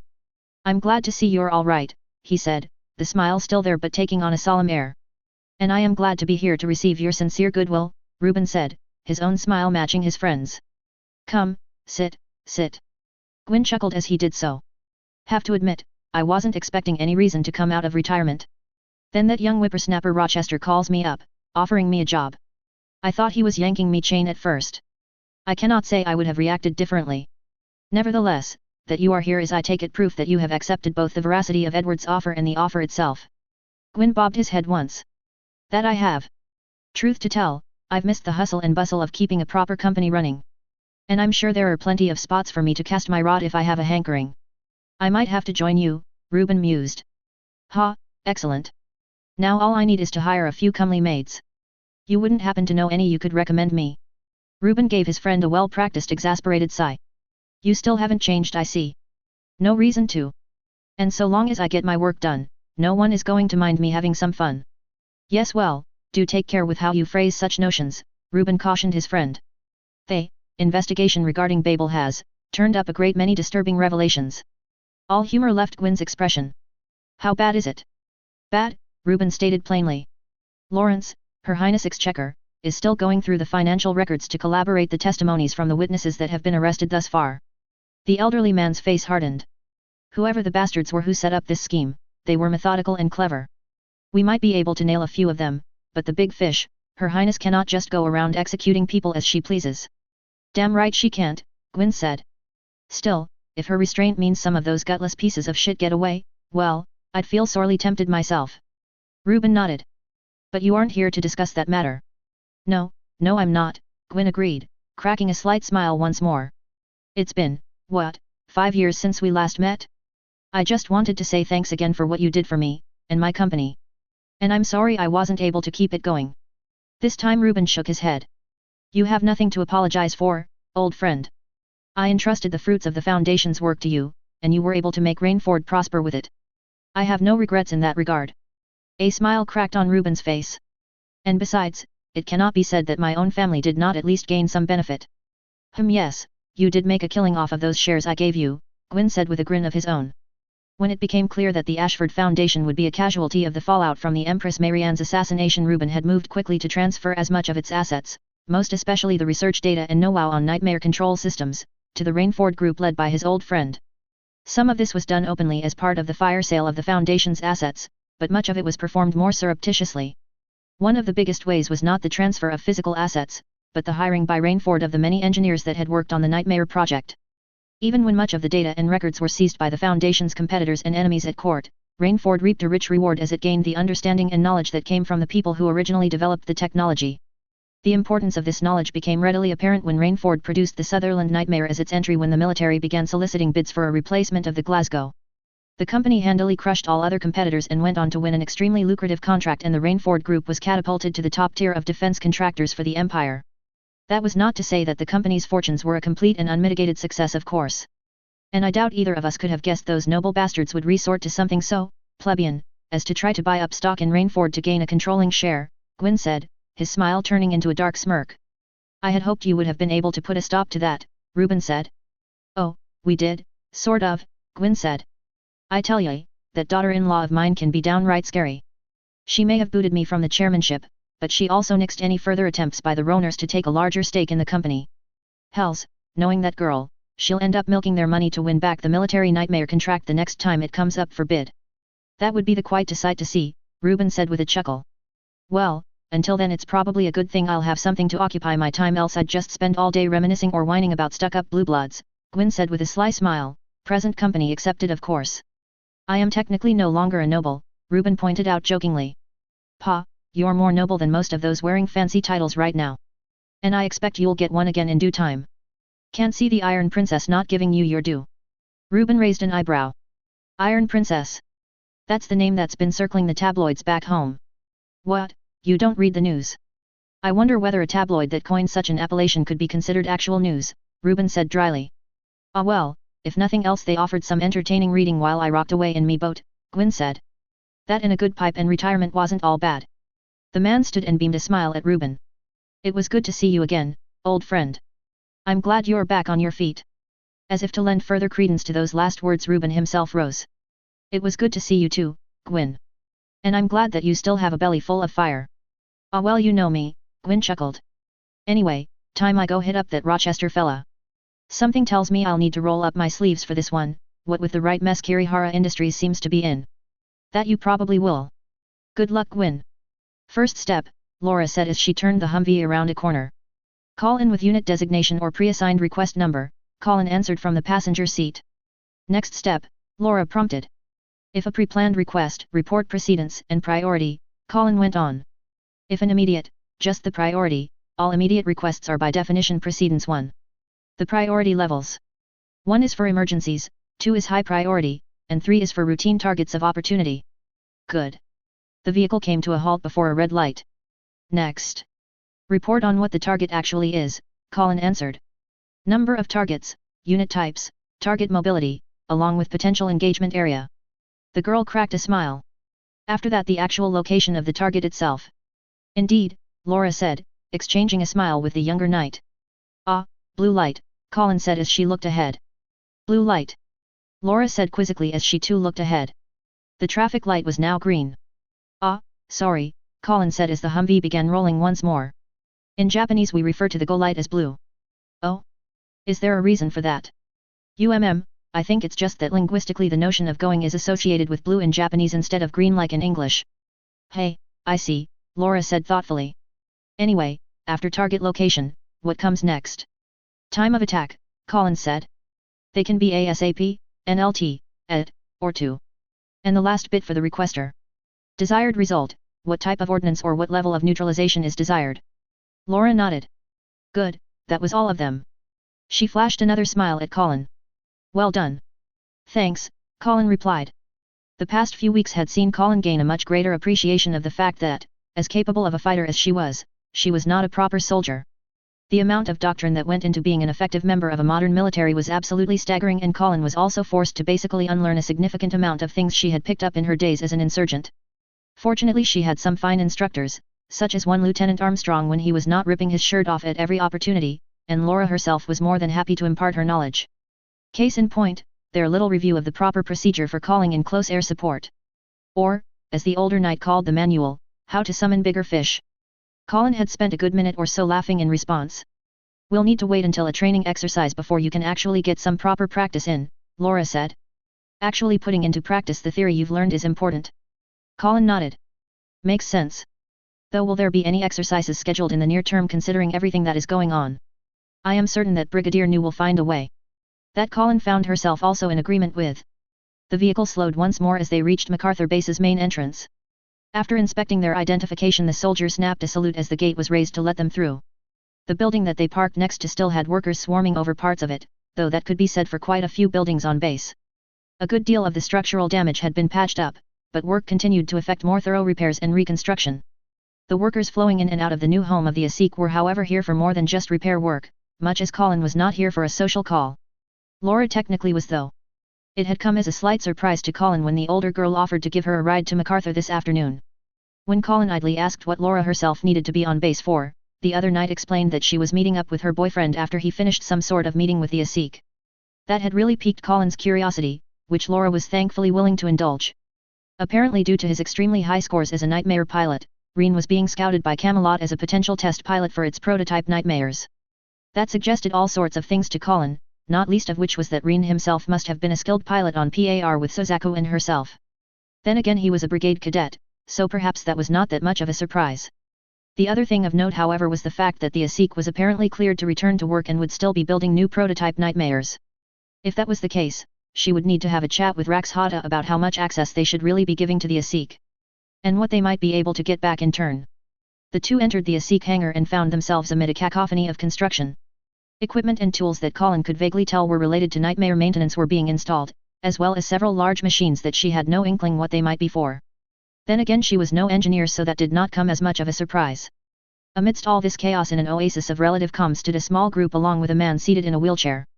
The only two that Colin had personally met before were Reen and Captain Crumey.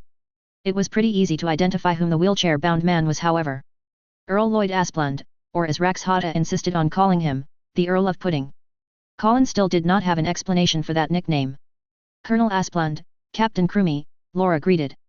Cecile nodded respectfully, though the manner with which she regarded Colin could be described as coolly detached. Ah! Lloyd on the other hand immediately zoned in on Colin, finger pointed at her. The girl raised her eyebrow at the rather impolite gesture. Lady Stotfeld, I must protest this unfair treatment to my person, Lloyd said, seemingly oblivious to such trivial things as tact. Why is it that Cecile would receive permission to investigate the Gurren when I, the director of the ASIC, am denied? Everyone save for the Earl himself gave the man a slightly askance look, Cecile and Colin being no exception. Cecile's own expression seemed a mixture of exhaustion and exasperation, while Colin felt she was starting to slightly understand Rakshita's seeming enmity towards the noble. Dr. Chawla was the one that elected to deny you access to the Gurren, Colin said simply. You will have to take it up with her. Rakshita. Lloyd said somewhat quizzically. Why would she do that? I have no idea, Colin said with a shrug. What is that woman thinking? Lloyd muttered. And after our years together as fellow students? Cecile rolled her eyes, apparently having some inkling as to why Rakshita held her current attitude due to having been with both the Earl and the Indian woman during their time at university. That she still put up with the Earl said much of her patience. What brings the two of you here, Lady Arcead, Lady Stotfeld? Cecile asked, moving the conversation along while Lloyd mulled in his thoughts. Lieutenant Swartzer and I had plans to meet up this evening, Laura said. Envious looks were shot at the young man by the other ASIC technicians and Reen smiled sheepishly. I had a personal matter that I wished to speak with you on, Captain Crumey, Colin followed up. Cecile raised an eyebrow. Very well then. She looked over at the red-clothed young man. Lieutenant Swartzer, this should be enough for today. Thank you for your time. It was a pleasure, Captain Crumey, Reen said. I look forward to working with the ASIC in the future. Cecile offered the young man a smile before looking over at the other engineers. I will be in the office speaking with the Lady Stotfeld. Look after the Earl for me in the meantime. Yes ma'am, one of the engineers replied with a wiry smile. This way, Cecile began walking. Colin followed with a parting glance at Laura and Reen as they took their leave. It must have been nice to have your boyfriend actually around.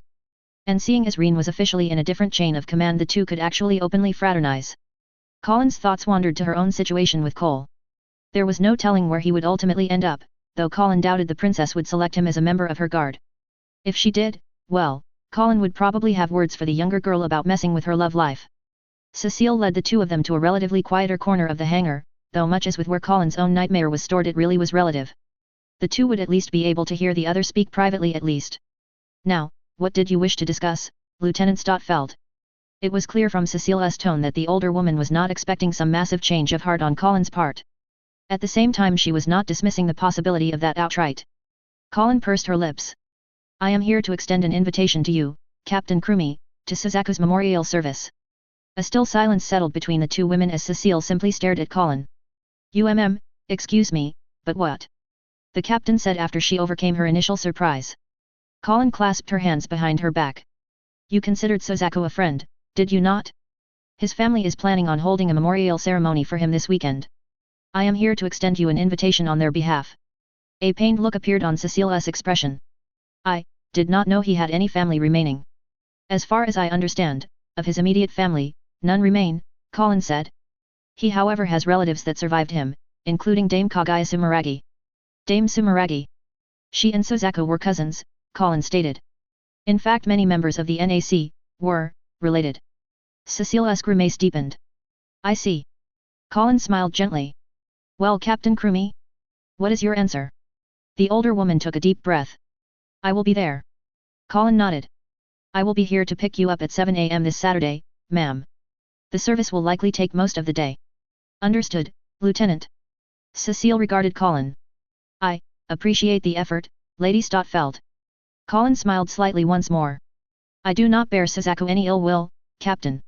I hope you can understand what that means. Heinrich, glad you could make it. The Baron smiled wryly as he entered the large conference room. I am sure. Besides Heinrich himself, the room was already occupied by 3 other men, only one whom Heinrich knew to any degree of familiarity. Lawrence cracked a slight grin of his own before his face became solemn. Please, have a seat. Heinrich did so and glanced at the assembled. I presume introductions are in order. Indeed. I believe you've already met Jeremy Finch, Attorney General for Area 11, Lawrence said. This is Colonel Cassius Bright, Commanding Officer of the Tokyo section of the Gendarmerie. Sir Finch, Heinrich nodded respectfully. Colonel. The two did likewise. So, how exactly can I help you with the Babel investigation? This time wiry smiles appeared all around. Seeing as you seem aware of the matter already, Lawrence said, we were hoping you might elucidate on some of the means one might employ to funnel money out of the Brightonian banking system. Heinrich raised an eyebrow. You have my assurances, Baron Stotfeld, Jeremy spoke up, that nothing you reveal to us will be used to initiate any sort of investigation against you. Well, that's mighty generous of you, Heinrich said with a dry drawl. All right, let's get started. Jeremy blinked, seemingly taken aback at the Baron's forthrightness. He quickly cleared his throat as Lawrence chuckled at him. See, what did I tell you? The Exchequer said. I admit, I did not expect his lordship to be that open to collaborating, Jeremy said with a degree of ruefulness. I did, Cassius said. The Baron's a proper father after all. Heinrich's eyes flickered slightly at those words, but he made no response to that declaration. Instead he regarded Lawrence. I presume there's something about how Babel's customers moved money around that's tricky enough that it's even giving you trouble. I may have been a banker, Lawrence said with a shrug, and I may have witnessed incidences of individuals attempting less than ethical means of evading their legal obligations. I cannot however claim any great intimacy with just how creative some of these individuals appear to get in their efforts to obfuscate their financial transactions. Probably because no one would be stupid enough to actually go through IBB for any transactions they needed to properly hide, Heinrich remarked. Why thank you, Lawrence responded with a dry smile. Heinrich snorted. Anyway, there are quite a few ways to route money discreetly, so let's stick with those actually applicable to the Babel case to save time. Presumably the hotel itself had some sort of offshore presence. Indeed they did, Lawrence said. We're counting at least 5 shell companies registered in Switzerland. Ah. And even if with access to those records, transactions with customers would have been through other offshore accounts which you're not going to be able to get access to. More or less. And our attempts to examine Britannian bank transactions with foreign institutions have proven difficult. Color me unsurprised, Heinrich said. Though in truth I doubt you'll find too many of Babel's customers by trying to examine Swiss accounts. Oh? What makes you say that? Lawrence asked. Assuming its customers are the type that also seek to evade taxation of their personal wealth, the general approach is to shift money to Monaco via its gambling industry. That being the case, most of their offshore wealth will be in Monacan accounts instead of Swiss ones.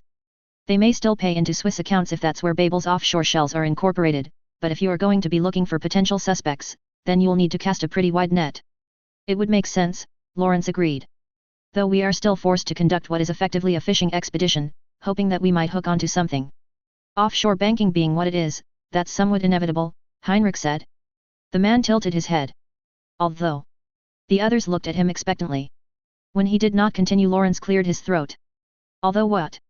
Well, these clients of Babel certainly did not set up these offshore accounts themselves, Heinrich said. If you want to crack this, then the best bet would be to move against the lawyers and bankers on the Britannian side. We had considered this, Jeremy said, but again we run into the lack of sufficient proof to actually execute the warrants needed to seize and search the needed documentation. Oh, is that all? Heinrich said. The Attorney General raised an eyebrow. That is not a trivial difficulty, my lord. It is not something that even Her Highness can simply demand without proper pretext. Well, of course, Heinrich said dryly. But you have pretext. The 3 men blinked and exchanged quizzical looks with each other. I'm sorry, but what do you mean by that? Lawrence asked for all of them. Simple, Heinrich said. How many millions do you think I've smuggled out of Britannia with the help of said lawyers and bankers? Lawrence stared at the Baron, mouth agape. Jeremy's worked soundlessly as it opened and closed. Cassius on the other hand was beaming at Heinrich with a wide grin. I'm sorry my lord, but let me get this straight, Jeremy finally found his voice again. You are suggesting that in the course of investigating you, we could draft warrants to search those individuals whom assisted you, and in turn uncover whom else they might have assisted in moving money offshore. Heinrich shrugged. Why not? Why not? Jeremy muttered before shaking his head wearily. Why not indeed? I am certain we could arrange an amnesty for the good Baron, Cassius put in with a wide grin. A plea bargain, and thanks for his earnest cooperation in the matter.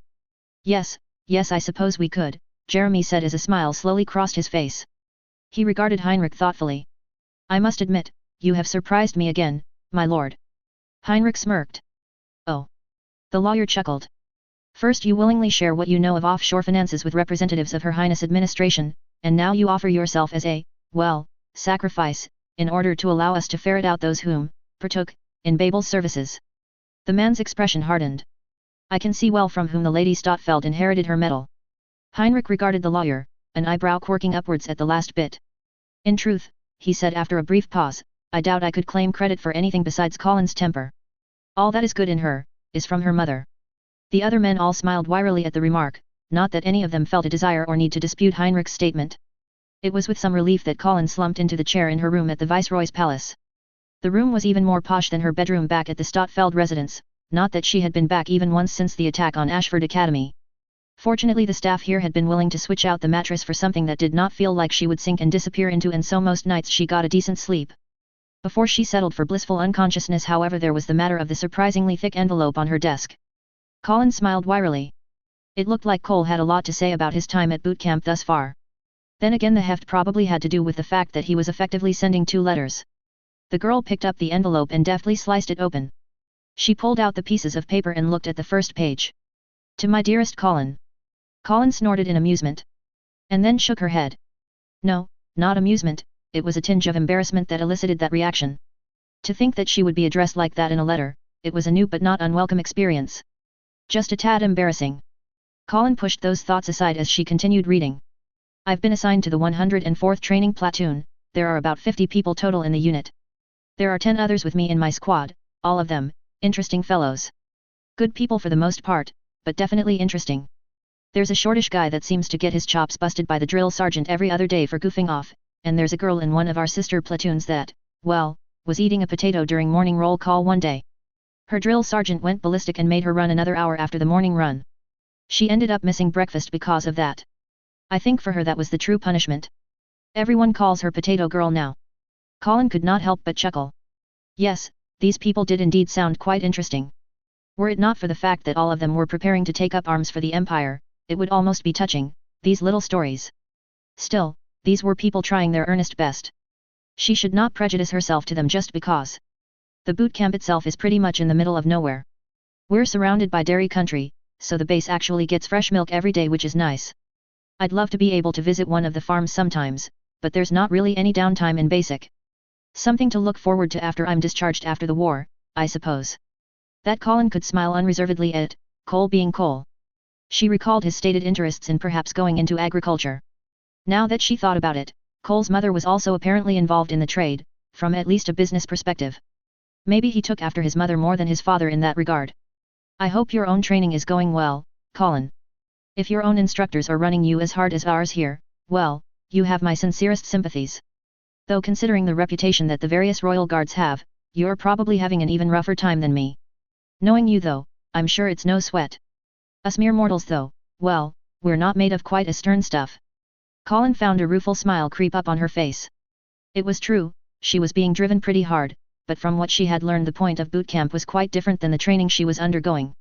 In some respects Cole had it worse than her, in others her own duties were more demanding. Still she appreciated and understood the sentiment. Anyway, I better go get some sleep. I'm on mess duty tomorrow morning.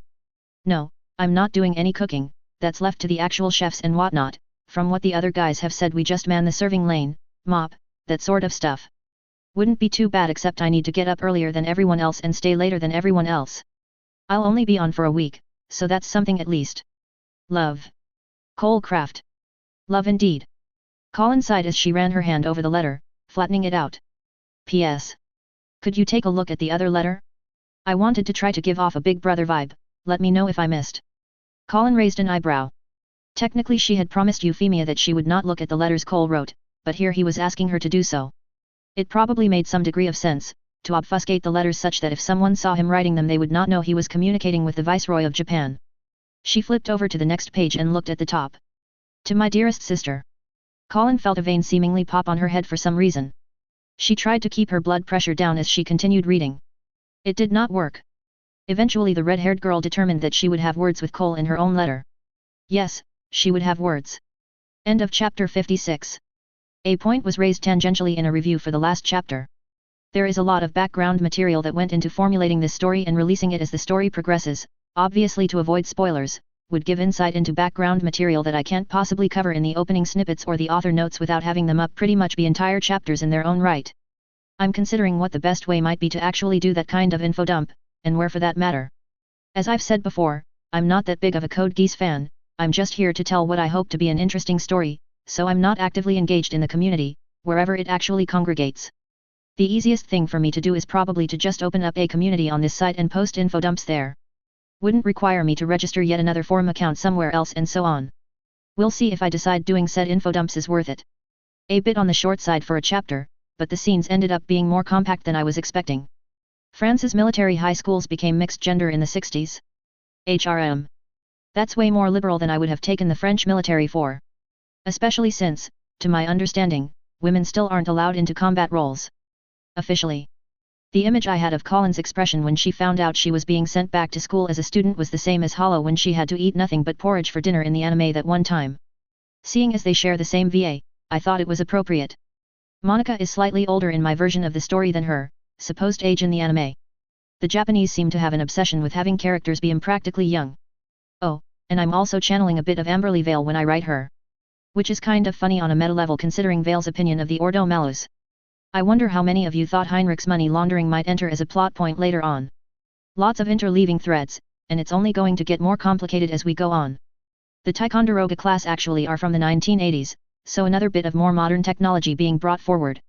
But again, considering the level of technology they have in the anime, so long as I don't bring in something like the F-22, I think I'm in the clear. F-22 is pretty much such a game changer in air-to-air that yet. Unlike the F-35. Anyway, moving on. Any questions or feedback, drop a review. Chapter 57. At this point, if there is not a note up here, assume there aren't any major spoilers. The officer corps of the Britonian military at the time of the Great War's commencement could broadly be categorized into two factions. The first was composed of mostly of titled peers or their scions, usually men that entered the military to obtain a measure of glory they felt would add to their dignities as nobles. These officers were generally certain of their own innate superiority due to their heritage and made little attempt to hide their prejudices towards the rank and file or anyone that was not of similar or greater social standing. And while certain members of this faction were highly competent officers and rose to their positions on genuine merit, many others were simply mediocre if not outright incompetent. While this incompetence could be tolerated, if only barely, when the Empire was busy putting down insurgencies, when fighting modern foes, the inadequacies of many such officers became telling. If nothing else, combat attrition would see many officers unsuited to their commands directly removed, but such instances were often costly in losses of personnel and equipment. The men and women that rose to replace those officers ultimately unfit for their commands were generally of the second faction of the officer corps. The vast majority were commoners or life peers, nobles whose titles were not inheritable. That was not to say there were no hereditary peers amongst their ranks, but they were fewer in number.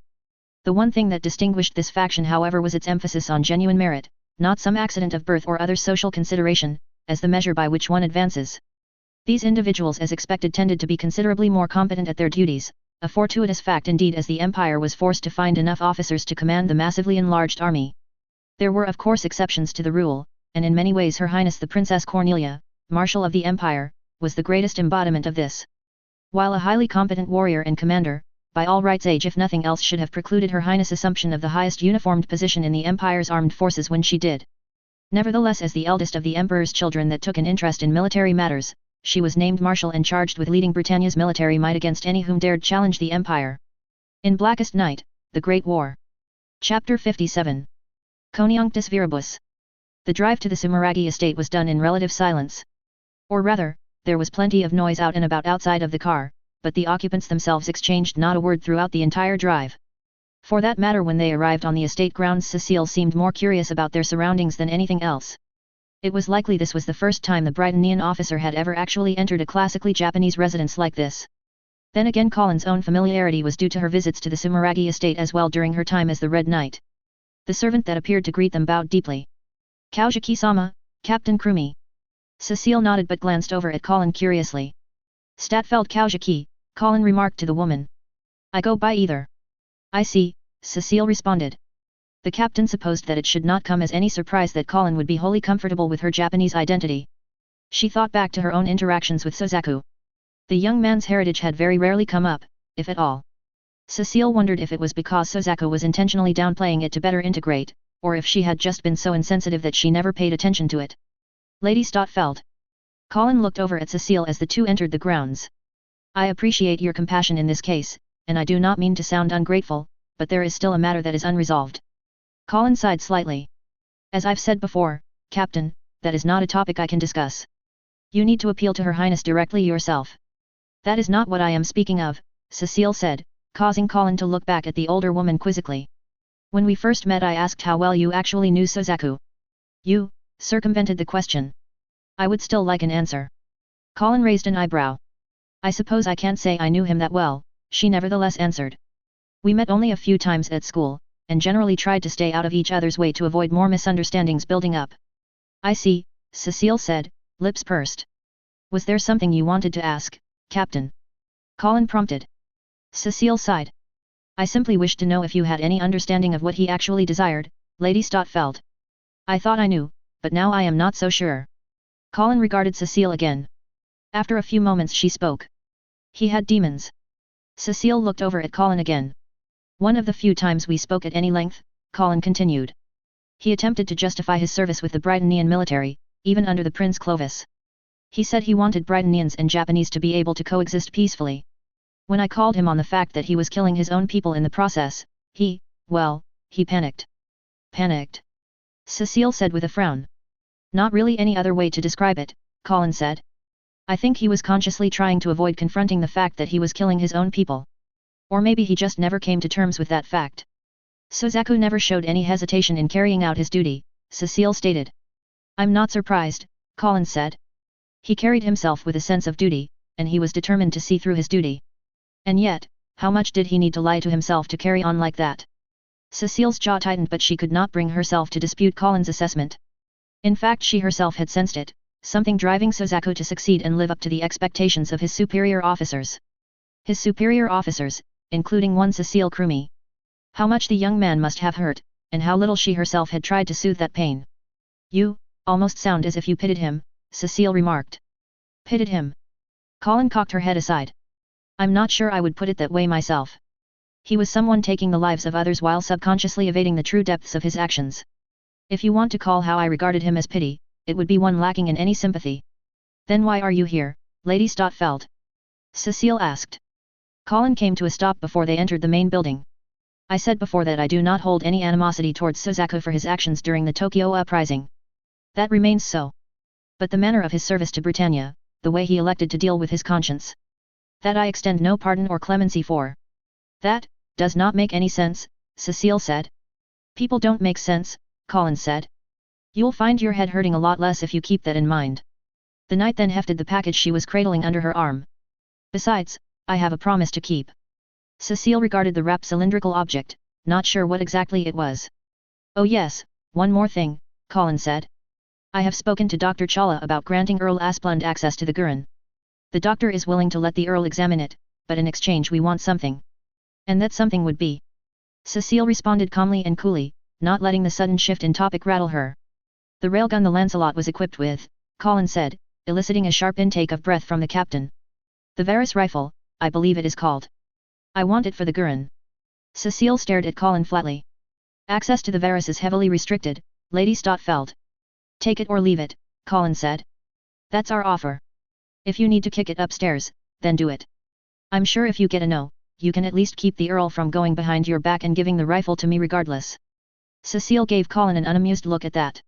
Even if the younger woman was joking, sad as it was, Cecile could not actually guarantee Lloyd would not attempt such. I will consult with my superiors, she said carefully. With as satisfied a nod as any other, Colin turned and entered the building. Cecile was right behind and followed Colin's example of removing her shoes. The two were escorted to a room deeper in by another servant, a room already filled with several others. Colin nodded in greeting to Kagaya and Todo. Ogai was also present, despite not really having ever met Suzaku. Then again, Chiba was also there, likely having accompanied Todo. Colin, Kagaya said as she approached. Kagaya, Colin said and then nodded to Cecile. This is Captain Cecile Krumi of the Camelot Institute. She is the one I spoke with you of. Ah, I see. Kagaya bowed respectfully. I am pleased to finally make your acquaintance, Captain. I thank you for the kindness you showed my cousin. I considered Suzaku a friend, Dame Sumeragi, Cecile said with a slight bow of her own. Kindness to a friend should not warrant any special distinction. Kagaya gave Cecile a wide smile and then nodded and turned to the man beside her. Todo however conducted his introduction himself. Captain Krumi, the man said with a bow. I am Todo Kyohiro, formerly of the Japanese Liberation Front. Cecile's eyes widened ever so slightly at how easily the man made that admission. And then it widened further as the name registered. Lieutenant Colonel, she responded respectfully. I must admit to some surprise at seeing you here. When Suzaku was a boy I attempted to teach him the way of the sword, Todo said, and then looked across the room at the altar. As I stand here, I cannot help but wonder if I failed. Cecile's expression softened. The times I spent with Suzaku, I believe he did earnestly try. I hope you will not consider your effort to have been wasted, Sir Todo. Todo looked back at the Britonian woman and allowed himself a slight smile. I thank you for those words, Captain Krumi. The introductions concluded, Colin and Kagaya moved over to where Ogai stood. Colin nodded to the man. Things all right, Ogai? She asked.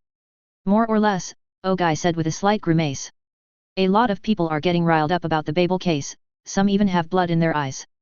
Colonel Bright's been very understanding though, and he's even having a few Akatsuki members with prior police experience work on the investigation. Really? Colin said. Hey. Well, I guess he was serious about establishing a working relationship between the gendarmerie and Akatsuki. Looks that way, Ogai said before smiling slightly. And your old man's no slouch either. Colin blinked. Hey. A quizzical look crossed Ogai's expression. You mean you don't know? Know what? Colin nearly hissed. Officially he's being investigated for money laundering, Ogai said. And well, this may sound a bit awkward, Colin, but until now I never realized how, well, rich your family was. Wait, why is he being investigated for money laundering? Colin demanded. It's a ruse, Ogai said quickly. Your father used a lot of, well, the same lawyers and accountants to smuggle his money out as apparently some of Babel's customers might have used to shift their money overseas to, well, pay the casino without it being directly tied to them. By using the investigation into your father's finances as an excuse, the gendarmerie and the Attorney General's office are able to search those people and just maybe nail some of the suspected Babel customers. Colin frowned. He's really doing that? Ogai nodded. You don't need to worry too much about him, I'm pretty sure a pardon has already been arranged. Hey. A thoughtful expression crossed Colin's face. You mean you really weren't aware of this? Ogai said. Colin shook her head. I've been busy the past week or so, and the last time we spoke he made no mention of it. The girl frowned slightly. Feels like I should have been paying a lot closer attention. Then you are also likely unaware that your father now holds a 5% stake in the Sumeragi group. Kagaya spoke up. Colin gaped at Kagaya. What? Her Highness levied a substantial fine on the Sumeragi group as a sanction for our funding of the JLF, Kagaya said. Your father offered to pay it in exchange for a stake in the group. Wait, which fine was this one? Colin said. The £1 billion one. Ogai made a choking sound. Colin was only slightly better as the girl feigned a cough. My father had that much money lying around. Apparently so, Kagaya said with a bemused expression. Colin sighed wearily. I really need to sit down and talk with him. That might be prudent, Kagaya remarked. The older girl snorted. Any other insane stunts by my father I should be aware of? Don't think so, Ogai said. Well, good. I think. Colin turned towards Kagaya. Can I put this somewhere on the altar? Kagaya looked over at the cylindrical object and tilted her head quizzically. What is it? Colin unwrapped it to reveal an almost empty bottle of wine and 2 glasses stacked atop. The questioning look remained on the other two's expressions. A promise, Colin said. To General Airy. That still did not entirely answer the question, but it was enough. Kagaya nodded. Colin walked up to the altar and poured out the rest of the wine into the 2 glasses. She set one before Suzaku's photo. There was no body, the Brightonian government officially having disposed of it after euthanizing the brain-dead Suzaku. Colin had her own suspicions, though she did not doubt the young man was dead. More likely than not though his corpse had been cut open by whatever shady underbelly of the Brightonian Inquisitio that the Night of 12, the one that actually ordered Suzaku's execution, was part of. It was not an end that Colin would have wished on anyone, except perhaps that bastard of a Prince Lelich. Colin raised her own glass. Compliments of General Air, Suzaku. I guess you were right about one thing, there are Brightonians out there that will acknowledge what you've done, for better or worse. The 2 men that entered the small motel looked as nondescript as any of the countless laborers that filtered through the area. The innkeeper barely paid them any attention as they came up to the desk. Need a room for 2, the shorter of the 2 said. 50 a night, pay up front, the receptionist said without even looking up. If you want dinner it's another 10. A wad of crumpled bills was dropped on the desk. That finally got the woman to look up from her book. She counted out the cash before swiping them under and grabbed a key hanging off the wall. 202, up the stairs, first room to your left. The man caught the key as it flew at him. Only 1 key. Another £5 if you want a second key, the woman said, her attention already back on her book. TCH. All right. The 2 headed upstairs and entered a relatively small and not entirely clean room. The single bed in theory was large enough for 2 people, assuming they were fine with some relatively close snuggling. The displeased look on the shorter man's expression made clear his opinion on that matter. As expected of such a disreputable establishment, he remarked, his enunciation shifting. Hey now, try not to slip into that posh accent of yours, his partner said. We're day laborers, you know. The other man ignored him, opening up the window to at least let some air in. This close to the port, it was a mixture of salt and grease that blew in. Still a marked improvement on the staleness before. Let's get to work, the shorter man said. Right behind you, Thompson. They exited the room and then walked the length and height of the building. The motel was only 3 stories tall, so that did not take too long. Scouting out the first floor took a bit more doing, primarily because of the need to avoid arousing the attention of the receptionist. Not that that was actually difficult at all, considering the woman seemed more interested in her reading than actually doing her job. "Excuse me," Thompson said to the receptionist as they finished checking out the building. "When's dinner supposed to be?" 1900. The woman peeked up from her book. "If you want dinner for the night, you gotta pay up before 1500. Ain't no leftovers for you to buy." This place really was stingy. "Just checking," Thompson said as the two took their leave. The other man even tried to shoot the receptionist a flirting smile. Tried, seeing as the woman was back to reading her book and ignoring them already. "What a cold woman," the man remarked jokingly once they were outside. "Spare me your antics, Thompson," his partner said.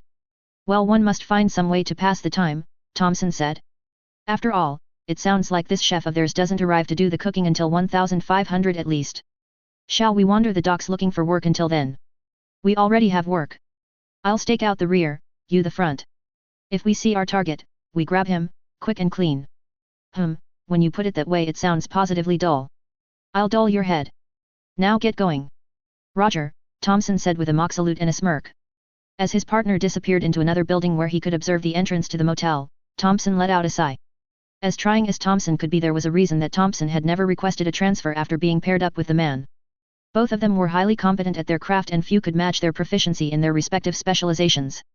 That explained at least one half of why the two worked so well as a team. Thompson checked his watch. Another 3 hours before their target was expected to arrive. He settled into a spot of his own, disappearing into the shadows. The point of a stakeout was after all to keep one's quarry unaware that they were being hunted for. And while this part of the docks saw enough transients flow through on a daily basis that the two of them could hide in the crowd, bringing in more people would have made the locals instinctively uneasy. For all the resources that the Ordozinos could bring to bear, sometimes agents found themselves alone in the field even when operating in domestic territory. The man looked about. Then again, for all the Viceroy's improvements to Area 11, parts of it were still barely civilized. Plenty of cracks existed for people to slip through if they were determined enough. Thompson gave his sidearm a comforting pat. It was his job to make sure that did not happen this time, however. The hours ticked away and Thompson watched the figures go by. None approached the motel's rear entrance, however. Thompson frowned. It would be extremely irritating if their target had elected to finally skip town today of all days. And then the small earpiece hidden in his ear crackled. Target just appeared, entering front door. Thompson raised an eyebrow and raised the collar of his coat ever so slightly. The front door. Went in with a bunch of other blokes. Probably trying to hide himself. That was clever. Too bad for their quarry. Thompson had a sharp eye. "Meet me back," Thompson said. "We'll go in through the service door." "Roger, Dodger." Thompson appeared mere moments later. The two approached the rear door and a quick test confirmed that it was locked. "Well, that's something," Thompson remarked. Thompson ignored his partner, pulling out a key and unlocking the door. "Wait, when did you get a key?" Thompson asked quizzically. "When you weren't paying attention," was the answer as Thompson entered. Muffled conversation could be heard down the hall as people dropped in, several apparently paying the receptionist for their evening meal. "Circle round to the other kitchen door," Thompson said. "Gotcha," Thompson replied. The other man stalked off and Thompson waited at his own position until he heard a click in his earpiece. He tapped the mic twice in turn, signaling for Thompson to enter. "Oi, cook, got a moment?" Thompson heard from inside a moment later. The sound of pots crashing about was all the signal Thompson needed to make his own entrance. As he charged in, shouts sounded as the man at the stove opened up on his partner. Thompson reared back before toppling against the wall.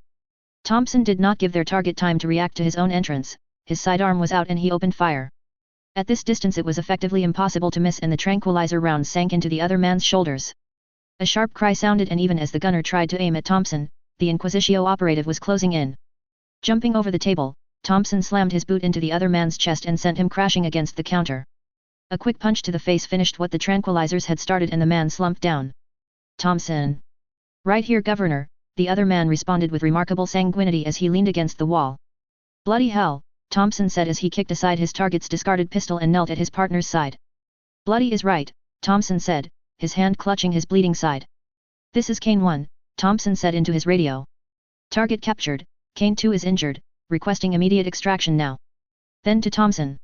Let's get you out of those clothes. Careful Thompson, others might misconstrue your words if you were so overheard. That is what comes to your head at this time and place says more about your mental state than this imaginary audience of yours, Thompson retorted. Cries and shouts grew louder outside of the kitchen. Imaginary audience you say? Thompson said. Stop squirming already, Thompson said as he finally cut away the coat and short over where his partner had been shot. All right, hold still, I'm going to take off this sleeve here. Are you that eager to see me unclothed Thompson? Better your bare ass than your bare guts, Thompson. Well now look out. Thompson spun about to see their target struggling to crawl towards the discarded pistol. The man immediately leapt forth and delivered a solid kick to the target's head. The man crumpled, this time staying down. Enough of that out of you, Thompson said. Good show there Thompson. Thompson declared. Now if you would be a gent and help keep me from bleeding out here. With an exasperated sigh Thompson returned to his partner's side and got back to work with a makeshift bandage. Thompson would probably survive. Which explained another reason why Thompson still put up with him, his partner was harder to kill than a roach. If the Empire was going to keep sending him after crazies that shot first like this, better to have someone who could take the shots than having to break in a new partner after every mission. Who knew, maybe someday they would get a mission that wouldn't see them get shot at all. One could always hope. Mail call. The soldiers in the barracks perked up as the drill sergeant made the announcement. Cole was no exception, and the young man was duly awarded as his name was called. Kraft. 2 envelopes were slapped into his waiting hands and Cole cracked a grin as he saw the return address on the top one, a PO box that was routed to the Viceroy's palace. Oh, what ya got there? A shortish youth leaned over to get a look at Cole's letters. Nothing that has anything to do with you Connie, Cole said as he turned about. Besides, don't you have your own letters to read? Nah, told me mum to not bother for now. Gonna be away from home for a lot longer after boot camp after all, need to learn how to keep the homesick away. You really are an idiot, aren't you, Connie? A tall lanky youth said. EY, what was that? Connie protested. Guys, how about waiting at least until the Sarge has left, Cole suggested. Both youths went stiff and slowly turned around, only to see no one behind. Oh that was cheap. Cole chuckled. Well you make it so easy Jean. Ah, just cause you've got a girl waiting for you back there, Jean said. Being courteous and polite helps with that you know, Cole said with a smirk. Now come on, I can't be the only one that got mail. Well I got something last week, not expecting anything this week, Jean said. And besides, that long letter you spent so much time on? Kinda curious what sorta girl you got. And do you really think I'm going to let you see these?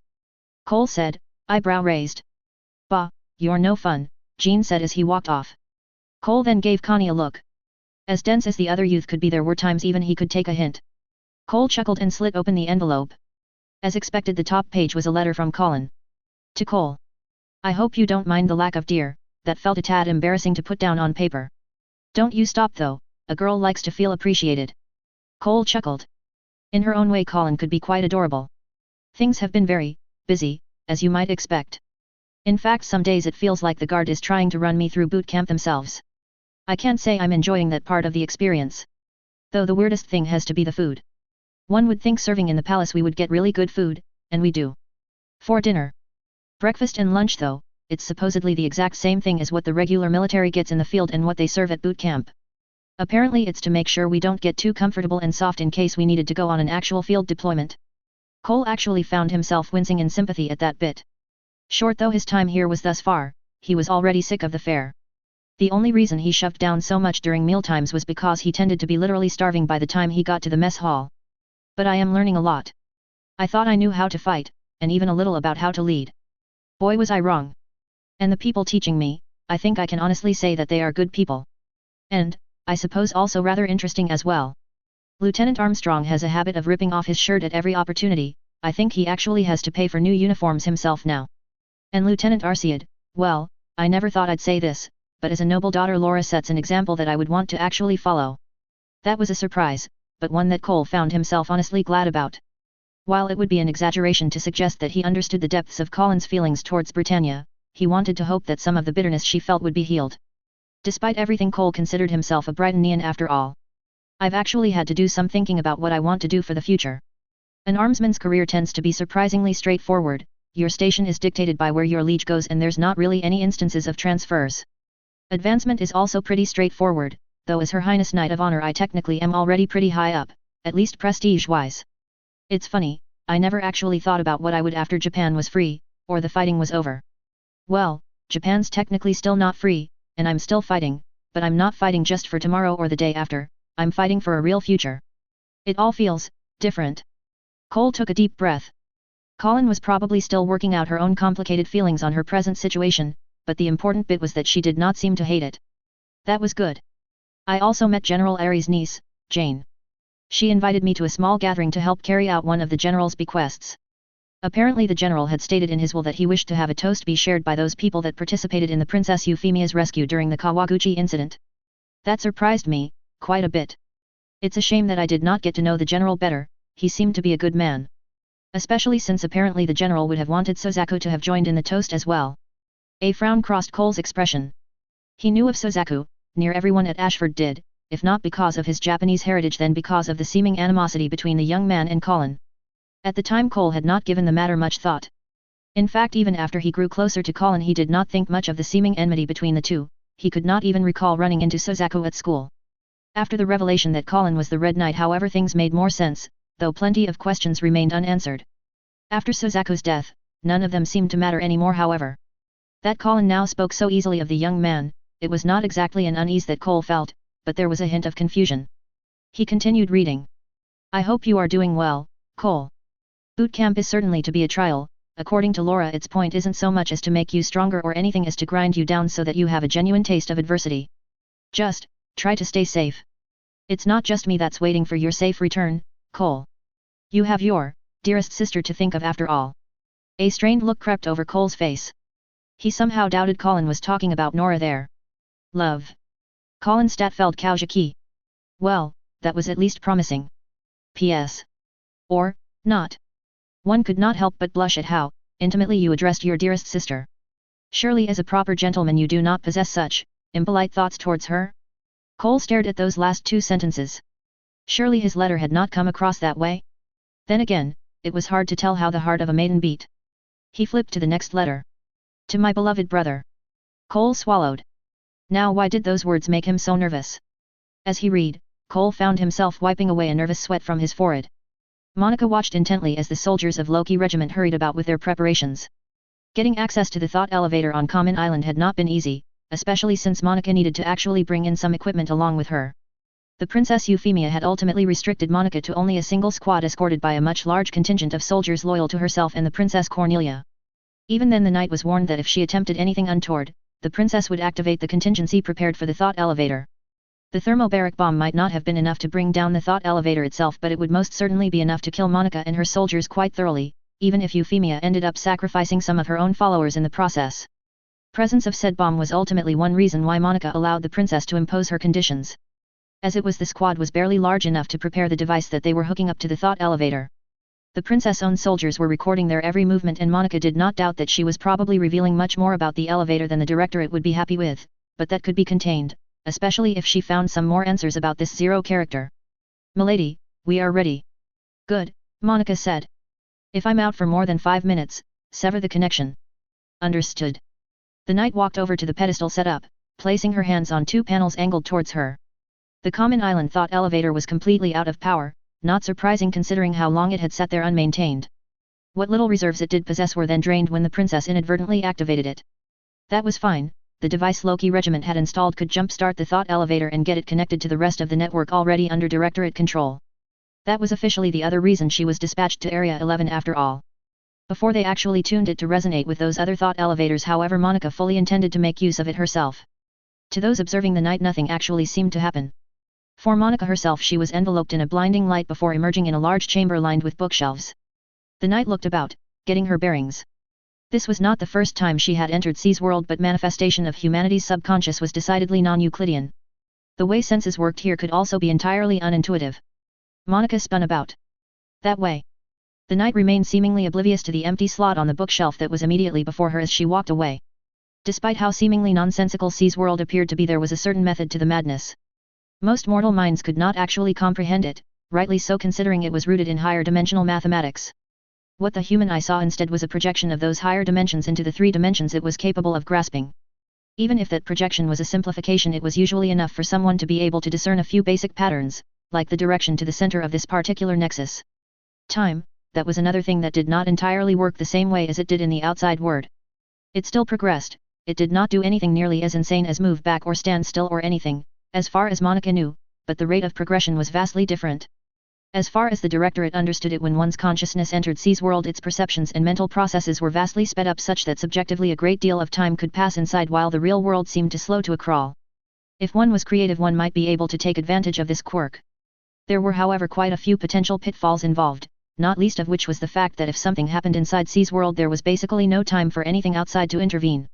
As it was subjectively, it felt like several minutes passed before Monica finally reached what looked like a large sitting room in the midst of the forest of books. Seated in one of the large couches facing Monica but still ignoring her for now was a figure wearing a black helmet with crown-like spikes poking out the rear. The figure continued reading the book in his lap, flipping the pages one by one. Monica came forth and stopped a few short steps from him. "Zero, I presume." "Dame Krashevsky," Zero responded in a distorted, echo-like tone. "You have come." Monica tilted her head. "You were expecting me." With a thud, Zero closed the book in his hands and set it aside. From where she stood, Monica could clearly see the title stitched across the binding. She regarded the man with a slightly irritable expression. "It is not polite for a gentleman to peek in a lady's affairs, Zero." An irritation that hid something else entirely. "Oh," Zero said in response as the figure clasped his hands together. "And what makes you think I am a gentleman?" The edge of Monica's lips twerked. "Well, why don't you take off that helmet of yours and show me I'm wrong?" "Ah, but where would the fun be in that?" Zero quipped. After all, a Lord Inquisitor should not require the acquiescing of others to complete her duties. "Well, maybe not, but it tends to be less work when those others aren't fighting tooth and nail," Monica said. "Are you going to make me earn my pay?"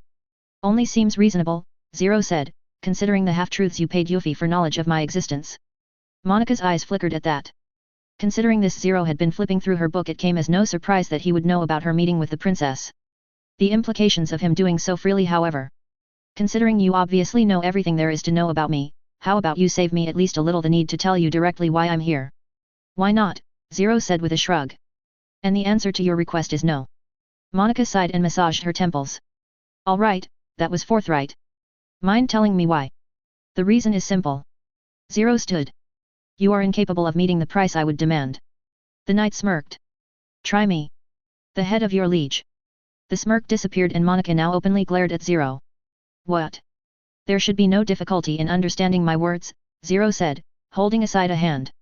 "If you wish my aid in delivering unto Vivian a final death, then I demand the same for his brother Charles." Monica stared at Zero, hard. "Who are you, who knows such things?" "The sum of man," Zero stated. "There are no secrets for those that dwell within C's world." The knight's expression darkened. The Directorate had spent decades plumbing the secret of code and Geass. With his code, Vivi was absolutely invaluable to the effort, but there were limits to even what he could deliver when it came to C's world. True, Vivi could enter and exist for far longer periods than other mortals, but even he would eventually find his mind slowly destroyed by the echoes and noise generated by the collective unconsciousness of mankind. In fact, one thing he emphatically could not do was delve into the minds of others via their subconscious link to C's world, as represented by these books. Even touching one should cause an extremely painful mental feedback, even if one was trying to pick up one's own book. That this Zero could do so with seeming impunity made clear that the nature of his existence was far different from that of other code-bearers. Monica's hand twitched. "You are then a resident of this world?"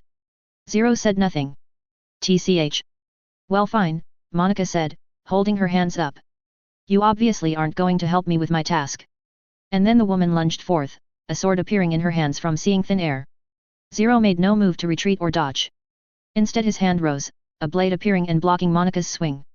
"TCH, guess that trick isn't going to work on you," the knight said. "Impressive," Zero said as their blades ground against each other. "To manifest something through sheer will, the doing of your artificial Geass? Or your natural strength of will? You tell me," Monica sneered. The knight slackened the pressure of her sword, disengaging and distancing herself from Zero. The figure however pressed forward, thrusting his blade straight for Monica's heart. The woman executed a beat parry, using the bounce of her blade to carry into another swing at Zero. This time the figure dodged, spinning out of the way and launching another thrust as he came about. Monica raised her sword, catching the thrust against her lower blade. Again the two were firmly locked together, the metal of their blades ringing as they ground against each other. "You're good," Monica remarked. "More tricks picked up from the books you've read? Or something you actually learned yourself?" "One does not master the blade by relying on the skill of others," Zero responded, and demonstrated proof of his own qualities as he gave his sword a mighty shove. The movement was not enough to actually push Monica back, but it did angle the knight's blade downward. Monica should have disengaged, but whether out of stubbornness or belief that she could match Zero, she stood her ground. A moment too late, Monica realized her mistake. With even greater strength than his initial push, Zero forced both blades down, ramming them into the ground. Both weapons sank into the floor and there was no time for Monica to tear it free. In that opening, Zero dove in and slammed an open palm against the knight's chest. Monica cried out, pain shooting through her. She might not have physically been there, but the sensation felt quite real enough. Not yet, the knight spat out. Even as she recoiled from the impact, her fists tightened, before closing in on the grip of a new blade. She brought it slashing down, and felt just the tiniest resistance as it carved a slit across Zero's mask. The momentum of her fall was too much, however, and the cut was too shallow. Monica tumbled, rolling a ways before sliding back onto her feet. Impressive, Zero said, running a hand over the slit. Not once, but twice. And the second time under great duress. You certainly are worthy of your seat at the round table. Your praise is ever so heartening, Monica said snidely. And then the woman blinked as she actually processed the no longer obfuscated sound of Zero's voice. Wait, what? A feminine chuckle sounded and Zero gripped the bottom of the helmet, pulling it off. From under the mask unrolled long strands of crimson hair. A pair of sharp blue eyes now gazed at Monica. The knight's mouth dropped. It is a pleasure to meet you once more, Dame Krashevsky, said one Colin Statfeld Kaujaki. Monica gaped at the woman, her obvious struggle to find words manifest in how her mouth worked soundlessly. Finally she settled for the most natural response. What the hell? Colin smirked at the other woman. You seem surprised to see me here. But you what? Monica intentionally gave her tongue a bit to keep from blabbering further. Acknowledge. This simply elicited a chuckle from Colin. Well, if nothing else you are quite the amusing personality. Monica regarded the woman with a look of irritation. You seem to be enjoying yourself a tad much at my expense, Lady Stotfeld. Especially with how you played me during our encounters in Tokyo. Turnabout is fair play, Colin said primly even as she tapped the two blades sticking out from the floor, making them disappear. What was that nonsense about how your artificial geass performs destructive interference and that is how it cancels out others' geasses? Monica's gaze hardened. If Colin really did know the truth behind her artificial geass, that made it all the more imperative to take her down. Oh, and before you launch into another futile attempt to murder me, Colin spoke up, did the Directorate ever tell you what happens when a thought elevator is destroyed? Monica froze. It was a rhetorical question, and the dark grin on Colin's face made clear she did not need Monica to answer. And while the Princess Euphemia would be hard-pressed to physically destroy the thought elevator, it was well within the means of a code-bearer like Colin Stotfeld. It seems we are at a stalemate, Monica said very carefully. Not quite, Colin said as she rubbed her chin. You want this thought elevator for the Directorate and your liege? Well, I'm afraid I can't let that happen. The knight stiffened, her grip tightening on the sword projected in her hand. If Colin was intent on destroying the thought elevator regardless, she would have to try to stop her. Oh, don't be so dramatic, Colin said with another smirk. And then a glowing light appeared through the suit the woman wore. Monica winced, but she could make out a bright crest shining above Colin's breasts. Ragnarok requires possession of an outright majority of the thought elevators that exist, Colin stated. The Directorate has thus far synchronized 3, and we're counting on adding this one to its collection. A roar of light swept out from Colin and despite herself Monica buckled, dropping to her knees. There was no sound, yet it still felt as if she was in the midst of a hurricane. The knight looked up, meeting Colin's cold blue eyes. I am afraid they will have to be disappointed, she said in a cold voice. And then the light enveloped Monica. The next moment, the knight found herself lying on the ground inside the chamber on Common Island, one of her subordinates at her side. Lady Krashevsky, are you all right? Monica groaned. Bloody hell, what happened? You were thrown back from the console, milady. The knight grunted and pulled herself off, dusting off her uniform. Lovely. Status on the thought elevator. Our connection to it has been severed, another subordinate answered. It's rejecting attempts to access it again. That elicited a frown from the knight. This was just great. While she technically had discovered who the mysterious code-bearer was, losing the thought elevator to Colin was not a good thing. Even worse, if Colin's code had really developed to such a point that she could seemingly enter C's world at will, then it was even more powerful than V.Vs despite the many decades more the other bearer had possessed his. That made the Red Knight incalculably more dangerous than she had originally surmised. Monica grimaced. She would need to reconsider her stratagem, since killing Colin Stotfeld was no longer a realistic option. Things were getting complicated. Back within the thought elevator, Colin glanced about. After confirming that Monica had indeed been ejected, she let out an exasperated sigh. There, that dramatic enough for you. A chuckle sounded and out from amongst the bookshelves another figure emerged. Said figure wore the same outfit as Colin, the same gaudy purple suit, the same cape with the massively overstated collar, and most importantly the intact crowned helmet. My thanks, Colin, Zero said, dipping into a slight bow. Thank me by not dragging me into more of this nonsense, Colin said somewhat tartly. I have enough work as it is. Indeed, and I do appreciate the time you are taking, Zero said. To allow Dame Krashevsky to discover me at this stage would have been problematic. So long as Monica finding out about me doesn't end up biting me instead. Colin sighed again. Well, whatever, shall we head back? Indeed. One moment, the two were standing amongst the couches and tables. The next, they were simply gone. All that marked their passing was the discarded helmet on the ground, and the gashes from where the blades once stood. End of chapter 57. As should be evident with Cole's boot camp scene, I do not feel any need to restrict myself to solely Code Geass characters or original characters. As I have stated many times before, I am not that invested a fan of the Code Geass franchise, and I am perfectly willing to change aspects of the canon that in my opinion do not work and insert things that I feel will make a better story. I am, to be frank, writing a story using Code Geass. I am not in the strictest definition writing a Code Geass story. That is actually an important distinction.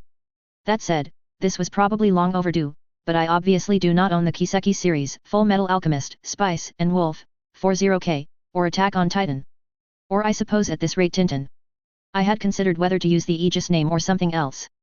Ultimately I decided to stick with it for a couple of reasons.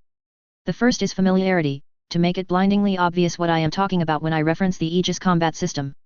The second is there is already precedence for the Britannian Empire, even my version, to use Greek names for some of its things. Damocles, for example. The third was basically to reserve Norse mythical terms for use of my own creations. So if there is need to put into the story something that would appropriately be named after a mythical shield, one is available instead of being used in place of Aegis. I am well aware of what lycée means in French, give me some credit, I did take 3 years of French in high school. I was just being lazy a couple of chapters back and using it to refer to the military high schools without explicitly referring to them as military lycées. So I think this is an instance where both sides talked past each other. I refuse to deal with Wikia's accounts until they actually turn on HTTPS for their authentication. In this day and age the fact that they don't have it working indicates either criminal incompetence or inexcusable indifference. The fact that even this site has HTTPS enabled, for everything for that matter, should be telling. Yes, I work in the computer industry, and security is something that's a pet peeve of mine considering how poorly it is done by the majority of the industry. There are obviously rules about whether evidence that is uncovered in an unrelated case is admissible and whatnot. It can be assumed that Jeremy and CO are being very careful about how they use Heinrich's investigation in going after the other lawyers and bankers. It can also be assumed that said bankers and lawyers are shitting bricks right now. Something that regrettably just wasn't possible in the original Code Geass anime, the issue of English accents. Now seeing as the colonies never actually broke away from Great Britain in this timeline, you can effectively merge the whole of American accents with British ones more readily to produce the modern Britannian accent. In the case of my version, you can assume that Colin, Millie, Cole, and the other Ashford students all speak with the received pronunciation accent, due to the fact that they are all either upper middle class or outright upper class. This sure as hell is not the accent that a lot of the general population uses, where you get a wide range of Southern, Midwestern, and so on accents that originated from the Americas, as well as accents from the Old Kingdom like Cockney, Glasgowian, though these cases tend to be rarer in Britannia due to the fact that Great Britain is no longer part of the Empire. Now the likes of Euphemia and the other prominent members of court also speak received pronunciation, but a heightened variant of it that is a bit stiffer with greater emphasis. To her and other members of the imperial family this is the standard way of speaking, with all the formalism and seeming snobbery it entails. Not to say that Euphemia is a snob, or that a lot of nobles aren't, but I'm sure all of you are aware of how accents can be perceived. And the military, the military, has its own fun with accents. Or more specifically, the military goes to great lengths to break the accents of its recruits so that it is as neutral and hard to identify as possible, at least amongst the rank and file. For the officer corps, especially for those that go through the military academy, they all pretty much use the same received pronunciation as the upper class. Even those that rose from enlisted ranks ultimately adopt it. What this boils down to is I do want to convey the fact that the people from the different walks of life are speaking in different manners. This tends to be tricky as all hell to do realistically, but I think I can do it. The main issue is making sure that the dialogue doesn't become so hard to parse that people give up reading it. I have enough of you complaining about C.CS speech after all. There anything else I should comment on? No? Alright. Well, hope you enjoyed. Tum te tum te tum. Chapter 58. Before the Great War broke out, Britannia was one of the Chinese Federation's largest trading partners, due in no small part to the empire's love of tea. In fact, even to this day the empire's tanks and armored fighting vehicles are equipped with onboard water-boiling vessels, officially for disinfecting water but more often than not usually used for making a pot of tea. Interestingly, this modification came into being about the time the empire took out of service water-cooled machine guns, reportedly due to servicemen firing off hundreds of rounds so that they could use the water in the cooling jackets to make tea. When war broke out, however, the empire's primary source for tea, especially the variants from India so favored by the empire's subjects, was cut off.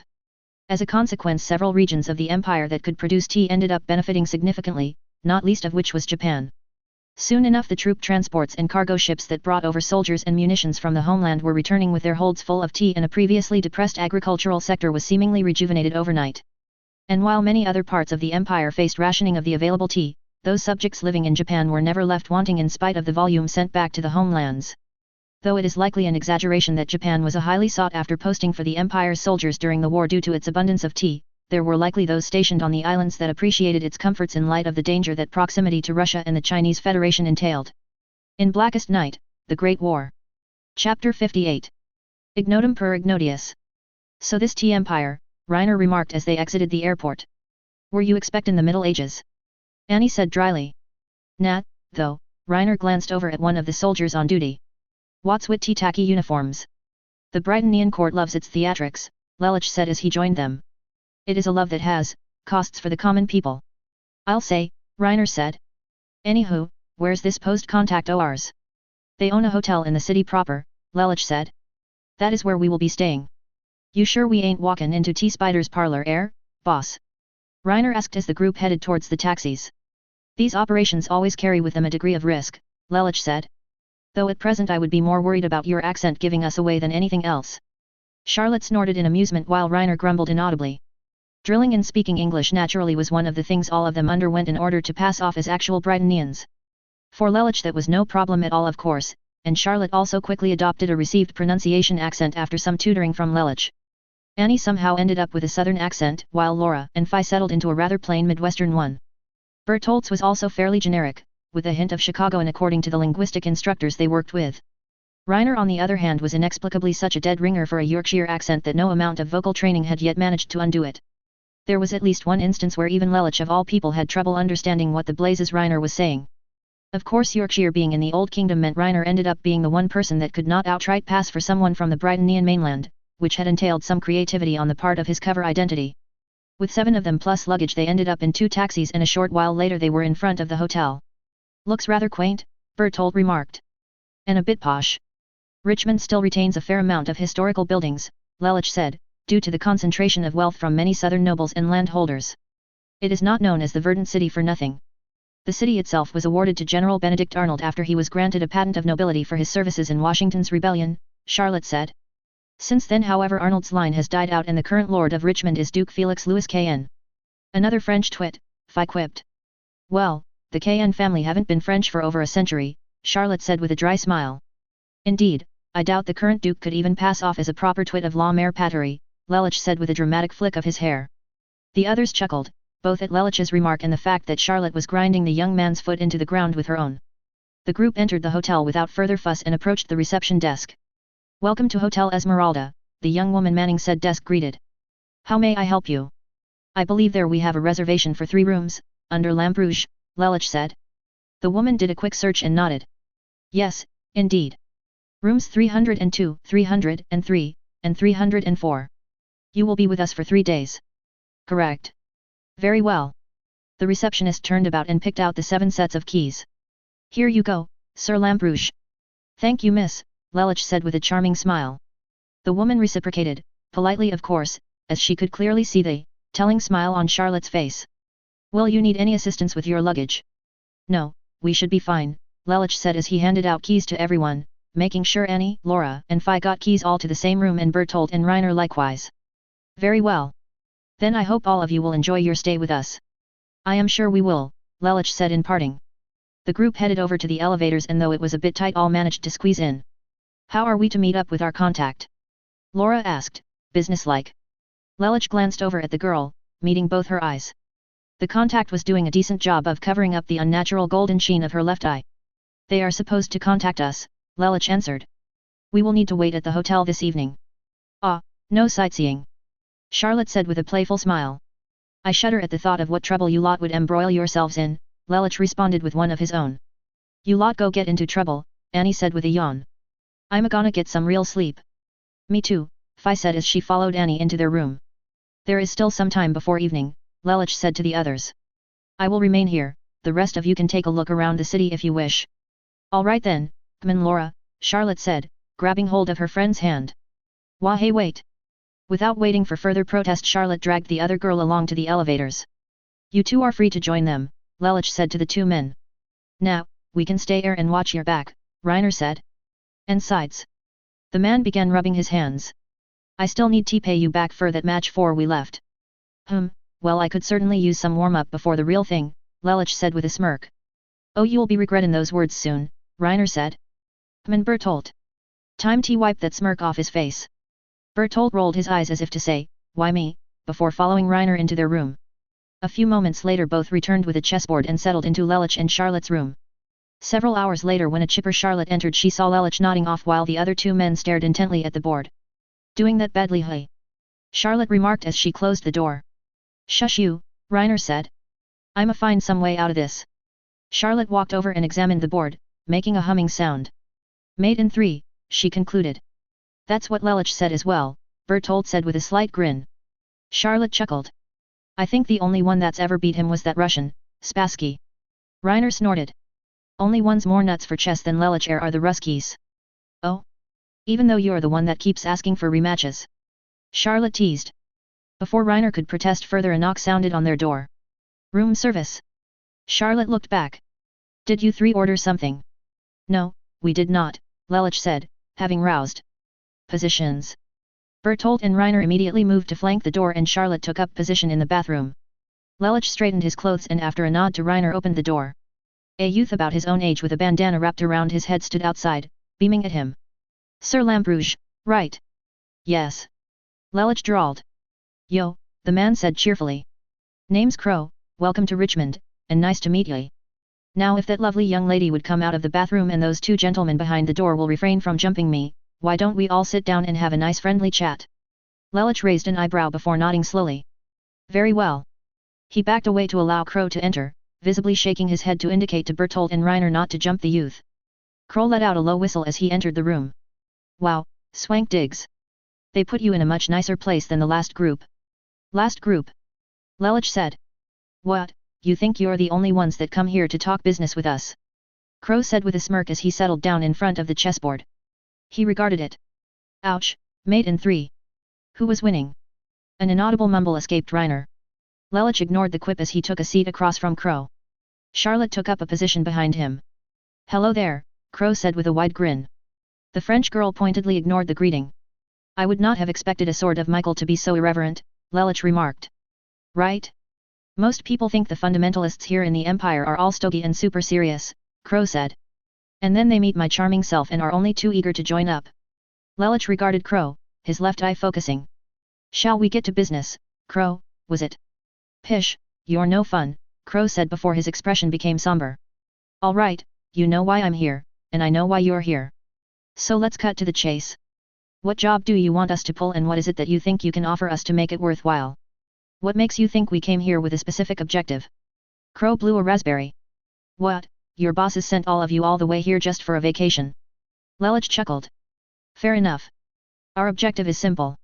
The assassination of the Emperor and as many of his children as possible. The young man stared blankly at Lelich for several moments.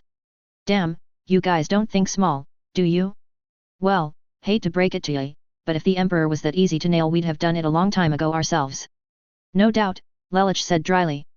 Is the problem on your end a matter of intel or resources? A little from column A, a little from column B, Crow answered. We've got the manpower for a surgical strike even against Pendragon's security, but we sure as hell don't have the ins to be able to know where exactly to hit. The man frowned slightly, as if trying to understand why he had answered so frankly. Lelich did not give him any time to ponder the matter. Well, I am sure both issues can be remedied with some creativity, he said. Wow, well aren't you an optimist, Crow said. Lelich shrugged. I nearly got the Princess Euphemia in Japan. I see no reason why I will not be able to formulate an improved plan that will succeed against the other members of the imperial family. The room fell deathly still as Crow stared at Lelich. More like gawked. Fuck, that was you. He finally managed incredulously. And then shook his head. Well, no offense, but you did fail and the JLF got their asses handed to them in the process. Yes, I had not considered the possibility that other resistance cells would openly side with the Viceroy, Lelich said before looking pointedly at Crow. That should not be a problem with the swords, I presume. Course not, we're all 100% dedicated to the cause. Crow blinked again. And as for whether this task is one that the Swords of Michael should attempt, well, I suppose that depends on what exactly is your objective. Our objective? Crow heard himself respond. It's simple. It's to tear down this entire rotting system. The Emperor, the nobles, all of it. None of them give a damn about the common folk, they don't even think about all the suffering their personal ambitions cause. Again the young man seemed a tad confused as to his own frankness. Excellent, Lelich said, a hungry grin crossing his face. He clasped his hands together. You and I will get along splendidly, Crow. I'm sorry, what? I feel much the same about the Empire and its upper class, Lelich continued. I have worked long and hard to create a force capable of tipping the scales that weigh this world. The time will soon come when Britannia will find that the debt it has accrued over the past century is due. And at that time I intend to stand amidst the ashes of the Empire to be amongst the first to collect. The savage smile disappeared into a frigid gaze. Do you wish to be one of those that will stand there with me? Crow gazed at Lelich silently for several seconds before blinking again. And then the young man chuckled. Well, I'll say this much, you've got enough crazy to just maybe make it. He leaned back into his chair and propped one leg on the other. All right, let's hear what you've got. Yo, VV. The boyish figure glanced back at the man whom had so flippantly called out to him. A flicker of irritation passed his eyes but he did not verbalize it. What is it, Sir Bradley? I am a busy man.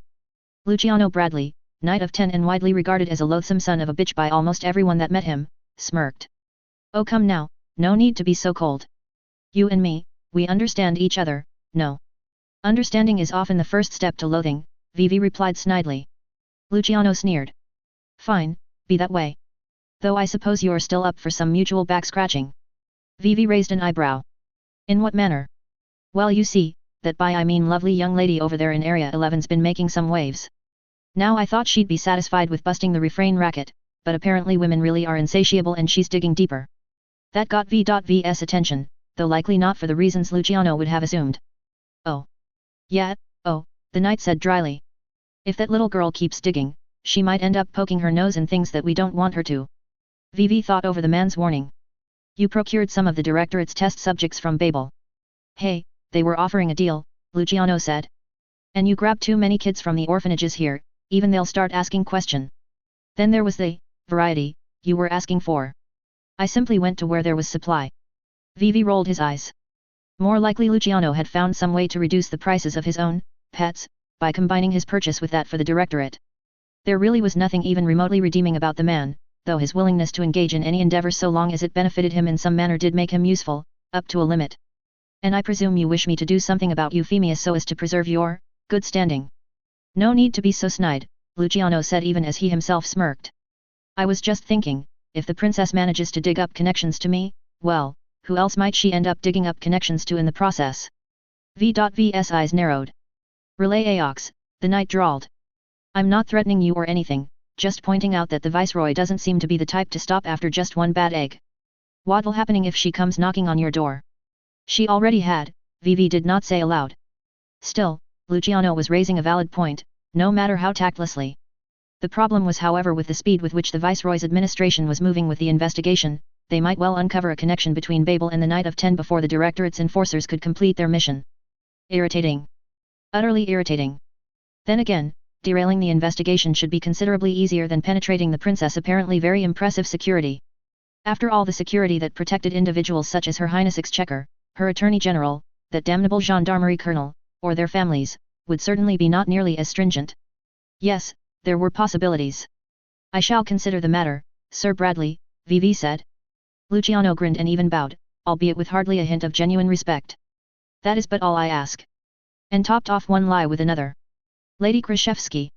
Monica's eye rolled over to regard the acolyte with scant humor. The knight did not bother rising. What? The acolyte bowed. Apologies for the intrusion, milady, but we have received a report from the Ordo Xenos. They have captured the Frenchman, André Diviny, alive. Monica bolted straight up. Really? The acolyte simply nodded. Well, it's about damn time one of the other Inquisitio Ordos actually did their jobs. The knight said. Request that Captain Divina be transferred into our custody, invoke my authority as a knight of the round if need be. Yes, milady. And contact MacArthur base to requisition their NMRI, Monica added on even as she slumped back down. At once, milady, the acolyte said before dashing off. The knight remained sprawled out on the couch, draping the cold cloth over her forehead once more. The migraine from her rather forceful ejection from the common thought elevator by Colin was still throbbing and was the primary reason why Monica was seemingly lazing about. The young woman sighed. That was quite the nasty surprise, and she was already contemplating on how to get back at Colin for it. Not that she was being petty, of course not, it was just that she could hardly let such a serious threat to her liege run around so freely. Really? The problem of course was whether she could actually do anything to neutralize Colin. Even ignoring the fact that possession of a code made her in practical terms unkillable, going after the knight would effectively amount to a declaration of war against the Princess Euphemia and by proxy against the Prince Schneisel and Princess Cornelia as well. Monica's standing as a knight of the round and Lord Inquisitor was high, sure, but not quite that high.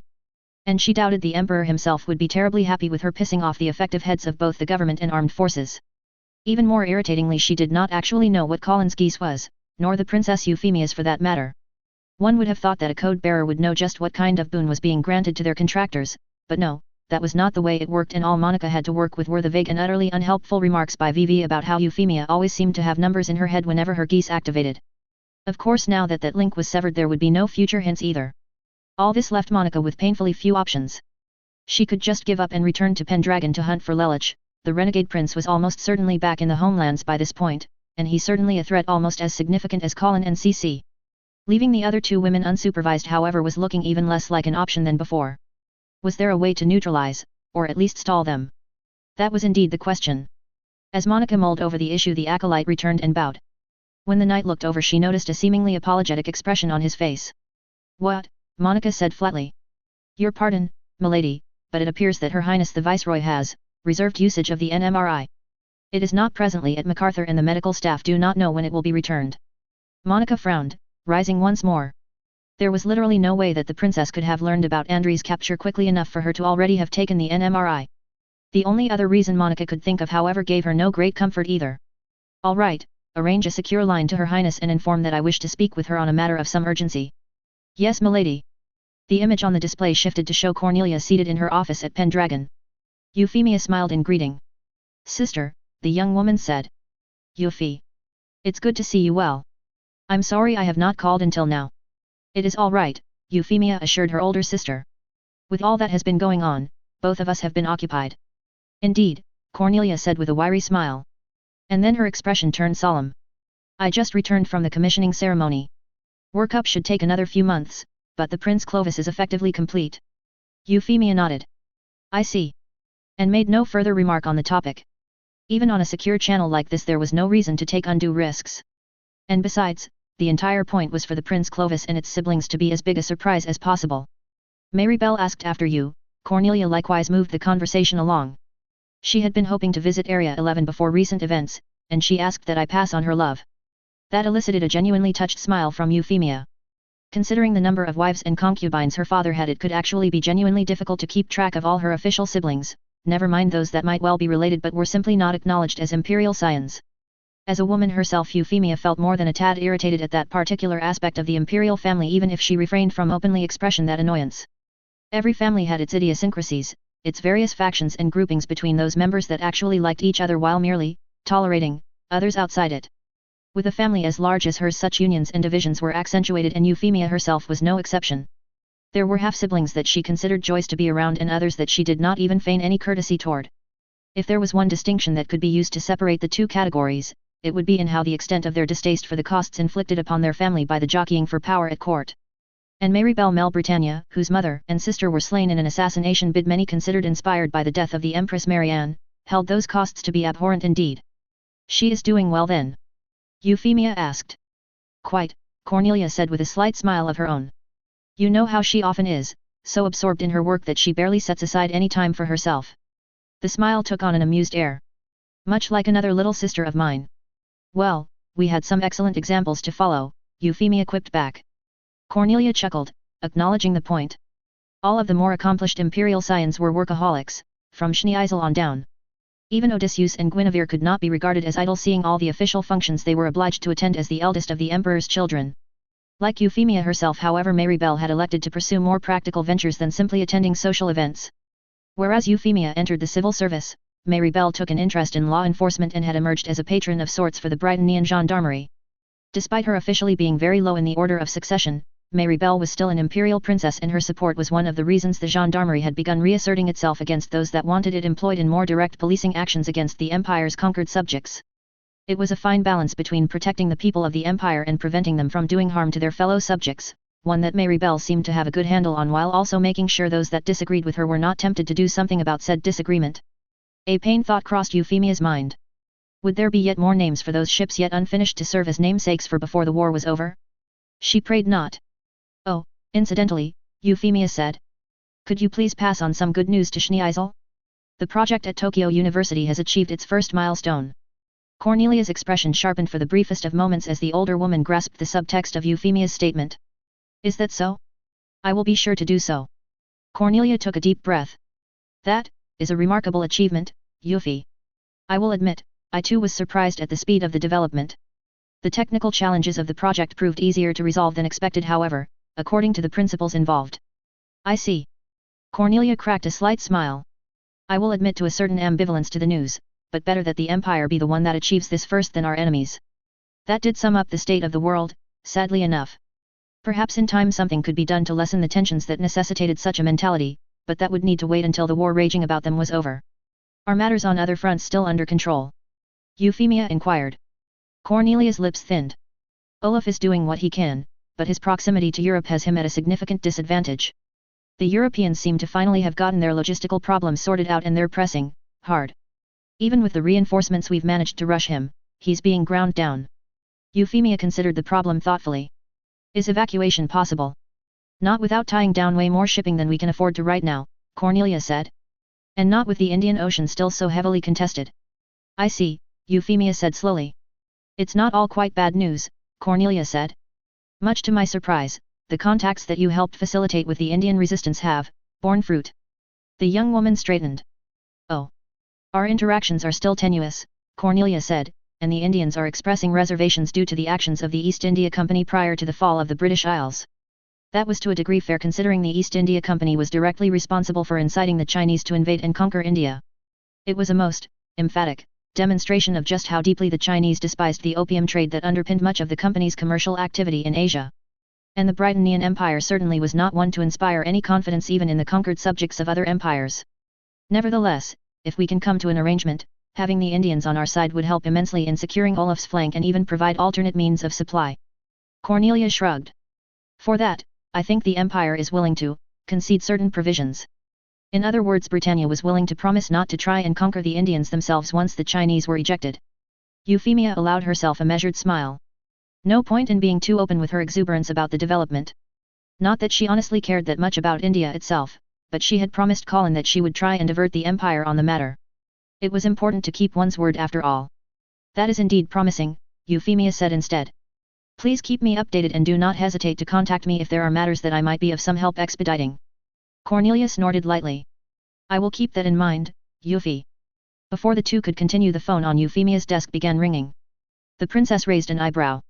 Her staff knew that she had a call with her sister scheduled and would not interrupt her lightly. She sighed. Apologies, sister, Euphemia began. It is quite all right, Cornelia assured her gently.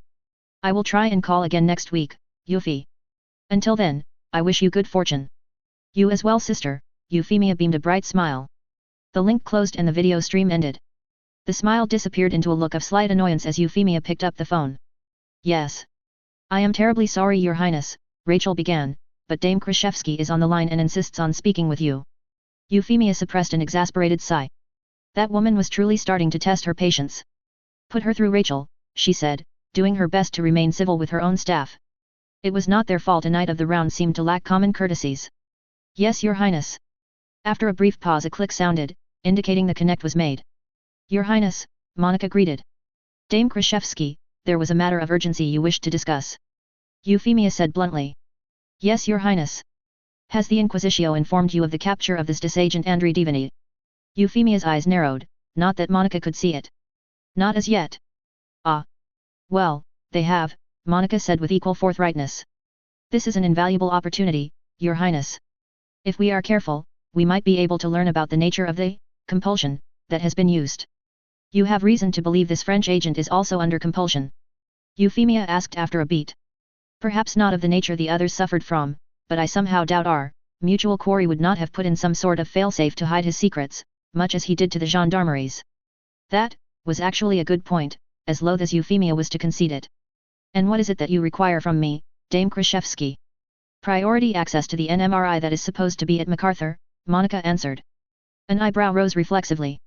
That also made sense. If the compulsion was mental, then perhaps indications of it might be apparent in the subject's brain. And short of cutting said brain open, an NMRI would allow for the most detailed examination of the subject. That was not to say that was all there was to say on the matter, however. I presume you have come to me because you already know I have reserved access to the NMRI, the princess said. Yes, Your Highness, and I am fairly certain that you intend to use it to examine, if not your own brain, then certainly Lady Statfeld's and, assuming you can convince her, C.CS. I have no intention of interfering with that endeavor, but I feel that the matter of Captain Divany is more pressing. And considerably more time-sensitive. The latter was probably true, same with the former. Euphemia was still not entirely happy about this, however. Dame Kraszewski, do you even have any specialists available that know how to operate the NMRI? I was hoping I could borrow whomever you were trusting to poke around in, Lady Statfeld's head, Your Highness. Or your own, was the spoken addendum to that. Euphemia massaged her brow. This was becoming more and more troublesome. You ask a far greater thing than you know, Dame Kraszewski. That may be so, Your Highness, Monica responded with a renewed firmness. I think, however, that the reward that we may yet reap are substantial indeed. And again what Monica said was true, probably. If they could understand the manner in which Lelich's compulsion worked, if that helped them understand the Geass itself just a little better, then it might well be worth it all. The problem, however, was that this knowledge would not be confined to Euphemia and those aligned with her, but shared with one whom she had vowed to strike down. With that being the case, the degree of benefit did not quite so outweigh the costs. I will require something further from you, Dame Kraszewski, than merely the sharing of whatever knowledge is gleaned, Euphemia said. And that would be, Your Highness, the schematic of that artificial eye of yours. The line went silent for a seemingly long time. That is not something I can give, Your Highness, Monica said very carefully. Then arrange for it, Euphemia responded. Until then, the NMRI will remain dedicated solely to my research program. And you are welcome to attempt to transfer Captain Divany back to the homelands for examination. And Euphemia would do everything in her power to make sure any such attempt failed, was the implicit threat. Again silence lingered over the line. I will discuss the matter with my associates, Your Highness, Monica finally responded, her tone tinged with a slight chill. Will that be all, Dame Kraszewski? Yes, Your Highness. I thank you for your time. Then a good day to you. Euphemia hung up the phone and waited perhaps 1 second before picking up the receiver again. She would need to move quickly if she was to make good on her threat. It was important to keep one's word after all. Dr. Fennett, Colin greeted courteously. It is a pleasure to meet you. Likewise, Lady Statfeld, Richard answered. And though you may have heard this many times already, thank you for having come to Ashford Academy's defense during the Tokyo uprising. Colin smiled at the man. You are welcome, Doctor. I am simply glad that I was able to protect Shirley that day. Richard's own smile was a bit more measured, though the man was entirely earnest in his gratitude. After all, an argument could be made that on at least one occasion Shirley had been put in danger because of Colin. Fortunately, he did not seem intent on dwelling on that point. This is Captain Helena Blanche of the Britannian Army Nursing Corps, Richard introduced the woman standing next to him. She will be assisting me with your examination. Captain, Colin said, nodding respectfully. Congratulations on your promotion. Helena's lips quirked slightly, but she returned the gesture. Thank you, Lady Statfeld. In truth, Colin had already recognized the woman as the ranking nursing officer that had been attached to KO before the Black Rebellion. Apparently she had performed her duties admirably enough to warrant an elevation in rank and assignment to a more sensitive project. Her Highness has already filled me in on the broad strokes of your request, Richard said. Before we begin, did you have any questions yourself? Colin shook her head. Not really. Today we're just going to take some readings, and after you've had some time to figure out what they mean, if anything, we go from there. More or less, Richard said. At present there is simply very little data to try to determine the cause of your neurological condition. In truth, Richard knew that the excuse he had been fobbed off with was just that, an excuse. At the same time, the good doctor was smart enough to know that he did not want to know the whole truth of the matter, even with the princess' assurances about the safety of him and his family.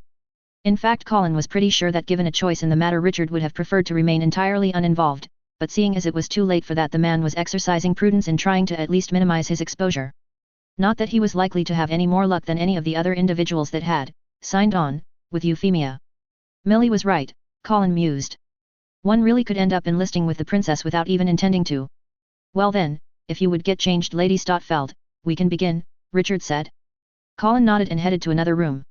There was a hospital gown waiting for her, and the girl proceeded to strip out of her uniform. To her mild surprise, there was actually surprising variation between the uniforms of the different royal guards. The guard of the Princess Cornelia wore maroon doublet-style long jackets with rounded bars running across the front. Personally, Colin found those uniforms to look extremely tacky.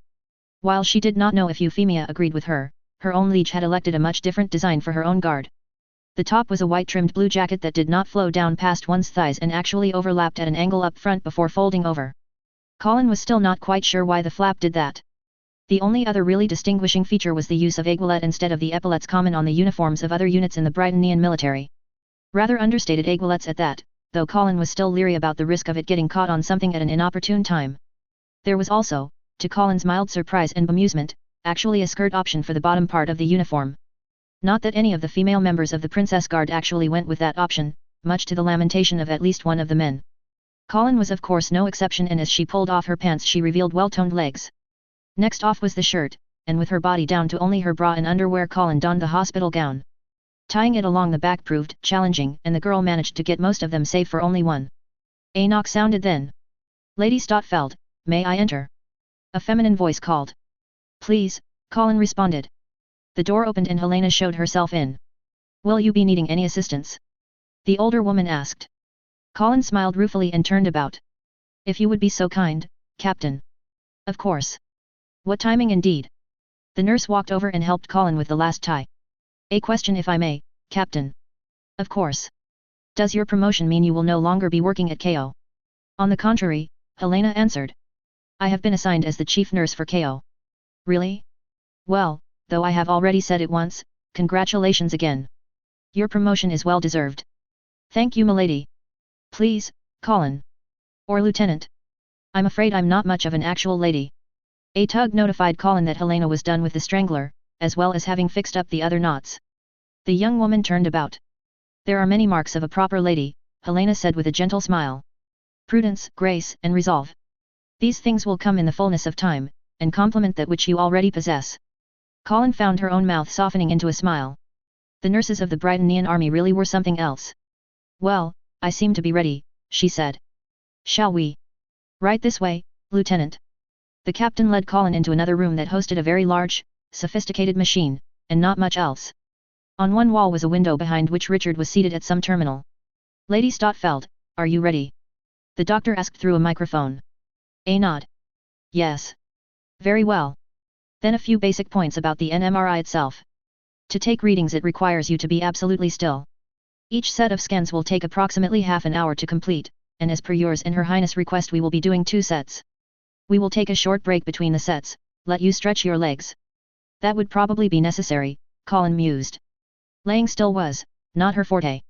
On the other hand, not being able to move for that long was likely to be the least of her worries. Colin turned to the nurse.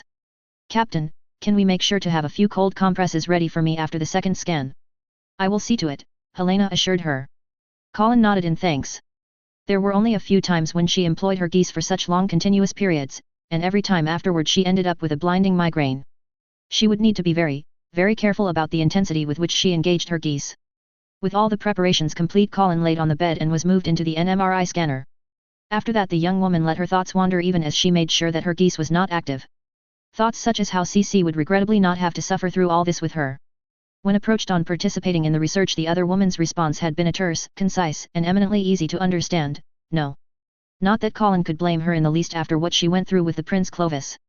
At least CC was behaving herself. Whenever she was not helping with the construction of the device meant for accessing the thought elevator, she would lounge around watching TV and eating pizza.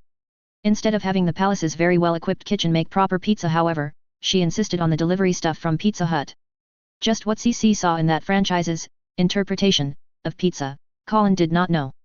Though if she was entirely honest, Colin did admit a grudging jealousy of the other woman's ability to gorge herself without any change to her svelte figure.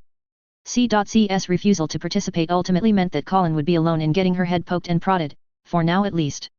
Assuming the princess was ever able to steal away sometime, Euphemia likely would want to understand what was also happening to her as well.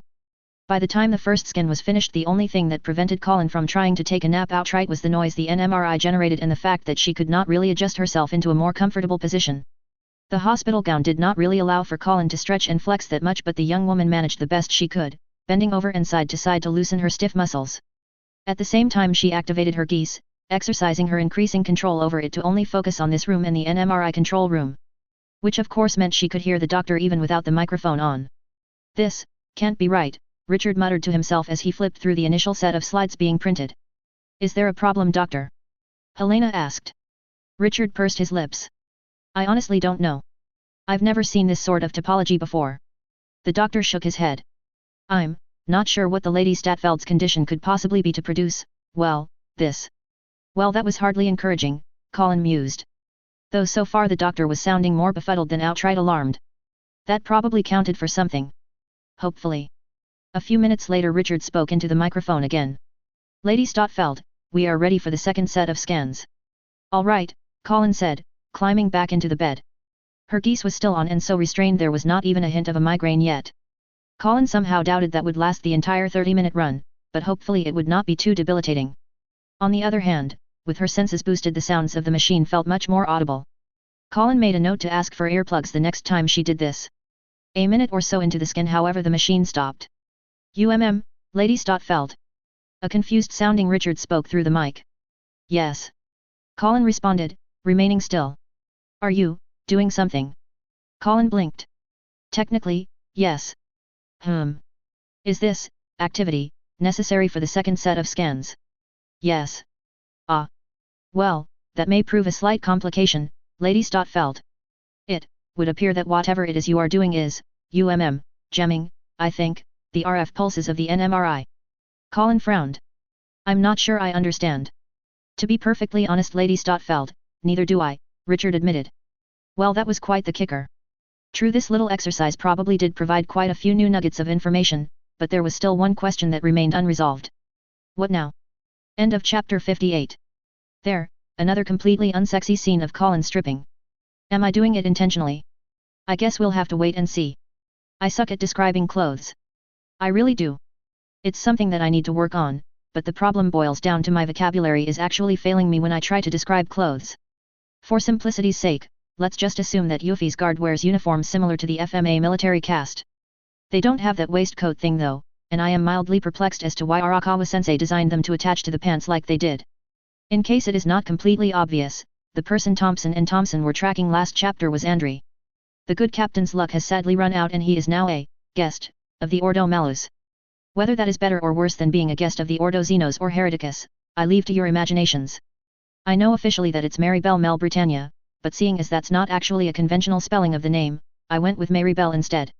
And I know that I have said I had no intention of using OVA characters, that still remains true in so much as I'm not really going to be using the OVA characters, I'm recasting them into roles that I need them for.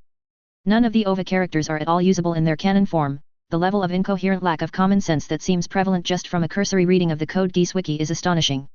And to be frank, none of the Japanese characters from the OVAs are liable to be usable at all. One of the reviews last chapter confused me for a bit until I realized that it was probably someone guessing that my zero is Suzaku. To which I can unequivocally say, no. Looking at the number of scenes I still have to work through before the next big event, yeah, still quite a ways to go. Chapter 59. The Imperial Britannian Navy that entered the Great War carried with it few traditions from its spiritual predecessor, the Royal Navy. Due to the disgrace the Royal Navy suffered from the defeat at Trafalgar, the new Britannian Navy sought to downplay any overt connections to the old service. Combined with the vast territory the Holy Britannian Empire possessed, the Imperial Britannian Army soon assumed the role of senior service of the Empire's armed forces. For several decades the Britannian Navy operated only in local waters or the numerous rivers that cut across the Americas, usually playing a supporting role to Army operations. This all changed however in 1882 when First Lord of the Admiralty William Henry Hunt requested and Parliament approved funds to construct a modern Blue Seas Navy. The next decade saw a frantic pace of construction that transformed the Britannian Navy from a force that was barely able to muster a third of its commissioned ships to any sort of operational readiness into a force able to match any of the other naval powers of its time. Britannia would soon employ this strength as it completed its conquest of South America and began sailing across the Pacific. These were actions that did not go unnoticed by the Chinese and European powers that began to fret what might happen should this new navy be pointed at them. When war finally broke out, they were to find their fears well justified, as the Britannian Navy was finally granted the opportunity to avenge the shame of Trafalgar. In Blackest Night, the Great War. Chapter 59. Fair Libenter homines id quot volant credunt. Euphemia regarded the two individuals seated across from her. An eyebrow rose. Colin, broke the NMRI. Not as such, Your Highness, Richard said quickly. It is just that, it does not actually appear to work on her. Under certain circumstances. The princess looked over at Colin, who offered a slight smirk. Euphemia rolled her eyes and looked back over at the doctor. Were you able to draw any conclusions at all from what scans you were able to take, doctor? I would hesitate to call them conclusions, Your Highness, but I can make a few, tenuous observations. Please. Richard pursed his lips. A bit of background first, Your Highness. The human brain is composed of nerve cells that are connected to each other via axons, many of which are sheathed by a fatty substance called myelin that helps insulate the axons and allow for better transmission of the electrical impulses that nerve cells use to communicate. Now, the brain also has large bundles of these axons that we refer to as white matter, which helps connect different regions of the brain together. Based off of autopsies and images acquired by various scanning techniques, there is a distinctive flow of these bundles throughout the brain. In the case of the Lady Stotfeld, however, this flow is not present. Or rather, from the scans it appears that there is a far greater volume of axon bundles connecting the Lady Stotfeld's brain, such that the degree to which the regions of her brain are interconnected is considerably greater than the norm. I examined the CT scans that Lady Stotfeld had taken several months ago, and while they do not possess the resolution of an MRI, the degree of interconnection was not present to such a degree. How such interconnections could have developed in such a short period of time, is utterly beyond me. I see, Euphemia said thoughtfully. After all, the same was likely happening in her own brain. Then, could this sudden development of interconnections be the cause of Colin's migraines? It would be a reasonable assertion, Richard allowed before shrugging. I am sorry, Your Highness, but there is simply no clinical data for me to draw any precedents from. Everything that I am saying now could turn out to be completely off the mark.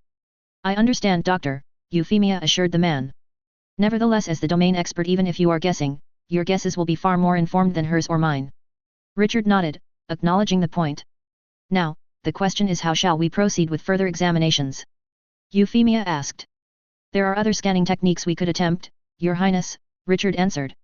Lady Stotfeld originally had a CT scan taken, which suggests that that would work. A PET scan is another option, though we do not actually have a scanner in Japan to my knowledge, and the procedure for doing one can be a tad complex logistically, as it requires a tracer compound to be injected and we would need qualified personnel to actually operate the machine. Colin grimaced slightly. She could not claim to be a fan of having something injected into her brain. Yes, without a PET scanner actually in Japan that would be difficult. The princess on the other hand seemed entirely unperturbed. Probably because she would not be going first. In the meantime, are you in need of any other equipment or resources to continue the work, Doctor? Richard shook his head. Just some time to think over how best to proceed, Your Highness. I believe I can come up with some new ideas by next week.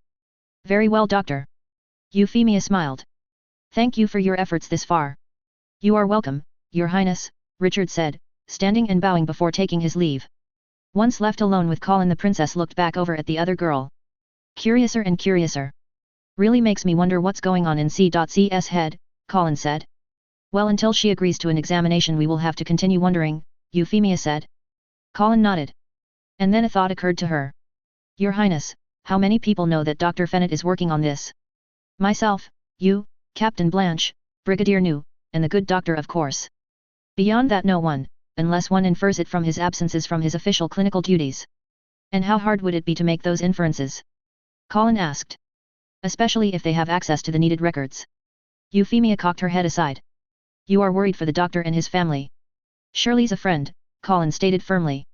And she nearly got killed once already because someone came for me. Now we're delving into stuff that involves an Inquisitio Ordo that no one, not even you, Your Highness, knew about, and some secret society that was responsible for murdering the Empress Marianne. Do you really think they would have any reservations to killing Shirley or her father, or even worse? To that Euphemia actually grimaced. It was good to see that the princess could be so moved. It was equally disconcerting that she apparently had not considered that possibility and consequentially was yet to take measures to prevent it. So Your Highness, Colin said. What are you going to do to make sure that doesn't happen? Euphemia pursed her lips pensively.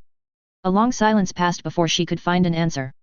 Millie looked over the summary of the credentials of the young woman seated across from her.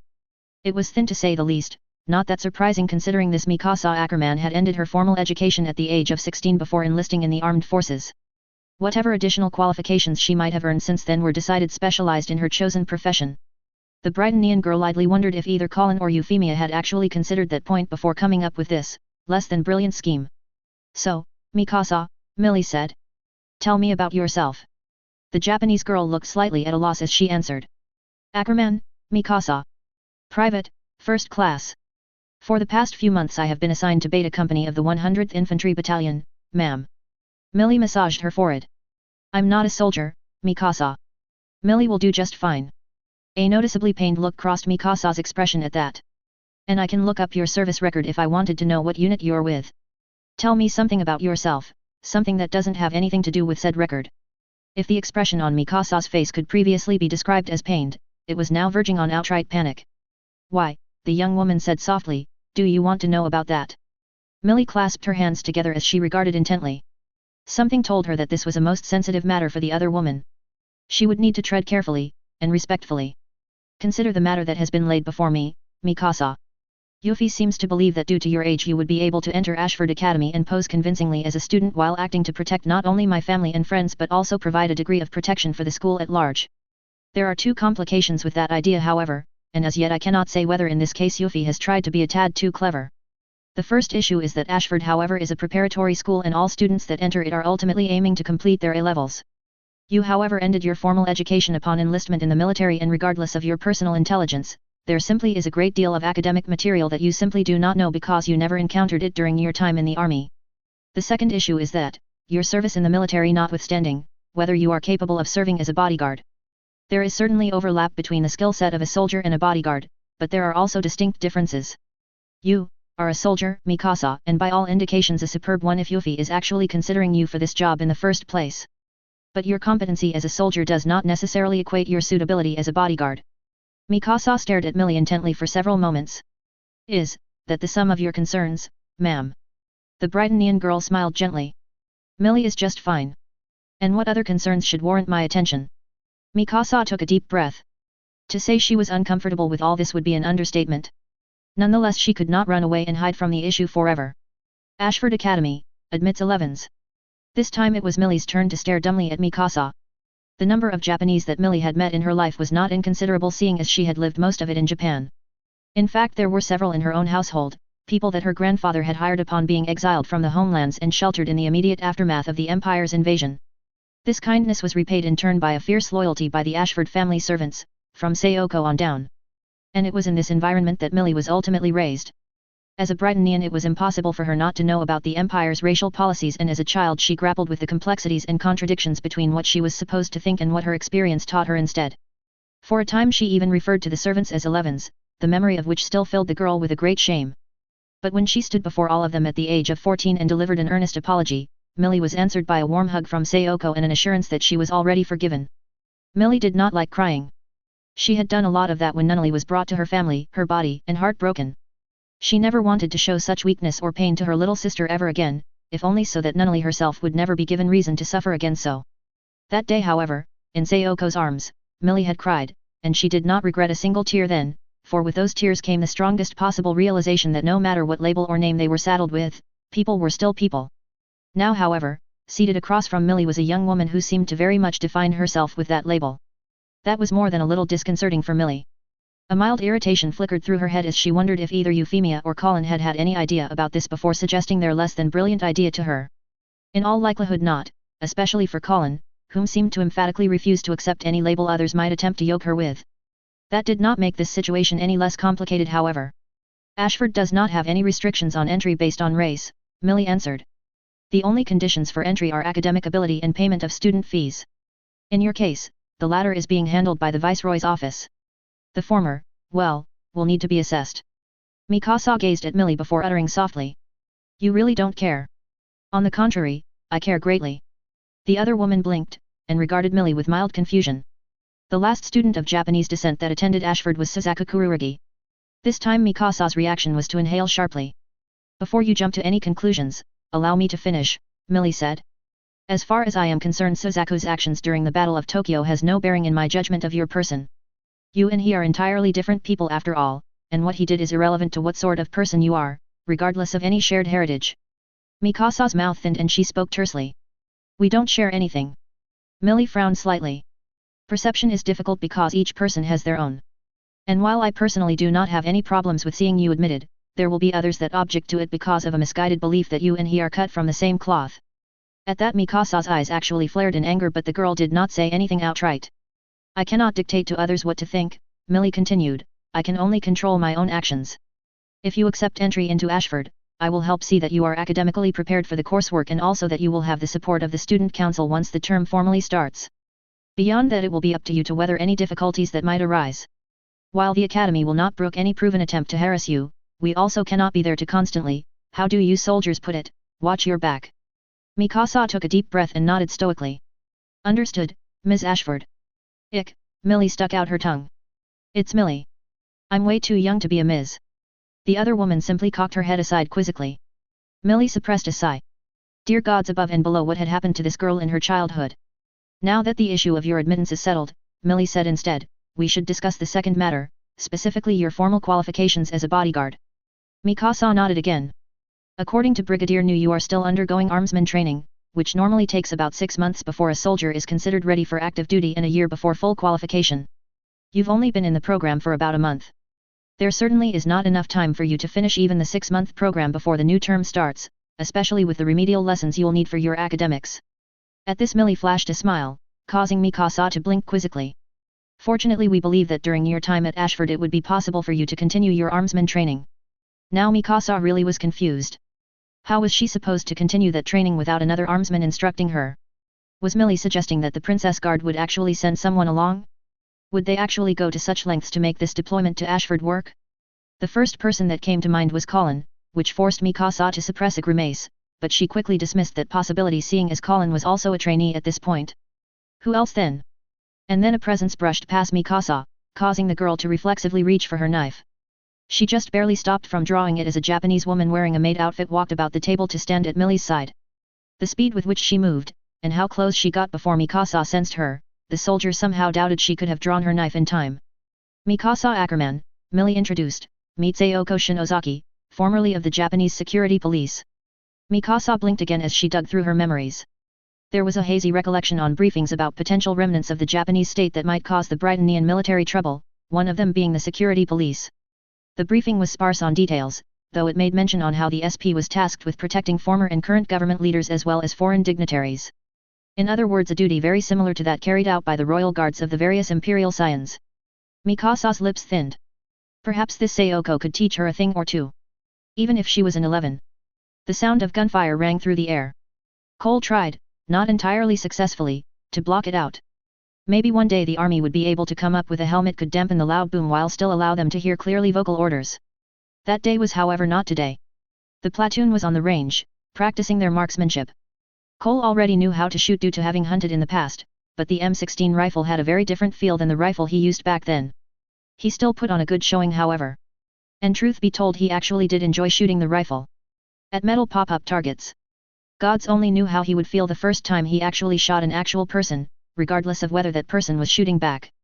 As he finished his set of shots, Cole locked the safety on his rifle and looked back over at the drill sergeant. Good work, recruit, the man roared with an approving nod. Next. Cole rose, falling back to join the others as Connie came and took his place.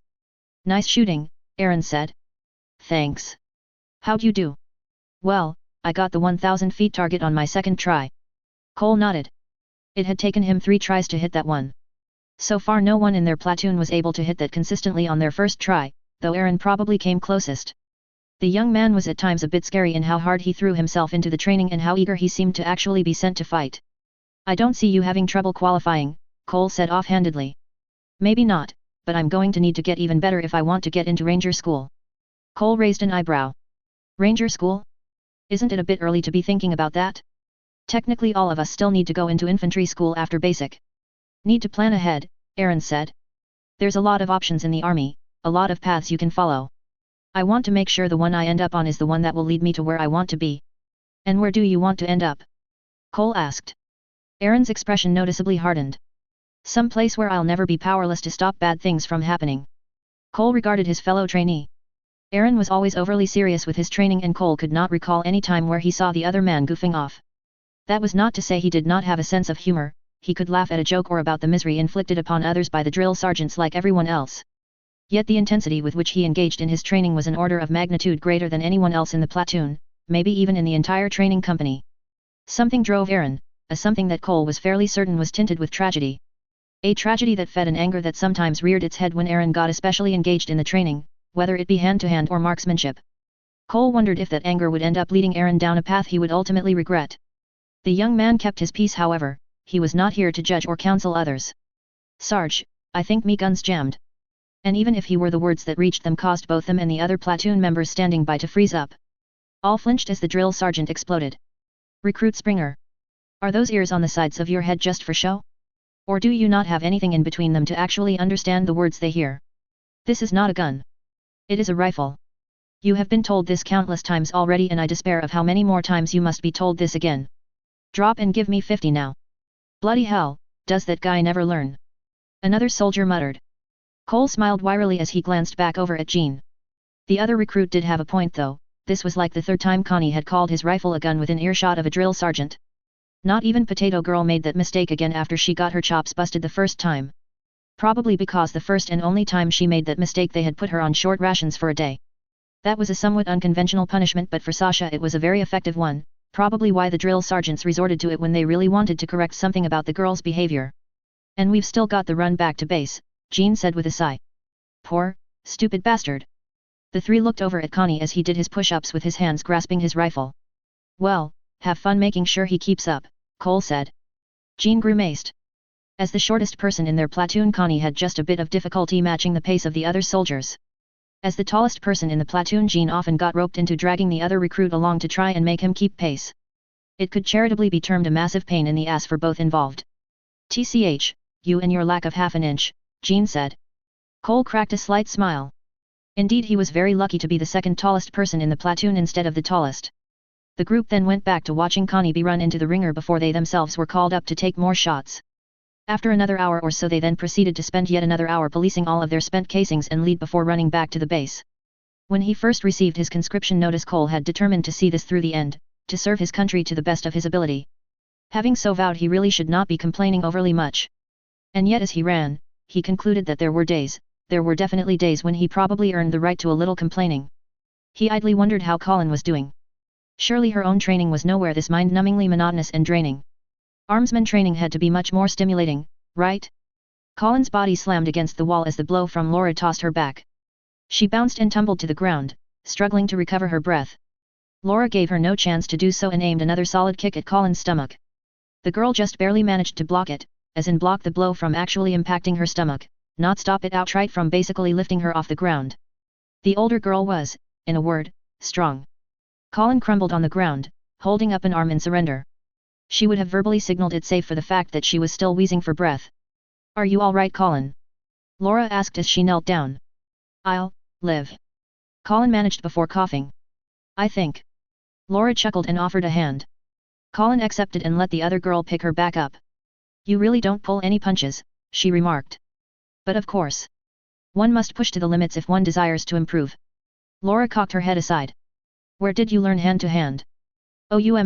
Just picked it up from a few former colleagues, Colin said. Otherwise I'm mostly self-taught. I see, Laura said, not pressing the matter. You have good instincts, Colin, and your natural strength and speed serve you in good stead. Sometimes you rely on your instincts a bit too much however, leaving yourself more open than need be. Oh. Colin straightened, having mostly caught her breath. How so? Assume your regular stance. Colin obeyed, shifting her back feet such that it was perpendicular with her front. She raised her arms in front of her at about shoulder height. In other words, she was settled into a standard back stance. Part of the issue is that you are fighting too much like a martial artist, Laura said as she stood in front of Colin. I know, that might sound strange coming from a swordswoman, but hand-to-hand combat has a distinctively different goal than traditional martial arts. It is meant to take down an opponent as quickly, and as permanently, as possible. Now, if I threw a punch at you, what would you do? I'd block, Colin stated bluntly. Laura assumed a stance. All right, then block. The girl lunged forward, her fist flying at Colin's face. Colin raised an arm, parrying the blow, when suddenly Laura's fist opened and she grabbed hold of the blocking arm. The older girl spun about, slamming a palm into Colin's shoulder even as she twisted Colin's arm.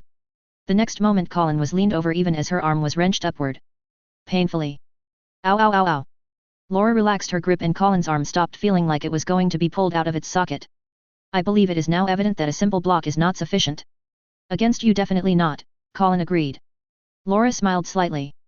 Against any skilled combatant it would not be. If you make physical contact against an enemy you need to maintain control of the engagement the entire time. All right, Colin said as she wound her arm about to loosen it up. Shall we try again?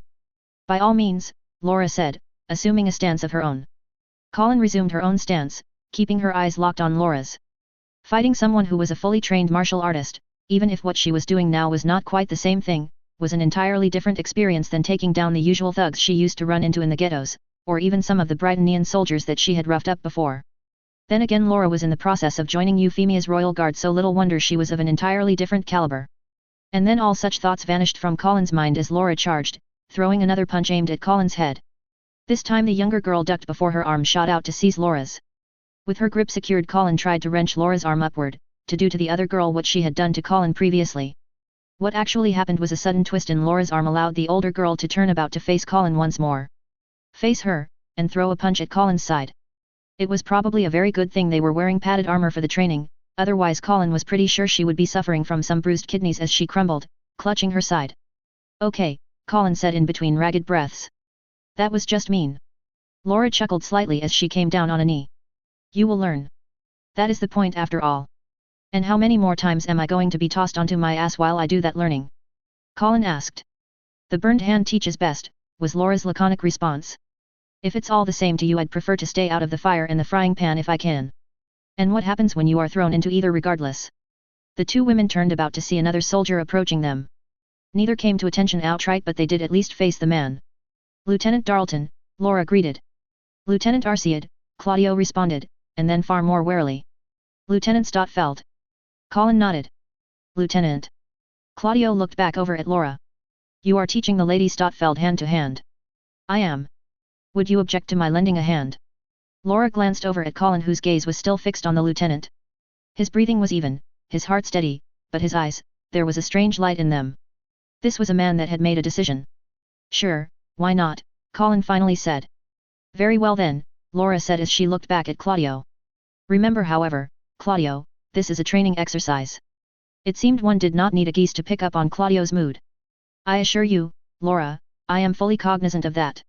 Laura nodded, both accepting and making clear that she would hold Claudio to his word. She then stepped back to allow the man to enter the sparring mat. Claudio positioned himself opposite Colin. So Laura was put in charge of your hand-to-hand training? He remarked. Colin simply nodded. Claudio allowed himself a slight smile.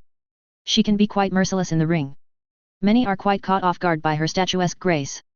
His expression hardened. As I suppose many were when you revealed the steel beneath your silk. Colin snorted, her eyes locked onto the knight. Do you count yourself amongst them, Sir Darlton? We shall see. And then Claudio launched himself at Colin. The man was fast, probably as fast as Laura. Colin still saw him start his motion before he actually moved and was already responding. She deftly dodged the punch that was thrown, allowing her motion to flow into a kick aimed at Claudio's shin. To his credit, Claudio saw the attack coming and actually carried through with his lunge, drawing himself past Colin and avoided the blow without tripping over the girl's legs. Claudio spun about to face Colin once more, the two circling the mat. You are very quick, Lady Stotfeld, Claudio remarked. Yeah, well, you're not too bad yourself. I'm not so sure about that, Claudio said before launching another attack. This time the knight came in low, throwing a kick aimed at knocking aside Colin's legs. The girl jumped, and had her arms already in place to block the follow-up elbow strike that was the true attack and not the feint. The impact pushed Colin back a bit, but she was back on the ground and balanced instead of wobbling like Claudio probably intended. Balanced, and in position to launch her own counterattack. Colin threw a quick jab aimed at Claudio's center of mass. The knight blocked it with ease, seizing hold of Colin's wrist and twisting it about. Claudio's grip was strong, way stronger than Colin had initially presumed. Her attempt to twist her arm about was immediately evident a non-starter. Instead she used Claudio's grasp as leverage, latching onto his arm with her free hand and spinning her body up to land a solid knee to Claudio's jaw. That got the man to let go and Colin stuck the landing even as Claudio staggered back. The knight gave himself a shake as he recovered from the impact. "Impressive, Lady Stotfeld," he said, a hint of irritation in his tone. "I wonder what other tricks you have hidden up your sleeve. Why don't you come and find out?" "I intend to." The knight charged once more, going for a straight center punch. Colin blocked, or more like deflected as Claudio immediately withdrew the moment of contact. He followed up quickly however with a rapid sequence of strikes, not giving Colin any chance to counterattack. Quick kicks below, thrusts with his arms or swings of the elbow, Claudio threw everything he had at Colin and despite her knowing exactly what the knight was going to do it was all she could do to physically keep pace. And the worst of it was Claudio did not seem to be slowing down in the least. The man's stamina was absolutely unreal. Without a way to break through, Colin disengaged, pulling back to try to put some distance between the two of them. Claudio was having none of that however and stayed right with her. This however still left a momentary lapse between his barrage. In that moment Colin's leg shot out and nailed Claudio squarely in the chest. The knight staggered back, wheezing hard as the wind was knocked out of him. He still remained on his feet however, doing his best to maintain his guard. It was evident that Claudio intended to continue the fight.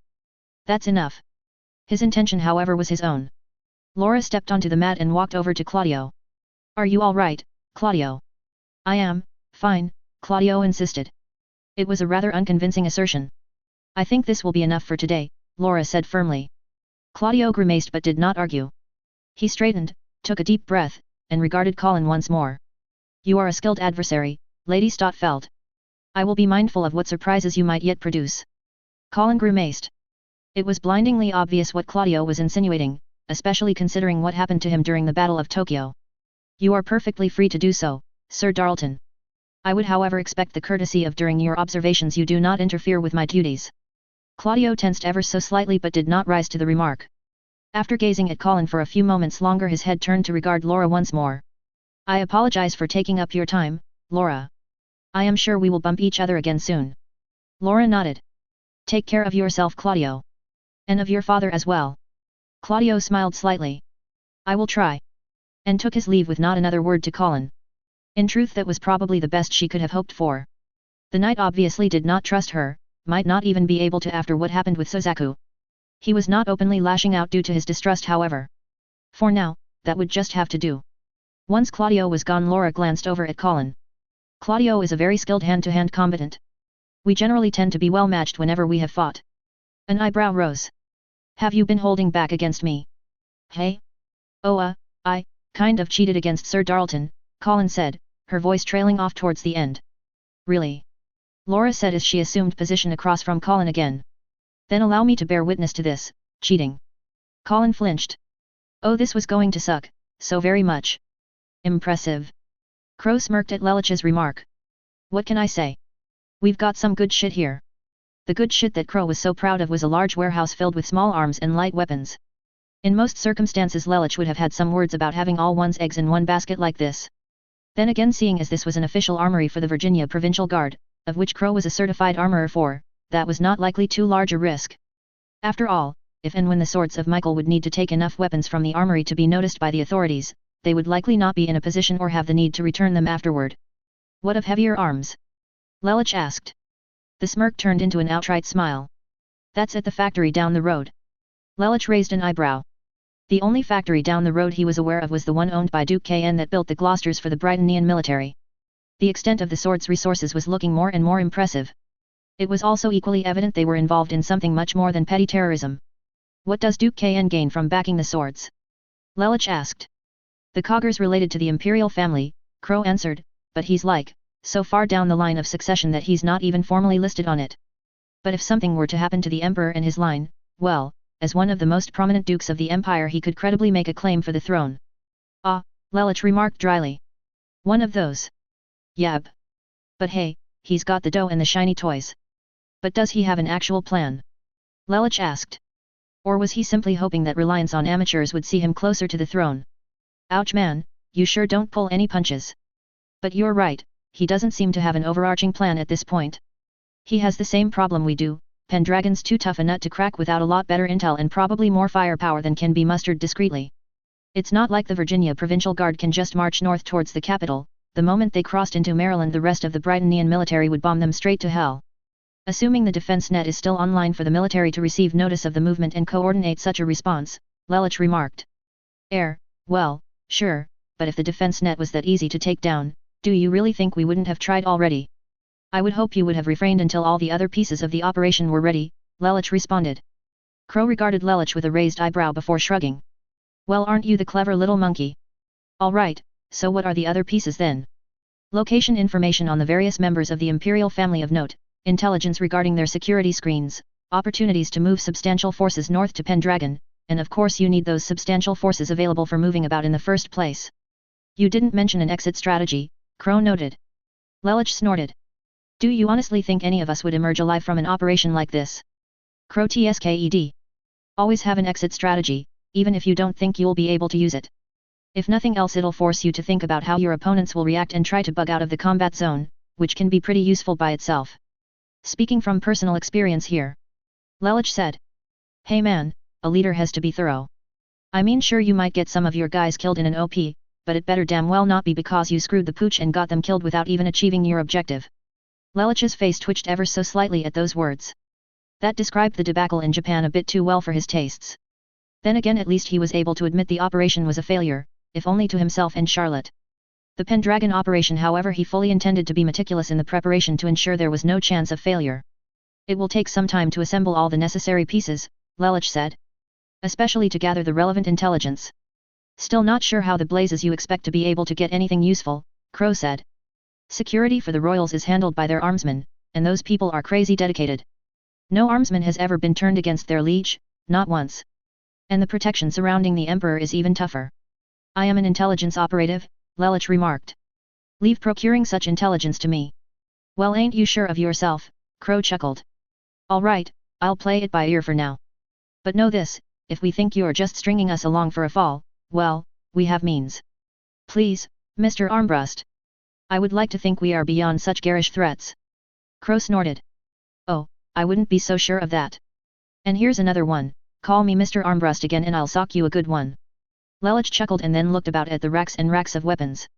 Do you actually have such numbers that you could make use of your access to the Provincial Guard's armory? You're sure full of questions, aren't you? Lelich glanced back at Crow, locking the gaze of his left eye to meet the other man's eyes. I must know the limits of your resources if I am to formulate a proper plan. Stop fussing over it, Crow said. We've got enough guys and gals to put an entire regiment into the field if need be. And are they actually trained? Lelich asked. Of course they have. What, you think we spend our weekends going to church and just praying? No, my good man, our sermons are full of spent casings and hot lead. That still did not necessarily make these fanatics trained soldiers, but they had some time to work on that. Are you likely to be running any operations in the near term?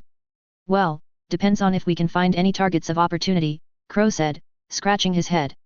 If we get the military too riled up, they'll run us to the ground, no question. And if we off a member of the Imperial family too soon, even a low-ranking one, that's going to turn the heat up something awful. So a more clandestine target would be preferable, Lelich said. Rightio. A smirk appeared on Lelich's expression. What of the Inquisitio? Crow let out a low whistle. Man, you don't think small, do you? Are you suggesting the Inquisitio is beyond the reach of the swords of Michael?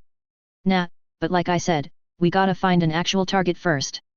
The Inquisitio doesn't exactly go around announcing their presence and whatnot. That is so, but they do maintain some public offices and branches, Lelich said.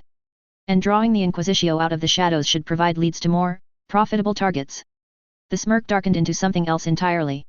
And besides, do you not wish to pay back the agents of the Emperor for the suffering they have inflicted upon your people? Crow snorted. Oh, I'll be doing plenty of that regardless. The young man rubbed his chin. Still, it would be nice to strike some fear into those godless heathens. An equally ferocious grin crossed Crow's face. And I know just the way to do it. Then by all means, Mr. Armbrust, let us get to business. The older youth raised an eyebrow. You know I wasn't kidding about socking you if you called me that again. And here I thought you were seeking to win dear Charlotte's favor. TCH, cheap shot. The safe house that Joshua and Rollo were using was fortunately fairly large.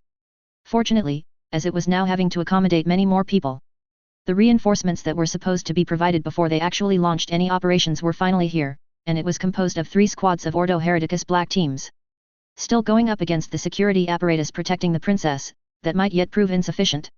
For the newest mission they had been handled, however, they were probably massive overkill. Richard Fennett, Rollo read off the paper. Helena Blanche. Cassius Bright. Heinrich Stottfeld. Lawrence Kraft. Jeremy Finch. And if possible or practical members of their families. The young man paced about. Joshua regarded the sight flatly, his own thoughts running parallel to Rollo's. The list was a mixture of straightforward and potentially complicated targets, depending on when they tried a hit. Gunning for any of the Princess Cabinet members while they were working in the palace was probably a non-starter, and the same was likely true for Colonel Bright when he was on duty with the gendarmerie and Captain Blanche. Dr. Fennett and Baron Stottfeld were however likely less well guarded during, at least compared to the others. And their families were another matter entirely. Well, save for one Colin Stottfeld of course, going after her was only liable to get the entire team killed in some spectacular fashion. We will need to tail them, Rollo stated. Determine their daily routines, any vulnerabilities in whatever security exists. He looked over at the Hereticus operatives. Alpha team will handle the Baron Stottfeld, Beta Dr. Fennett. Joshua pushed himself off his seat. I will deal with Colonel Bright. Rollo raised an eyebrow. Oh. Joshua allowed a thin smile to cross his face. He is a security officer. Defeating such systems to reach a target is my specialty. Fine, Rollo said brusquely. Charlie team and I will investigate Sir Kraft. We will leave the others for after we have completed preliminary reconnaissance on the first 4 targets. If the men and women that composed the Inquisitio detachment found it at all odd to be taking orders from a teenager, they showed no signs of it. Probably because this batch had conducted operations on behalf of the Directorate before. Joshua idly wondered what the Viceroy's response would be to such an attack on persons close to her. One thing was for certain, she would not be turning the other cheek. And who knew, maybe she might be able to put a real dent into the Directorate if she were properly motivated. Joshua would shed no tears if that came to be. End of chapter 59. As a note, Pendragon is not located in the same place as Washington, D.C. At this point I'm inclined to have it sited in where Philadelphia is.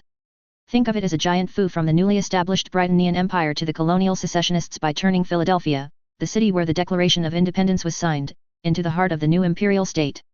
The Britannians were big on symbolism like that. Never changed my mind. Thompson and Thompson are Zeno's operatives and that's how it's always been. Monica is Mallows, and she's requested Andre be transferred into her custody. Don't see anything in my notes or otherwise that would contradict the above. I'm simplifying some aspects of the espionage tradecraft. I've already noted that technically Charlotte shouldn't have been using her name when she enrolled in Ashford. At this point it's primarily so I can avoid having to constantly keep track of all the aliases that would be necessary to actually make it realistic. That's one consequence of having so many characters floating around. Was also pretty explicit that Japan was not the only tea-growing region in the empire that benefited from tea imports being cut off by the war. There are other regions that grow tea in the empire, parts of Australia, the Malay archipelago, and parts of South America come to mind. Ultimately, however, even all of them combined are not sufficient to make up the loss of the imports, and this is implied in the rationing, in the non-tea-growing regions. Japan however got a mention in the book because, well, this is a Code Geass story, and also because of how many troops got stationed there in preparation for the amphibious invasion of Korea and sat there for a while during said preparations. Kind of like the US troops that were quartered in the UK waiting for Operation Overlord. The other regions either did not have nearly as many troops filter through or were sites of active battle which were not conducive to large tea harvests being reaped in their area. Also, well aware of the distinction between green and black tea. Both can come from the same plant however, and the difference is due to a step in the processing. Guess what step the Japanese tea processors started doing more of to satisfy Britannian demand for black tea? Oxidation FTW. Yes, I consider these details. Ironically, this would result in a slight shortage of green tea for the Japanese population. I think I've seen Shirley's father referred to as Joseph before, but I never could source it. This in another one of those untranslated side materials. Chapter 60. Spoiler rating, potentially major. The Geneva and Hague Conventions were a series of international treaties that sought to regulate the conduct of military forces in war and provide certain protections for combatants and civilians alike. Originally a product of the European nations, Asian nations such as the Chinese Federation, Japan, and the Philippines eventually also became signatories. Efforts to negotiate the Holy Britannian Empire's inclusion in the treaties however proved fruitless due to the empire's objections to applying the protections to the insurgents that plagued it in its newly conquered territories. The European powers, several of whom had lost their American holdings to Britannia, were equally emphatic in demanding such insurgents not be exempted, and the matter was still unresolved when the Great War commenced. Considerable concern arose on the part of the European populations as to whether the Empire, despite not being formal signatories, would at least informally obey the conventions. For the early part of the war this was a moot point, as the successes of the Allied forces saw Britannia pushed back with few opportunities to take prisoners. The Allies on the other hand found themselves with considerable numbers, especially in the Middle East campaign. The Allied civilian and military authorities determined that for the time being they would accord their Britannians the protections of the convention in the hope that such courtesy would be accorded to their own forces if the Empire did manage to take large numbers prisoner in the future. For the most part the Empire did adhere to the principles laid out in the conventions, and a directive was personally issued by the Princess Cornelia to that effect. Observance to the directive was of course not perfect, as several Irish units were massacred by overzealous Britannian soldiers, and after the Battle of Pendragon the entire Britannian military could be described as going on a near berserk rampage to avenge all the deaths that resulted. Nevertheless, most historians agree that had the Britannian Empire elected to ignore wholesale the conventions, the war would have been far bloodier and destructive than it already was. In Blackest Night, the Great War. Chapter 60. Historia Vitae Magistra.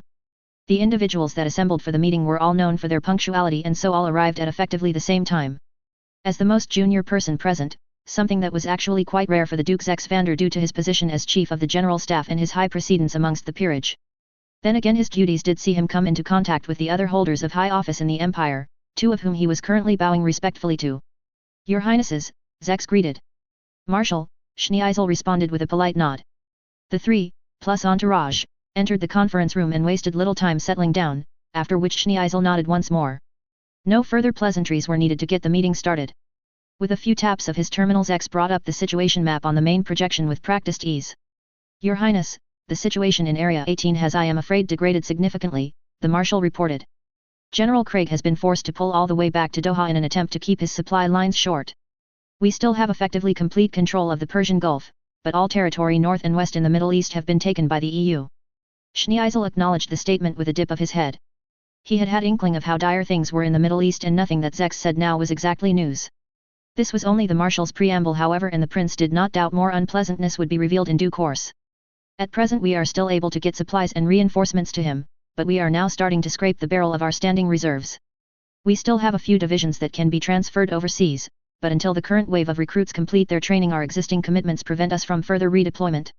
The problem, however, is that we have learned of a planned operation by the Chinese Federation that threatens to cut off Area 18 by seizing substantial portions of the Indonesian archipelago from the Empire.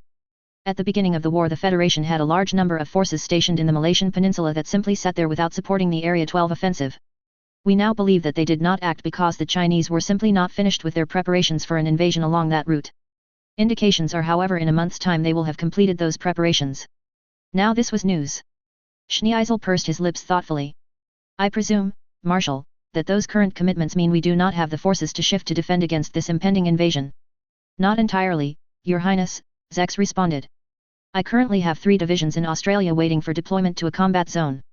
They can reach either our Indonesian islands or the Middle East within the next month, but for strategic reasons they should be committed to one objective and one objective only, either to reinforce General Craig or to attempt to fend off the Chinese invasion of Sumatra." Schneeisel frowned. "Even if they are deployed to Middle East, what good would they do if the Chinese succeed in cutting General Craig's supply line by taking the Indonesian archipelago?" "Olaf has been building up a massive stock of supplies in his rear," Cornelia spoke up. "Right now he has enough resources to last his current forces for at least 8 months.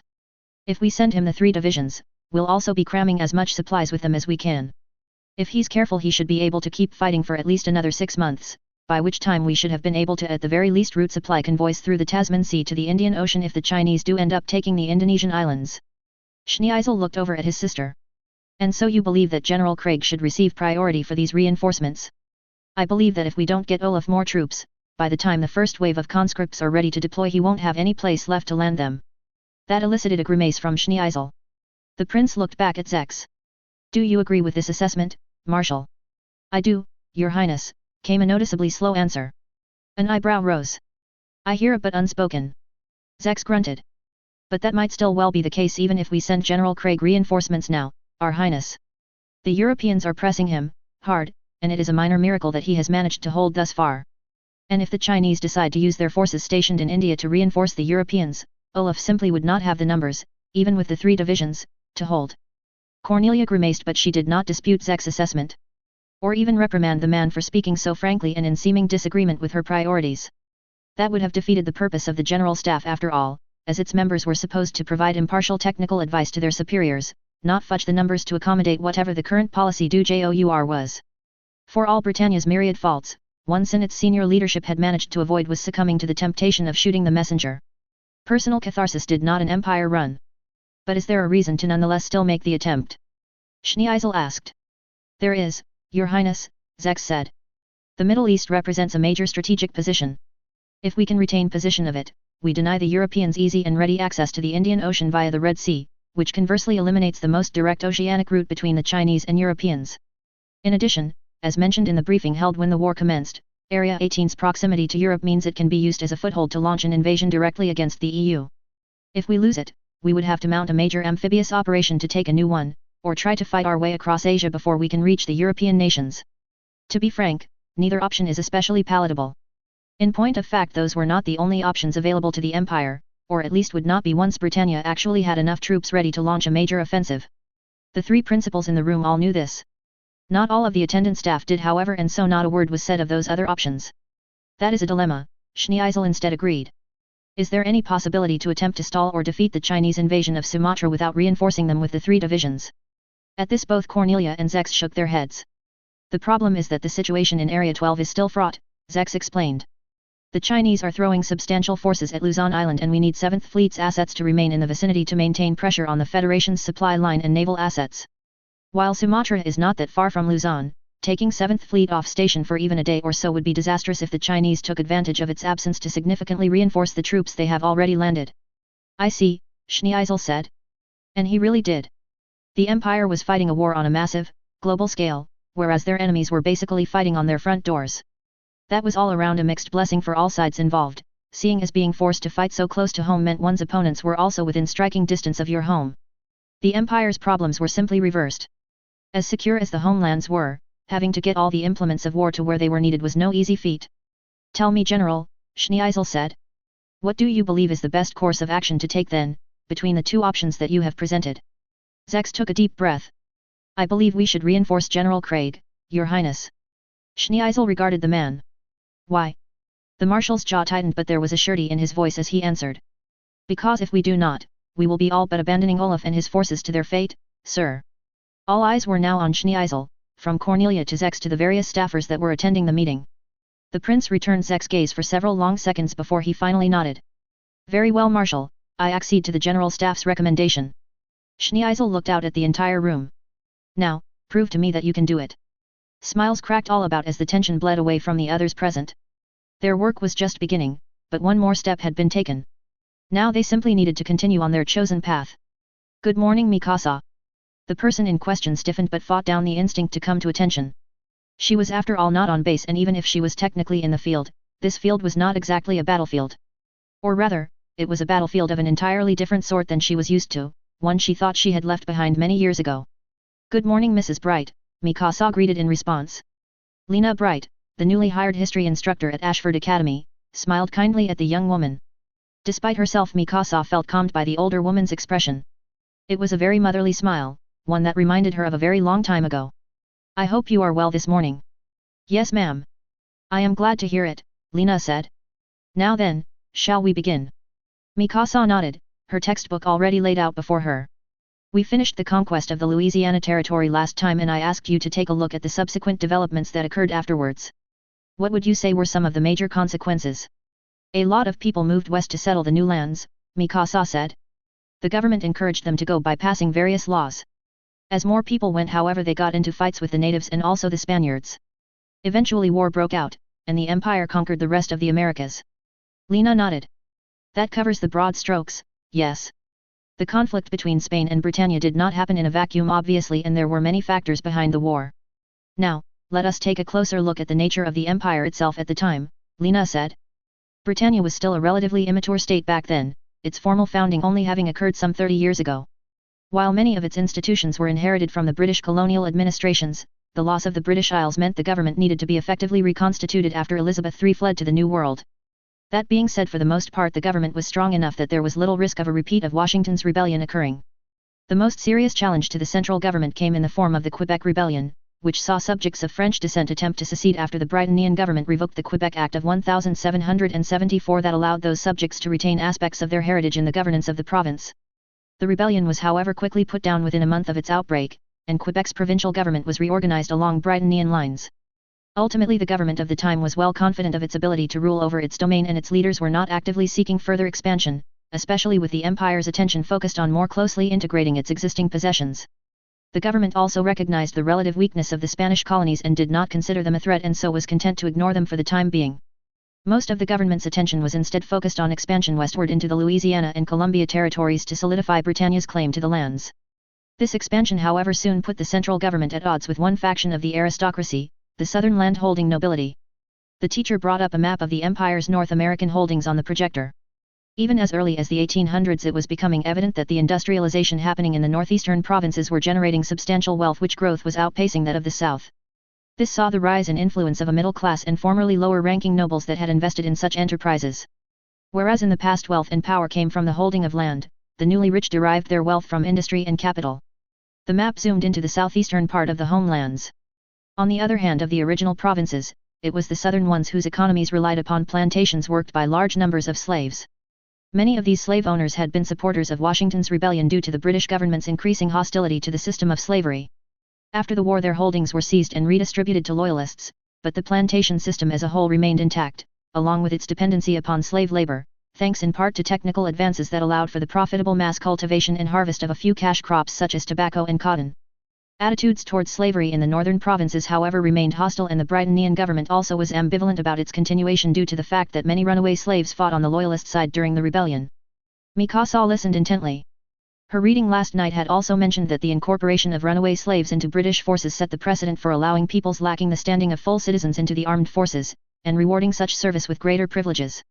A precedent that Mikasa herself was taking full advantage of. With the increased industrialization of the country and the shifting of economic and political power northward, the peers and landholders of the old American South found their standing gradually eroding. Their efforts to stymie this decline was to try to increase their numbers, but the more northern territories that made up the vast majority of the empire were unsuited to the plantation-style agriculture that required slave labor. Their solution to this problem was to incite a war against the Spanish colonies, to seize them and then push for the expansion of the plantation system to the new southern territories. Lena paused and waited for Mikasa to nod to acknowledge she was following along. Spanish control of its American colonies had already weakened due to the Napoleonic Wars. In fact, the upsurge in republicanism and liberal sentiment in mainland Europe was causing a major split between the more traditional authorities in the Americas, such as the Catholic Church, and in its weakened state Spain was not expected to be able to actually enforce its dominion over its colonies. The presence of the Britannian Empire in the Louisiana territories, however, served as a deterrent to outright secession, as there was significant concern that the empire would not hesitate to attempt to seize the colonies were they to lose the support of the Europeans. The hope was that the empire would not dare threaten territories that were still nominally under Spanish dominion for fear that the other European powers would find cause to declare war on the empire in such an action. The map shifted, this time to the province in question and its surrounding regions south. The southern nobles were aware that the empire was not interested in actively conquering New Spain at the time, and so created a ploy to incite a conflict between Spain and Britannia.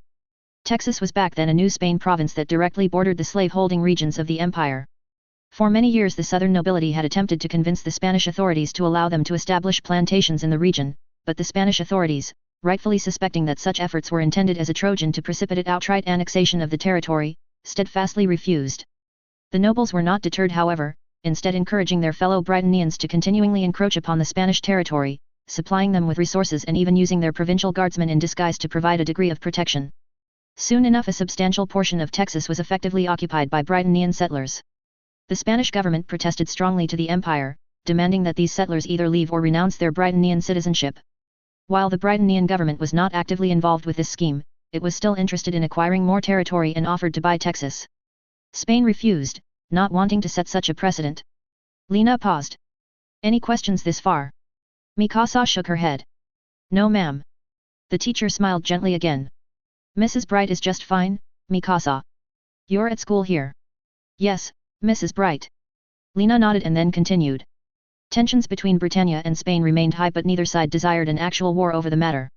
The Britannian government already suspected the involvement of the southern nobles in inciting the crisis and did not want to allow them such a public victory, whereas the Spanish government knew they could not hold their overseas colonies if the empire made an outright attempt to conquer them. Events, however, quickly outpaced either government's intentions as the Texan settlers rose up in revolt against the Spanish authorities. The local Spanish forces were, however, able to substantially defeat the Texan militias, and the southern nobles used the news of Britannian citizens being cut down by Spanish soldiers to rile up public opinion in the empire. The government was forced to respond and did so by sending several regiments of the army to protect Britannian civilians. Spain interpreted the deployment of such numbers of soldiers as an act of war, and thus began the First Spanish-Britannian War. The first of three, Mikasa knew from her readings, though the third one also involved Portugal, as Britannia sought to conquer the Kingdom of Brazil in the process of completing its annexation of the last of the Spanish-American colonies. The war itself was brief, the Spanish unable to muster reinforcements from Europe or convince their fellow Europeans to lend them substantial aid. The forces they did have in the colonies proved insufficient against the greatly strengthened Britannian army, and after a year Britannian forces led by General Winfield Scott had occupied Mexico City. The Spanish sued for peace and ceded to Britannia the viceroyalty of New Spain in exchange for £15 million, which is approximately £51 million today. As someone whom such numbers would likely always remain abstract concepts, Mikasa was not terribly moved. She might have understood that the numbers represented substantial wealth, but seeing as she had never experienced any of the comforts or possibilities such a large amount of money might offer, she simply could not relate. While the ploy by the southern nobles did succeed in forcing the empire to annex a substantial amount of territory that was suitable for expansion of the plantation system, Lena continued, their involvement in precipitating the war had not gone unnoticed. The government took an extremely dim view of having its foreign policy so manipulated, and the Emperor Charles I stripped from many of them their titles and properties, including their slaves, as compensation for the expense borne by the state for carrying out the war. His Majesty also refused to sell on the slaves, decreeing that they remain under the ownership of the imperial family in perpetuity unless they were emancipated outright. In addition, with the removal of so many slaves from the plantations, the system's decline was heavily accelerated, and by the 1850s most southern plantations were broken up due to a lack of available manpower. Formal emancipation came in the same decree Charles I issued that freed his own slaves, and many of the descendants of those former slaves remain loyal retainers to the imperial family even now. And there lay yet another contradiction in the Britannian system. For a society that so emphasized racial superiority and social Darwinism, there were genuine examples of loyalty that literally ended only at death's door. And that loyalty was very often repaid in kind by the empire's leaders. Mikasa had noticed these tidbits from her piecemeal education in the orphanage, but she was never actually afforded the opportunity to learn more about such matters. At least, until now. These, retainers, Mikasa said. Excuse me, Mrs. Bright. That's all right, if you have a question, speak up. Mikasa nodded slowly. These retainers, what do they do for the imperial family? Well, I know that the Princess Euphemia has one on staff as her main receptionist, Lena answered. I believe her name is Rachel. And I have heard of others that serve as part of the Fenrir Guard, the royal guard of the Knight of One responsible for protecting Pendragon. The young woman nodded again, more thoughtfully. Lena smiled at the expression. It always warmed her heart to see a student actually consider the lessons instead of simply listening blankly. And it was clear that for someone in Mikasa's situation the import of these lessons came not from mere facts and numbers, but from the ideas that they inspired. If you would like, I can refer you to some references that talk about the Emperor Charles I's slaves in more detail, Lena said. Yes, thank you, Mrs. Bright. Lena's smile remained its gentle visage even as it widened ever so slightly. You are very welcome, Mikasa. Technically Joshua did not actually need to be inside the classroom to monitor the two. Technically he did not even need to hang around for the entire lecture to learn Lena Bright's schedule. Nonetheless he was in here, seated in the back and making use of his geass to mask his presence.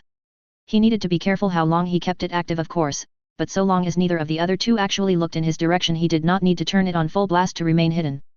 That of course left him with at least some concentration to spare, concentration that ended up being used thinking over Lena's lessons. While the directorate provided a basic education for its test subjects, primarily so that those deemed fit for field duty would not be so completely lost about how the world worked, that education was extremely bare bones and abjectly uninspiring.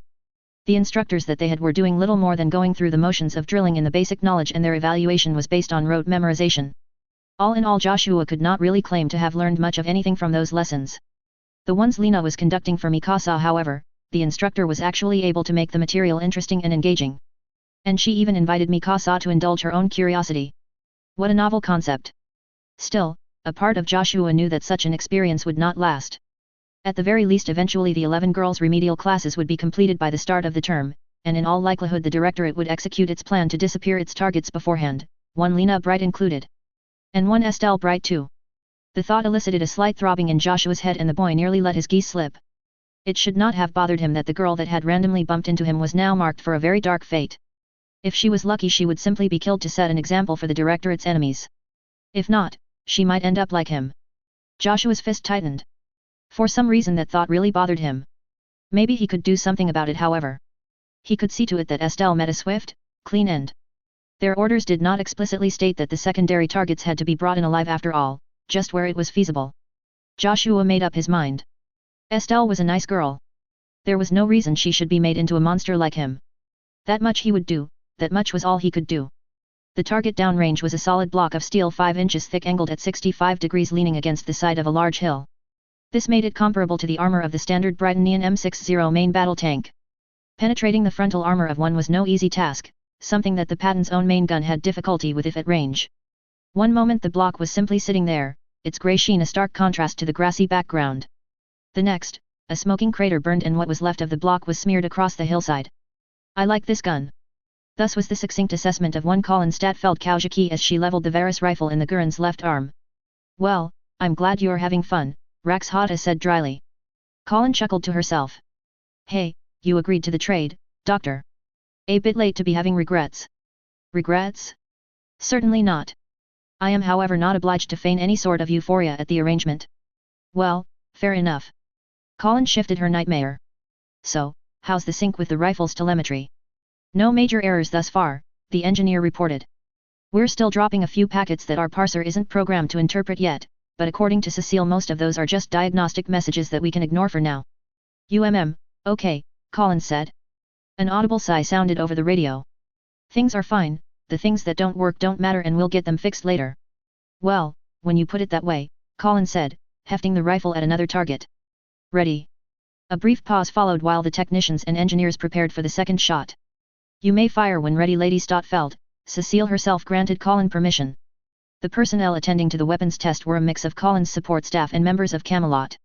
The Varus was still in development and each one built was basically a manually assembled prototype. They were also extremely expensive, one could have bought a tank for what it cost to build one, which probably said more than a few things about the Asik's budget considering how many had been destroyed over the course of the Lancelot's career. And while the first one for the Gurren was complimentary, Cecile had been very clear that any replacements would require someone else to cover the costs. That was a conversation Colin did not want to ever have with Euphemia, trying to explain why she needed a couple £100,000 for a new weapon. That said, building a new Varus rifle was still cheaper than building an entirely new Nightmare, and without the Lancelot the Asik did not have a unit to actually test some of the constituent pieces of technology they were developing. As such, their granting of Colin access to the Varus also came with the requirement that they be allowed to gather telemetry and measurements of her usage of the weapon, which the young knight found more than reasonable. After all, in exchange she got a really nice gun to complement the Radiant Wave Surger. Colin took aim at another target. And watched in satisfaction as it too literally seemed to disintegrate upon impact from the railgun round.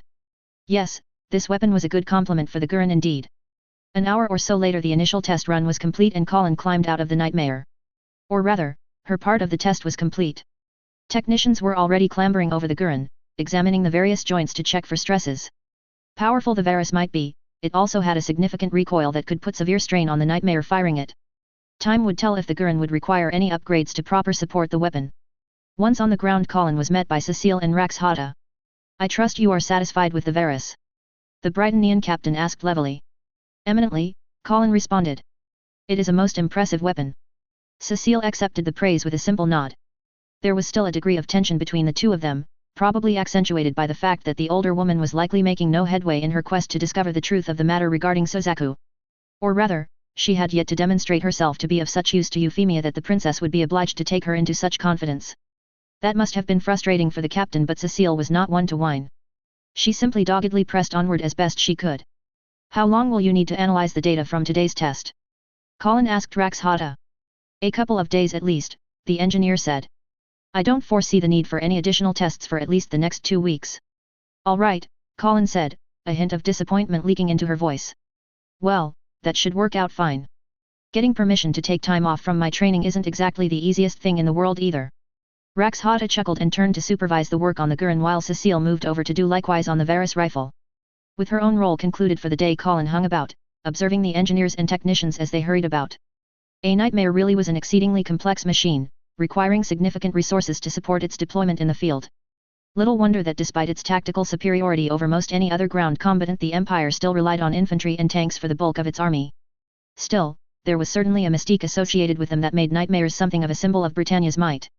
Little wonder the JLF had attempted to establish its own corps by repurposing old Britannian units, and the Europeans were even now deploying their own designs against the Empire. And the few times that Colin's old resistance cell was actually able to make use of the Nightmares that came into their possession, they scored notable victories. It would certainly be interesting to see what the future would bring, what new improvements would see Nightmares become ever more lethal and durable, and whether some new wonder might make these weapons completely obsolete, much as guns had rendered the knights of old irrelevant. Interesting, and just a tad frightening to contemplate. When Heinrich opened the door to the apartment, he was greeted with a most appetizing scent coming from inside.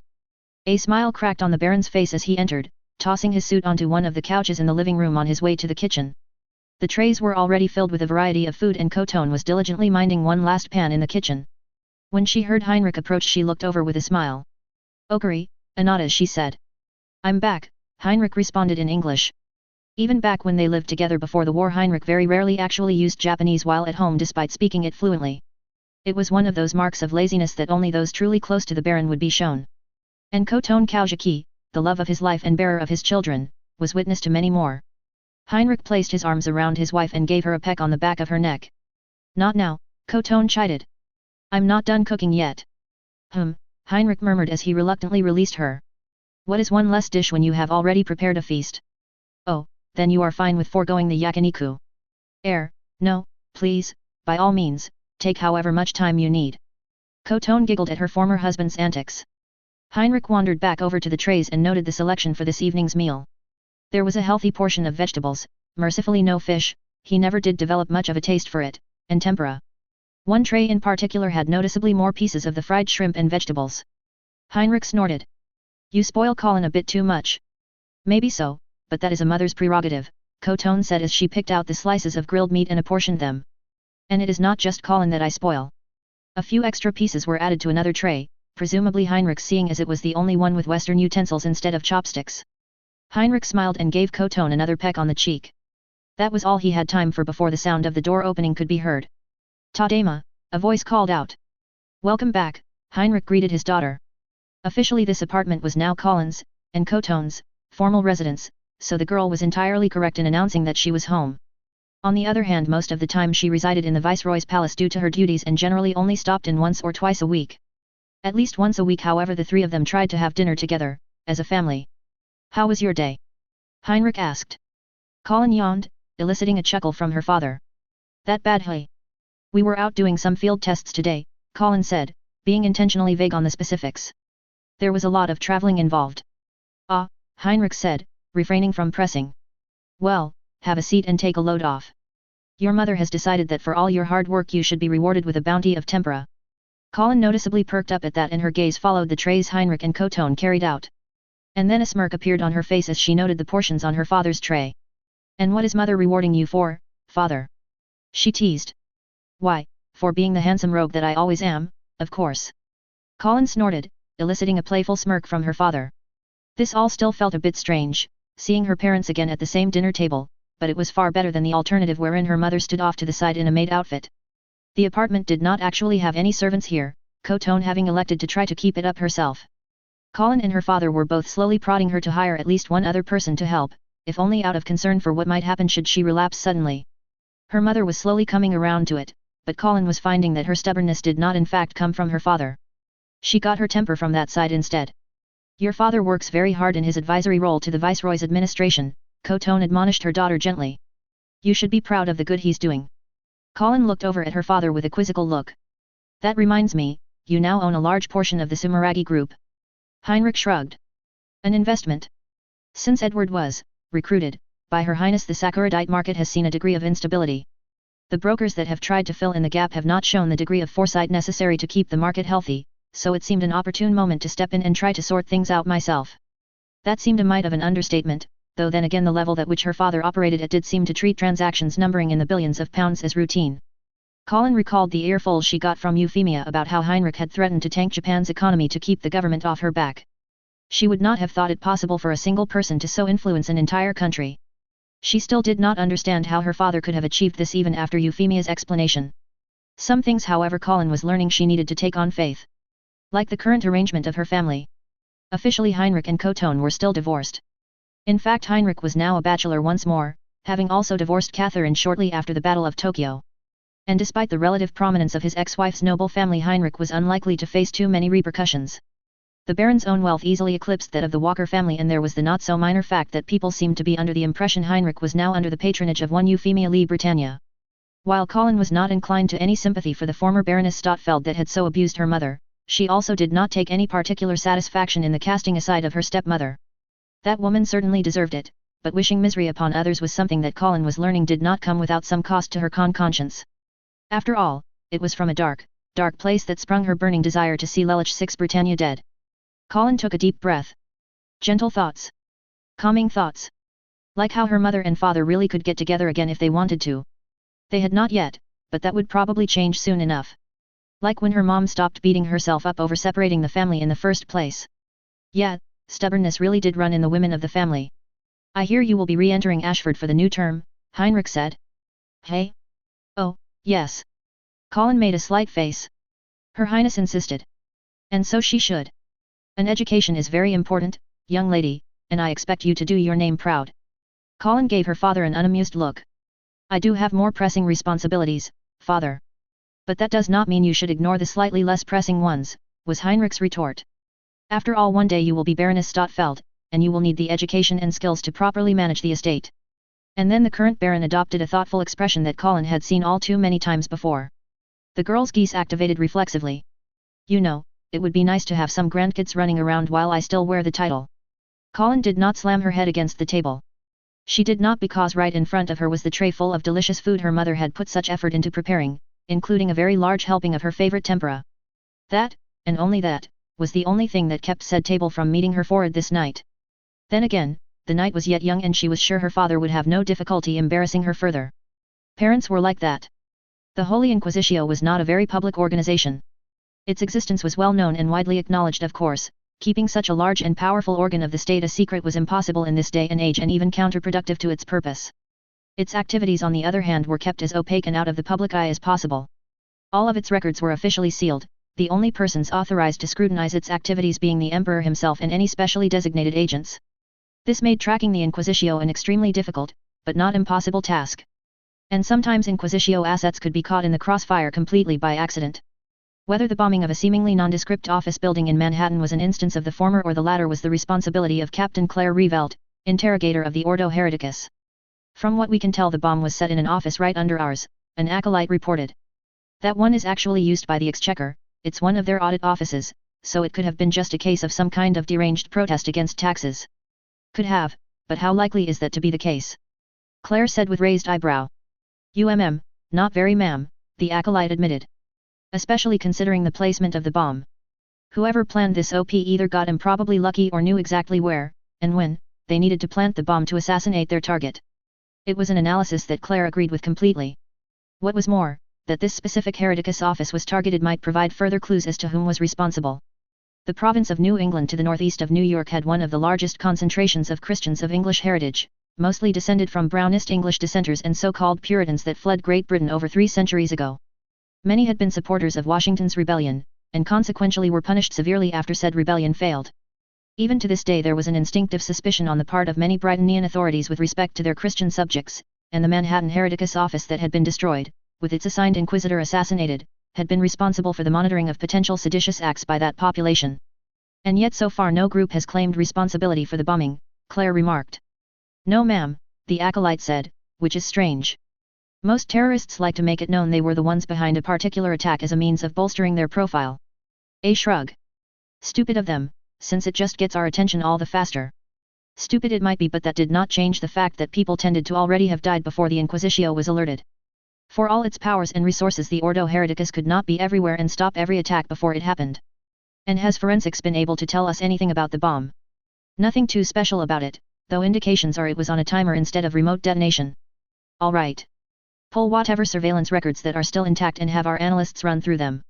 And check the mail records, see if there were deliveries that came in the past few days. Yes ma'am. Then again, as a government office building, any packages that came in should have been searched. To bypass the security protocols implied an inside job of some sort. Claire tilted her head thoughtfully. They would need to look through the employee records as well, see if there was anyone with suspicious connections or personal problems that could be exploited. That would all take time, however. The information age might have provided the Inquisitio with a wealth of data, but the haystack one needed to sort through to find that needle was more than a bit daunting. Then again, that was why Claire had a job. One did not rise to the rank of interrogator without being good at connecting the dots in even the sparsest of conditions.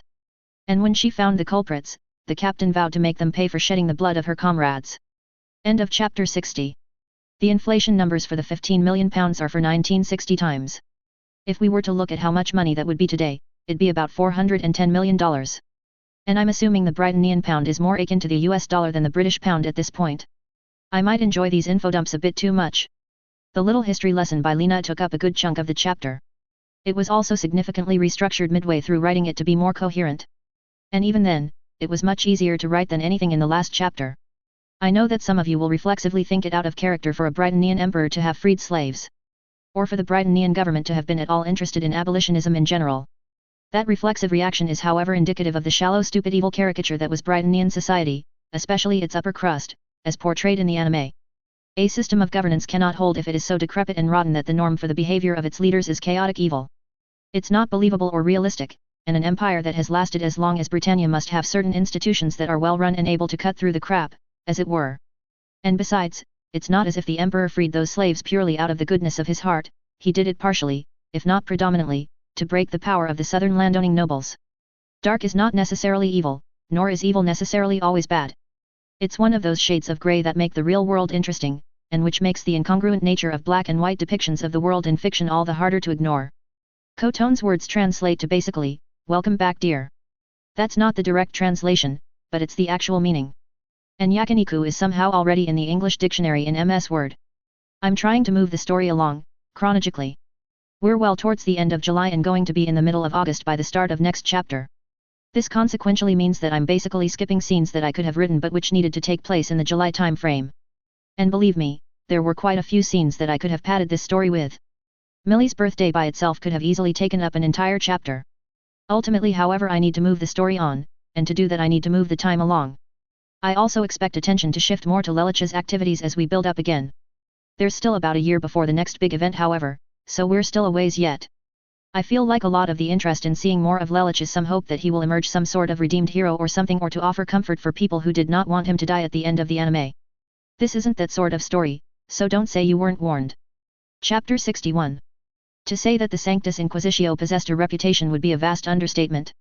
Feared, respected, loathed, and even admired, opinions regarding the Inquisitio are as varied as they tend to be pronounced. Its origins can be traced to the Star Chamber created by Henry VII of England, its purpose being to try and judge prominent individuals whom the ordinary courts dared not convict due to their standing.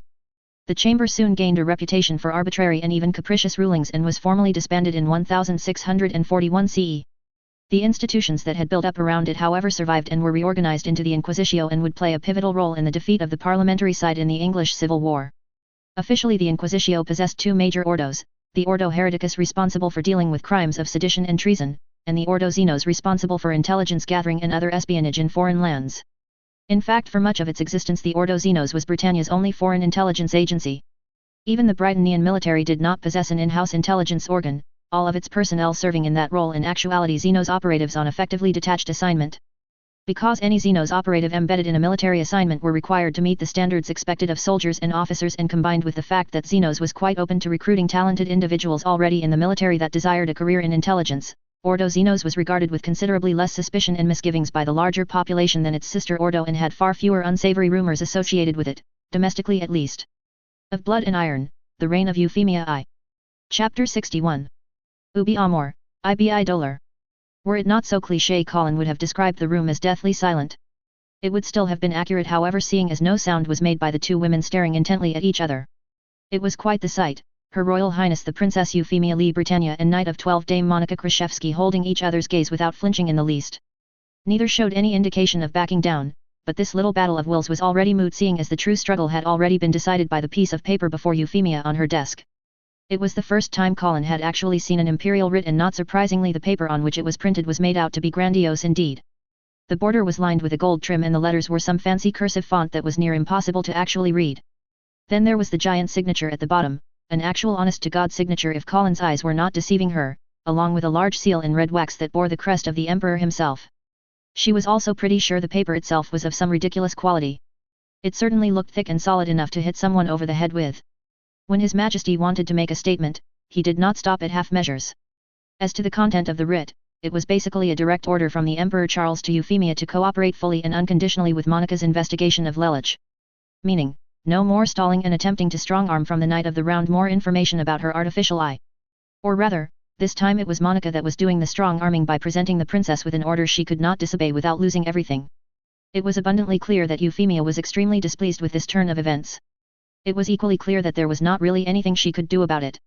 The writ has been received and acknowledged, Dame Krashevsky, the princess said frostily. Then might I request that we begin examination of this disoperative immediately, Your Highness? Monica said courteously. If we keep him in an induced coma for much longer there may be permanent brain damage. Euphemia took a deep breath. I will have to contact Dr. Fennett. And openly glared at Monica once more. And explained to him the necessity of examining an unwilling subject. The knight nodded. I shall make preparations to transfer the prisoner here then. And bowed. Good day, Your Highness. Without waiting for a dismissal Monica turned and left. The glower on Euphemia's face remained even after the door closed and Colin idly wondered if it was safe yet to reassert her presence. After a minute or so of simply standing there the knight cleared her throat. Euphemia's gaze slowly turned to regard Colin. Your Highness, Colin said carefully. Dame Krashevsky may have outmaneuvered us, but this is not necessarily a fight we want to pick. The princess took another deep breath before finally leaning back against her chair. That may be so, but acceding to Dame Krashevsky's dictate carries with it costs as well. Colin cocked her head aside quizzically. At present Dr. Fennett already knows enough that there are parties that would gladly see him dead. If he were to discover something crucial about Lelich's Geass from his examination of this STIS agent, how much greater danger might he be in? That elicited a grimace from the older girl. There's no one else that we could bring in. Is there anyone else you would be prepared to trust with this information to begin with? Euphemia responded. And the worst of it is if my father really does decide that Dr. Fennett knows too much, there is literally nothing I can do to protect him short of getting him and his family out of Britannia outright. And even then they may not be beyond the reach of the Inquisitio.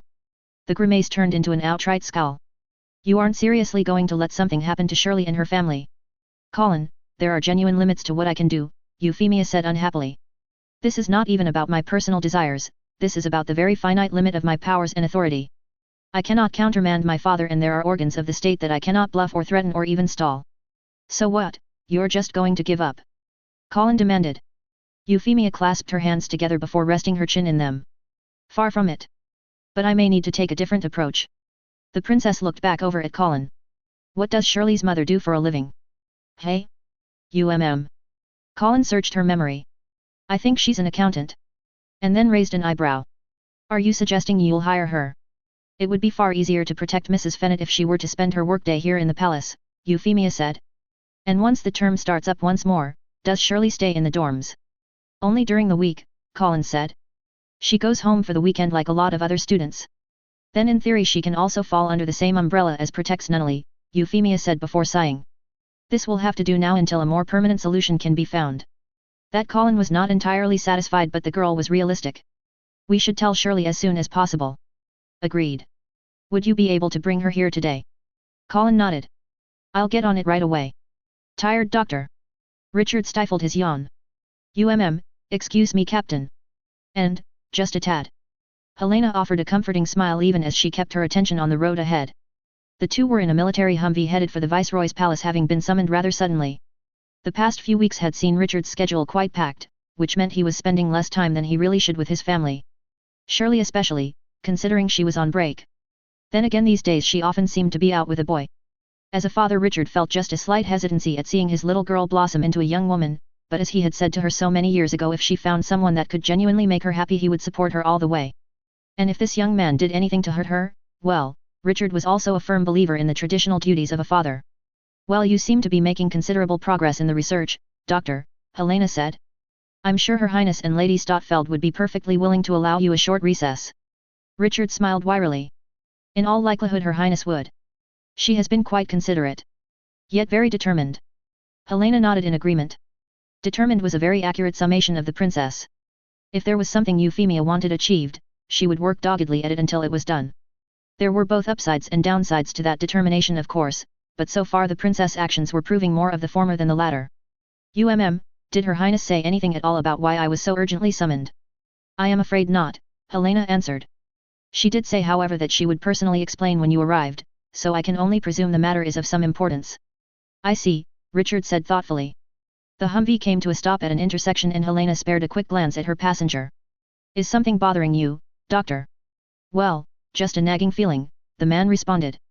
I haven't managed to shake off the concern that if the development in the Lady Statfeld's brain continues, she might suffer some sort of permanent damage. And you fear that that is what prompted the summons today? Helena asked. Richard smiled wearily. I can't claim any proof beyond a gut feeling, but yes. The nurse pursed her lips thoughtfully. The Lady Statfeld's mother actually works at KO Memorial as a nurse. I have spoken with her several times and she has shown no indication as to anything being wrong with her daughter. Richard blinked. I did not know that. Lady Statfeld's mother is a nurse. Helena nodded. She is by all indications a conscientious and hard-working woman. I see. The doctor let out a sigh. Well, hopefully my instincts are in this case entirely missing the mark.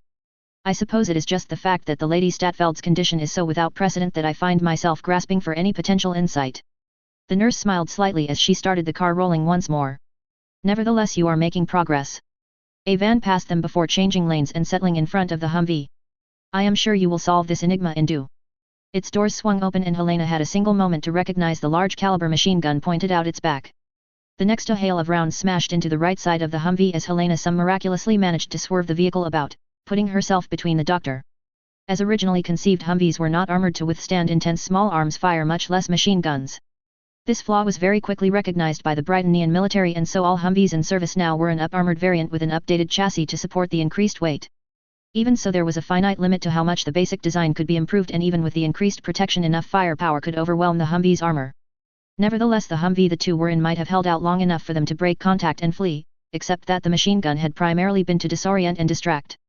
The explosive device that was tossed out under the Humvee was another matter entirely. Helena had just enough time to hit the panic button before it detonated, blasting through the relatively thinner floor armor. Their deaths were mercifully quick, the concussive force of the blast killing them almost instantly. The ramifications of those deaths would, however, reverberate for a very long time. Thank you very much for everything, Mrs. Bright, Mikasa said with a genuine smile. It was my pleasure, Mikasa, Lena said. And I look forward to having you in my class when the term starts. So was the young woman. In fact, a great deal of her anxieties had died down since the idea of her first attending Ashford had been broached. While Lena was the only one to begin with a completely genial attitude towards her, the other instructors that had tutored her all eventually warmed up to her after seeing her intense diligence. There was still, of course, how her fellow students would regard her, but the thought of that was bothering her a lot less now, especially considering how friendly the student council president was. The rest of the student council also seemed nice, including the wheelchair-bound girl that was the younger Ashford daughter. The only one Mikasa really had any reservations about was Colin, though fortunately the other girl seemed to be keeping to her word and giving Mikasa space. Time would tell how long that would last once school actually started. That was for the future, however. Today all Mikasa really needed to worry about was biting a temporary farewell to her instructor before reporting to Sayoko for more training. That half of the plan was also turning out to be surprisingly fruitful. While the maid's skills did not entirely overlap with that of the armsman program, Mikasa had to admit some of them were quite handy. If only she had known them sooner, like on that fateful day when she followed General Airy on that near-suicidal attack on the stolen Glasgows, things might have turned out differently. More of her comrades might have lived. The general might have lived. The past was past, however, and dwelling on it too much would do no good. After bowing respectfully to Lena, Mikasa made her way towards the Ashford residence. As she separated from her teacher, however, something seemed to tickle the young woman's senses. Mikasa's hand instinctively drifted towards her sidearm. While some staff members were still uneasy about students walking around school actually armed, the events of the past few months had pointed to a genuine need for a select few to carry weapons.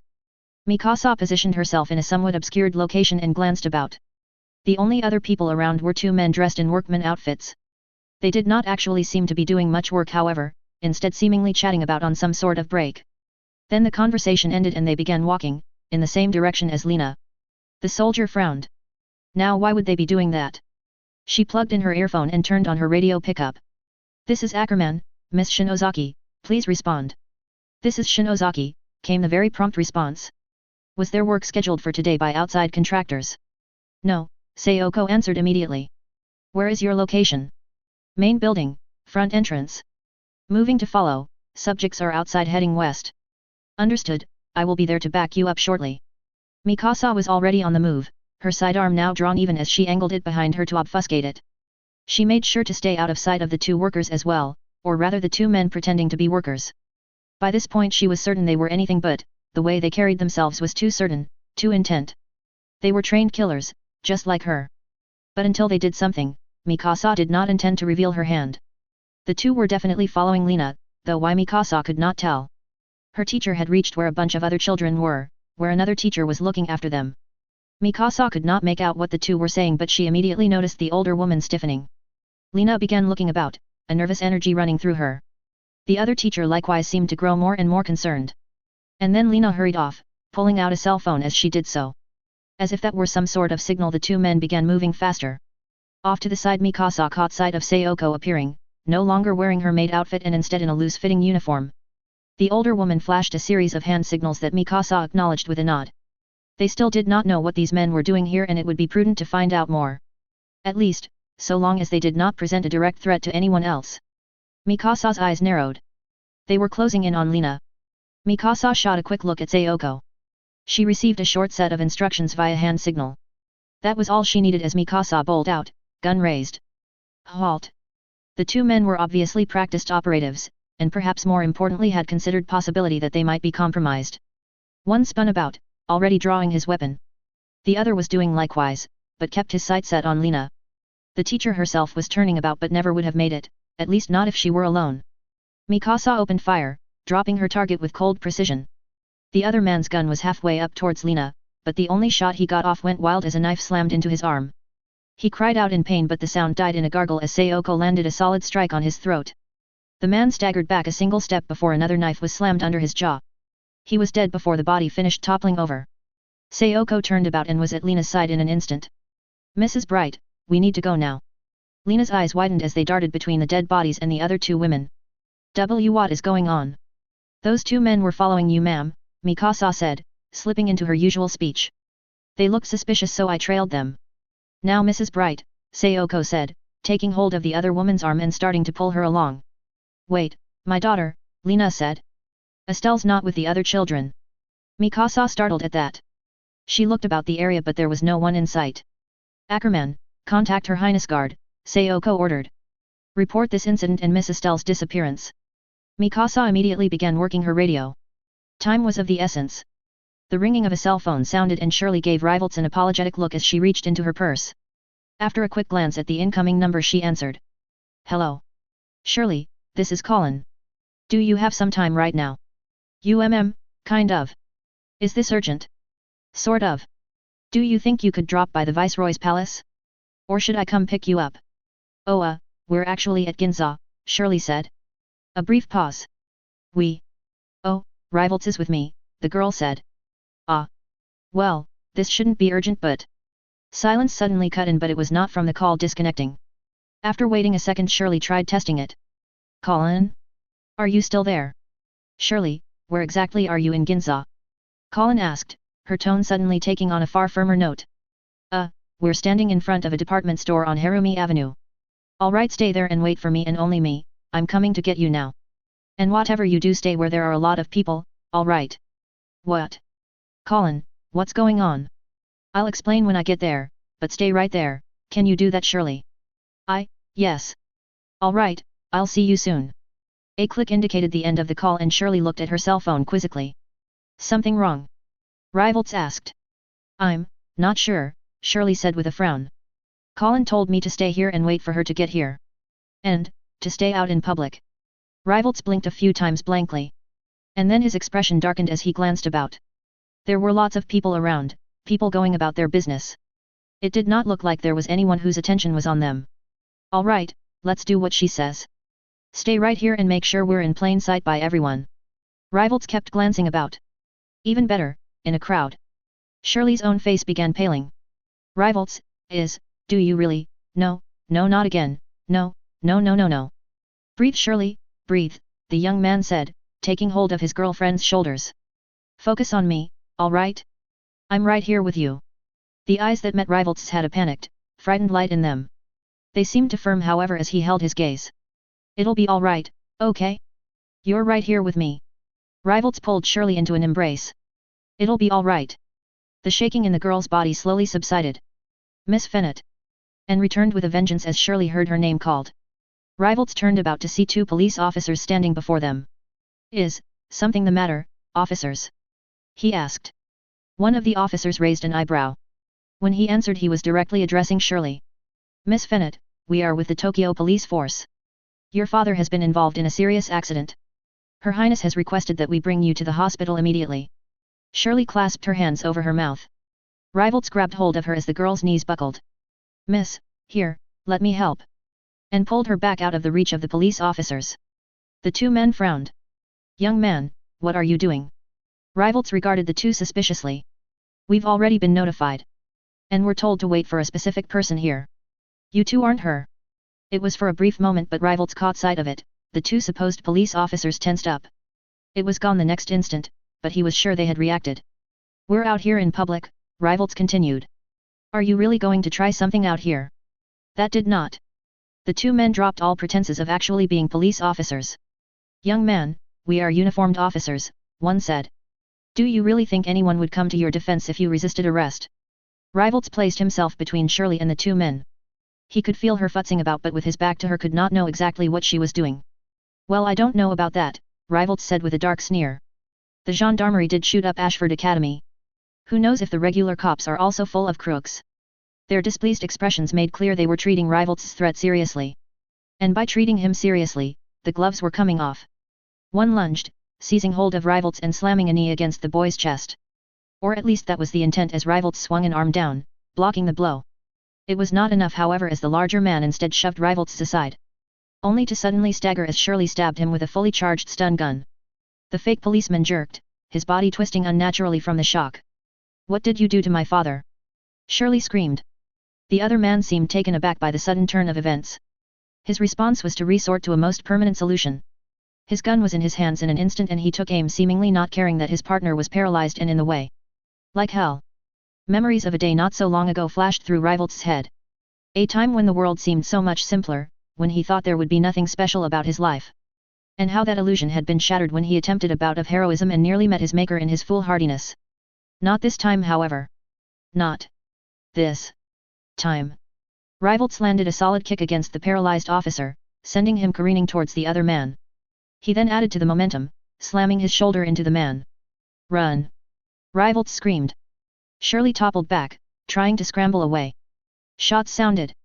It had taken Colin a minute to get down to the garage after she hung up on Shirley. It took her another 5 minutes to get to Ginza with the siren on the guard's Humvee going full blast and running every red light on her way. It would have taken her 8 except 2 minutes into the drive her sighting of Shirley and Rivals with her Geass had revealed 2 police officers seemingly approaching them, at which point the young woman hit the accelerator and blasted through the streets. When a slightly uneasy Laura asked what was wrong, Colin's only answer was to tell her to be prepared to go in hot. To the other girl's credit, she did not pry further, instead grabbing hold of her rifle and readying it. By the time they arrived, the crowd had already dispersed, the sound of gunfire having scared any reasonable-minded person away. It had also drawn the attention of other law enforcement, and several real policemen were at this point present. Interestingly enough, weapons were trained on both Rivals and the 2 fake officers that Colin had spied from a distance. The Humvee had barely come to a stop when Colin threw open the door and exited. Laura was right behind, her rifle pointed down, for now. The officers not directly overseeing the suspects snapped to attention at the sight of their uniforms. Ma'am. With me, Colin snapped. Yes, ma'am. When the still conscious operative caught sight of Colin and Laura, his face twisted into a grimace. His jaw then clamped down before his mouth promptly began frothing. Shit. Colin swore as she rushed to the man's side. It was too late, the operative keeling over and collapsing on the ground. Colin turned the man over, but his eyes had already rolled back. Very carefully she pried open his mouth and foam spilled forth. What happened? One of the real police officers exclaimed. Poison, probably a false tooth, Colin remarked. She glanced over at the unconscious man. Gag him, don't let him commit suicide when he wakes up. Why, yes, ma'am. And release them, Colin nodded to Rivals and Shirley.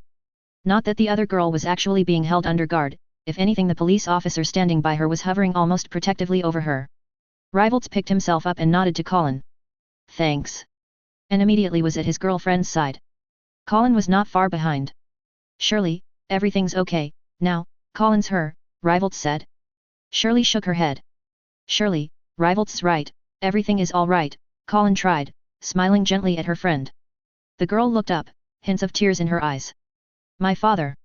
Colin froze, her expression stiffening unconsciously. Shirley's hand shot out, seizing hold of Colin's arm.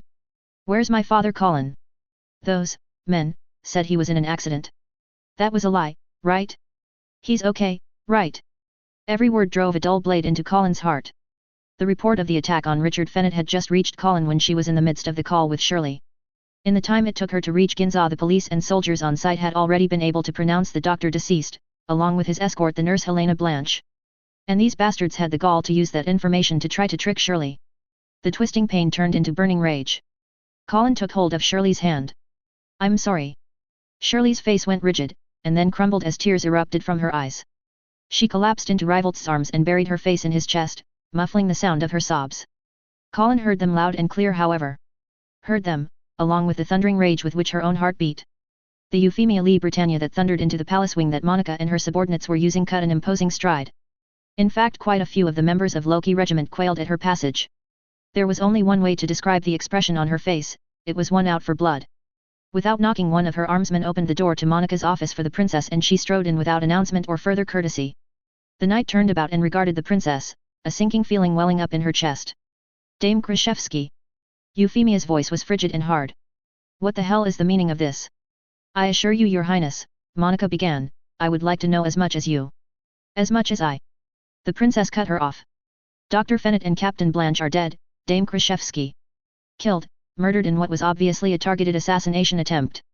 And that is not even the end of it. Attempts were made on the lives of Lena Bright, Colonel Bright's wife, their daughter Estelle is missing outright, and another attempt was made on Shirley Fennet, Dr. Fennet's daughter.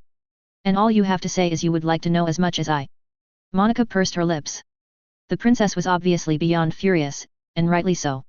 The knight mentally cursed that fool Vivi, count on him to launch his stupid vendetta at the worst possible time. Your highness, I knew nothing of any plan involving any of these people, Monica tried again. I was entirely earnest in seeking Dr. Fennet's services in examining the captured STIS operative. What good would it do me to desire his assassination, especially before he even had a chance to conduct the examination? Euphemia's eyebrow twitched and Monica immediately regretted the slightly untactful wording of her statement. It was too late to take it back however, and she could only hope the princess would grasp the sincerity behind those words. More of the princess guard filed in, all of them in full tactical loadouts. Monica's mouth thinned. This had the potential to get very, very ugly. Dame Krashevsky, Euphemia began once more. It is obvious that the Directorate has other assets in Japan that I have yet to ferret out. If you wish to demonstrate your sincerity in your lack of involvement in this blatant assault upon those subjects whom I personally swore to protect, then surrender the identities and locations of those operatives, now. The Princess Guardsmen had finished filtering in and from the count a good half of their total numbers had accompanied Euphemia. Amongst them was one Colin Statfeld Kaujaki, who somehow managed to look even more pissed off than her liege. Her rifle was also raised and aimed squarely at Monica. Your Highness, Monica said very carefully. I am not privy to all of the Directorate's movements. Euphemia stared, hard, at Monica. And then gave a brisk nod to Colin. The rifle shifted from Monica and took aim at the wall. The knight's eyes widened as Colin fired off a quick burst.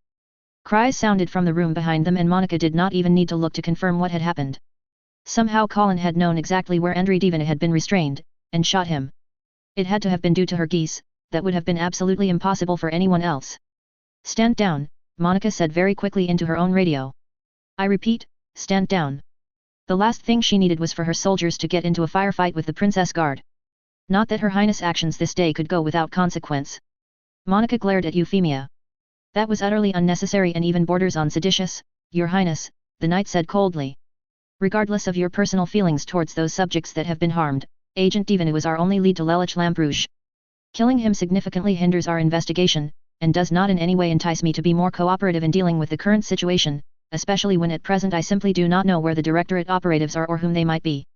On the contrary, Euphemia said with a serene harshness. Removing Agent Divina will play its part in ensuring that one more weapon aimed at the Directorate remains at large for that much longer. Monica's face blanched. Your Highness, you can't be serious. The hardness of Euphemia's eyes made quite clear she was. But he tried to kill you as well. Monica continued to protest. And whom were responsible for Lelich's descent into madness? Euphemia hissed. The very same people that you seem to be paying scant attention to despite your protestations that we share a common cause. Instead you spend your time and effort on trying to hunt down one whom would see the Directorate reduced to naught but ash. Tell me, Dame Krashevsky. Are you really on a mission to dismantle the Directorate, or was that assertion simply camouflage for your real mission, to remove any obstacles that stand in the Directorate's way, obstacles such as my brother, and myself? Your Highness, you are reaching, significantly, in presuming that Lelich is actually aiming for the Directorate and not simply seeking to bring down the Empire, and your entire family, as a whole, Monica hissed. On the contrary, I have the word of the second best person to know that Lelich aims for the Directorate, Euphemia responded. The knight's lips twisted into a grimace. CC. The witch would know, and apparently was willing to reveal bits and pieces when it suited her whim. Perhaps she did need to be removed from the Princess Euphemia's custody after all. You have made your point, Your Highness, Monica said. It is obvious that you will not broker opposition to your chosen path. But know that there comes a cost to your actions this day. The lesson that I have taken, Dame Krashevsky, Euphemia said coldly, is that I have not been nearly proactive enough in my efforts to find and root out the Directorate's influence, if they believe that they can carry out such blatant operations in my domain. It is a mistake that I assure you will not be repeated. The conference room that had transformed into a mini command center was bustling with activity. When the door opened to reveal Euphemia, the men and women inside did not halt their work, though a few did approach to greet the princess. Your Highness, Cassius said. He then nodded to Colin. Milady. And finally regarded Monica warily. Your Grace. Colonel, Euphemia said. Dame Krashevsky has agreed to assist in the investigation. Please show her the evidence that has been collected this far. Understood, Your Highness. Cassius turned back to Monica. This way, Your Grace. The two did not move far, though Euphemia did not follow. At the table was laid out several photos, the majority showing corpses. As Monica examined them and the other documentation, she could not help but be slightly impressed. The gendarmerie had been thorough and very efficient in their process. These are the three that were killed in their attempted kidnappings, Cassius pointed out the photos. This one we took alive and managed to extract his false tooth filled with cyanide before he woke. None of them have prints on their fingers, in all likelihood they were burned off, and when we tried to search for dental records they did not show up in any of the databases that we can access. Monica looked over at the man. That last statement was almost certainly deliberately worded. What do you mean, Colonel? When we entered the data for our search nothing came up, Cassius answered, but shortly thereafter I received an inquiry from the gendarmerie main office in Pendragon as to what we were investigating. It seems obvious that the search triggered some sort of filter. The Colonel was a sharp one. Monica looked at the images again. She frowned. There was only one conclusion, and it was not one she especially liked. You've stumbled across an Inquisitio wetwork team, Colonel. And now the Inquisitio itself probably knows you have them. Murmurs sounded about the two, though Cassius himself remained composed. If that is the case, would you have any ideas as to why the Inquisitio seems to have shown an interest in those persons affiliated with the Babel investigation and their families? Monica looked up at the Colonel. What? My daughter is not the only one that has gone missing, Dame Krashevsky, Cassius said firmly. Ms. Kaujaki, Baron Statfeld's former wife and the mother of the Lady Colin Statfeld, is also missing, along with Colecraft, Sir Croft's son. Combined with the outright murder of Captain Helena Blanche, a liaison at KO Memorial that was helping us identify and interview refrain victims, and Dr. Richard Fennett, a noted neuroscientist, the conclusion should be obvious. Looked from that angle, Monica could see how the Colonel arrived at such a conclusion. And in any other situation it would almost certainly be the correct one. The knight frowned. In fact, it might actually be entirely accurate. Accurate, but incomplete. Excuse me a moment, Colonel, Monica said before rejoining Euphemia. Your Highness, a quick word. Euphemia nodded. The Colonel has already shared with you his hypothesis regarding the motive behind the attacks. Another nod. Well, I don't think he's entirely off the mark, but I think your subordinates might have inadvertently drawn the attention of the Directorate irrespective of your own actions. The princess raised an eyebrow. How so? The Babel case, Monica said very carefully. It was a human trafficking ring. Well, the Directorate often has need for new blood to conduct its tests on. To the princess' credit, her own visible reaction was a slight flicker in her eyes. Monica was pretty sure that this day was seeing new records set in just how monumentally pissed Her Highness could get. So you believe the objective was to make an example of those that dared tread upon the Directorate's interests? Euphemia asked flatly. I believe so, Your Highness, Monica said. Colonel Bright, Euphemia called out. The officer in question came to attention. Arrest all of the suspects in the A and B lists for the Babel investigation. By your order, Your Highness, Cassius said and marched out of the room. The princess looked back at Monica. I think, Dame Krashevsky, that you might want to tap your other contacts and see whether they are prepared to give up the identities of these operatives. Monica grew maced. Euphemia obviously still believed that Monica possessed closer ties and higher standing with the Directorate than the knight truly did. Unfortunately for the princess, no matter what she believed, reality was not obliged to bend to her whim. And then an idea struck Monica. She would never get anything out of the Directorate, that was a non-starter, but there was another way. Your Highness, I wish to speak with the agent that was taken alive by your subordinates, Monica said. I could compel him to share details of his operation by using my position as a direct operative of His Majesty. An eyebrow quirked as Euphemia inferred the secondary meaning there. After a brief moment the princess nodded to one of her armsmen. Escort Dame Krashevsky to the prisoner. The soldier clicked his heels together and gestured for Monica to follow. They would need to move quickly if there was to be any chance of finding the victim still alive. And from keeping this disaster from spiraling even further out of control. Here. Heinrich blinked and looked up to see a gently smiling woman holding out a cup of tea. Oh, Thank you, Mrs. Bright. The Baron accepted the cup and took a sip almost automatically. You are holding up? Lena asked as she took a seat next to Heinrich. Maybe. I'm at least not trying to tear the place apart. Trying to not think too much or too hard about anything. When I do, I feel this burning rage start building up and I'm not sure I'll be able to control it. Lena nodded and gazed forward for several moments. Would you care to tell me about your wife, Baron? Koton, I believe her name was. Heinrich grimaced, his heart twisting at the mention of her name. He forced himself to answer however. She was, a wonderful person. She did not care about rank or station, she simply decided that she saw something in me that she loved, and accepted both my strengths and my faults. The years that I spent with her here in Japan, were the happiest of my life. She gave me a strong-willed son, and a beautiful daughter. The Baron took a deep breath. And every time she truly needed me, I failed her. I failed her as a husband, as a father to our children, as a man. The cup of tea began to tremble upon the plate Heinrich held. I failed her. Lena placed a hand on the Baron's shoulder. I always wanted a little girl, to share with her the love that my mother showered upon me. When I met Cassius, he was a rowdy, boisterous lad. But he also had a kind heart. And I knew that any daughter of ours would be someone I would cherish with all my heart. The woman pressed a hand against her breast. And because I treasure her, I will wait here for her to come back to me. Or if need be, I will go forth and find her myself. Heinrich chuckled dryly. Is that what they call a mother's conviction? Or a woman's? I think it is just the strength that anyone whom truly loves another possesses, Lena said. And that includes you as well, Baron. Listen to Lena, Heinrich, another voice sounded. The two looked up to see Eve standing before them. You do no one any good moping like that, least of all yourself, she continued. Stay strong so that when Koton returns, you are there ready to welcome her back. Heinrich regarded Eve before taking a deep breath. So long as I draw breath I would wait for her to return. And yet, I cannot but fear that I will never feel her warmth in my arms again. The Baron closed his eyes. Koton only has a day's worth of medication with her. If they do not find her in time, if they do not. The Baron's voice trailed off as it lost all strength. No further words left his lips and no words of comfort could shake him from the thoughts that echoed in his mind. If he never saw Koton again, if he never held her again. He needed her, far more than he had ever realized. And so Heinrich Stottfeld, 3rd Baron of Denton, prayed to the gods and the fates that he would behold Koton once more, and that she would once more grace him with her kind, beautiful smile. End of chapter 61. I would say things have taken a very dark turn. Euphemia is about one step away from basically declaring outright war with the Directorate, and she's pissed off enough that few things could stop her from actually taking that last step. I don't exactly have a reason for pairing up Rivoltz with Shirley instead of Millie. Part of it was just that Rivoltz's affection for Millie felt so over-exaggerated in the anime proper that it was kind of like a, really?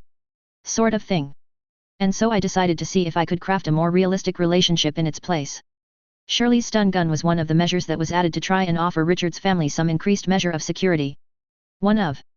There were others, but the security as one can see was not that strong. Cecile literally was a spelling error on my part, it's meant to be Cecile. That's fixed now. In the Brightonian history Stephen Austin is not liable to have played any role in the Brightonian settlement of Texas. Remember that the Spanish emphatically did not want any Brightonian colonists moving in, so they never would have granted Austin's father a grant for land. Samuel Houston might have played a role, but if he did so it would have been something similar to what happened in real life, him commanding a local militia that was severely outnumbered and outgunned, and let's be honest here, Houston owed his victory to a great deal of luck and screw UPS on the Mexican side. Things could have turned very differently if Santa Anna hadn't been an idiot at San Jacinto. But anyway, that's all tangential to what happened in my timeline. The Brightonian nobles that previously supported the settlements would not have sent any significant support once the fighting actually started. Their goal was to basically cause the deaths of those settlers to incite public opinion in the empire to force the government to go to war with the Spanish for Mexico. As such, while they had previously provided some men and weapons, most of that support had been pulled or pruned back to very minimal levels once the shooting actually started. If Houston had played any sort of role similar to what his real-life counterpart did, it would not have been with the backing of the Brightonian nobles. It's mentioned by Lena that slave-holding colonists were major backers of Washington's rebellion, so yes, you can assume that a bunch of Virginians got hammered after the British won. It's explicitly stated that a lot of them lost their property, which was promptly handed to supporters and nobles, which ended up creating the set of landowners that conspired to start the war between Britannia and Spain. The second time around the government decided to just break the power of that particular social group instead of just shifting it around, hence the emancipation of the slaves. There was also no equivalent of the Civil War in this timeline. The conditions simply did not exist to allow it to happen. The notion of states' rights never existed in the Britannian Empire, seeing as the first whiffs of it were emphatically snuffed out by the failure of Washington's rebellion, and the absolute authority of the central government was reasserted by the crushing of the Quebec Rebellion. As such, any attempt by a noble to break off from the empire would have unambiguously been treason. There was no political ideology that could have been used to self-justify it as anything else, and it would have been off with their heads. The Britannian government as a whole was considerably more autocratic, and though there existed some legal protections and the like, the Crown had far more mechanisms for nipping sedition or rebellion in the bud than the American government, even without having to resort to measures that were actually illegal even for them. Bottom line is, regardless of how history played out in the real world, they serve only as the loosest framework with which I've constructed the history for my version of Code Geass. Chapter 62. The Ordo Hereticus of the Inquisitio, on the other hand, was the subject of many a whispered tale about its dogmatic determination to hunt down any and all enemies of the empire. Unlike the regular policing agencies, there were no legal limits on the means by which the Ordo could obtain evidence short of outright fabrication, and rumors persisted that even that was not beyond this branch of the Inquisitio if it was absolutely intent on seeing a guilty verdict delivered. Then there were the actually documented cases of extrajudicial abductions and even executions, and Hereticus was regarded with a great deal of wariness by a not insignificant percentage of the Britannian population, both nobles and commoners alike. Rank was no protection from Hereticus' reach, and several noteworthy instances wherein a noble that had previously escaped punishment by the judiciary due to their standing was brought to heel by the Ordo saw it earn a degree of begrudging respect. In fact, many of those recruited into Hereticus tended to be law enforcement whom felt stymied in their pursuit of crime by the legal limits they were forced to operate under. With the considerably increased power and resources of the Inquisitio, these men and women found freedom to relentlessly pursue any whom would endanger the peace and security of the empire. On too many occasions, however, the lengths that these men and women went and the lines that they crossed exacted a cost beyond what could be termed constructive. Of Blood and Iron, the Reign of Euphemia I. Chapter 62. In Re IRA. Your Highness, we've just received a call, someone claiming to be responsible for the attacks. The entire room seemed to freeze as attention fell on the gendarmerie officer that spoke. To the man's credit, he kept his attention focused on the princess herself and remained composed. He is requesting to speak with you. The trace? Euphemia asked. A shake of the head. It's actually coming from a secured line from the homelands. We can't trace it further than that. Murmurs sounded at that particular bit of news, though in truth all it had done was confirm that whomever was behind the attacks had the backing of some very powerful organizations. Very powerful Britannian organizations at that. Very well, Euphemia said. Are we recording? Yes, Your Highness. Then patch me through. The officer twiddled with a headset before presenting it to the princess. Laura was the one that actually took it, however, before handing it to Euphemia. She put it on, and a nod to the officer had a click sound as the connection was made. This is Euphemia Lee Britannia. With whom am I speaking? You may address me as R, came a distorted by somehow still self-important sounding voice. Allow us to skip the pleasantries. I have in my possession 3 individuals of whom are some personal importance to those that serve you, Your Highness. I am prepared to release them, in exchange for an individual in your custody. I believe you refer to her as Cecilia Claremont. Euphemia's eyes narrowed. So that was what this was about. The Directorate wanted CC and so grabbed hostages whose deaths would severely undermine her administration. What guarantee do I have that the hostages are still alive? Euphemia asked. Your operatives made no attempt to take Dr. Fennett or Captain Blanche alive. Because we had no intention to do so, the voice answered. But as for proof, here. Some shuffling sounded, but then silence fell. And then a thwack echoed before a cry of pain carried through. It took a few moments more before someone else began speaking. Your Highness, a familiar and noticeably pained voice sounded. Euphemia's eyes widened. Cole. Don't give these bastards what they got. Another thud echoed through the call as the young man was silenced by a strike of some sort. Euphemia's fists tightened. Apologies, Your Highness, the first voice returned. It would seem at least one of our hostages here is not at all eager to regain his freedom. I suggest you handle these persons with greater care, R, Euphemia said coldly. Without them, there would be no reason to treat with you. But I do have them, Your Highness, and I suggest you do not forget that fact. Now, do you agree to the exchange or not? Euphemia looked over at 3 sets of eyes in the room. Cassius nodded immediately, whereas Lawrence did so with much greater reservation. Colin held the princess' gaze for a seeming eternity before finally nodding. I do not, Euphemia said only after receiving the assent of the others. My counter-offer. You free all the hostages in your possession and I shall refrain issuing a warrant of summary execution for all of you. Silence answered the princess for several moments. Your Highness, I do not believe you actually understand your position. On the contrary, I believe it is you whom have miscalculated. The Empire does not negotiate with terrorists and insurgents, and it certainly does not negotiate with traitors to the crown. The moment you set out on this endeavor, the only result it could have brought about is your own deaths. Again a silence. I shall give you some time to reconsider, Your Highness, the voice finally said. Perhaps in a few days' time, when Ms. Kaujiki's condition has deteriorated, you will recognize the folly of your stubbornness. A hiss sounded across the table. Colin looked about ready to crush the headset she was listening into. Before she could give in to the temptation, however, the connection was severed. That's it, they've hung up on us, the officer said. Euphemia took a deep breath as she took off her own headset. She then looked over at the others. Thank you, Colonel Bright, Sir Kraft, Colin. I know, this is not easy for you. We have placed our faith in you, Your Highness, Cassius said for all of them, though even his demeanor held a certain pain tinge to it. And we will do what we can to see that faith answered true. Cole's side was still hurting when he was dragged back to the cell. Getting tossed haphazardly in probably did not help things any either. Then again, not having to be around those assholes was a relief all by itself, especially that stuck-up little brat that seemed to be the one giving the orders. Cole, are you all right? A voice called out. Yeah, I'm fine, sorry for worrying you, Ms. Kaujiki. Cole took a deep breath. What of yourself and Estelle? I am fine, Koton answered. Estelle has fallen asleep for now. That was probably a good thing, a little girl like that should never have had to experience something like this. That they grabbed her still probably pissed Cole off more than anything else, even more than his own abduction. And the abduction of Koton Kaujiki for that matter. Of all the circumstances that Cole, though he might meet Colin's birth mother under, this was far outside the realm of his imagination. Not that he had seen much of her and Estelle beyond a fleeting glimpse before being tossed into his cell. Did they do anything to you? Koton asked. Cole took a deep breath, trying to moderate his fury. No, they just wanted me to speak with Her Highness to show that they actually have us. I see. Another pause. You sound winded. The young man grimaced. I wasn't entirely cooperative with their demands. But I will be fine, Ms. Kaujiki. Do be careful, Cole, Koton said. These people seem willing to carry out great evil in pursuit of their goals. That Cole did not for a moment doubt, especially based off of the few pieces of information that Euphemia had deigned safe enough to share with him.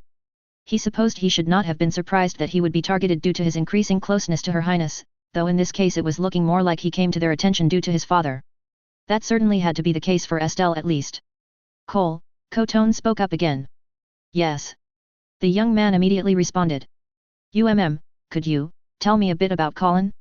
What she was like at school? Cole blinked. And then recalled how Colin had said she spent basically all of her adolescence estranged from her parents, even though they were all technically under one roof. I would be happy to, Cole said. I only really met her last year though, so I might not be able to tell you too much. That is fine, Koton assured him. Just, anything would help. Cole frowned slightly as he thought he heard a slight strain in Koton's voice as it trailed off. He shook it off however and began speaking. I met Colin, let's see, when I was trying to chase down Millie, the student council president, to sign a few papers for me. I was organizing the catering for the school dance, and Millie had, as usual, made herself scarce around the time I needed the funding approved to pay for all the food. Cole smiled wistfully. That was the first time I actually saw Colin, but I was more focused on Millie. We weren't formally introduced until the day of the dance itself. I had dropped by with some sandwiches and Colin was the only one in the student council room. We chatted a bit, and I was about to leave when Millie showed up, with the Princess Euphemia. A chuckle sounded. And then Millie started dropping hints that maybe I should be asking the princess to the dance. I sort of panicked, and, well, when the dance finally came around I ended up asking Colin instead. And she accepted. It was a rather eventful first meeting. I see, Koton said, her voice noticeably softer. Did Colin enjoy yourself? I think so, Cole said. She was smiling a lot that evening. And shooting Millie scowls. I don't think she had particularly wanted to come to the dance, but I think she ended up having a good time regardless. I'm glad, Koton said. Thank you, for helping her enjoy the evening. Cole leaned against the wall. Had Colin truly enjoyed the evening? He dearly wanted to think so. Against all odds he had after all. Ms. Kaujiki? Do you mind telling me a little about Colin? Cole asked. She's never really talked about her past much. I think, she still finds it a bit hard to. But, it's an important part of her, and I feel like if I really want to be there for her, I should know a little bit about it. I would be happy to, Cole, Koton said after a brief moment. Colin, when she was a child, was very energetic. She liked running around and was always tagging along with her older brother and his friends, and they did not begrudge her presence. She was also very bright, she applied herself at her studies, and seemed to have a thirst for knowledge, a drive to excel at anything she tried. That did sound like Colin, Cole nodded to himself. Of all the things he had seen her commit herself to, she seemed incapable of not giving it her all, whether it be helping with the student council work or apparently acting as a vigilante. What did she want to be when she was younger? Cole asked. The answer took a while to come. She wanted to be a chef, Cotone said. She said that she wanted to make people feel as happy as she did when she herself ate a good meal. Cole's breath caught. That's the first thing she said she wanted to be, Cotone continued. Then she wanted to be a police officer, because she wanted everyone to feel safe like she did with her family. And then, a teacher. Because she wanted to show everyone just how wonderful the world is. A slight smile appeared on Cole's face. Always thinking about someone else, that did sound very much like Colin. And disappeared as quickly. The desire to help others was still there, that Cole did not doubt. How much purer might it have been had the Empire not destroyed her life? I wish I could have seen Colin back then, Cole said. She sounds like she was a handful. A slight giggle sounded. She was. And then a cough. She was. Cole frowned. Ms. Kaujiki, are you all right? I'm fine, Cotone tried to assure him, before another fit of coughs overtook the woman. Ms. Kaujiki, Cole said, rising. I'll be okay, Cotone said softly. My body hasn't been very strong after I got sick. Cole grimaced. Is there anything we can do? It's all right, Cotone said. You don't need to worry. That was blatantly untrue, but separated as they were there was little Cole could do. For that matter, even if they were in the same cell, Cole was not sure what he would be able to do. Ms. Kaujiki, please hold on, Cole said. I'm sure Her Highness, Colonel Bright, your daughter, I'm sure they'll do everything they can to find us. The coughing subsided, though the sound of heavy breathing could still be heard through the walls. I know, Cole, I know, Cotone said. Cole sighed as he sat back down again. He hoped that his words would not turn out to be empty platitudes. Something told him that Colin and Her Highness would not give up until they found them, but that was not the same as finding them in time. And from the sounds of it, whatever Colin's mother was suffering from was taking its toll. On to Cotone. The young man's ears perked up as another voice spoke up. Estelle, did you sleep well? Ahoy! Thank you for being with me. Cole could not see what was happening, but he could imagine it. Imagine Cotone stroking Estelle's head like the mother she was. On to Cotone, are you all right? The girl asked gingerly. That caused Cole to start. Estelle could see it. He grimaced. And uttered a prayer for Colin and Euphemia to hurry. There are 3 Hereticus Wetwork teams involved in the operation, Monica said, and 2 Directorate operatives. They're down to 1 whole team and 2 halves, so technically 2 teams, but the 2 teams that lost members won't exactly just merge and carry on like before due to the nature of these teams. The men and women assembled before Monica did not interrupt the night as she briefed them, instead waiting for her to finish before launching into questions. That was the nice thing about working with professionals, they did not feel the need to hear their own voice to mask their ignorance. They identified around a dozen different locations that they could use to hide the hostages, most of them fairly out of the way. Monica quickly punched in a series of coordinates on the map. The operative indicated that they probably would not be moving around too much, especially not with their depleted manpower. They've got enough supplies to last for a while though, so in theory they can afford to be patient. They're also operating completely black, meaning they expect no support from the government or even from the rest of the Ordo. If they are to complete this mission, they need to do it with what resources they themselves can procure. A few heads nodded at that one. In theory that put these operatives at a disadvantage. It also meant that they might be all the more desperate when finally cornered. That's all I've got, Monica finished. We can do a sweep of all these locations, Jeremiah said. Simultaneously if need be. The military has enough troops for it. If the Hereticus operatives notice the searches they might decide to execute the hostages, Colin said, before looking over at Euphemia. Get me close enough, and I can scout each one without alerting them to my presence. Monica kept her expression impassive. Colin's assertion almost certainly had to do with her Geass, and if it really was one that extended her perceptions there was no telling much further it would have been boosted as part of its transformation into a code. This information was probably the only useful thing to come out of this entire Charlie Foxtrot. Before Euphemia could accept or dismiss Colin's suggestion, however, another man spoke up. Excuse me, Your Highness, milady, but a question for Dame Krashevsky if I may. Monica cocked her head aside. Ask away, Colonel Bright. Cassius rubbed his chin thoughtfully. Seeing as you were able to order the Hereticus operative we have in custody to divulge all this information, could you not do the same and order the others to stand down? All gazes were now on Monica, and the woman had to admit the Colonel's question showed a remarkable degree of insight. Maybe, if I could actually get a completely secure line to them, Monica said. They, means, that I used would be rendered ineffectual if I attempted it over radio or phone, even secure military lines. Does this ops team not have such secured communications already established, for their internal use at least? Jeremiah asked.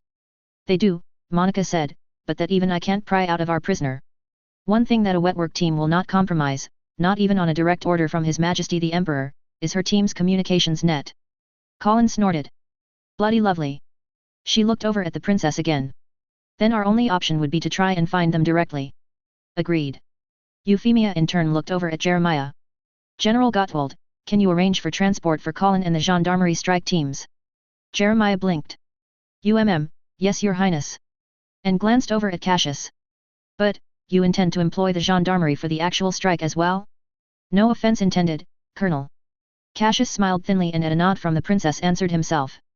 The operation may be paramilitary in nature, General Gottwald, but it will be predominantly a rescue operation. That is the sort of exercise that the gendarmerie is supposed to specialize in. That Jeremiah was forced to concede was true. He nodded. I will see to it that Lady Stotfeld and the gendarmerie are provided with whatever they need. The general's expression hardened. We will render whatever assistance is necessary to avenge Captain Blanche. Monica pursed her lips. For her own part she was as outraged at the murder of a Britonian army nurse as any other member of the armed forces. As a soldier one did not shoot one's comrades in the back, and one especially did not cause harm to the women dedicated to saving the lives of their fellow servicemen and women. Of course the Inquisitio operated under a completely different set of rules, one wherein nothing was sacred. Even so the Hereticus wetwork teams should not have been so colossally stupid as to kill an army nurse captain, especially not one credited with having helped save the life of the Princess Euphemia. These operatives were damn lucky that it was the gendarmerie that was going to be sent after them, regular army units would have been on an absolute warpath. A chill ran down the back of Monica's neck and when she looked over she saw the Princess Euphemia and Colin both regarding her. Monica grimaced. It looked like they still did not trust her. And that was not entirely unreasonable either, seeing as she had not been completely honest with either of them. And still was not for that matter. But if they were angry with her, that anger paled in comparison to the utter hatred both must be feeling towards the Directorate. Vivi really had screwed the pooch on this one and Monica doubted that killing the French SDIS operative to destroy the only lead to Lelich, and only living example of the effect of his power, would be the end of their retribution. The knight could almost feel sorry for the little bastard. Almost. And where dost thee think thou art headed? Colin spun about and gaped at CC in surprise. What are you doing here? That be mine query, the other girl responded as she regarded Colin sharply. Thou be girded for war, and yet deigns not to inform me. Colin grimaced. This is personal, CC, along with being part of my duties to Her Highness. You don't need to get involved with the mess. CC scoffed. And whom hast so stirred thy liege's wrath? 'Tis known to you they are mine enemy, nay, more, an enemy unto you all. And no great friend to any lord. Colin stared at CC blankly for a second. I'm pretty sure that's not how the line actually goes in that play. The smirk made clear CC did not care. Well, you would be very helpful against a bunch of geese wielders, Colin admitted. Then it be decided, CC declared. Ready mine arms instead, Dame Knight, and we shall ride to war side by side. This time Colin's response was a bemused snort. You seem to be getting more poetic over time. Thy compliment be sincerely noted. By the time Colin and CC got to MacArthur Base there were several light trucks with the gauntlet insignia of the gendarmerie already parked inside. To her surprise there were several others that had the red sunrise of Akatsuki as well. When she hopped over to the airfield where the helicopters were waiting the girl's suspicions were confirmed by some familiar faces. Oh guy. Minami. Colin stared in mild disbelief. Lieutenant Colonel. Tamaki. Oi, what's with that reaction? The boisterous man said with a grin. And then said expression disappeared from his face. We all heard what happened Colin, and we're here to back you up. Colin's eyes widened further and she looked over at Ogai. The man nodded. It's only been a few weeks, but we've been doing a lot of drilling with the gendarmerie. He waved at the other Akatsuki members. And everyone else here has previous police experience. When the colonel asked me to put together a team to help with the rescue operation, well, the hardest part was telling some people no. He tried that with me, Tamaki said, grin returning. I wasn't gonna just sit around when Naoto's mom's in trouble though. Colin's expression softened into a smile before she looked over at Todo with a solemn expression. I did not expect to see you here, Lieutenant Colonel. The girl glanced over at another figure hanging a bit further back. Or a member of your swords. Our differences were made plain last we met, Kaujiki, Todo said. But those differences are of method, not purpose. The man returned Colin's solemn gaze. Her Highness has kept her word, and even gone beyond it on occasion. She is not one whom I could bend knee to, but she is no longer one whom I consider merely a lesser evil. He took a deep breath, There are many whom would govern much more poorly. The smile returned to Colin's expression. Thank you, Lieutenant Colonel. I renounced my rank when I finally cast my lot against the JLF, Todo said. There is no need to address me so anymore. From the corner of her eye Colin caught sight of an irritated-looking Chiba. The young woman suppressed a smile. Need has nothing to do with it, Lieutenant Colonel, Colin said instead. You stood by me even after having legitimate doubts. You may not have completely trusted me, but you did hold true to your word to me. And I will not show discourtesy to one whom has stood by my side. Todo's expression softened and the man bowed his head for a brief moment. It wasn't just us that were with you, Colin, Ogai said firmly. You were also there every step of the way with us. We're not going to let you down now. So, what's the game plan? Right. Colin looked about. We've got a dozen sites that the Hereticus operatives could be hiding at, and even with a helicopter to get me from site to site it'll still take a few hours to search all of them if we're unlucky.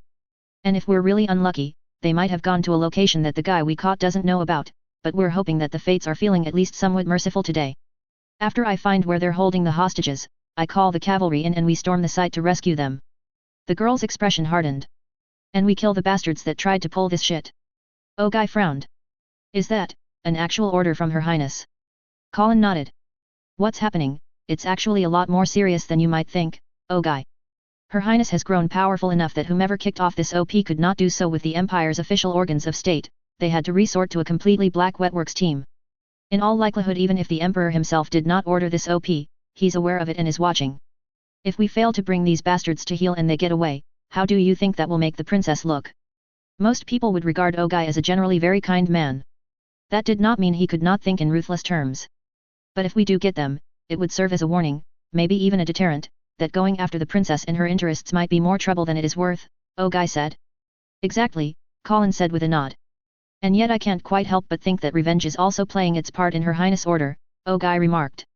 And your execution of them. A dark grimace crossed Colin's face. Ogai. These fucking bastards went after my mom. They went after one of my few true friends at school. And they killed her father, and the Brightonian army nurse that's been coordinating things at KO. So yes, revenge definitely has a part in this, for all of us. Ogai regarded Colin for several moments. And then to the girl's surprise he actually nodded. That it does indeed. At the somewhat bewildered look Colin gave him Ogai reached out and gave the girl a ruffle of her hair. I've fought in the insurgency for a lot longer than you have Colin, he said. As much as I preach the need to keep a cool head and not let things get personal, sometimes the other guy doesn't listen. And when they don't, well, I'm not afraid of going down to that dark place if that's the only place left to go. Colin continued staring at the older man. She then took a deep breath and nodded. Thanks Ogai. For being there for me. Anytime Colin, anytime. Your Highness. Euphemia turned about to see Jeremy approach her. Sir Finch, the princess said with a nod. We've had a rather unexpected breakthrough in the Babel case, Your Highness, the lawyer said. The sudden arrest seemed to have, well, frightened several of the suspects enough that more of them are willing to accept your opening offer instead of trying to negotiate a more lenient plea bargain. Euphemia's eyebrow rose. Is that so? I will admit to some mixed feelings on this development, Your Highness, Jeremy said. Nevertheless, some of the information that they have shared has proven enlightening as much as it is disturbing. And, I think we've cracked who is at the center of this entire affair on this side of the Pacific, Your Highness. That grabbed Euphemia's attention far more than the initial statement. Who? The princess asked almost forcefully. Ronaldo Douglas, Your Highness, Jeremy answered. The princess took a moment to search the name in her memory. And frowned. He was on the C list of suspects. Jeremy nodded, seemingly impressed at the Viceroy's impressive recollection ability. We had suspected that he might be involved in money laundering via Babel, but the connection was so tenuous that we did not believe he had any direct involvement with the human and drug trafficking. Based on the new confessions however, it seems he was the point of contact for several, extremely lucrative transactions involving someone back in the homeland. Whom this other party is, no one seems to know however. But this Douglas individual probably would, Euphemia surmised. Yes Your Highness. Bring him in. Jeremy bowed his head. By your order, Your Highness. Even as Jeremy left to carry out those orders Euphemia's own thoughts were turning to how to proceed after the man's arrest. Bringing him in was only a start, they needed to actually extract the name of his homeland contact to progress with the investigation. And if this contact really had made these purchases for the Directorate then it might well offer leads to the wider network of agents and operatives embedded within Britannia. The question was how to get that information out of Ronaldo and doing so without killing him before he surrendered everything of value that he might know. Handing him to an Inquisitio interrogator would probably produce results, save for the fact that it was becoming apparent Hereticus was thoroughly infiltrated by the Directorate if not outright suborned. Monica was another option, but Euphemia simply did not trust the knight. There was all too likely a possibility that the suspect would suffer a far too early unfortunate ending at the hands of the self-proclaimed Lord Inquisitor. Xenos. Now there was an interesting possibility. The Ordo Xenos was focused mostly on foreign intelligence gathering, not domestic enforcement.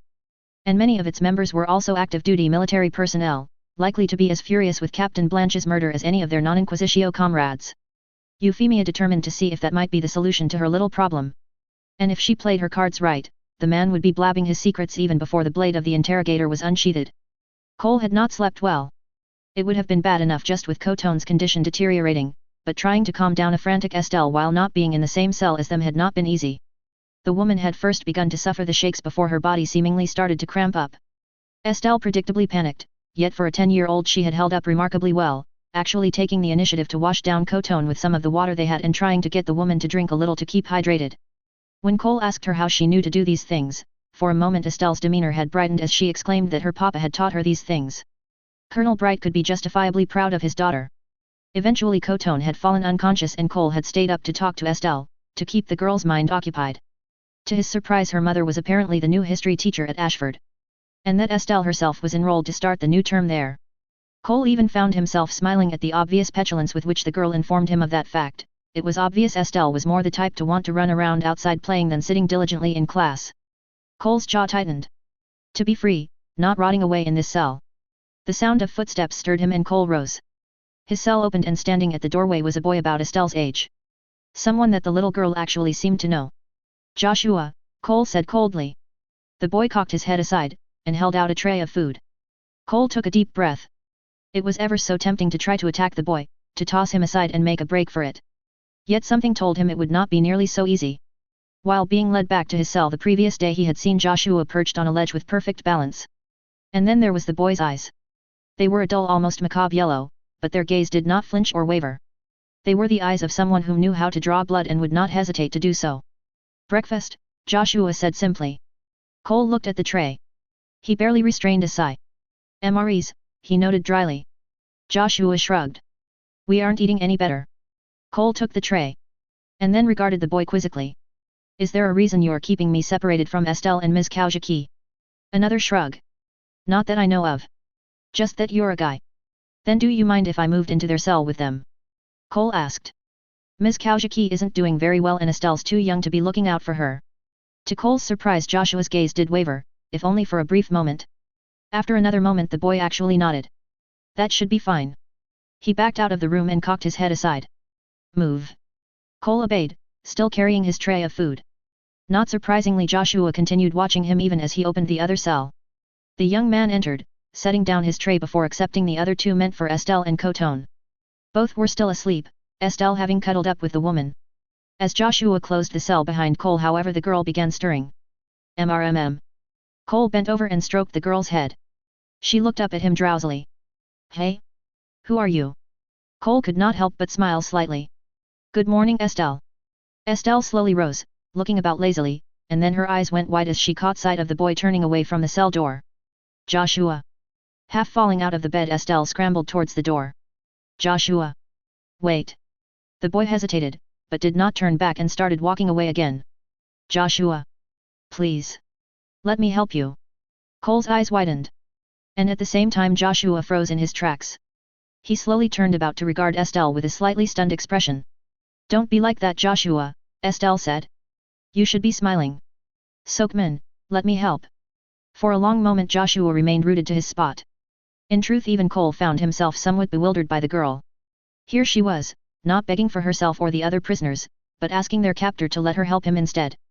The girl had heart, and a pure one at that. You, really are something, Joshua uttered. And then with clear effort pulled himself away as he seemed to run away. Joshua. Only the receding sound of footsteps answered her and Estelle gazed out of the cell with a forlorn face. Cole walked over and gently stroked the girl's head again. It'll be okay Estelle. The girl looked up and gave him a smile. A smile that was clearly forced on her part. What a difference it made, when one was truly smiling and one was merely putting on an act. I know, Estelle said, though her voice could not entirely hide her sorrow. I mean, Joshua was the one that let you in here, right. That was true, Cole had to concede. Yet he was still nowhere near to sharing Estelle's optimism. Still he tried to give her the best smile he himself could muster. "Come in, breakfast is going to get cold soon," he said. "We should eat." "All right." Estelle cheered. "I'll go wake Auntie Coton." Estelle hurried over to the bed and Cole let out a slight sigh of relief. With all of them in the same cell now he could at least help look after Coton instead. That was something. Auntie Coton? Wake up. Breakfast is here." Cole sucked in his breath, and was immediately at the bedside. Coton remained curled up, her form still. "Cole, why won't Auntie Coton wake up?" Estelle asked worriedly. Cole reached over and touched the woman's wrist. There was a pulse, but it was very faint. He next checked her breathing. It was regular, but effortful. "Ms. Kaujiki," Cole said. He tried to turn her about but Coton's body was rigid and refused to budge. "Ms. Kaujiki." The woman's eyes finally flickered and she tried to rise. Her efforts however were obviously pained. "Ms. Kaujiki, please, stay down," Cole said. Coton's head tilted slightly to look up at Cole. Confusion marked her expression. "Anata, dare." Cole frowned. As a Britonian, even one living in Japan, he barely knew any Japanese. That his response ended up as an attempt to answer Coton was more chance than anything else. "Ms. Kaujiki, it's me, Cole." Coton continued to regard him quizzically. She then slowly, ever so slowly, looked about. "Watashi, Doko." Estelle wedged herself between Cole and the bed, leaning towards Coton. "Auntie Coton." Reacting to her name the woman looked over at Estelle. The barest light of recognition flashed through her eyes. Her next words were however offered no solace. "Colin." Over the course of the search for the Directorate and Inquisitio operatives Colin had unexpectedly learned something new about her Geass. In fact it could be said that she learned something very important about it. While trying to sweep the various hideouts Colin found that her range was far short of the 5 kilometers that she had achieved during the Battle of Tokyo. In point of fact her range was barely a kilometer, and the degree of detail that she could actually see beyond the helicopter itself was absolutely abysmal. At first Colin thought something was actually wrong with her power, but at the second sight they searched a chance discovery ended up giving the girl insight into just what her Geass was doing. Whereas the first site had been completely abandoned, there was a group of vagrants camping out in the dilapidated buildings of the second. And wherever the vagrants themselves were, Colin could see their immediate surroundings in crystal clarity. Not to the level of detail she was used to in the city, but still far more than any camera could achieve at this distance. The areas where the vagrants were not immediately occupying on the other hand, some places she could still sort of see impressions of, but others were completely opaque. All this saw Colin arrive at a simple conclusion, that her Geass did not merely boost her own senses, it was literally tapping into the senses of other people to augment her own. The more people about, the more information she would receive. The fewer, the less. Monika's explanation about the Geass serving as a link into the minds of other people was starting to sound more plausible. As illuminating as this new revelation was however it did not help in Colin's current mission, finding her mother and the other hostages before it was too late. When after the fifth site also turned up empty the young woman found her patients wearing seriously thin. As such Colin's initial reaction to the survey of the sixth site was an elation that they had found their target. She had never actually used her power on Cole before, not specifically on him at least. Now though Colin could see every breath, every beat of the heart, and every frantic motion as Cole tried to wake her mother. The elation at finding the hostages disappeared in a tide of anger as Colin tried to get a read on her mother, tried and found only the barest of impressions. The Geass was supposed to provide a link to the mind of others, at least according to Monika. If that was so, and if Colin's extended senses were due to her tapping into the senses of others via their mind, then she should have been able to see, hear and feel what her mother felt. Instead all she saw was a cold darkness, all she heard was a silent abyss, and all she felt was a numb void. Creaks sounded as Colin's fists tightened in their gloves. Had the girl actually been holding onto anything it would probably be crumpled scrap at this point. "Calm, Colin," CC said. Colin looked over at the woman and saw she was staring at her intently. "Sorry," she muttered. Taking a deep breath Colin shifted her focus onto the other presences she detected. There were 8 others whom she could get a hard lock on, and 2 other nebulous sensations that had to be the Geass holders dispatched by the Directorate. The princess words echoed in Colin's thoughts.